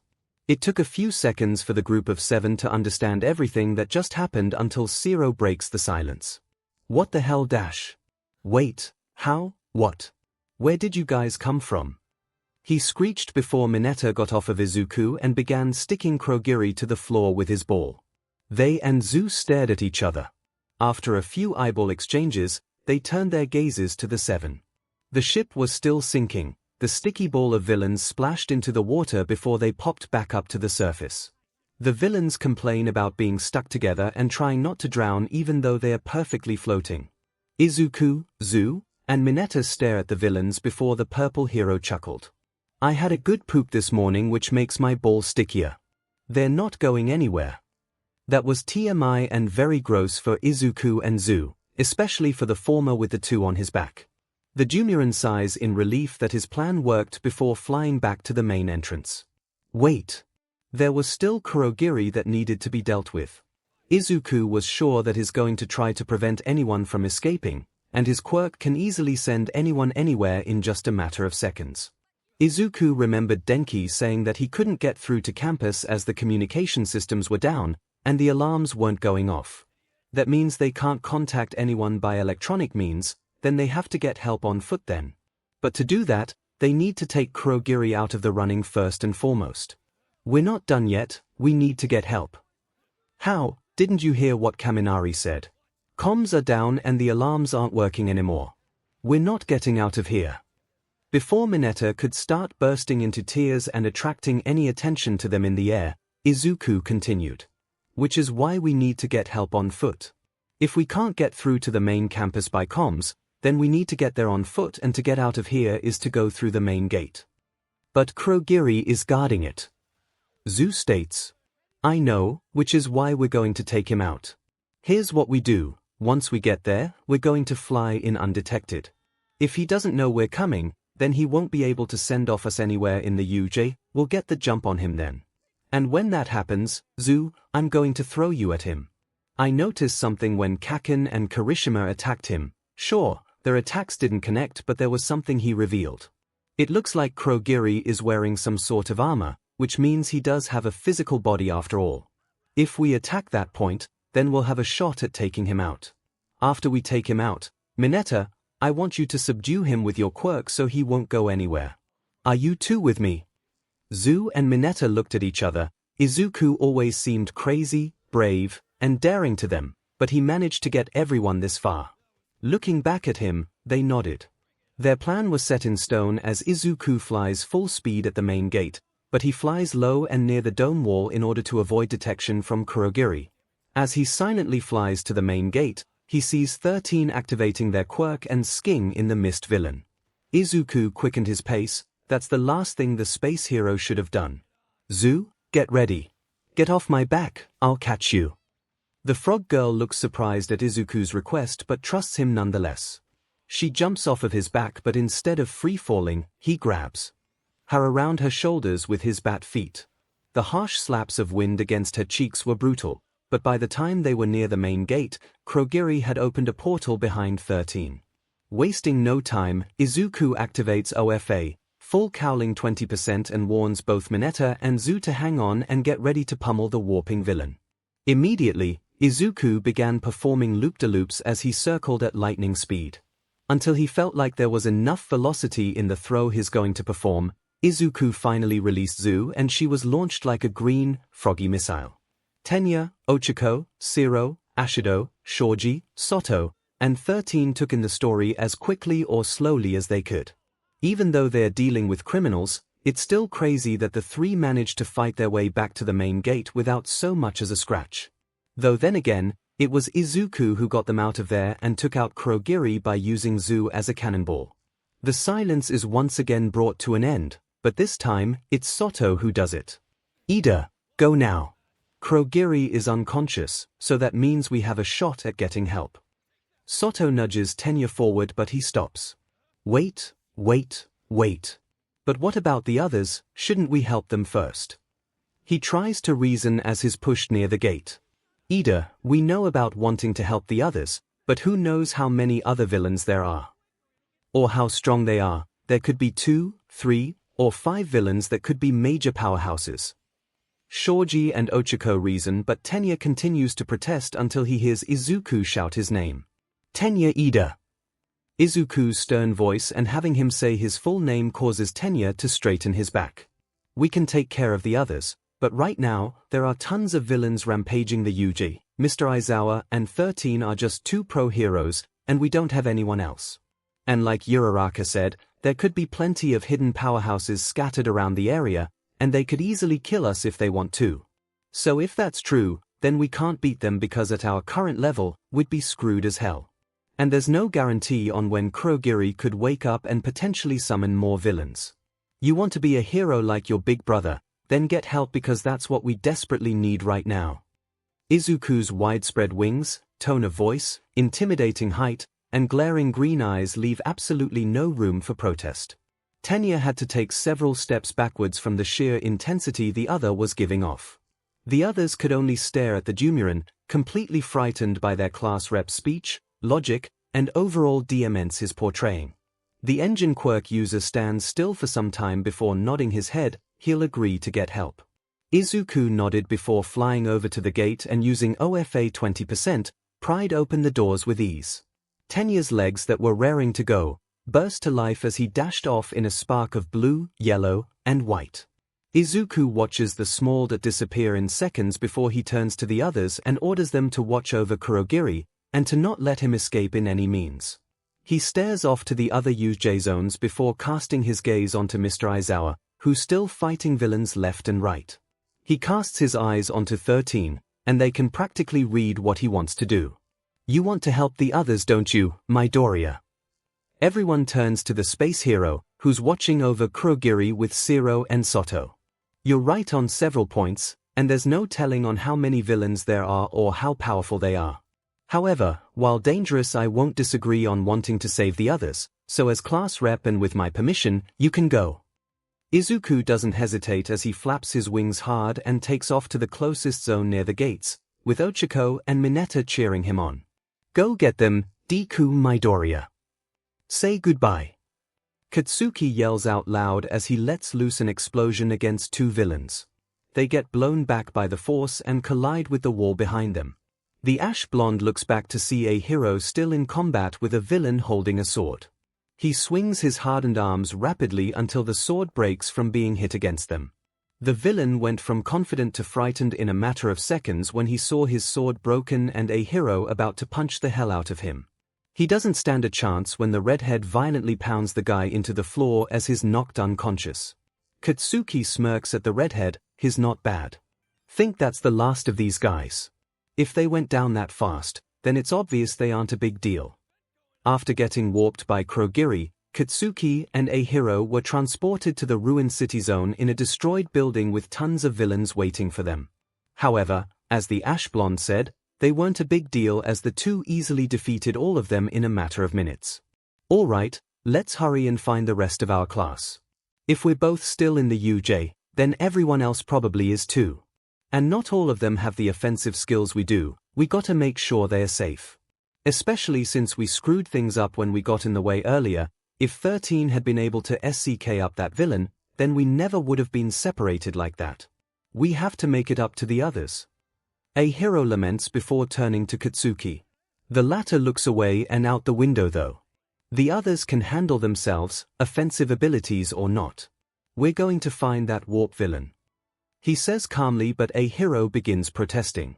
Here. Our physical attacks didn't hurt that guy. Come on, don't be foolish. I'm not. Think about it, he's the villain's in and out. Because if we don't, who knows, he could summon even more villains than all of us can handle. If we take him out, then they'll be stuck here and they have to pay for what they've done. Besides, I already know his weak spot. He said confidently before he senses something behind him. Without turning around, Katsuki uses his left hand to grab onto something and slams that something into the floor with an explosion.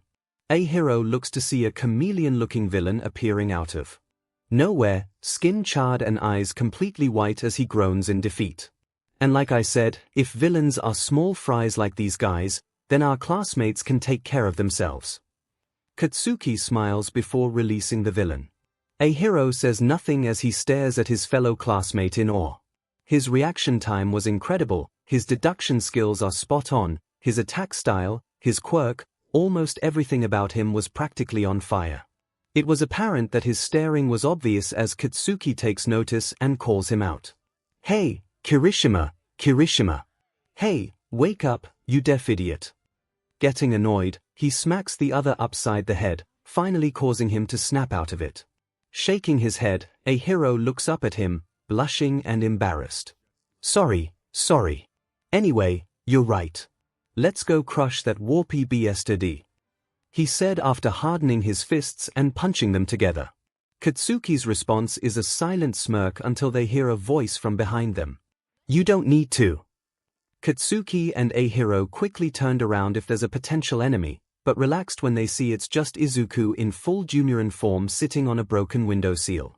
The two lowered their hands and sighed in relief before the ash blonde turned to his best friend in annoyance. DMN it, Deku. Don't do that again unless you want to die. Izuku rolled his eyes in amusement before he came inside and took in the surroundings. Heh, no surprise there are villains here. But anyway, you don't need to worry about Kurogiri anymore. We took care of him and he's being watched over by 13 and the others. Katsuki and a hero nodded before the redhead opened his mouth. Well, now that he's out of the way, what are you doing here? Rescuing the others. 13 gave me permission too. Looking at Katsuki's reaction, Izuku can tell he's about to boast playfully, so he beats it to him. But it looks like you two can take care of yourselves. Why aren't you two all grown up? The response was immediate for Izuku and Katsuki as the latter cheekingly went to rub the former's hair, and the two playfully jab at each other for a while. Anyway, we need to find the others, maybe you two can help me out on that. Sure. Since the warp guy's taken care of, why not? A hero and Katsuki nod their heads alongside Izuku as he walks back to the broken window to jump out and fly.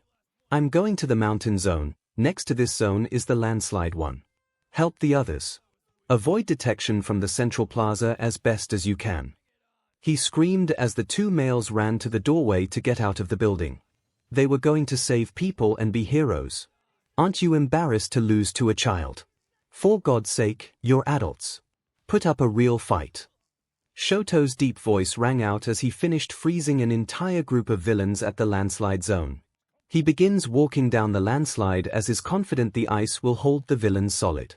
So the plan was to scatter us and then kill us. You were woefully unprepared. In fact, it looks to me like you've had no training at all. You haven't the slightest idea how to use your quirks. This power. He froze us the instant we were warped here. He's not a kid, he's a monster. So cold. As he makes his descent, Shoto remembers what the hand-masked man said about killing All Might. However, the red and white-haired boy has major doubts about the planning itself. First off, the ones fighting him and his classmates are mostly low-level thugs, mere robbers and looters. Thus, they're not a major threat at all, but there are still some powerhouses lurking around the UJ. Right now, Shoto needs information, and the best way to do that is by forcing it out of these low-lives. Despite being deep in his thoughts, Shoto spots a villain appearing out of a rock outcrop and hears another one behind him. He dodges the second villain's attack, which was a spear, and then grabs it to have his ice become a chain reaction as ice spreads from his right foot and ensnares the first villain. The second villain, a bird humanoid, falls out of the sky with his spear ripped out of his hands by Shoto. The half-hot, half-cold user then walks to the villain who failed at his surprise attack before lifting his right hand in front of his face. Listen well, if you stay frozen, your cells will slowly die as your body succumbs to frostbite and hypothermia. Luckily for you, I want to be a hero. So, I'd like to avoid any unnecessary cruelty, but I can only do that if you tell me how you plan to kill All Might. That's the only way you'll survive.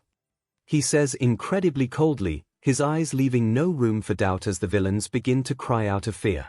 Was this kid serious? Was he really going to let them die from the sheer coldness? No, not that. Not yet. They don't want to die. Their plan is, these dudes are terrifying. My whole life just flashed before my eyes. I think I saw the Grim Reaper. What's going on? Denki just barely dodges a punch from a towering villain as he runs back to Momo and Kyoka, who are fighting their opponents off with a metal staff and sword respectively. He stands side by side with them with the earphone jack girl sighing annoyingly at him. Could you maybe take it down a few notches? Right now we need to focus on getting away from these enemies. Momo replies as more villains surround them until they are backed up against a rock wall. Then pull out a weapon for me too. Denki commands, though Kyoka rebukes him. You're the one with electrical powers, just zap them so we can run. Were you not paying attention during combat training? I can cover my body with electricity, but if I try to shoot it out, it'll go everywhere. I'd take you guys down along with them, or did you get shock treatment today? I can't even call for help because there's still interference jamming the signal. I'm counting on you too. I'm no help in this situation. You've got to get us out of here, please. He complains, which causes the punk rock girl to finally turn to him. You're a real damsel in distress, aren't you? Denki tried to counter her but dodged another punch from a villain until he felt something press against his back and shove him towards the bad guy. New idea, you're my human stun gun. The villain grins as he sees Denki coming at him and tries to punch him again. Seriously, what a dash. He gets cut off when he lands square on the villain's chest and accidentally activates his quirk. The contact made between them causes a chain reaction as the villain begins screaming in pain. Whoa, hey, this is working. I'm super strong. Sit back you two, you can count on me. Kyoka stares unimpressed as he suddenly got a complete confidence boost.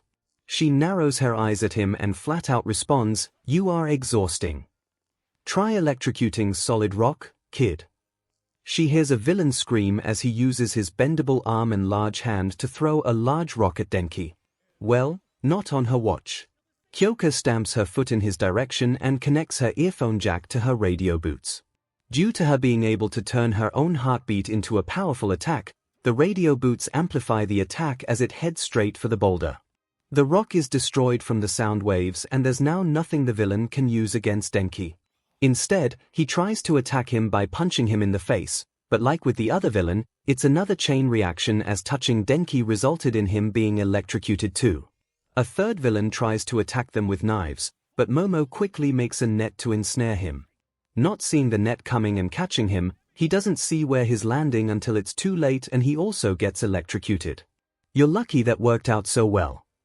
Momo grips her staff while 𝐭𝐽𝐽 prepares to attack another group of villains.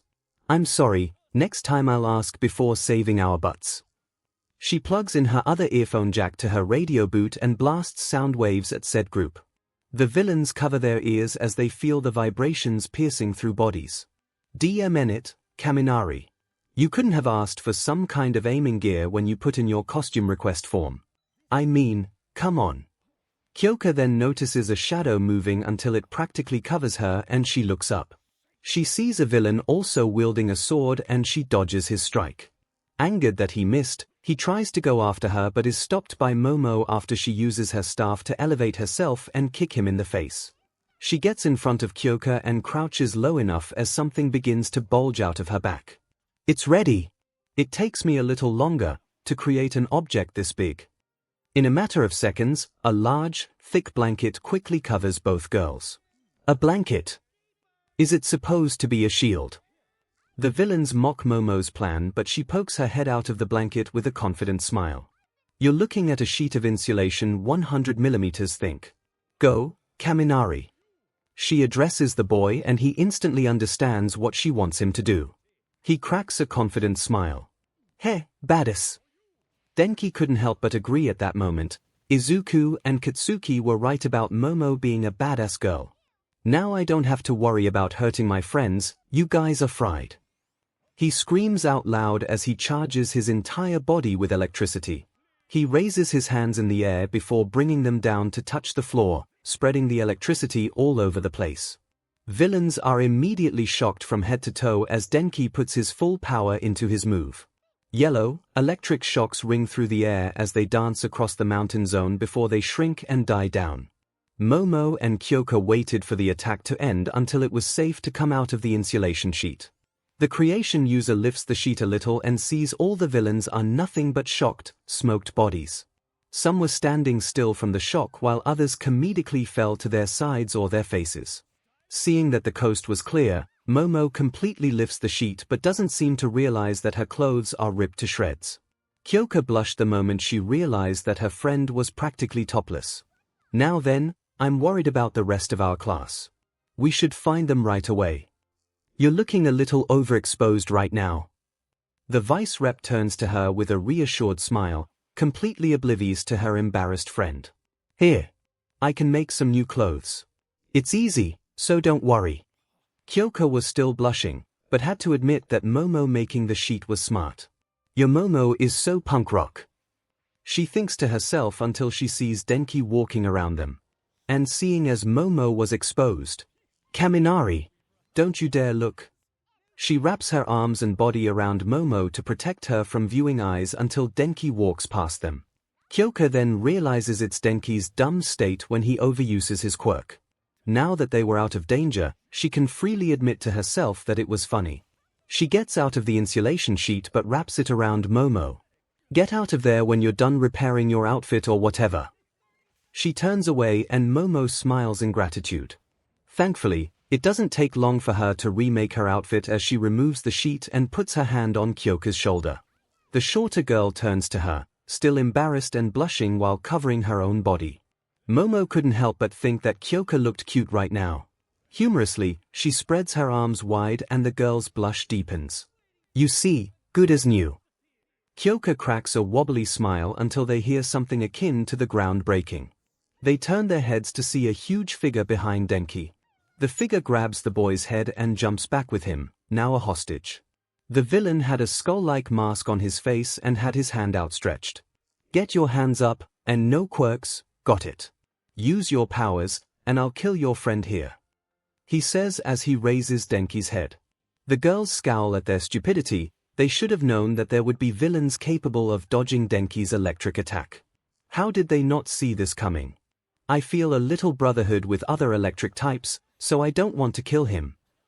The villain's outstretched hand began to make electric sparks as Denki, despite his state of mind, trembled in fear. But I will if you make me.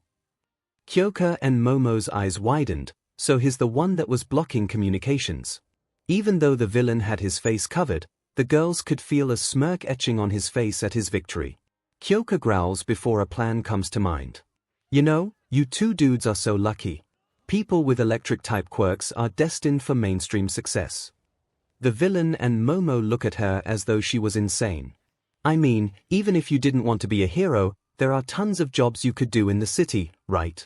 Your kind of quirk is in high demand, so I'm wondering why would you become a villain in the first place? Momo sees by her side that Kyoka was moving her right earphone jack downwards, hoping to connect to her radio boot. She was desperately praying that the villain doesn't notice, and hope was seeping into her heart as Kyoka's jack is almost near her radio boot. Ha! The girls jolted in surprise as the villain brought his hand closer to Denki's head. Nice try, think you can distract me that easily? Kyoka scowls in frustration that her ploy didn't work and retracts her earphone jack. The villain continues walking towards her with his hand still near Denki. Big mistake, sweetheart. I'm not some dumb thug who can be outsmarted by a couple of kids. You need to take hostage situations seriously. So here's the new deal. Either this idiot's going to die, or you are. How about that? You can save either his life or your own. Now, what's it gonna be, girlies? How about a plasma claw to the face? A new voice rings out as the villain and girls try to find the source, only for a big blur of green to come crashing into the villain's face and grabbing Denki safely. The villain is sent flying as the person standing in his place is a creature with emerald green fur, large bat wings, a long, skinny, black and white tail with a leafy tail design, and wearing a green hero costume. Midoriya! Izuku looked at the villain, who's now deeply embedded into the rock wall before he fell to the ground, face first. It took him a while flying around the ruins and landslide zones without being seen by villains in those areas and in the central plaza. And it took him some time trying to find anyone in the mountain zone before he heard the villain and Kyoka's voices. He flew to wherever their voices were, and found the villain holding Denki hostage and the girls at gun handpoint. He admits that he might have rushed the attack, but the surprise element allowed him to get close enough to take out the enemy and rescue Denki, who's now in his paws. He turns to the girls, still staring at him in surprise. Gyro! Yoromomo! Are you two okay? What happened here? He yelled, which snapped them out of their daze. The girls began to run up to him until they crouched down to Denki, still in a dumb state. We got warped to the mountain zone and were being ambushed by villains all over the place. We were able to hold our own but got overwhelmed. I had an idea to have Kaminari use his electricity, but he was worried he'd hurt us since it'll go all over the place. So I made an insulation sheet to protect me and Gyro from the blast, and we thought it took them all out. But we were wrong, and the rest is history when you came and whooped that guy's butt. Kyoka and Momo took turns explaining the situation while Izuku listened and then scoured the area to make sure the other villains wouldn't wake up. We need to get out of here. Kaken and Kirishima are helping our classmates and I just got here. Let's go, get on my back. Izuku ordered as he turned around and grew a few feet bigger to allow access for all three. Momo and Kyoka helped Denki up, though he was still doing his thumbs-up pose. With effort, the girls and Izuku managed to get him on his back while the two girls followed. Taking one last look before deciding it's safe to fly, Izuku ran a few yards before jumping into the air like a fighter jet while summoning 20% of OFA to quicken his pace. Taking the same passage he used to get to the mountain zone, he flew left, right, up, and down, and all around to get by. He then flew low and close to the dome wall as before making his way to the mountain zone. Hey, shouldn't we go to the mountain zone? There could be some of our classmates there. And why take the long way? Kyoka said as she looked over Denki. It's fine, Kaken and Kirishima are already on it. I'm taking the long way because I don't want the villains in the central plaza to spot us. The last thing Mr. Aizawa needs is villains targeting his students who are in the air. Izuku looked back before looking back to see his now flying in the ruin zone. Carefully, avoiding the destroyed buildings and getting past the barrier to that zone, he lowered himself again until he's practically blending in with the surroundings. Now flying upwards once he's at the staircase leading to the front door, Izuku flies over the railing and safely lands while deactivating OFA. He quickly looks at Kurogiri, and luckily, he's still unconscious. The three get off him and he shrinks down to his usual size, and joins the rest of the group. At the moment, 𝐒𝐿 and 𝐴𝐵𝐷 were hugging the two girls while the boys were checking up on Denki, who's slowly recovering from his state. Izuku looks at the other zones and decides to go to the downpour zone as it's the closest one on the right side. So you managed to take me out and get back up. The familiar deep voice has chills being sent down everyone's spines as they looked over to the warp villain. His eyes were open again and was staring at the open doors before turning to the others. Everyone gets ready to engage in combat again, but they hear him sigh in defeat. It's over. Smoke envelops his entire neck brace and Mineta's pop-off ball that were connecting him to the floor. Realizing that he was escaping, 13, 𝐬, 𝐤𝐸, and Izuku all activated their quirks to try to stop him, but they were too late. 𝐼𝐻 vanished into thin air as the four heroes' attacks hit the place he once was. Izuku clenched his teeth in defeat as he looked over at the plaza, and saw the mist villain reappear near the hand-masked man and the dark monster. He then leans over to the blue-haired male and they're beginning to talk. Deciding to listen in, Izuku uses his keen hearing. Tomura Shigaraki.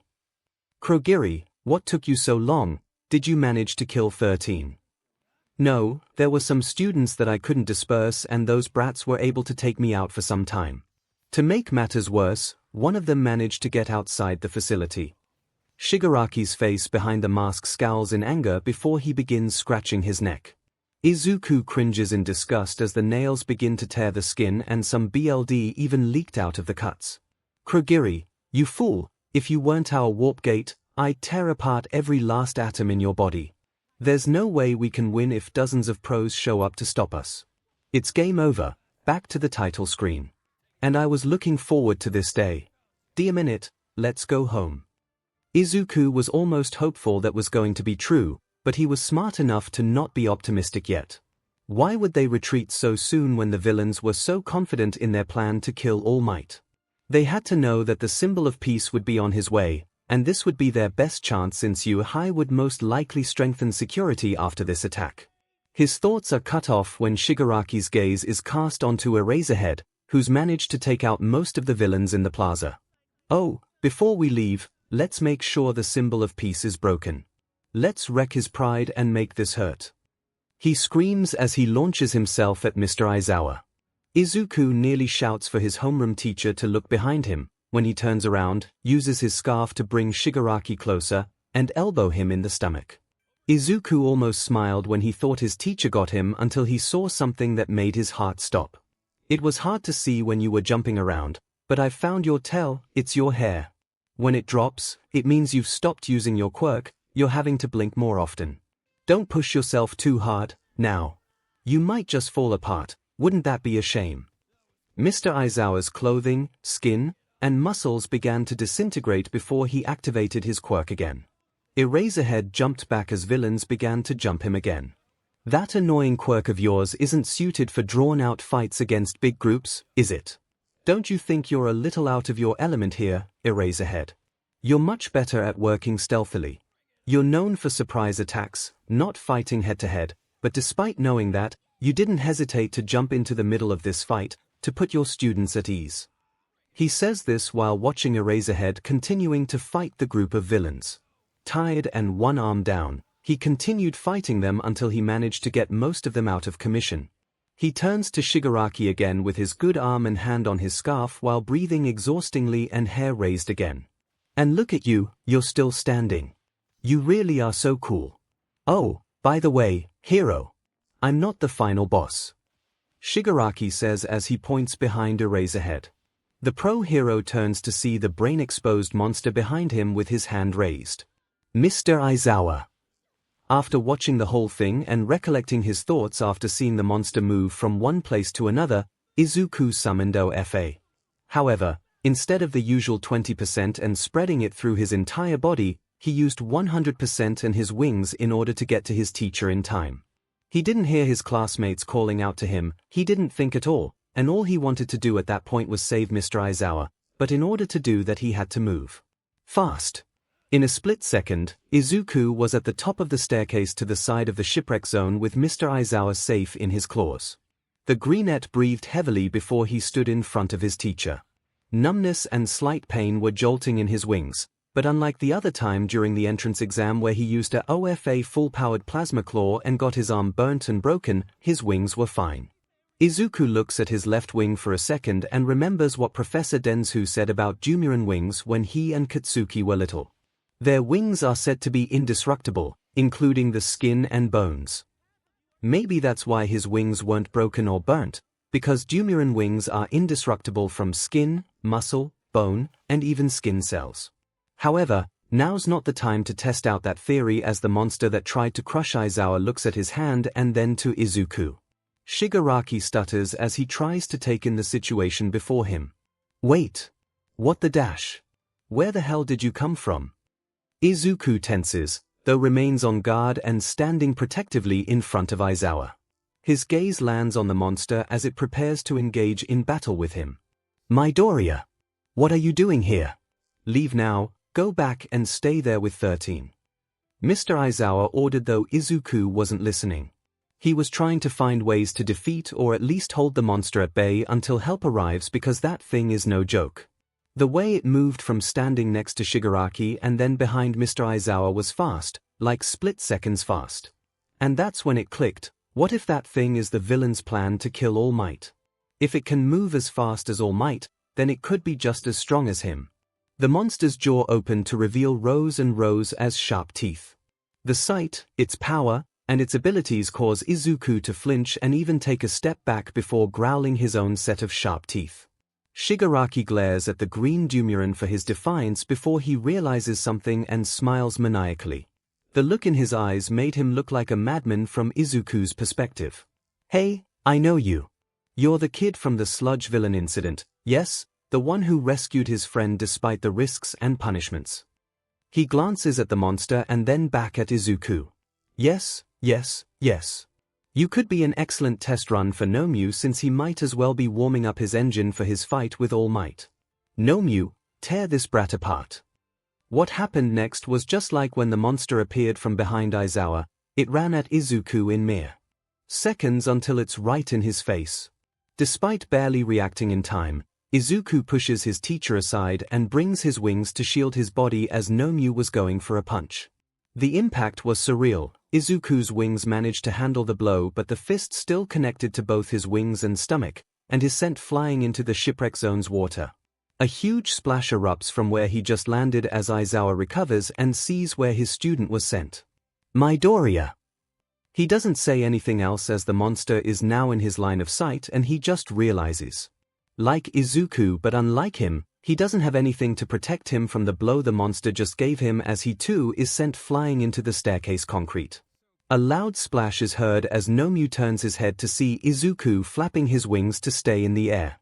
The Dumuren shifter sees the smoke from the staircase clear as Mr. Aizawa is now laying on the floor, unconscious and bleeding profusely from the head, and there was a huge gash on his right cheek. Anger floods through Izuku's veins as he glares at Nomu venomously and summons OFA, full cowling 25% this time. Additionally, he also called upon heat armor to protect himself from the blows and maybe deal some damage to the beast. Izuku then flaps his wings again before moving in for the kill as the monster prepares to kill him. Although Izuku was much slower compared to when he just rescued Mr. Aizawa, he was still fast enough to evade the monster's hands and even deal some blows onto him. However, every time Izuku would use plasma claw and heat armor to try to burn the monster, its skin looks like it didn't take any damage at all. The greenette dies a quirk that gives him very tough or thick skin until Shigaraki laughs when he notices what Izuku's thinking. I know that look on your face. You're thinking, why aren't my attacks working? Well, that's because our friend Nomu here has shock absorption, you beast. The only way you're going to hurt him is to slowly gouge out his flesh. Of course, I don't think he'll sit back and let you do that. And like I said before, you'll be a perfect test run for him until All Might arrives. He's the bioengineered anti-symbol of peace, so what do you two think of him? Scared that you'll die? He bragged as Izuku takes everything he said into consideration. If slowly gouging out his flesh, as he put it, can be the only way to defeat him, then he can't. He's not strong enough and can't use OFA, full cowling 100% yet, that is until he glanced at the monster's exposed brain. What if he takes out the brain? Would the monster stop moving? After all, every creature and human literally drops dead after the brain is destroyed. Would that work for this monster? After dodging another strike from 𝐼𝐺𝐻𝑚𝐲 hand, 𝐒𝐿𝐼 flipped in the air before firing plasma breath at the monster's head. Unfortunately, it's not fast enough and 𝐼𝐺𝐻𝑚𝐲 blocks it with his hands until 𝐒𝐿𝐼 relents. Bringing his hands back to his sides, the monster roars at 𝐒𝐿𝐼 as the latter scowls in annoyance. If he wants to attack the brain, then he'll need to get in real close, but that would give the monster an opportunity to kill him if he does. His thoughts are once again scattered when he sees 𝐼𝐺𝐻𝑚𝐲 sticking his hand through one of Kurogiri's portals. 𝐒𝐿𝐼 then senses something behind him and turns around to see a portal with 𝐼𝐺𝐻𝑚𝐲's hand coming out of it. Noticing where its hand was going, he realizes that it's going to strike his heart. 𝐒𝐿𝐼 panics as he's not fast enough to dodge the attack and his heart will be pierced clean through if that happens. Though luckily, for him it doesn't. 𝐒𝐿𝐼! A loud scream is heard as 𝐒𝐿𝐼 looks to his side and sees Katsuki attacking Kurogiri's neck brace. Then, he hears something crackling below him and sees Shoto forming ice from his feet. A trail leads to 𝐼𝐺𝐻𝑚𝐲's entire right side and even goes through the portal where his hand was. 𝐒𝐿𝐼 looks back to see the hand completely frozen solid and still. Shigaraki tries to stop Katsuki and free Kurogiri when a hero appears out of nowhere and attacks him. While it doesn't hit him as the villain dodges, it still prevents him from attacking the ash blonde. 𝐒𝐿𝐼's shock is knocked out of him when he realizes he stopped flying and is now free falling before landing flat on his back. He gets back up and surveys the scene before him, Katsuki pinning down Kurogiri, a hero keeping his eyes on Shigaraki, and Shoto now has 𝐼𝐺𝐻𝑚𝐲 frozen near head to toe. "Where did you guys come from?" he asks after getting back up on his feet. Katsuki smirks at him while keeping his hand on Kurogiri. "We managed to get Icy Hot and Invisible Girl to come with us, though he took some convincing to leave." He sent Shoto an annoyed glare, which the latter responded in kind. "We were about to sneak our way back to the stairs, but we caught you about to be butchered by that thing. So we hatched up a plan to save your butt." Katsuki and a hero took some time figuring their way out of the ruined zone without being spotted by villains inside and outside said zone. It was even more troublesome as villains were everywhere. They had to find their way out of the zone since the building ruins were like a maze, and had to get outside the zone without going through the doors. Through sheer dumb luck, they managed to find their way out with Katsuki having a hero hug himself around the former and exploding their way to the top of the zone barriers. Once they were on top, Katsuki used another explosion to launch himself to the mountain zone and land there safely. The two then see trails of ice with frozen villains encased in them. Katsuki and a hero could only guess who's here, Shoto Todoroki. The two decided to follow the trail of ice while ignoring the villains pleading for them to help set them free from their cold prisons. A hero was about to ask Katsuki something until he felt something touch his shoulder. Thinking it to be a villain, he hardened his fist and swung backwards only to see floating gloves waving at him. "Wait, wait, wait. It's me, 𝐔𝐻𝑚𝐲." A female voice rang out as a hero realized who it was and softened his hand. Katsuki also turns around and calms down. "What the hell, invisible girl? You could have died." Katsuki yells at her and the floating gloves clasped together and lowered, indicating she was bowing remorsefully. Sorry. I was just relieved that you guys were around and I didn't think ahead," she says as Katsuki sighs in exasperation. "Anyway, have you seen Icy Hot?"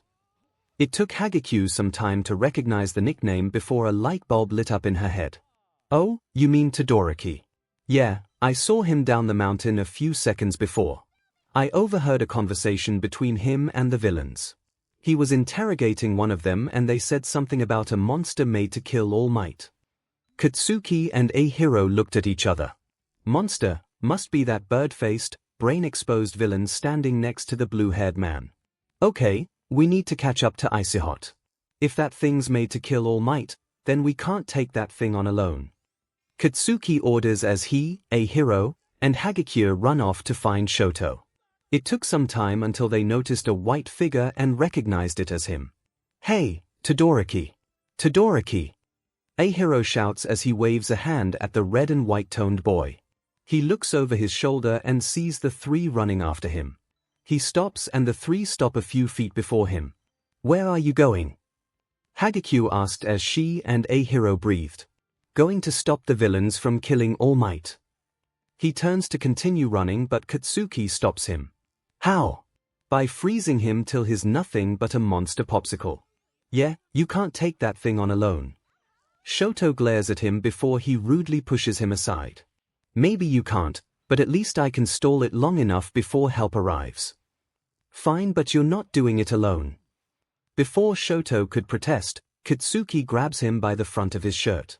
Look, I don't get you and I don't think I will, but get this. We're in a building, with no way of contacting to the main campus, bunch of weak-ass villains lying about, a warping BSTRD that could send in more bad guys should he feel like it, a thing monster that could be as strong as All Might, and you think you can handle it all on your own just because you think you're strong. You moron. There are going to be times where you need help, and if we have a shot at taking down that thing, best to do it as a team. You got that? Shoto scowls and was about to protest, but then reconsiders everything. Katsuki was right on several key points, and as much as he doesn't want to admit it, he can't fight the villains in the plaza alone. Sighing in annoyance, he looks at the ash blonde with a look of defeat. Said ash blonde lets his shirt go and they all make their way to get back to the stairs.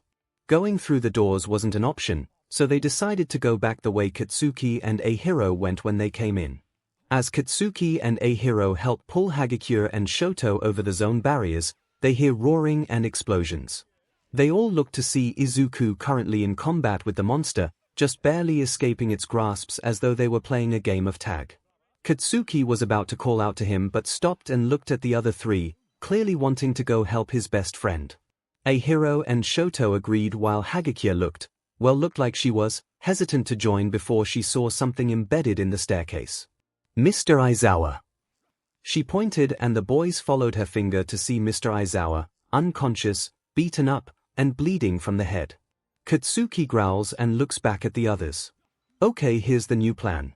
I'll take on the warping villain, Icy Hot, help Deku with the monster, and Kirishima, hit the handyman. Invisible Girl, help Aizawa. He ordered as he jumped down from the barrier and used his explosions to rocket himself to Kurogiri. There was no hesitation for the other three as they left to do their orders. Izuku was still shell-shocked from the whole thing as he heard what happened from Katsuki. Then he remembered that he gave 𝐔𝐸𝐽 orders to help Mr. Aizawa, and looked over to see floating gloves and shoes heading over to their teacher. Something moves from the corner of his eyes and looks up to see Ochako and Zu floating and hopping over to her. Mr. Aizawa. Ochako shouts in concern from seeing her teacher in that state. Izuku walks over to the girls and puts his paw on his head. Uraraka, Zu, help 𝐔𝐸𝐽 carry Mr. Aizawa to the top of the staircase. Izuku's paw glows purple for a few seconds before removing it and placing it back on the floor. I healed some of his injuries, but only managed to stop the bleeding. Go, we'll cover you. He ordered as the girls nodded and each worked together to carry their teacher back up the stairs. Izuku turns back to scour the situation and still sees Katsuki holding down Kurogiri and Nomyu is still frozen with his hands still through the portal. Shigaraki scowls as he turns to the purple villain. Kurogiri, how could you let this brat get the best of you? You've got us into a real jam here. Katsuki smirks cockingly as he heats his hand up slightly. Hey, you got careless. It wasn't hard to figure you out, only certain parts of you turn into that smoking warp gate. You used that mist to hide your actual body as a kind of distraction. Thinking that made you safe, that's why we missed. Katsuki states as he remembered how he and 𝐒𝐻ERO missed the first time. But if you didn't have a body, you wouldn't be wearing this neck armor, right? You're not immune to physical attacks if they are well aimed. Kurogiri makes a move to escape but Katsuki releases a weak explosion as a warning. Don't move. You try anything funny, and you'll regret ever setting foot here. They escaped uninjured and captured my two strongest men. Kids these days really are amazing. Shigaraki laments before moving to Nomyu, who's still frozen. They make the League of Villains look like amateurs, can't have that. Nomyu. The monster then moves his right hand out of the portal, but in doing so, he ends up destroying his frozen arm and leg. It collapses on its left side but it doesn't stop there. It weirdly got up and began to hop on its one leg. Izuku and Shoto grimace from the sight, How is that thing still moving when it's missing 2 of its limbs? That notion was shot when muscles, bones, and tendons began to form and take the shape of said missing limbs. What? I thought you said his power was shock absorption. Izuku cries out as Shigaraki chuckles at him. I didn't say that was his only quirk. He also has super regeneration. 𝐿 has been modified to take All Might even at 100% of his power. He's basically a highly efficient punching bag that hits back. Shigaraki talks while 𝐿 finishes repairing his right arm and leg. Izuku, Shoto, and 𝐒𝐻ERO are all on guard until the villain continues talking. First, we need to free our method of escape. Get him, 𝐿. At his command, 𝐿 runs straight at Katsuki, hell-bent on killing him and rescuing Kurogiri from his clutches. Izuku was the only one fast enough to see and used 100% of OFA in his wings to get there before 𝐿 did. The following aftermath was a huge explosion as something was slammed deep into the wall where Katsuki was standing before it. 𝐒𝐻ERO and Shoto were blown back by the force of wind that came after the attack until it settled. The two got up and saw Kurogiri safely in 𝐿's hands. Bakugo! 𝐒𝐻ERO cried out until he heard something across from him. He looked down, and to his and Shoto's surprise, Katsuki was right there. He was completely unharmed aside from his shell-shocked face. What the dash? Bakugo, that's so cool, you dodged him. What? Shut up, you idiot, of course not. Startled out of his shock but still horrified, Katsuki then turned at the wall and can already connect the dots on what happened. Then how'd you get over here? 𝐒𝐻ERO asked as Shoto also looked at the hole, and was horrified by what he saw. The redhead then followed their gazes to the wall as the smoke settled and terror was now etched on his face.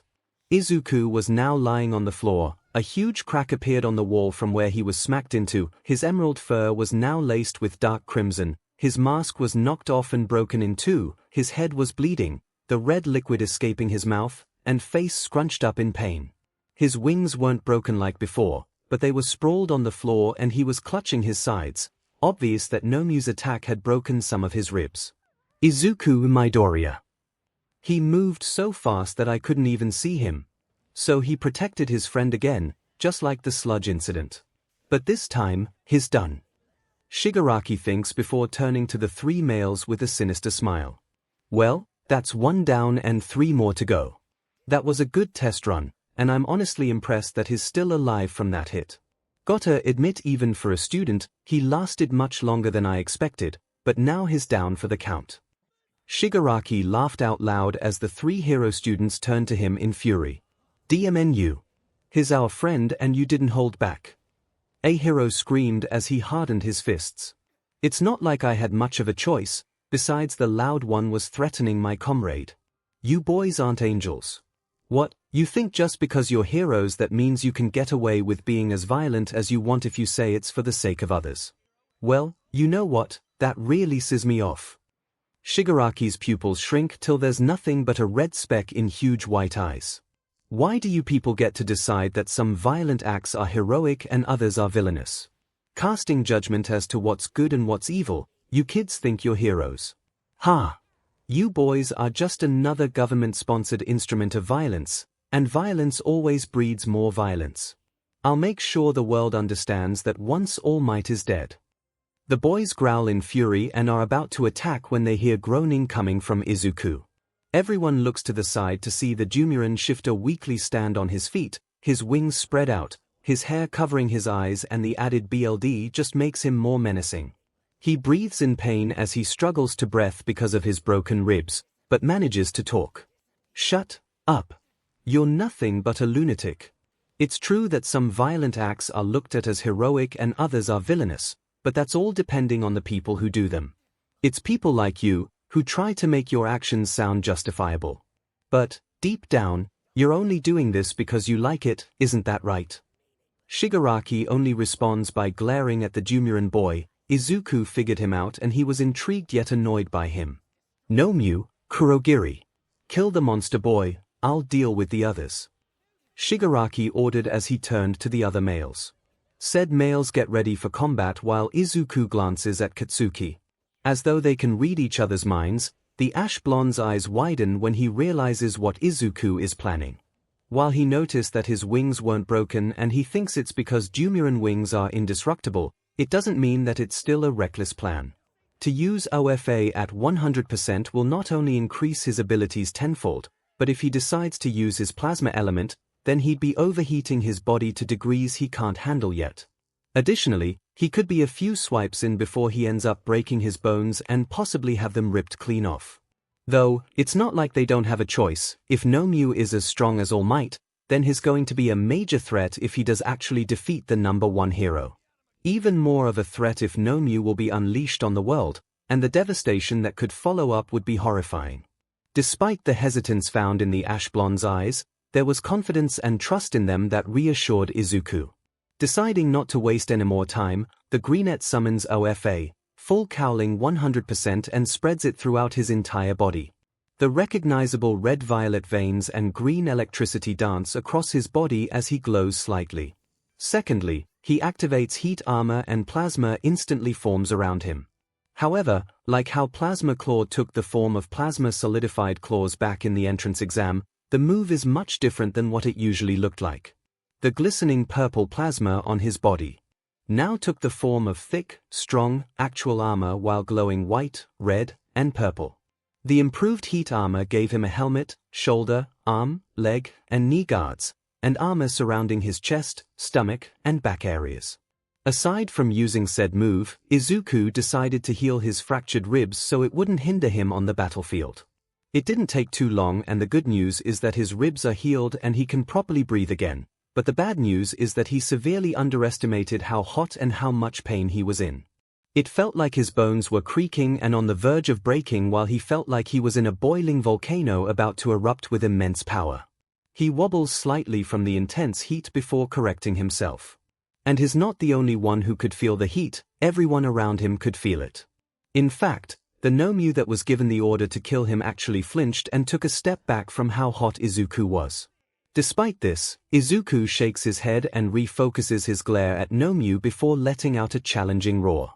The brain-exposed monster gets knocked out of its stupor before roaring back at him, and they now charge at each other, blows exchanged. The first collision of fists had Izuku using Plasma Claw, and the effect was the same as what happened back in the entrance exam against the 0-point robot. 𝐼𝐺's fist was completely destroyed, the flesh was burned off, tendons fried, and even the bones were shown from the heated claw marks. The force created by the attack caused waves of wind and fiery sparks to fly all around the surrounding areas.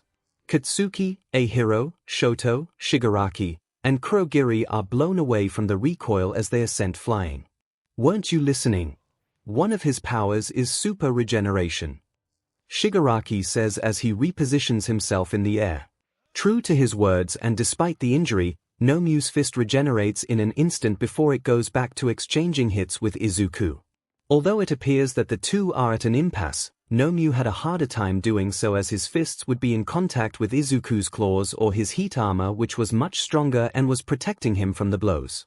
Additionally, Izuku was incorporating his wing thumbs with his claws, and the results are more and more charred flesh being torn off from the monster as the four limbs continue to jab at it. Others would think the attacks would destroy Izuku's bones, but he was perfectly fine as there were no broken bones or charred flesh. In fact, he was healing himself while fighting off 𝐼𝐺, so he was counteracting the side effects, but it was taking a lot out of him. Really? It doesn't look like it to me, Izuku yelled, and despite it sounding cocky, he was right. 𝐼𝐺's flesh continues to be burned off no matter how fast he was regenerating.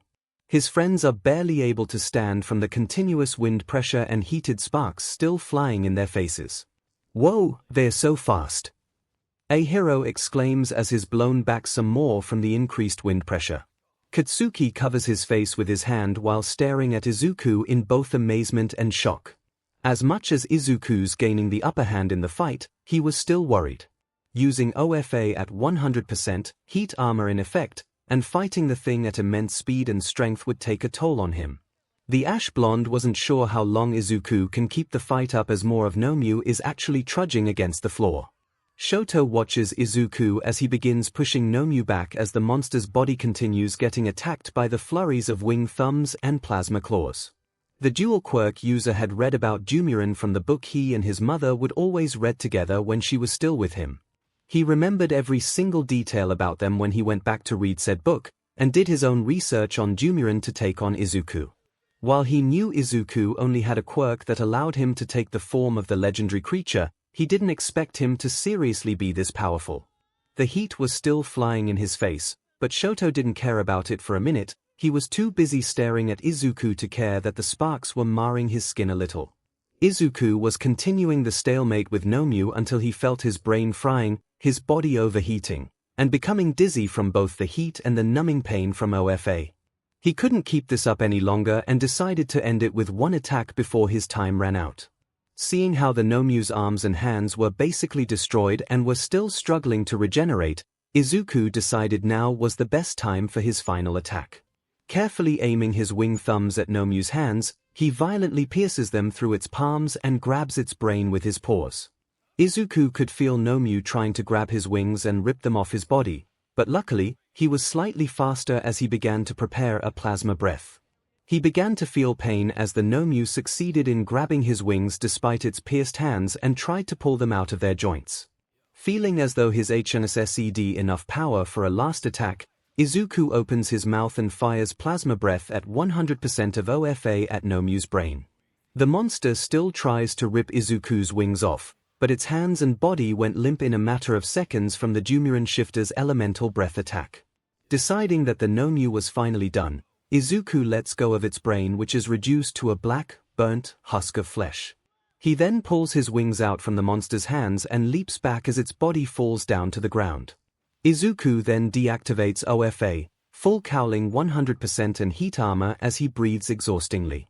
He drops his wings to the ground, plasma disappearing as steam rises from his body, sweat dripping down from every corner of his being, and his vision was disorienting quickly. Katsuki, a hero, and Shoto's jaws drop at the action that befell before them. 𝐒𝐿 did it, he defeated the monster.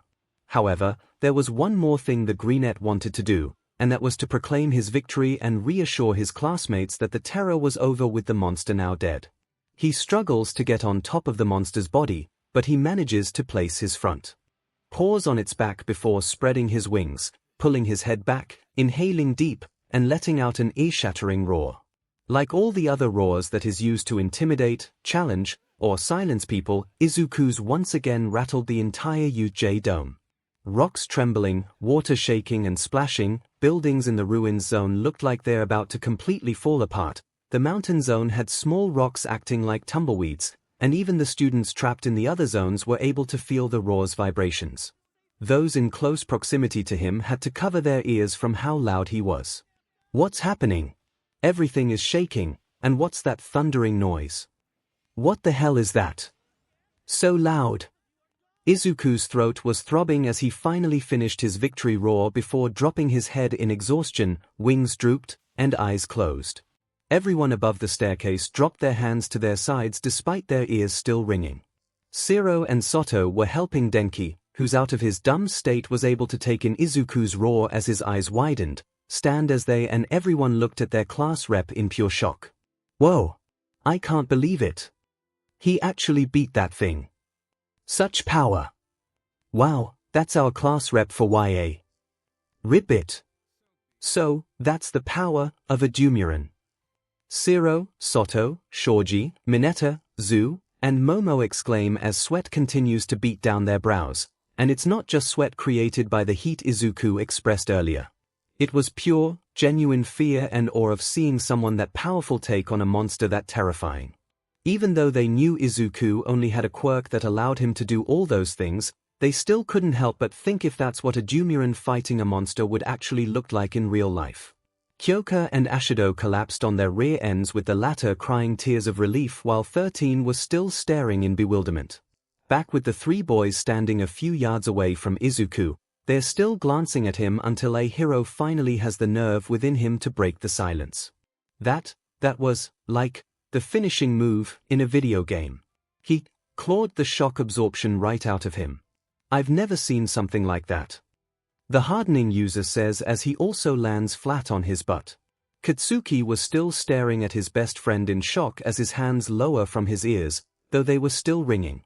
He did it, he actually did it. The words continue to repeat in his brain as Izuku is still standing over the monster's body though was struggling.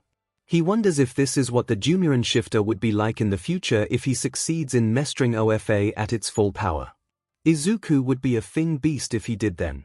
Shoto drops to his knees in pure disbelief. He still couldn't comprehend what just happened. Izuku managed to defeat a monster that was said to be as strong as All Might. As strong as the number one hero, as strong as the symbol of peace and justice. It was just unbelievable, or swarmed in his heart, astonishment filled his face, and he almost cracked a smile there. He then remembered that's the same feeling he had when he first saw All Might on television, and when he first read the Dumuren book with his mother. Seeing Izuku like this, standing over a monster in victory despite his injuries and exhaustion, awakened that feeling he had a long time ago once again. Rei Todoroki had just come back from buying books for Shoto's education and was ordered by her husband to start teaching their son math and English. Enji Todoroki was adamant on Shoto becoming as strong as he can so he can surpass All Might and become the new number one hero. It was suffocating to say the least, and Rei didn't want this at all for her youngest child. The only thing stopping her was that she can't fight her husband, as he's the number two hero, and being that ranking, he has power in all forms. He can easily destroy her physically and mentally, but also her image if she even had one. Despite that, she will do her best to keep Shoto safe from danger, and the path he so desperately doesn't want. Though she can only do so little to preserve some parts of Shoto's childhood, she was determined that after teaching him, she will share with him the new book on Dumuren. She had gone through the book and after looking through its contents, she decided it's worth bringing back home for little Shoto. Upon arrival, Rei immediately brought out the education books and got to work with her youngest child. It took them nearly an hour to finally teach Shoto a new math and English lesson before Rei got up and walked over to her bag. Her son looked over and tried to see what she was doing before she walked back over to him, with a new book in her hands. "Mama, what kind of book is that?" Little Shoto tried to grab at it with his tiny hands but Rei placed it on the small table in front of them. She then picked up her child and set him on her lap before grabbing the book and showing him the cover. Dumuren, Humanity's Guardian, Creature of Peace, and Undefeated Myth, written by Dumuren. Shoto looked at his mother and she laughed gently from his mispronunciation. "Dumuren, sweetie. I got this while shopping. This book talks about the strongest mythical creature yet. I guess you can say this is the animal version of All Might." Shoto's face scrunches in disbelief and refusal. No animal or hero is as great as All Might. He states firmly, though Rei has a look that screams, "You're going to change your mind after reading this." Shoto and Rei go through the book slowly, with the latter reading word by word to the former. The boy, who was previously disinterested and in denial, soon began to get hooked into the book. The drawings of different colored Dumuren, their elemental abilities, their various powers, how they interact with the people and save lives, creating peace between nations, working together with wizards, knights, and other benevolent creatures, etc. It filled Shoto with wonder as he took in every single page of the book. Seeing how Dumuren are depicted in the book, Shoto can admit to his mother that they really are the creature version of All Might. Rei closed the book's end cover and looked at her son, a huge smile plastered on his face and eyes sparkled with wonder. She smiled cheekingly and rubbed his head, which brought him out of his amazement of Dumuren, and he looked up at her. When he saw the smug look on her face, he pouted, crossed his arms, and looked away. "So did you like the book?" "It's fine, I guess." "You guess? Well, if you don't really like it then I'll just have to take it be." A loud scream escapes Shoto's mouth as he grabs the book and wrenches it out of Rei's hands. He then hugs it tightly with his arms and legs around it, trying to shield it with his body. His mother laughs at him and rubs his head again. "I'm guessing you really do like the book, so what do you think, Shoto?" "Think the Dumuren are just like All Might?" Shoto pondered before looking at his mother with joy, a blush clear on his face, and the large smile reappearing on his face. "Yes. They're so cool, they save people, their powers are incredible, they're the strongest of all creatures, and they really are like All Might. Humanity's Guardian, Creature of Peace, and the Undefeated Myth. It's no wonder they got those titles. Can I keep it?" Rei smiles at her son's enthusiasm before hugging him with all her might. I bought it just for you, Shoto. You can read it to your heart's content, but don't let your father see it. He'll get mad, so hide it in this place right here. She then carries her child to a secret compartment behind his bookstand. It was a tight fit because the bookstand was pressed so close to the wall, but there was enough room for the book to fit. Rei gently took the book out of Shoto's hands and placed it in said slide. That will be its secret hiding place, and we can read it all day once you're finished training. Shoto smiles as he couldn't wait to read the book again. The Dumuren book was one of the few things that made his childhood bearable, as after his mother got taken away from him. Shoto continues staring at Izuku, who gets off Nomu's body, although he trips and falls onto his side. He transforms back into human form as he breathes in heavily as he tries to cool himself down from the plasma's intensity from using OFA, full cowling at 100%. Exhaustion and numbing pain floods through him from fighting and healing himself at the same time as his hair and costume stick to his skin like glue. Scratching noises can be heard and Izuku opens his tired eyes to see Shigaraki glaring daggers at him as more and more BLD begins to pour out of the cuts. What the F hell? That was supposed to be All Might, who should be dead, not Nomu. Damn it, you stupid brat. You ruined the plan for us. Consider this revenge for what you did to Nomu, you piece of f. Shigaraki bolts for Izuku, hands stretched with intent on killing him, but he doesn't get the chance. Get away from him. Katsuki and Shoto quickly take action as the former exploded his way to Izuku and the latter stomped his right foot onto the floor. Ice glacier formed as they stopped Shigaraki's advance and he retreated before the shards pierced him. Just as he thought he dodged them all, Katsuki bursts from the ice barrier and creates a large explosion that knocks the hand off his face and it dropped to the ground. The villain scowls in anger as he picks it up and puts it back on his face. He looks to see the three boys surrounding Izuku in front and back. Kurogiri! He shouts in anger as Kurogiri makes a portal that allows Shigaraki's hand to go through it, and then appears above Izuku's back. The four boys were too slow to react as the hand was about to make contact with the costume's fabric. Mocking, sadistic laughter escapes Shigaraki as he can already imagine killing off Izuku in a matter of seconds. But just like before, he doesn't get the chance. Kaboom! A loud explosion is heard and all heads turn to the front doors only for white light to fill in the area. Then a huge man comes walking in, a huge, bulking figure, 2 strands of yellow hair standing up on a V-shaped sign, and wearing a yellow work suit. As the figure comes up to the group, everyone smiles in relief as tears escape their eyes. Have no fear, students. For I am here. A very deep, masculine voice rings out as the person now stands above the staircase. Any villains Mr. Aizawa defeated had woken up and were about to attack the students protecting Izuku, looked up and their skin became chalk white and they began sweating buckets. All Might was here, and he wasn't smiling his signature smile. And it's not just All Might that came, the rest of the teachers and tenure were there. And they're ready to kick villain butt. Izuku smiles weakly before he decides everything is safe and he finally loses consciousness. Villains began to shiver in fear, but some decided they were either brave or stupid enough to try and attack them. The shooting squad that Mr. Aizawa first took out, stepped forward and began shooting bullets at them. The voice hero, present MIC, steps forward and inhales deeply before letting out a loud yeah. Just like how Izuku uses Siren Scream or Kyoka uses her radio boots, the villains stop their attacks and plug their ears, trying to prevent the sound from destroying their eardrums. However, the scream wasn't enough as villains managed to evade and are heading up the stairs, though Ectoplasm, a pro hero with a skin-tight dark blue bodysuit with gold lines, a huge trench coat, and large jaw guard, steps up and opens his mouth. Bright, glowing blue fog exits his mouth until they all separate and take his form. They all run down the stairs before they attack individual villains and violently kick them in their face, stomach, or groin. Principal Nezu, who was sitting on Vlad King's shoulder, a silver-haired man with a skin-tight red and white suit with tubes attached to his arms, walks up and stands in front of the students while ordering his fellow teachers to attack. Shigaraki growls and stomps his feet like a spoiled child as he turns to Kurogiri. Oh, blasted heroes. They're here, it's game over, for real. Kurogiri, let's go home and try this Arga dash. He gets interrupted as Snipe comes forward and starts shooting at him.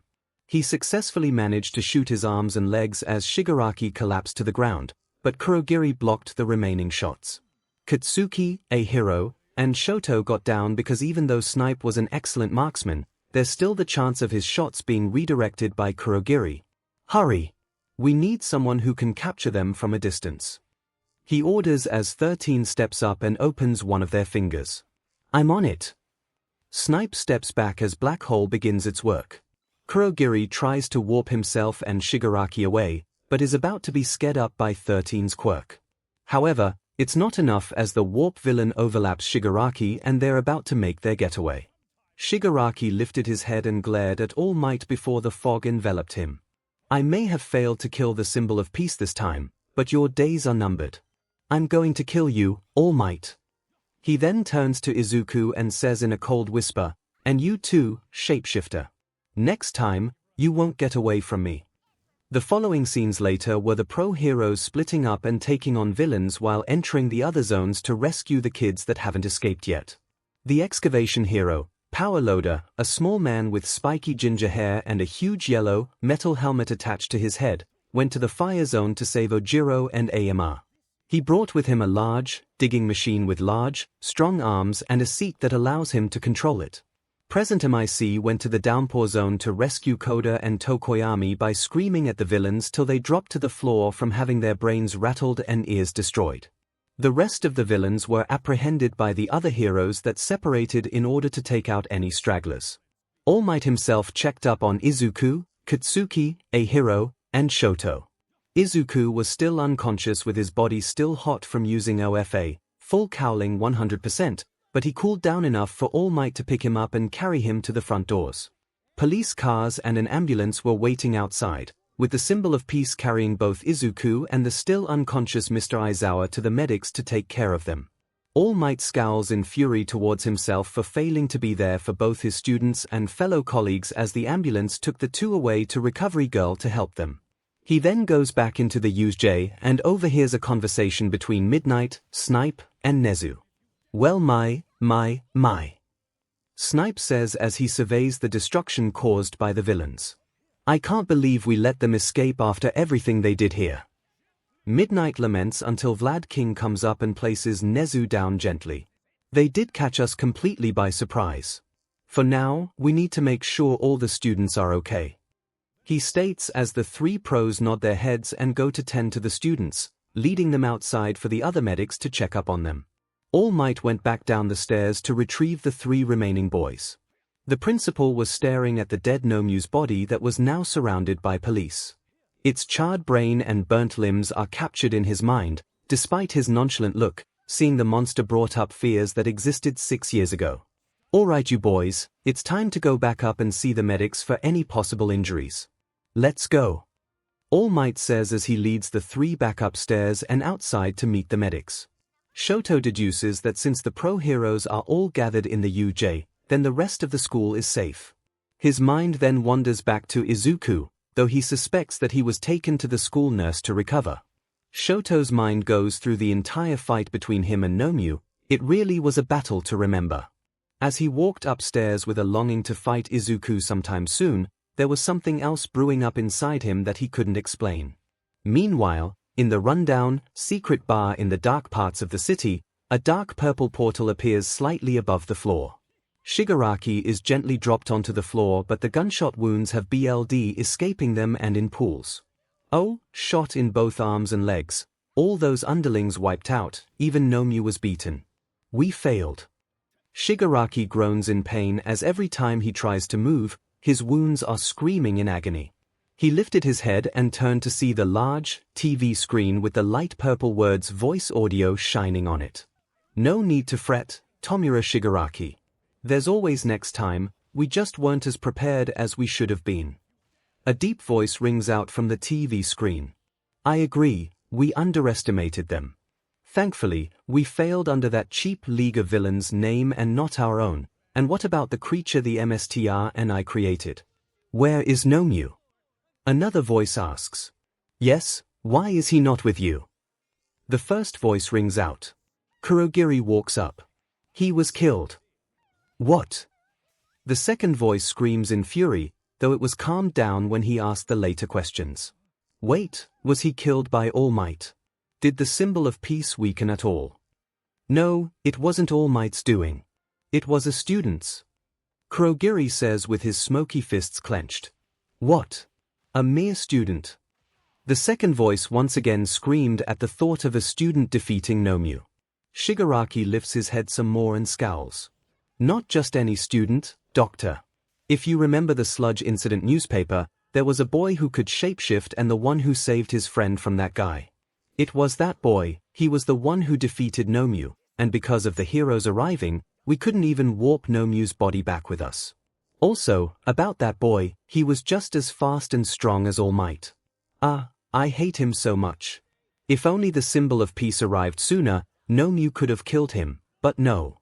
It was that pest. I'll kill him once I get my hands on him. Shigaraki screams out loud, now able to ignore the pain in order to curse Izuku. Naturally, you're upset, but this wasn't a futile mission. We've learned many things. Gather the villainous elite, and take all the time you need. I must remain hidden in the shadows, which is why I need you to be my face. A symbol of your own, Tomura Shigaraki. Next time, you will show the world that it should be afraid of you. His MSTR states as Shigaraki cracks a small smile. The world being afraid of him does sound nice once he kills All Might and destroys Hero Society. His fantasy of a dead All Might and people trembling in fear was brought to an end when his MSTR spoke up again. By the way, what is the boy's shapeshifting quirk? What can he turn into? I was too bored to even read the Sludge Villain news, but you saw his form. What did he look like, and what are his abilities? Although Shigaraki couldn't care less about Izuku's animal form, he didn't want to disobey his MSTR. Some sort of creature that looked mostly of a cat with bat ears and wings. He had green fur and fish fins all over him, and a long skinny tail with a leafy design. He can breathe some sort of heat-based power, and manipulate it to his whims and desires, that's all I know. Why? Shigaraki explains scathingly as his monster hummed in response. Just curious. His MSTR finishes off as the screen then turns pitch black. On the other side of the screen, the man continues thinking as he leans back in his large chair. His mouth points upwards and his teeth are bared. The boy was as fast and strong as All Might, and from Shigaraki's wording, he seemed powerful. This sounds like an interesting turn of events. Back at the USJ, all the students are now gathered outside the facility with police leading the countless villains out of said facility and into police vans.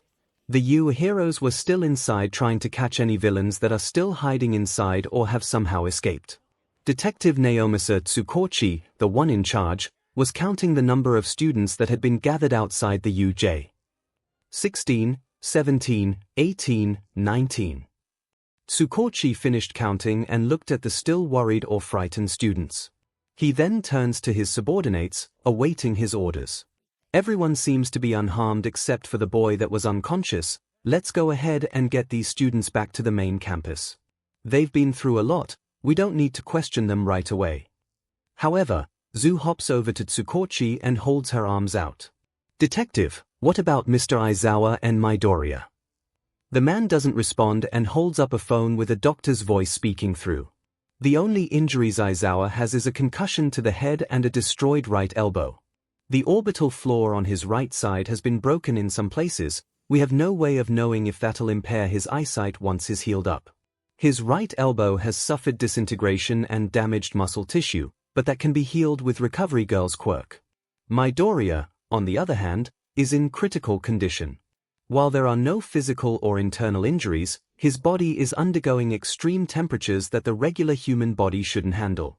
And that's even with his quirk allowing him to tolerate immense levels of heat. It's so bad that he actually has a heat stroke and could possibly suffer brain damage. If that happens, there's a chance the damage could be permanent. Tsukochi grimaces as he sees the students' distraught faces and says in a solemn tone, "Well, you heard the man. Rip it." Zu croaks sadly as Mineta starts crying again. Not a heat stroke. Oh man, permanent brain damage. I hope they'll be alright. Katsuki felt like his entire world just stopped. Izuku, has a heat stroke, and could possibly suffer brain damage that's permanent. His mind felt like TV static had taken over while the familiar buzzing played in his brain. His mind instantly went to his best friend as images of 𝐻𝐼 smacking him into the wall, him taking the thing on, and then collapsing to the floor after his hard-on fought victory. And even after all that, Shigaraki came very close to killing him. Katsuki didn't know what his quirk entailed, but from the fact that he wanted to lay a hand on Izuku, could be a power that could harm him by physical contact. That hand was millimeters away from touching him and, thank God, All Might and the teachers came in on time. His eyes are blank as his head is lowered. Even though he managed to save Izuku from being impaled with a hero and Shoto, it wasn't enough as he protected Katsuki from getting killed by 𝐻𝐼. That resulted in him getting a head injury, broken ribs, and maybe suffering from internal bleeding or fractured lungs at that time. Even though he healed himself with plasma, Izuku went on to fight the monster and he came out the winner, but his body was overheating and nearly died at Shigaraki's hand as mentioned. All Might came but Izuku and his teacher had to be taken away to be treated by Recovery Girl, and now he finds out that his best friend using OFA 100% and heat armor gave him a heat stroke and could suffer permanent brain damage. Katsuki's mind is still buzzing and creating static as guilt floods through him, and then he thinks of 𝐭 and his parents. His eyes widened. How was he going to explain to them that Izuku's in critical condition? He didn't keep to his promise as he should have. When he promised Uncle Hisoshi he would look after 𝐭 and Izuku in his stead. He should have been there for his best friend. Even if Katsuki wasn't a match for 𝐻𝐼, he could have given Izuku firepower and energy to siphon off of so he didn't need to use OFA at full power. Could have found another way to defeat 𝐻𝐼 or wait him out until All Might came. He should have said something to stop Izuku from using OFA at 100%. He should have. His dark thoughts are interrupted when he feels something land on his shoulder and shake him back to reality. Katsuki's eyes are refocused as he sees his classmates murmur amongst themselves as villains are still being rounded up and sprayed out by police and heroes. He looks to his side where the hand is touching his shoulder, and his eyes trail to see a hero. His own red eyes were staring at him in concern as he continued shaking Katsuki back to his senses. "Hey man, you alright?" Katsuki's eyes fixate on him before he shakes his head lightly and looks around before putting his brain in his hand. "Why yeah, I'm fine," he mutters quietly and was only loud enough for a hero to hear. The redhead doesn't seem convinced. After seemingly reading the ash blonde's mind, he pats his shoulder again. "If it's about Midoriya, I'm sure he's fine. If he was able to take down that monster, then he can beat a heat stroke and potential brain damage. Clearly, I don't know Midoriya as well as you do, but I can tell you care about him a lot." Katsuki stares at him even though his face is rather clear, his eyes say otherwise. A hero smiles as he continues. "He'll pull through, he's one of the most manliest guys I ever encountered, and that fight, while he may be out of commission, might be one of the hardest he's ever fought, and he came out the victor. He's a hero after all, and a darn good one at that. So you've got nothing to worry about, man." Katsuki continues staring at him as his words reach his mind at long last. His mind becomes clear, he processes the words, and his guilt, fears, and worries on Izuku's survival diminish. He straightens his back and takes a deep breath, before he glances back at a hero with a confident smile. "Let's get you kids back to class, you all had it rough," Tsukochi gently says, hoping to ease some of the students' minds. The class solemnly nod their heads and follow the detective as he turns to another subordinate with a cat's head. "Sangza, I still have some business in the nurse's office. I'll leave this to you, okay?" The cat police officer turns to him and salutes. "It's a cat. Or, look at his bell." Ashido and Ochiko both stare at him in wonder, though the latter has a small blush on her face. Katsuki and a hero watch everyone leave before the latter moves, but not before he feels a hand pat his shoulder and looks to see the ash blonde giving him a gentle smile. "You're right. Oh, and thank you for that." A hero stared at his back as he continued walking off, a blush painting his cheeks before he saw Katsuki and his friends walking further away from him. You're welcome, man. Hey, wait for me." He runs after them before he passes Katsuki as he smiles at him. It was his turn for his face to be painted red as a hero then talks with Denki and Zero. The Class 1A students are led back inside the high school while the teachers are still cleaning up the damage done to the facility and finding and defeating additional villains. 𝐒𝐭𝐴₂ had asked Nezu for investigation on the school grounds for any possible break-ins made by the villains, for which the white animal agreed to. For the 𝐿𝐵 body, the police collected it and decided to bring it to a science lab for the forensics to dissect and run experiments on him. The students are still in deep thought about their homeroom teacher and green-haired class rep. Their injuries didn't look severe though the damage was infinite. However, some of them decide to take their minds off of what happened at the UJ by talking about random subjects. It was slow and not easy for some, but they managed to make it through the horrendous ordeal. They were making their way back to the changing room and then getting their things back in the classroom. The detective was right, they did have a long day and they all wanted to go home. It was dark and so hot. Too dark and too hot. He felt like he was suffocating and dying. But then, he feels something akin to light. And suddenly, he didn't feel so hot. In fact, he feels like he's being rejuvenated with energy as he gets cooler. But it's still dark. Luckily, there was a light at the end of the dark pitch black hole. And it begins to grow as it banishes the darkness. Wake up, Izuku gasped. Izuku's eyes shot wide open as he sat up and took in a deep breath. He breathed heavily before he felt a sledgehammer strike him in the back of his head, and he almost fell back on the bed. Almost. He felt something supporting his head and back and opened his eyes to see All Might in his skinny form carefully lay his head back on the pillow. Oh, Might. Izuku closed his eyes as a massive headache flooded his skull. The setting sun's light didn't do justice either as it just made everything hurt even more. But the softness of his hospital bed pillow made his headache bearable as he reopened his eyes to adjust to the light. His idol smiles at him gently before he sits down on a stool and puts his elbows on his knees. Hey kid. I'm sorry I wasn't there for you and your class during the attack. You really took the world by storm today. Defeating a monster as strong as me, it was reckless but you did it. All Might says as Izuku smiles weakly until a door opens and closes. Don't support the boy's rash decisions, All Might. What he did was sheer stupidity. He can heal himself with his own elemental abilities, sure, but in the end, young man, you had a heat stroke, you're still suffering from extreme quirk exhaustion and overheating temperatures. I don't know how you pulled through all that since the doctors said you should have been unconscious for several days. But here you are, all up and at 'em like you had nothing but a long run on a hot day.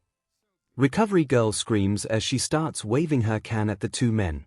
All Might brings up his arms to try and defend himself. If there's one thing he's learned, it's to never mess with elderly people. However, her stern expression softens as she turns to Izuku. Though what you said was true.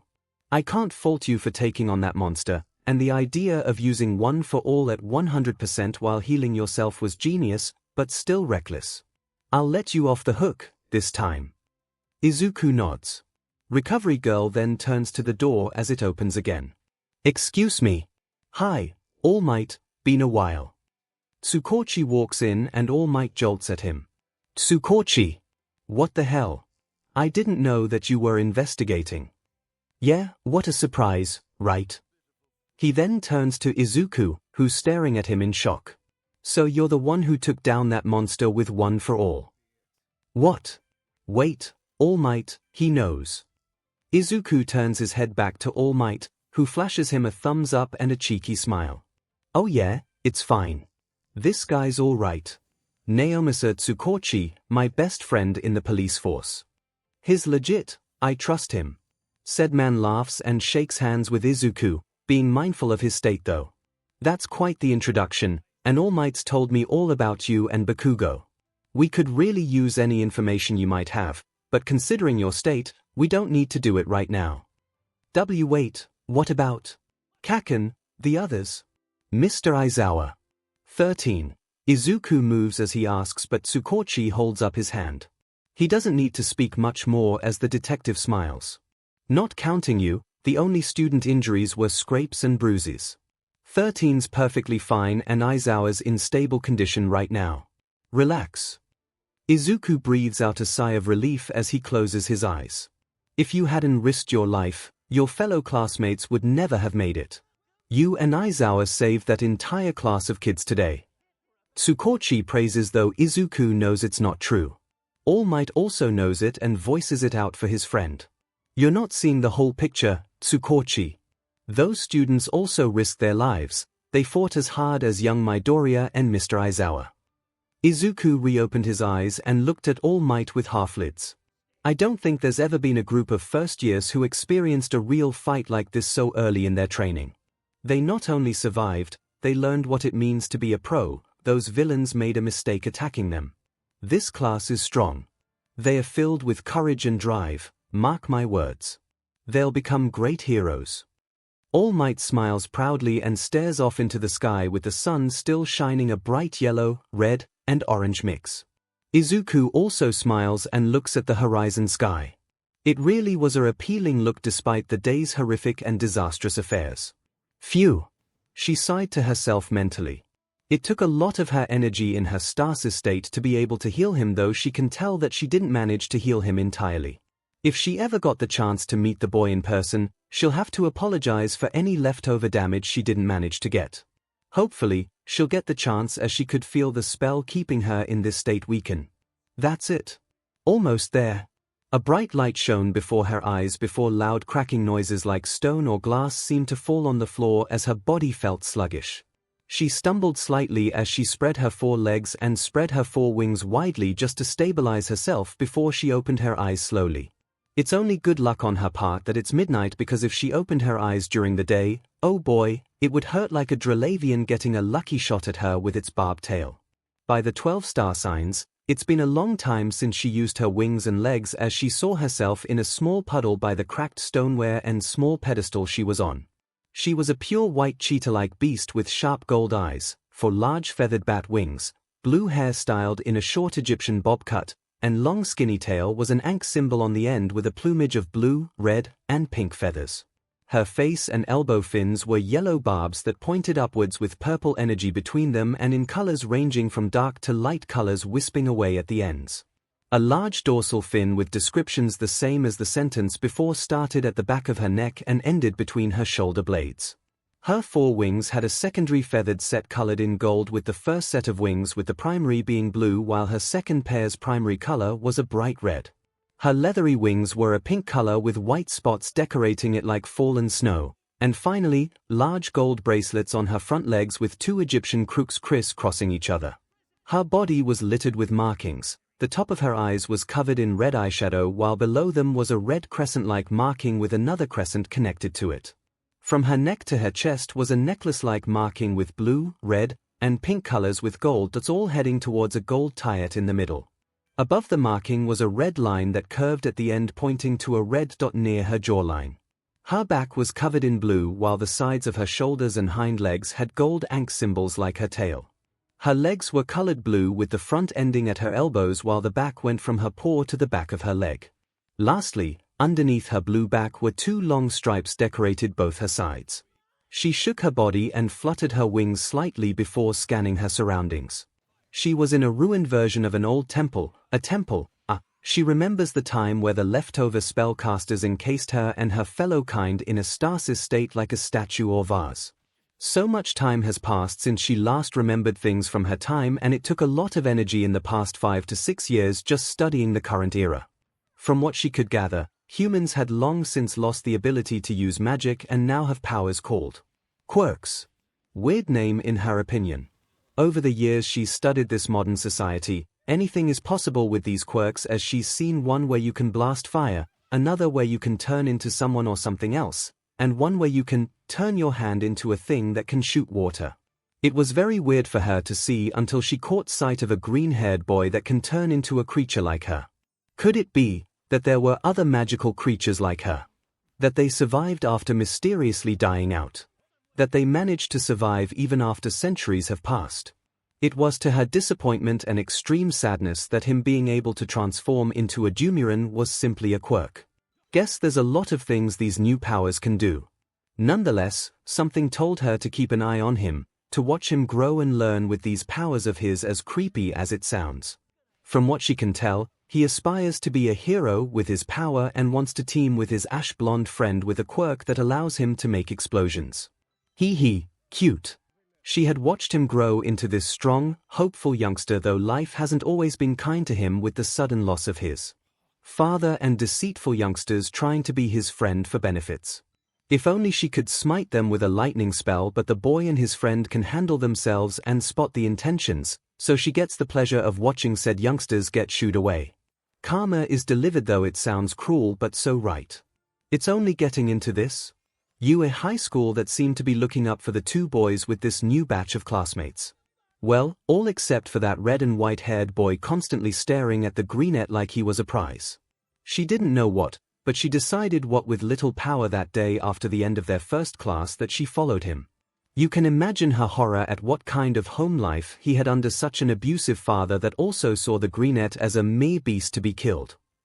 She could only snort in her mind when she heard this while watching over the two-toned male sadly. It was only seeing that he was a massive Dumuren fan that made her heart flutter in a warm feeling. Maybe there's hope for that boy yet. She'll have to keep an eye on him too, maybe send some Dumuren-shaped snowflakes his way as a cheering-up gift. Though, she had to wait when she used her magic reserves again to see what the greenhead was doing, only to see him fighting this monster that left him incapacitated and on the brink of death. Again, it took a lot of her magic to heal him, and only then, it wasn't enough. Hopefully, she could try to fix whatever she couldn't get if she had a chance to meet him. Though, according to modern era, approaching someone so abruptly with some intention, even if good, would be seen as creepy. Guess she'll have to play her cards correctly in this hero society.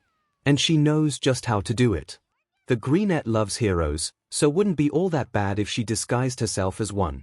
She was about to cast a spell on herself before the trees and bushes around her rustled, like something was heading towards her. Her ears perked before she flared her wings and let loose a low growl as a threat. However, she retracted everything when it's only woodland creatures like deer, owls, chipmunks, etc. all heeling towards her.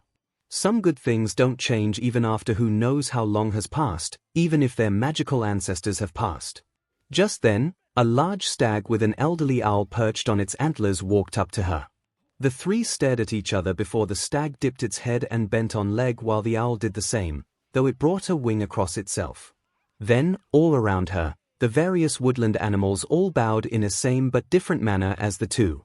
She looked around them. She forgot they tend to greet her species like this at times, but it gets tiresome and makes her feel older than she is.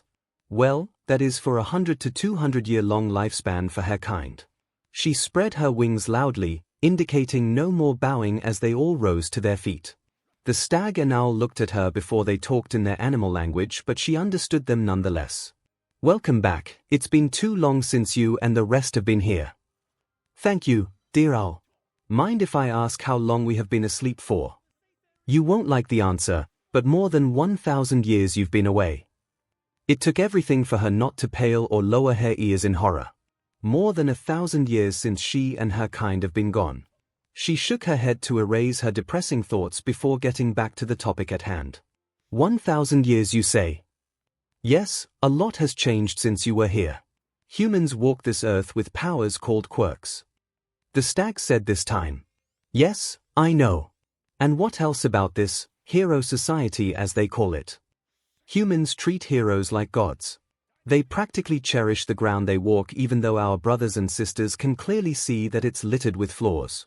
But ignorant humans being ignorant humans, they don't care about it until it hits them square in the face. However, if you're here, then that means the others won't be far behind in coming home. Yes, the spell is finally weakened. Others will come, but I wish to learn more about this society of theirs. The stag and owl looked surprised but shook off their expressions. Well, if you're going to do that, then it'll be easier to do so as a human or hero. Like we said, these humans clearly praise the ground heroes walk. It sounds so annoying, but that's their life nowadays. I was just getting on it when you all arrived. I best be off now, but take care, and if any of my kind are in the forest, please catch them up to speed. We've already found more of your kind here, and of course. Thank you. May the 12 star signs watch us. And with that, she finally casts her spell over herself. Looking in another water puddle, she was a fairly skinned human with black hair, dark brown eyes, and thin lips. She was wearing an outfit with the design looking very closely to her appearance. Her skin suit was pure white, a long blue and red scarf with 4 ends decorated with gold sparkles, and a red domino mask with bottom eye double crescent markings on her cheeks. Her sleeves were colored blue and she wore blue boots while her shoulders and sides of her thighs were covered with ink markings. The sides of her ribcage had 2 long gold stripes and finally, her gold bracelets were wrapped firmly around her wrists. She waves back at the woodland creatures before walking off into the forest. The creatures watched her walk off before disappearing into the woods as well, only the stag and owl left. May the 12 star signs watch us and you, Dumuren Alpha Isis.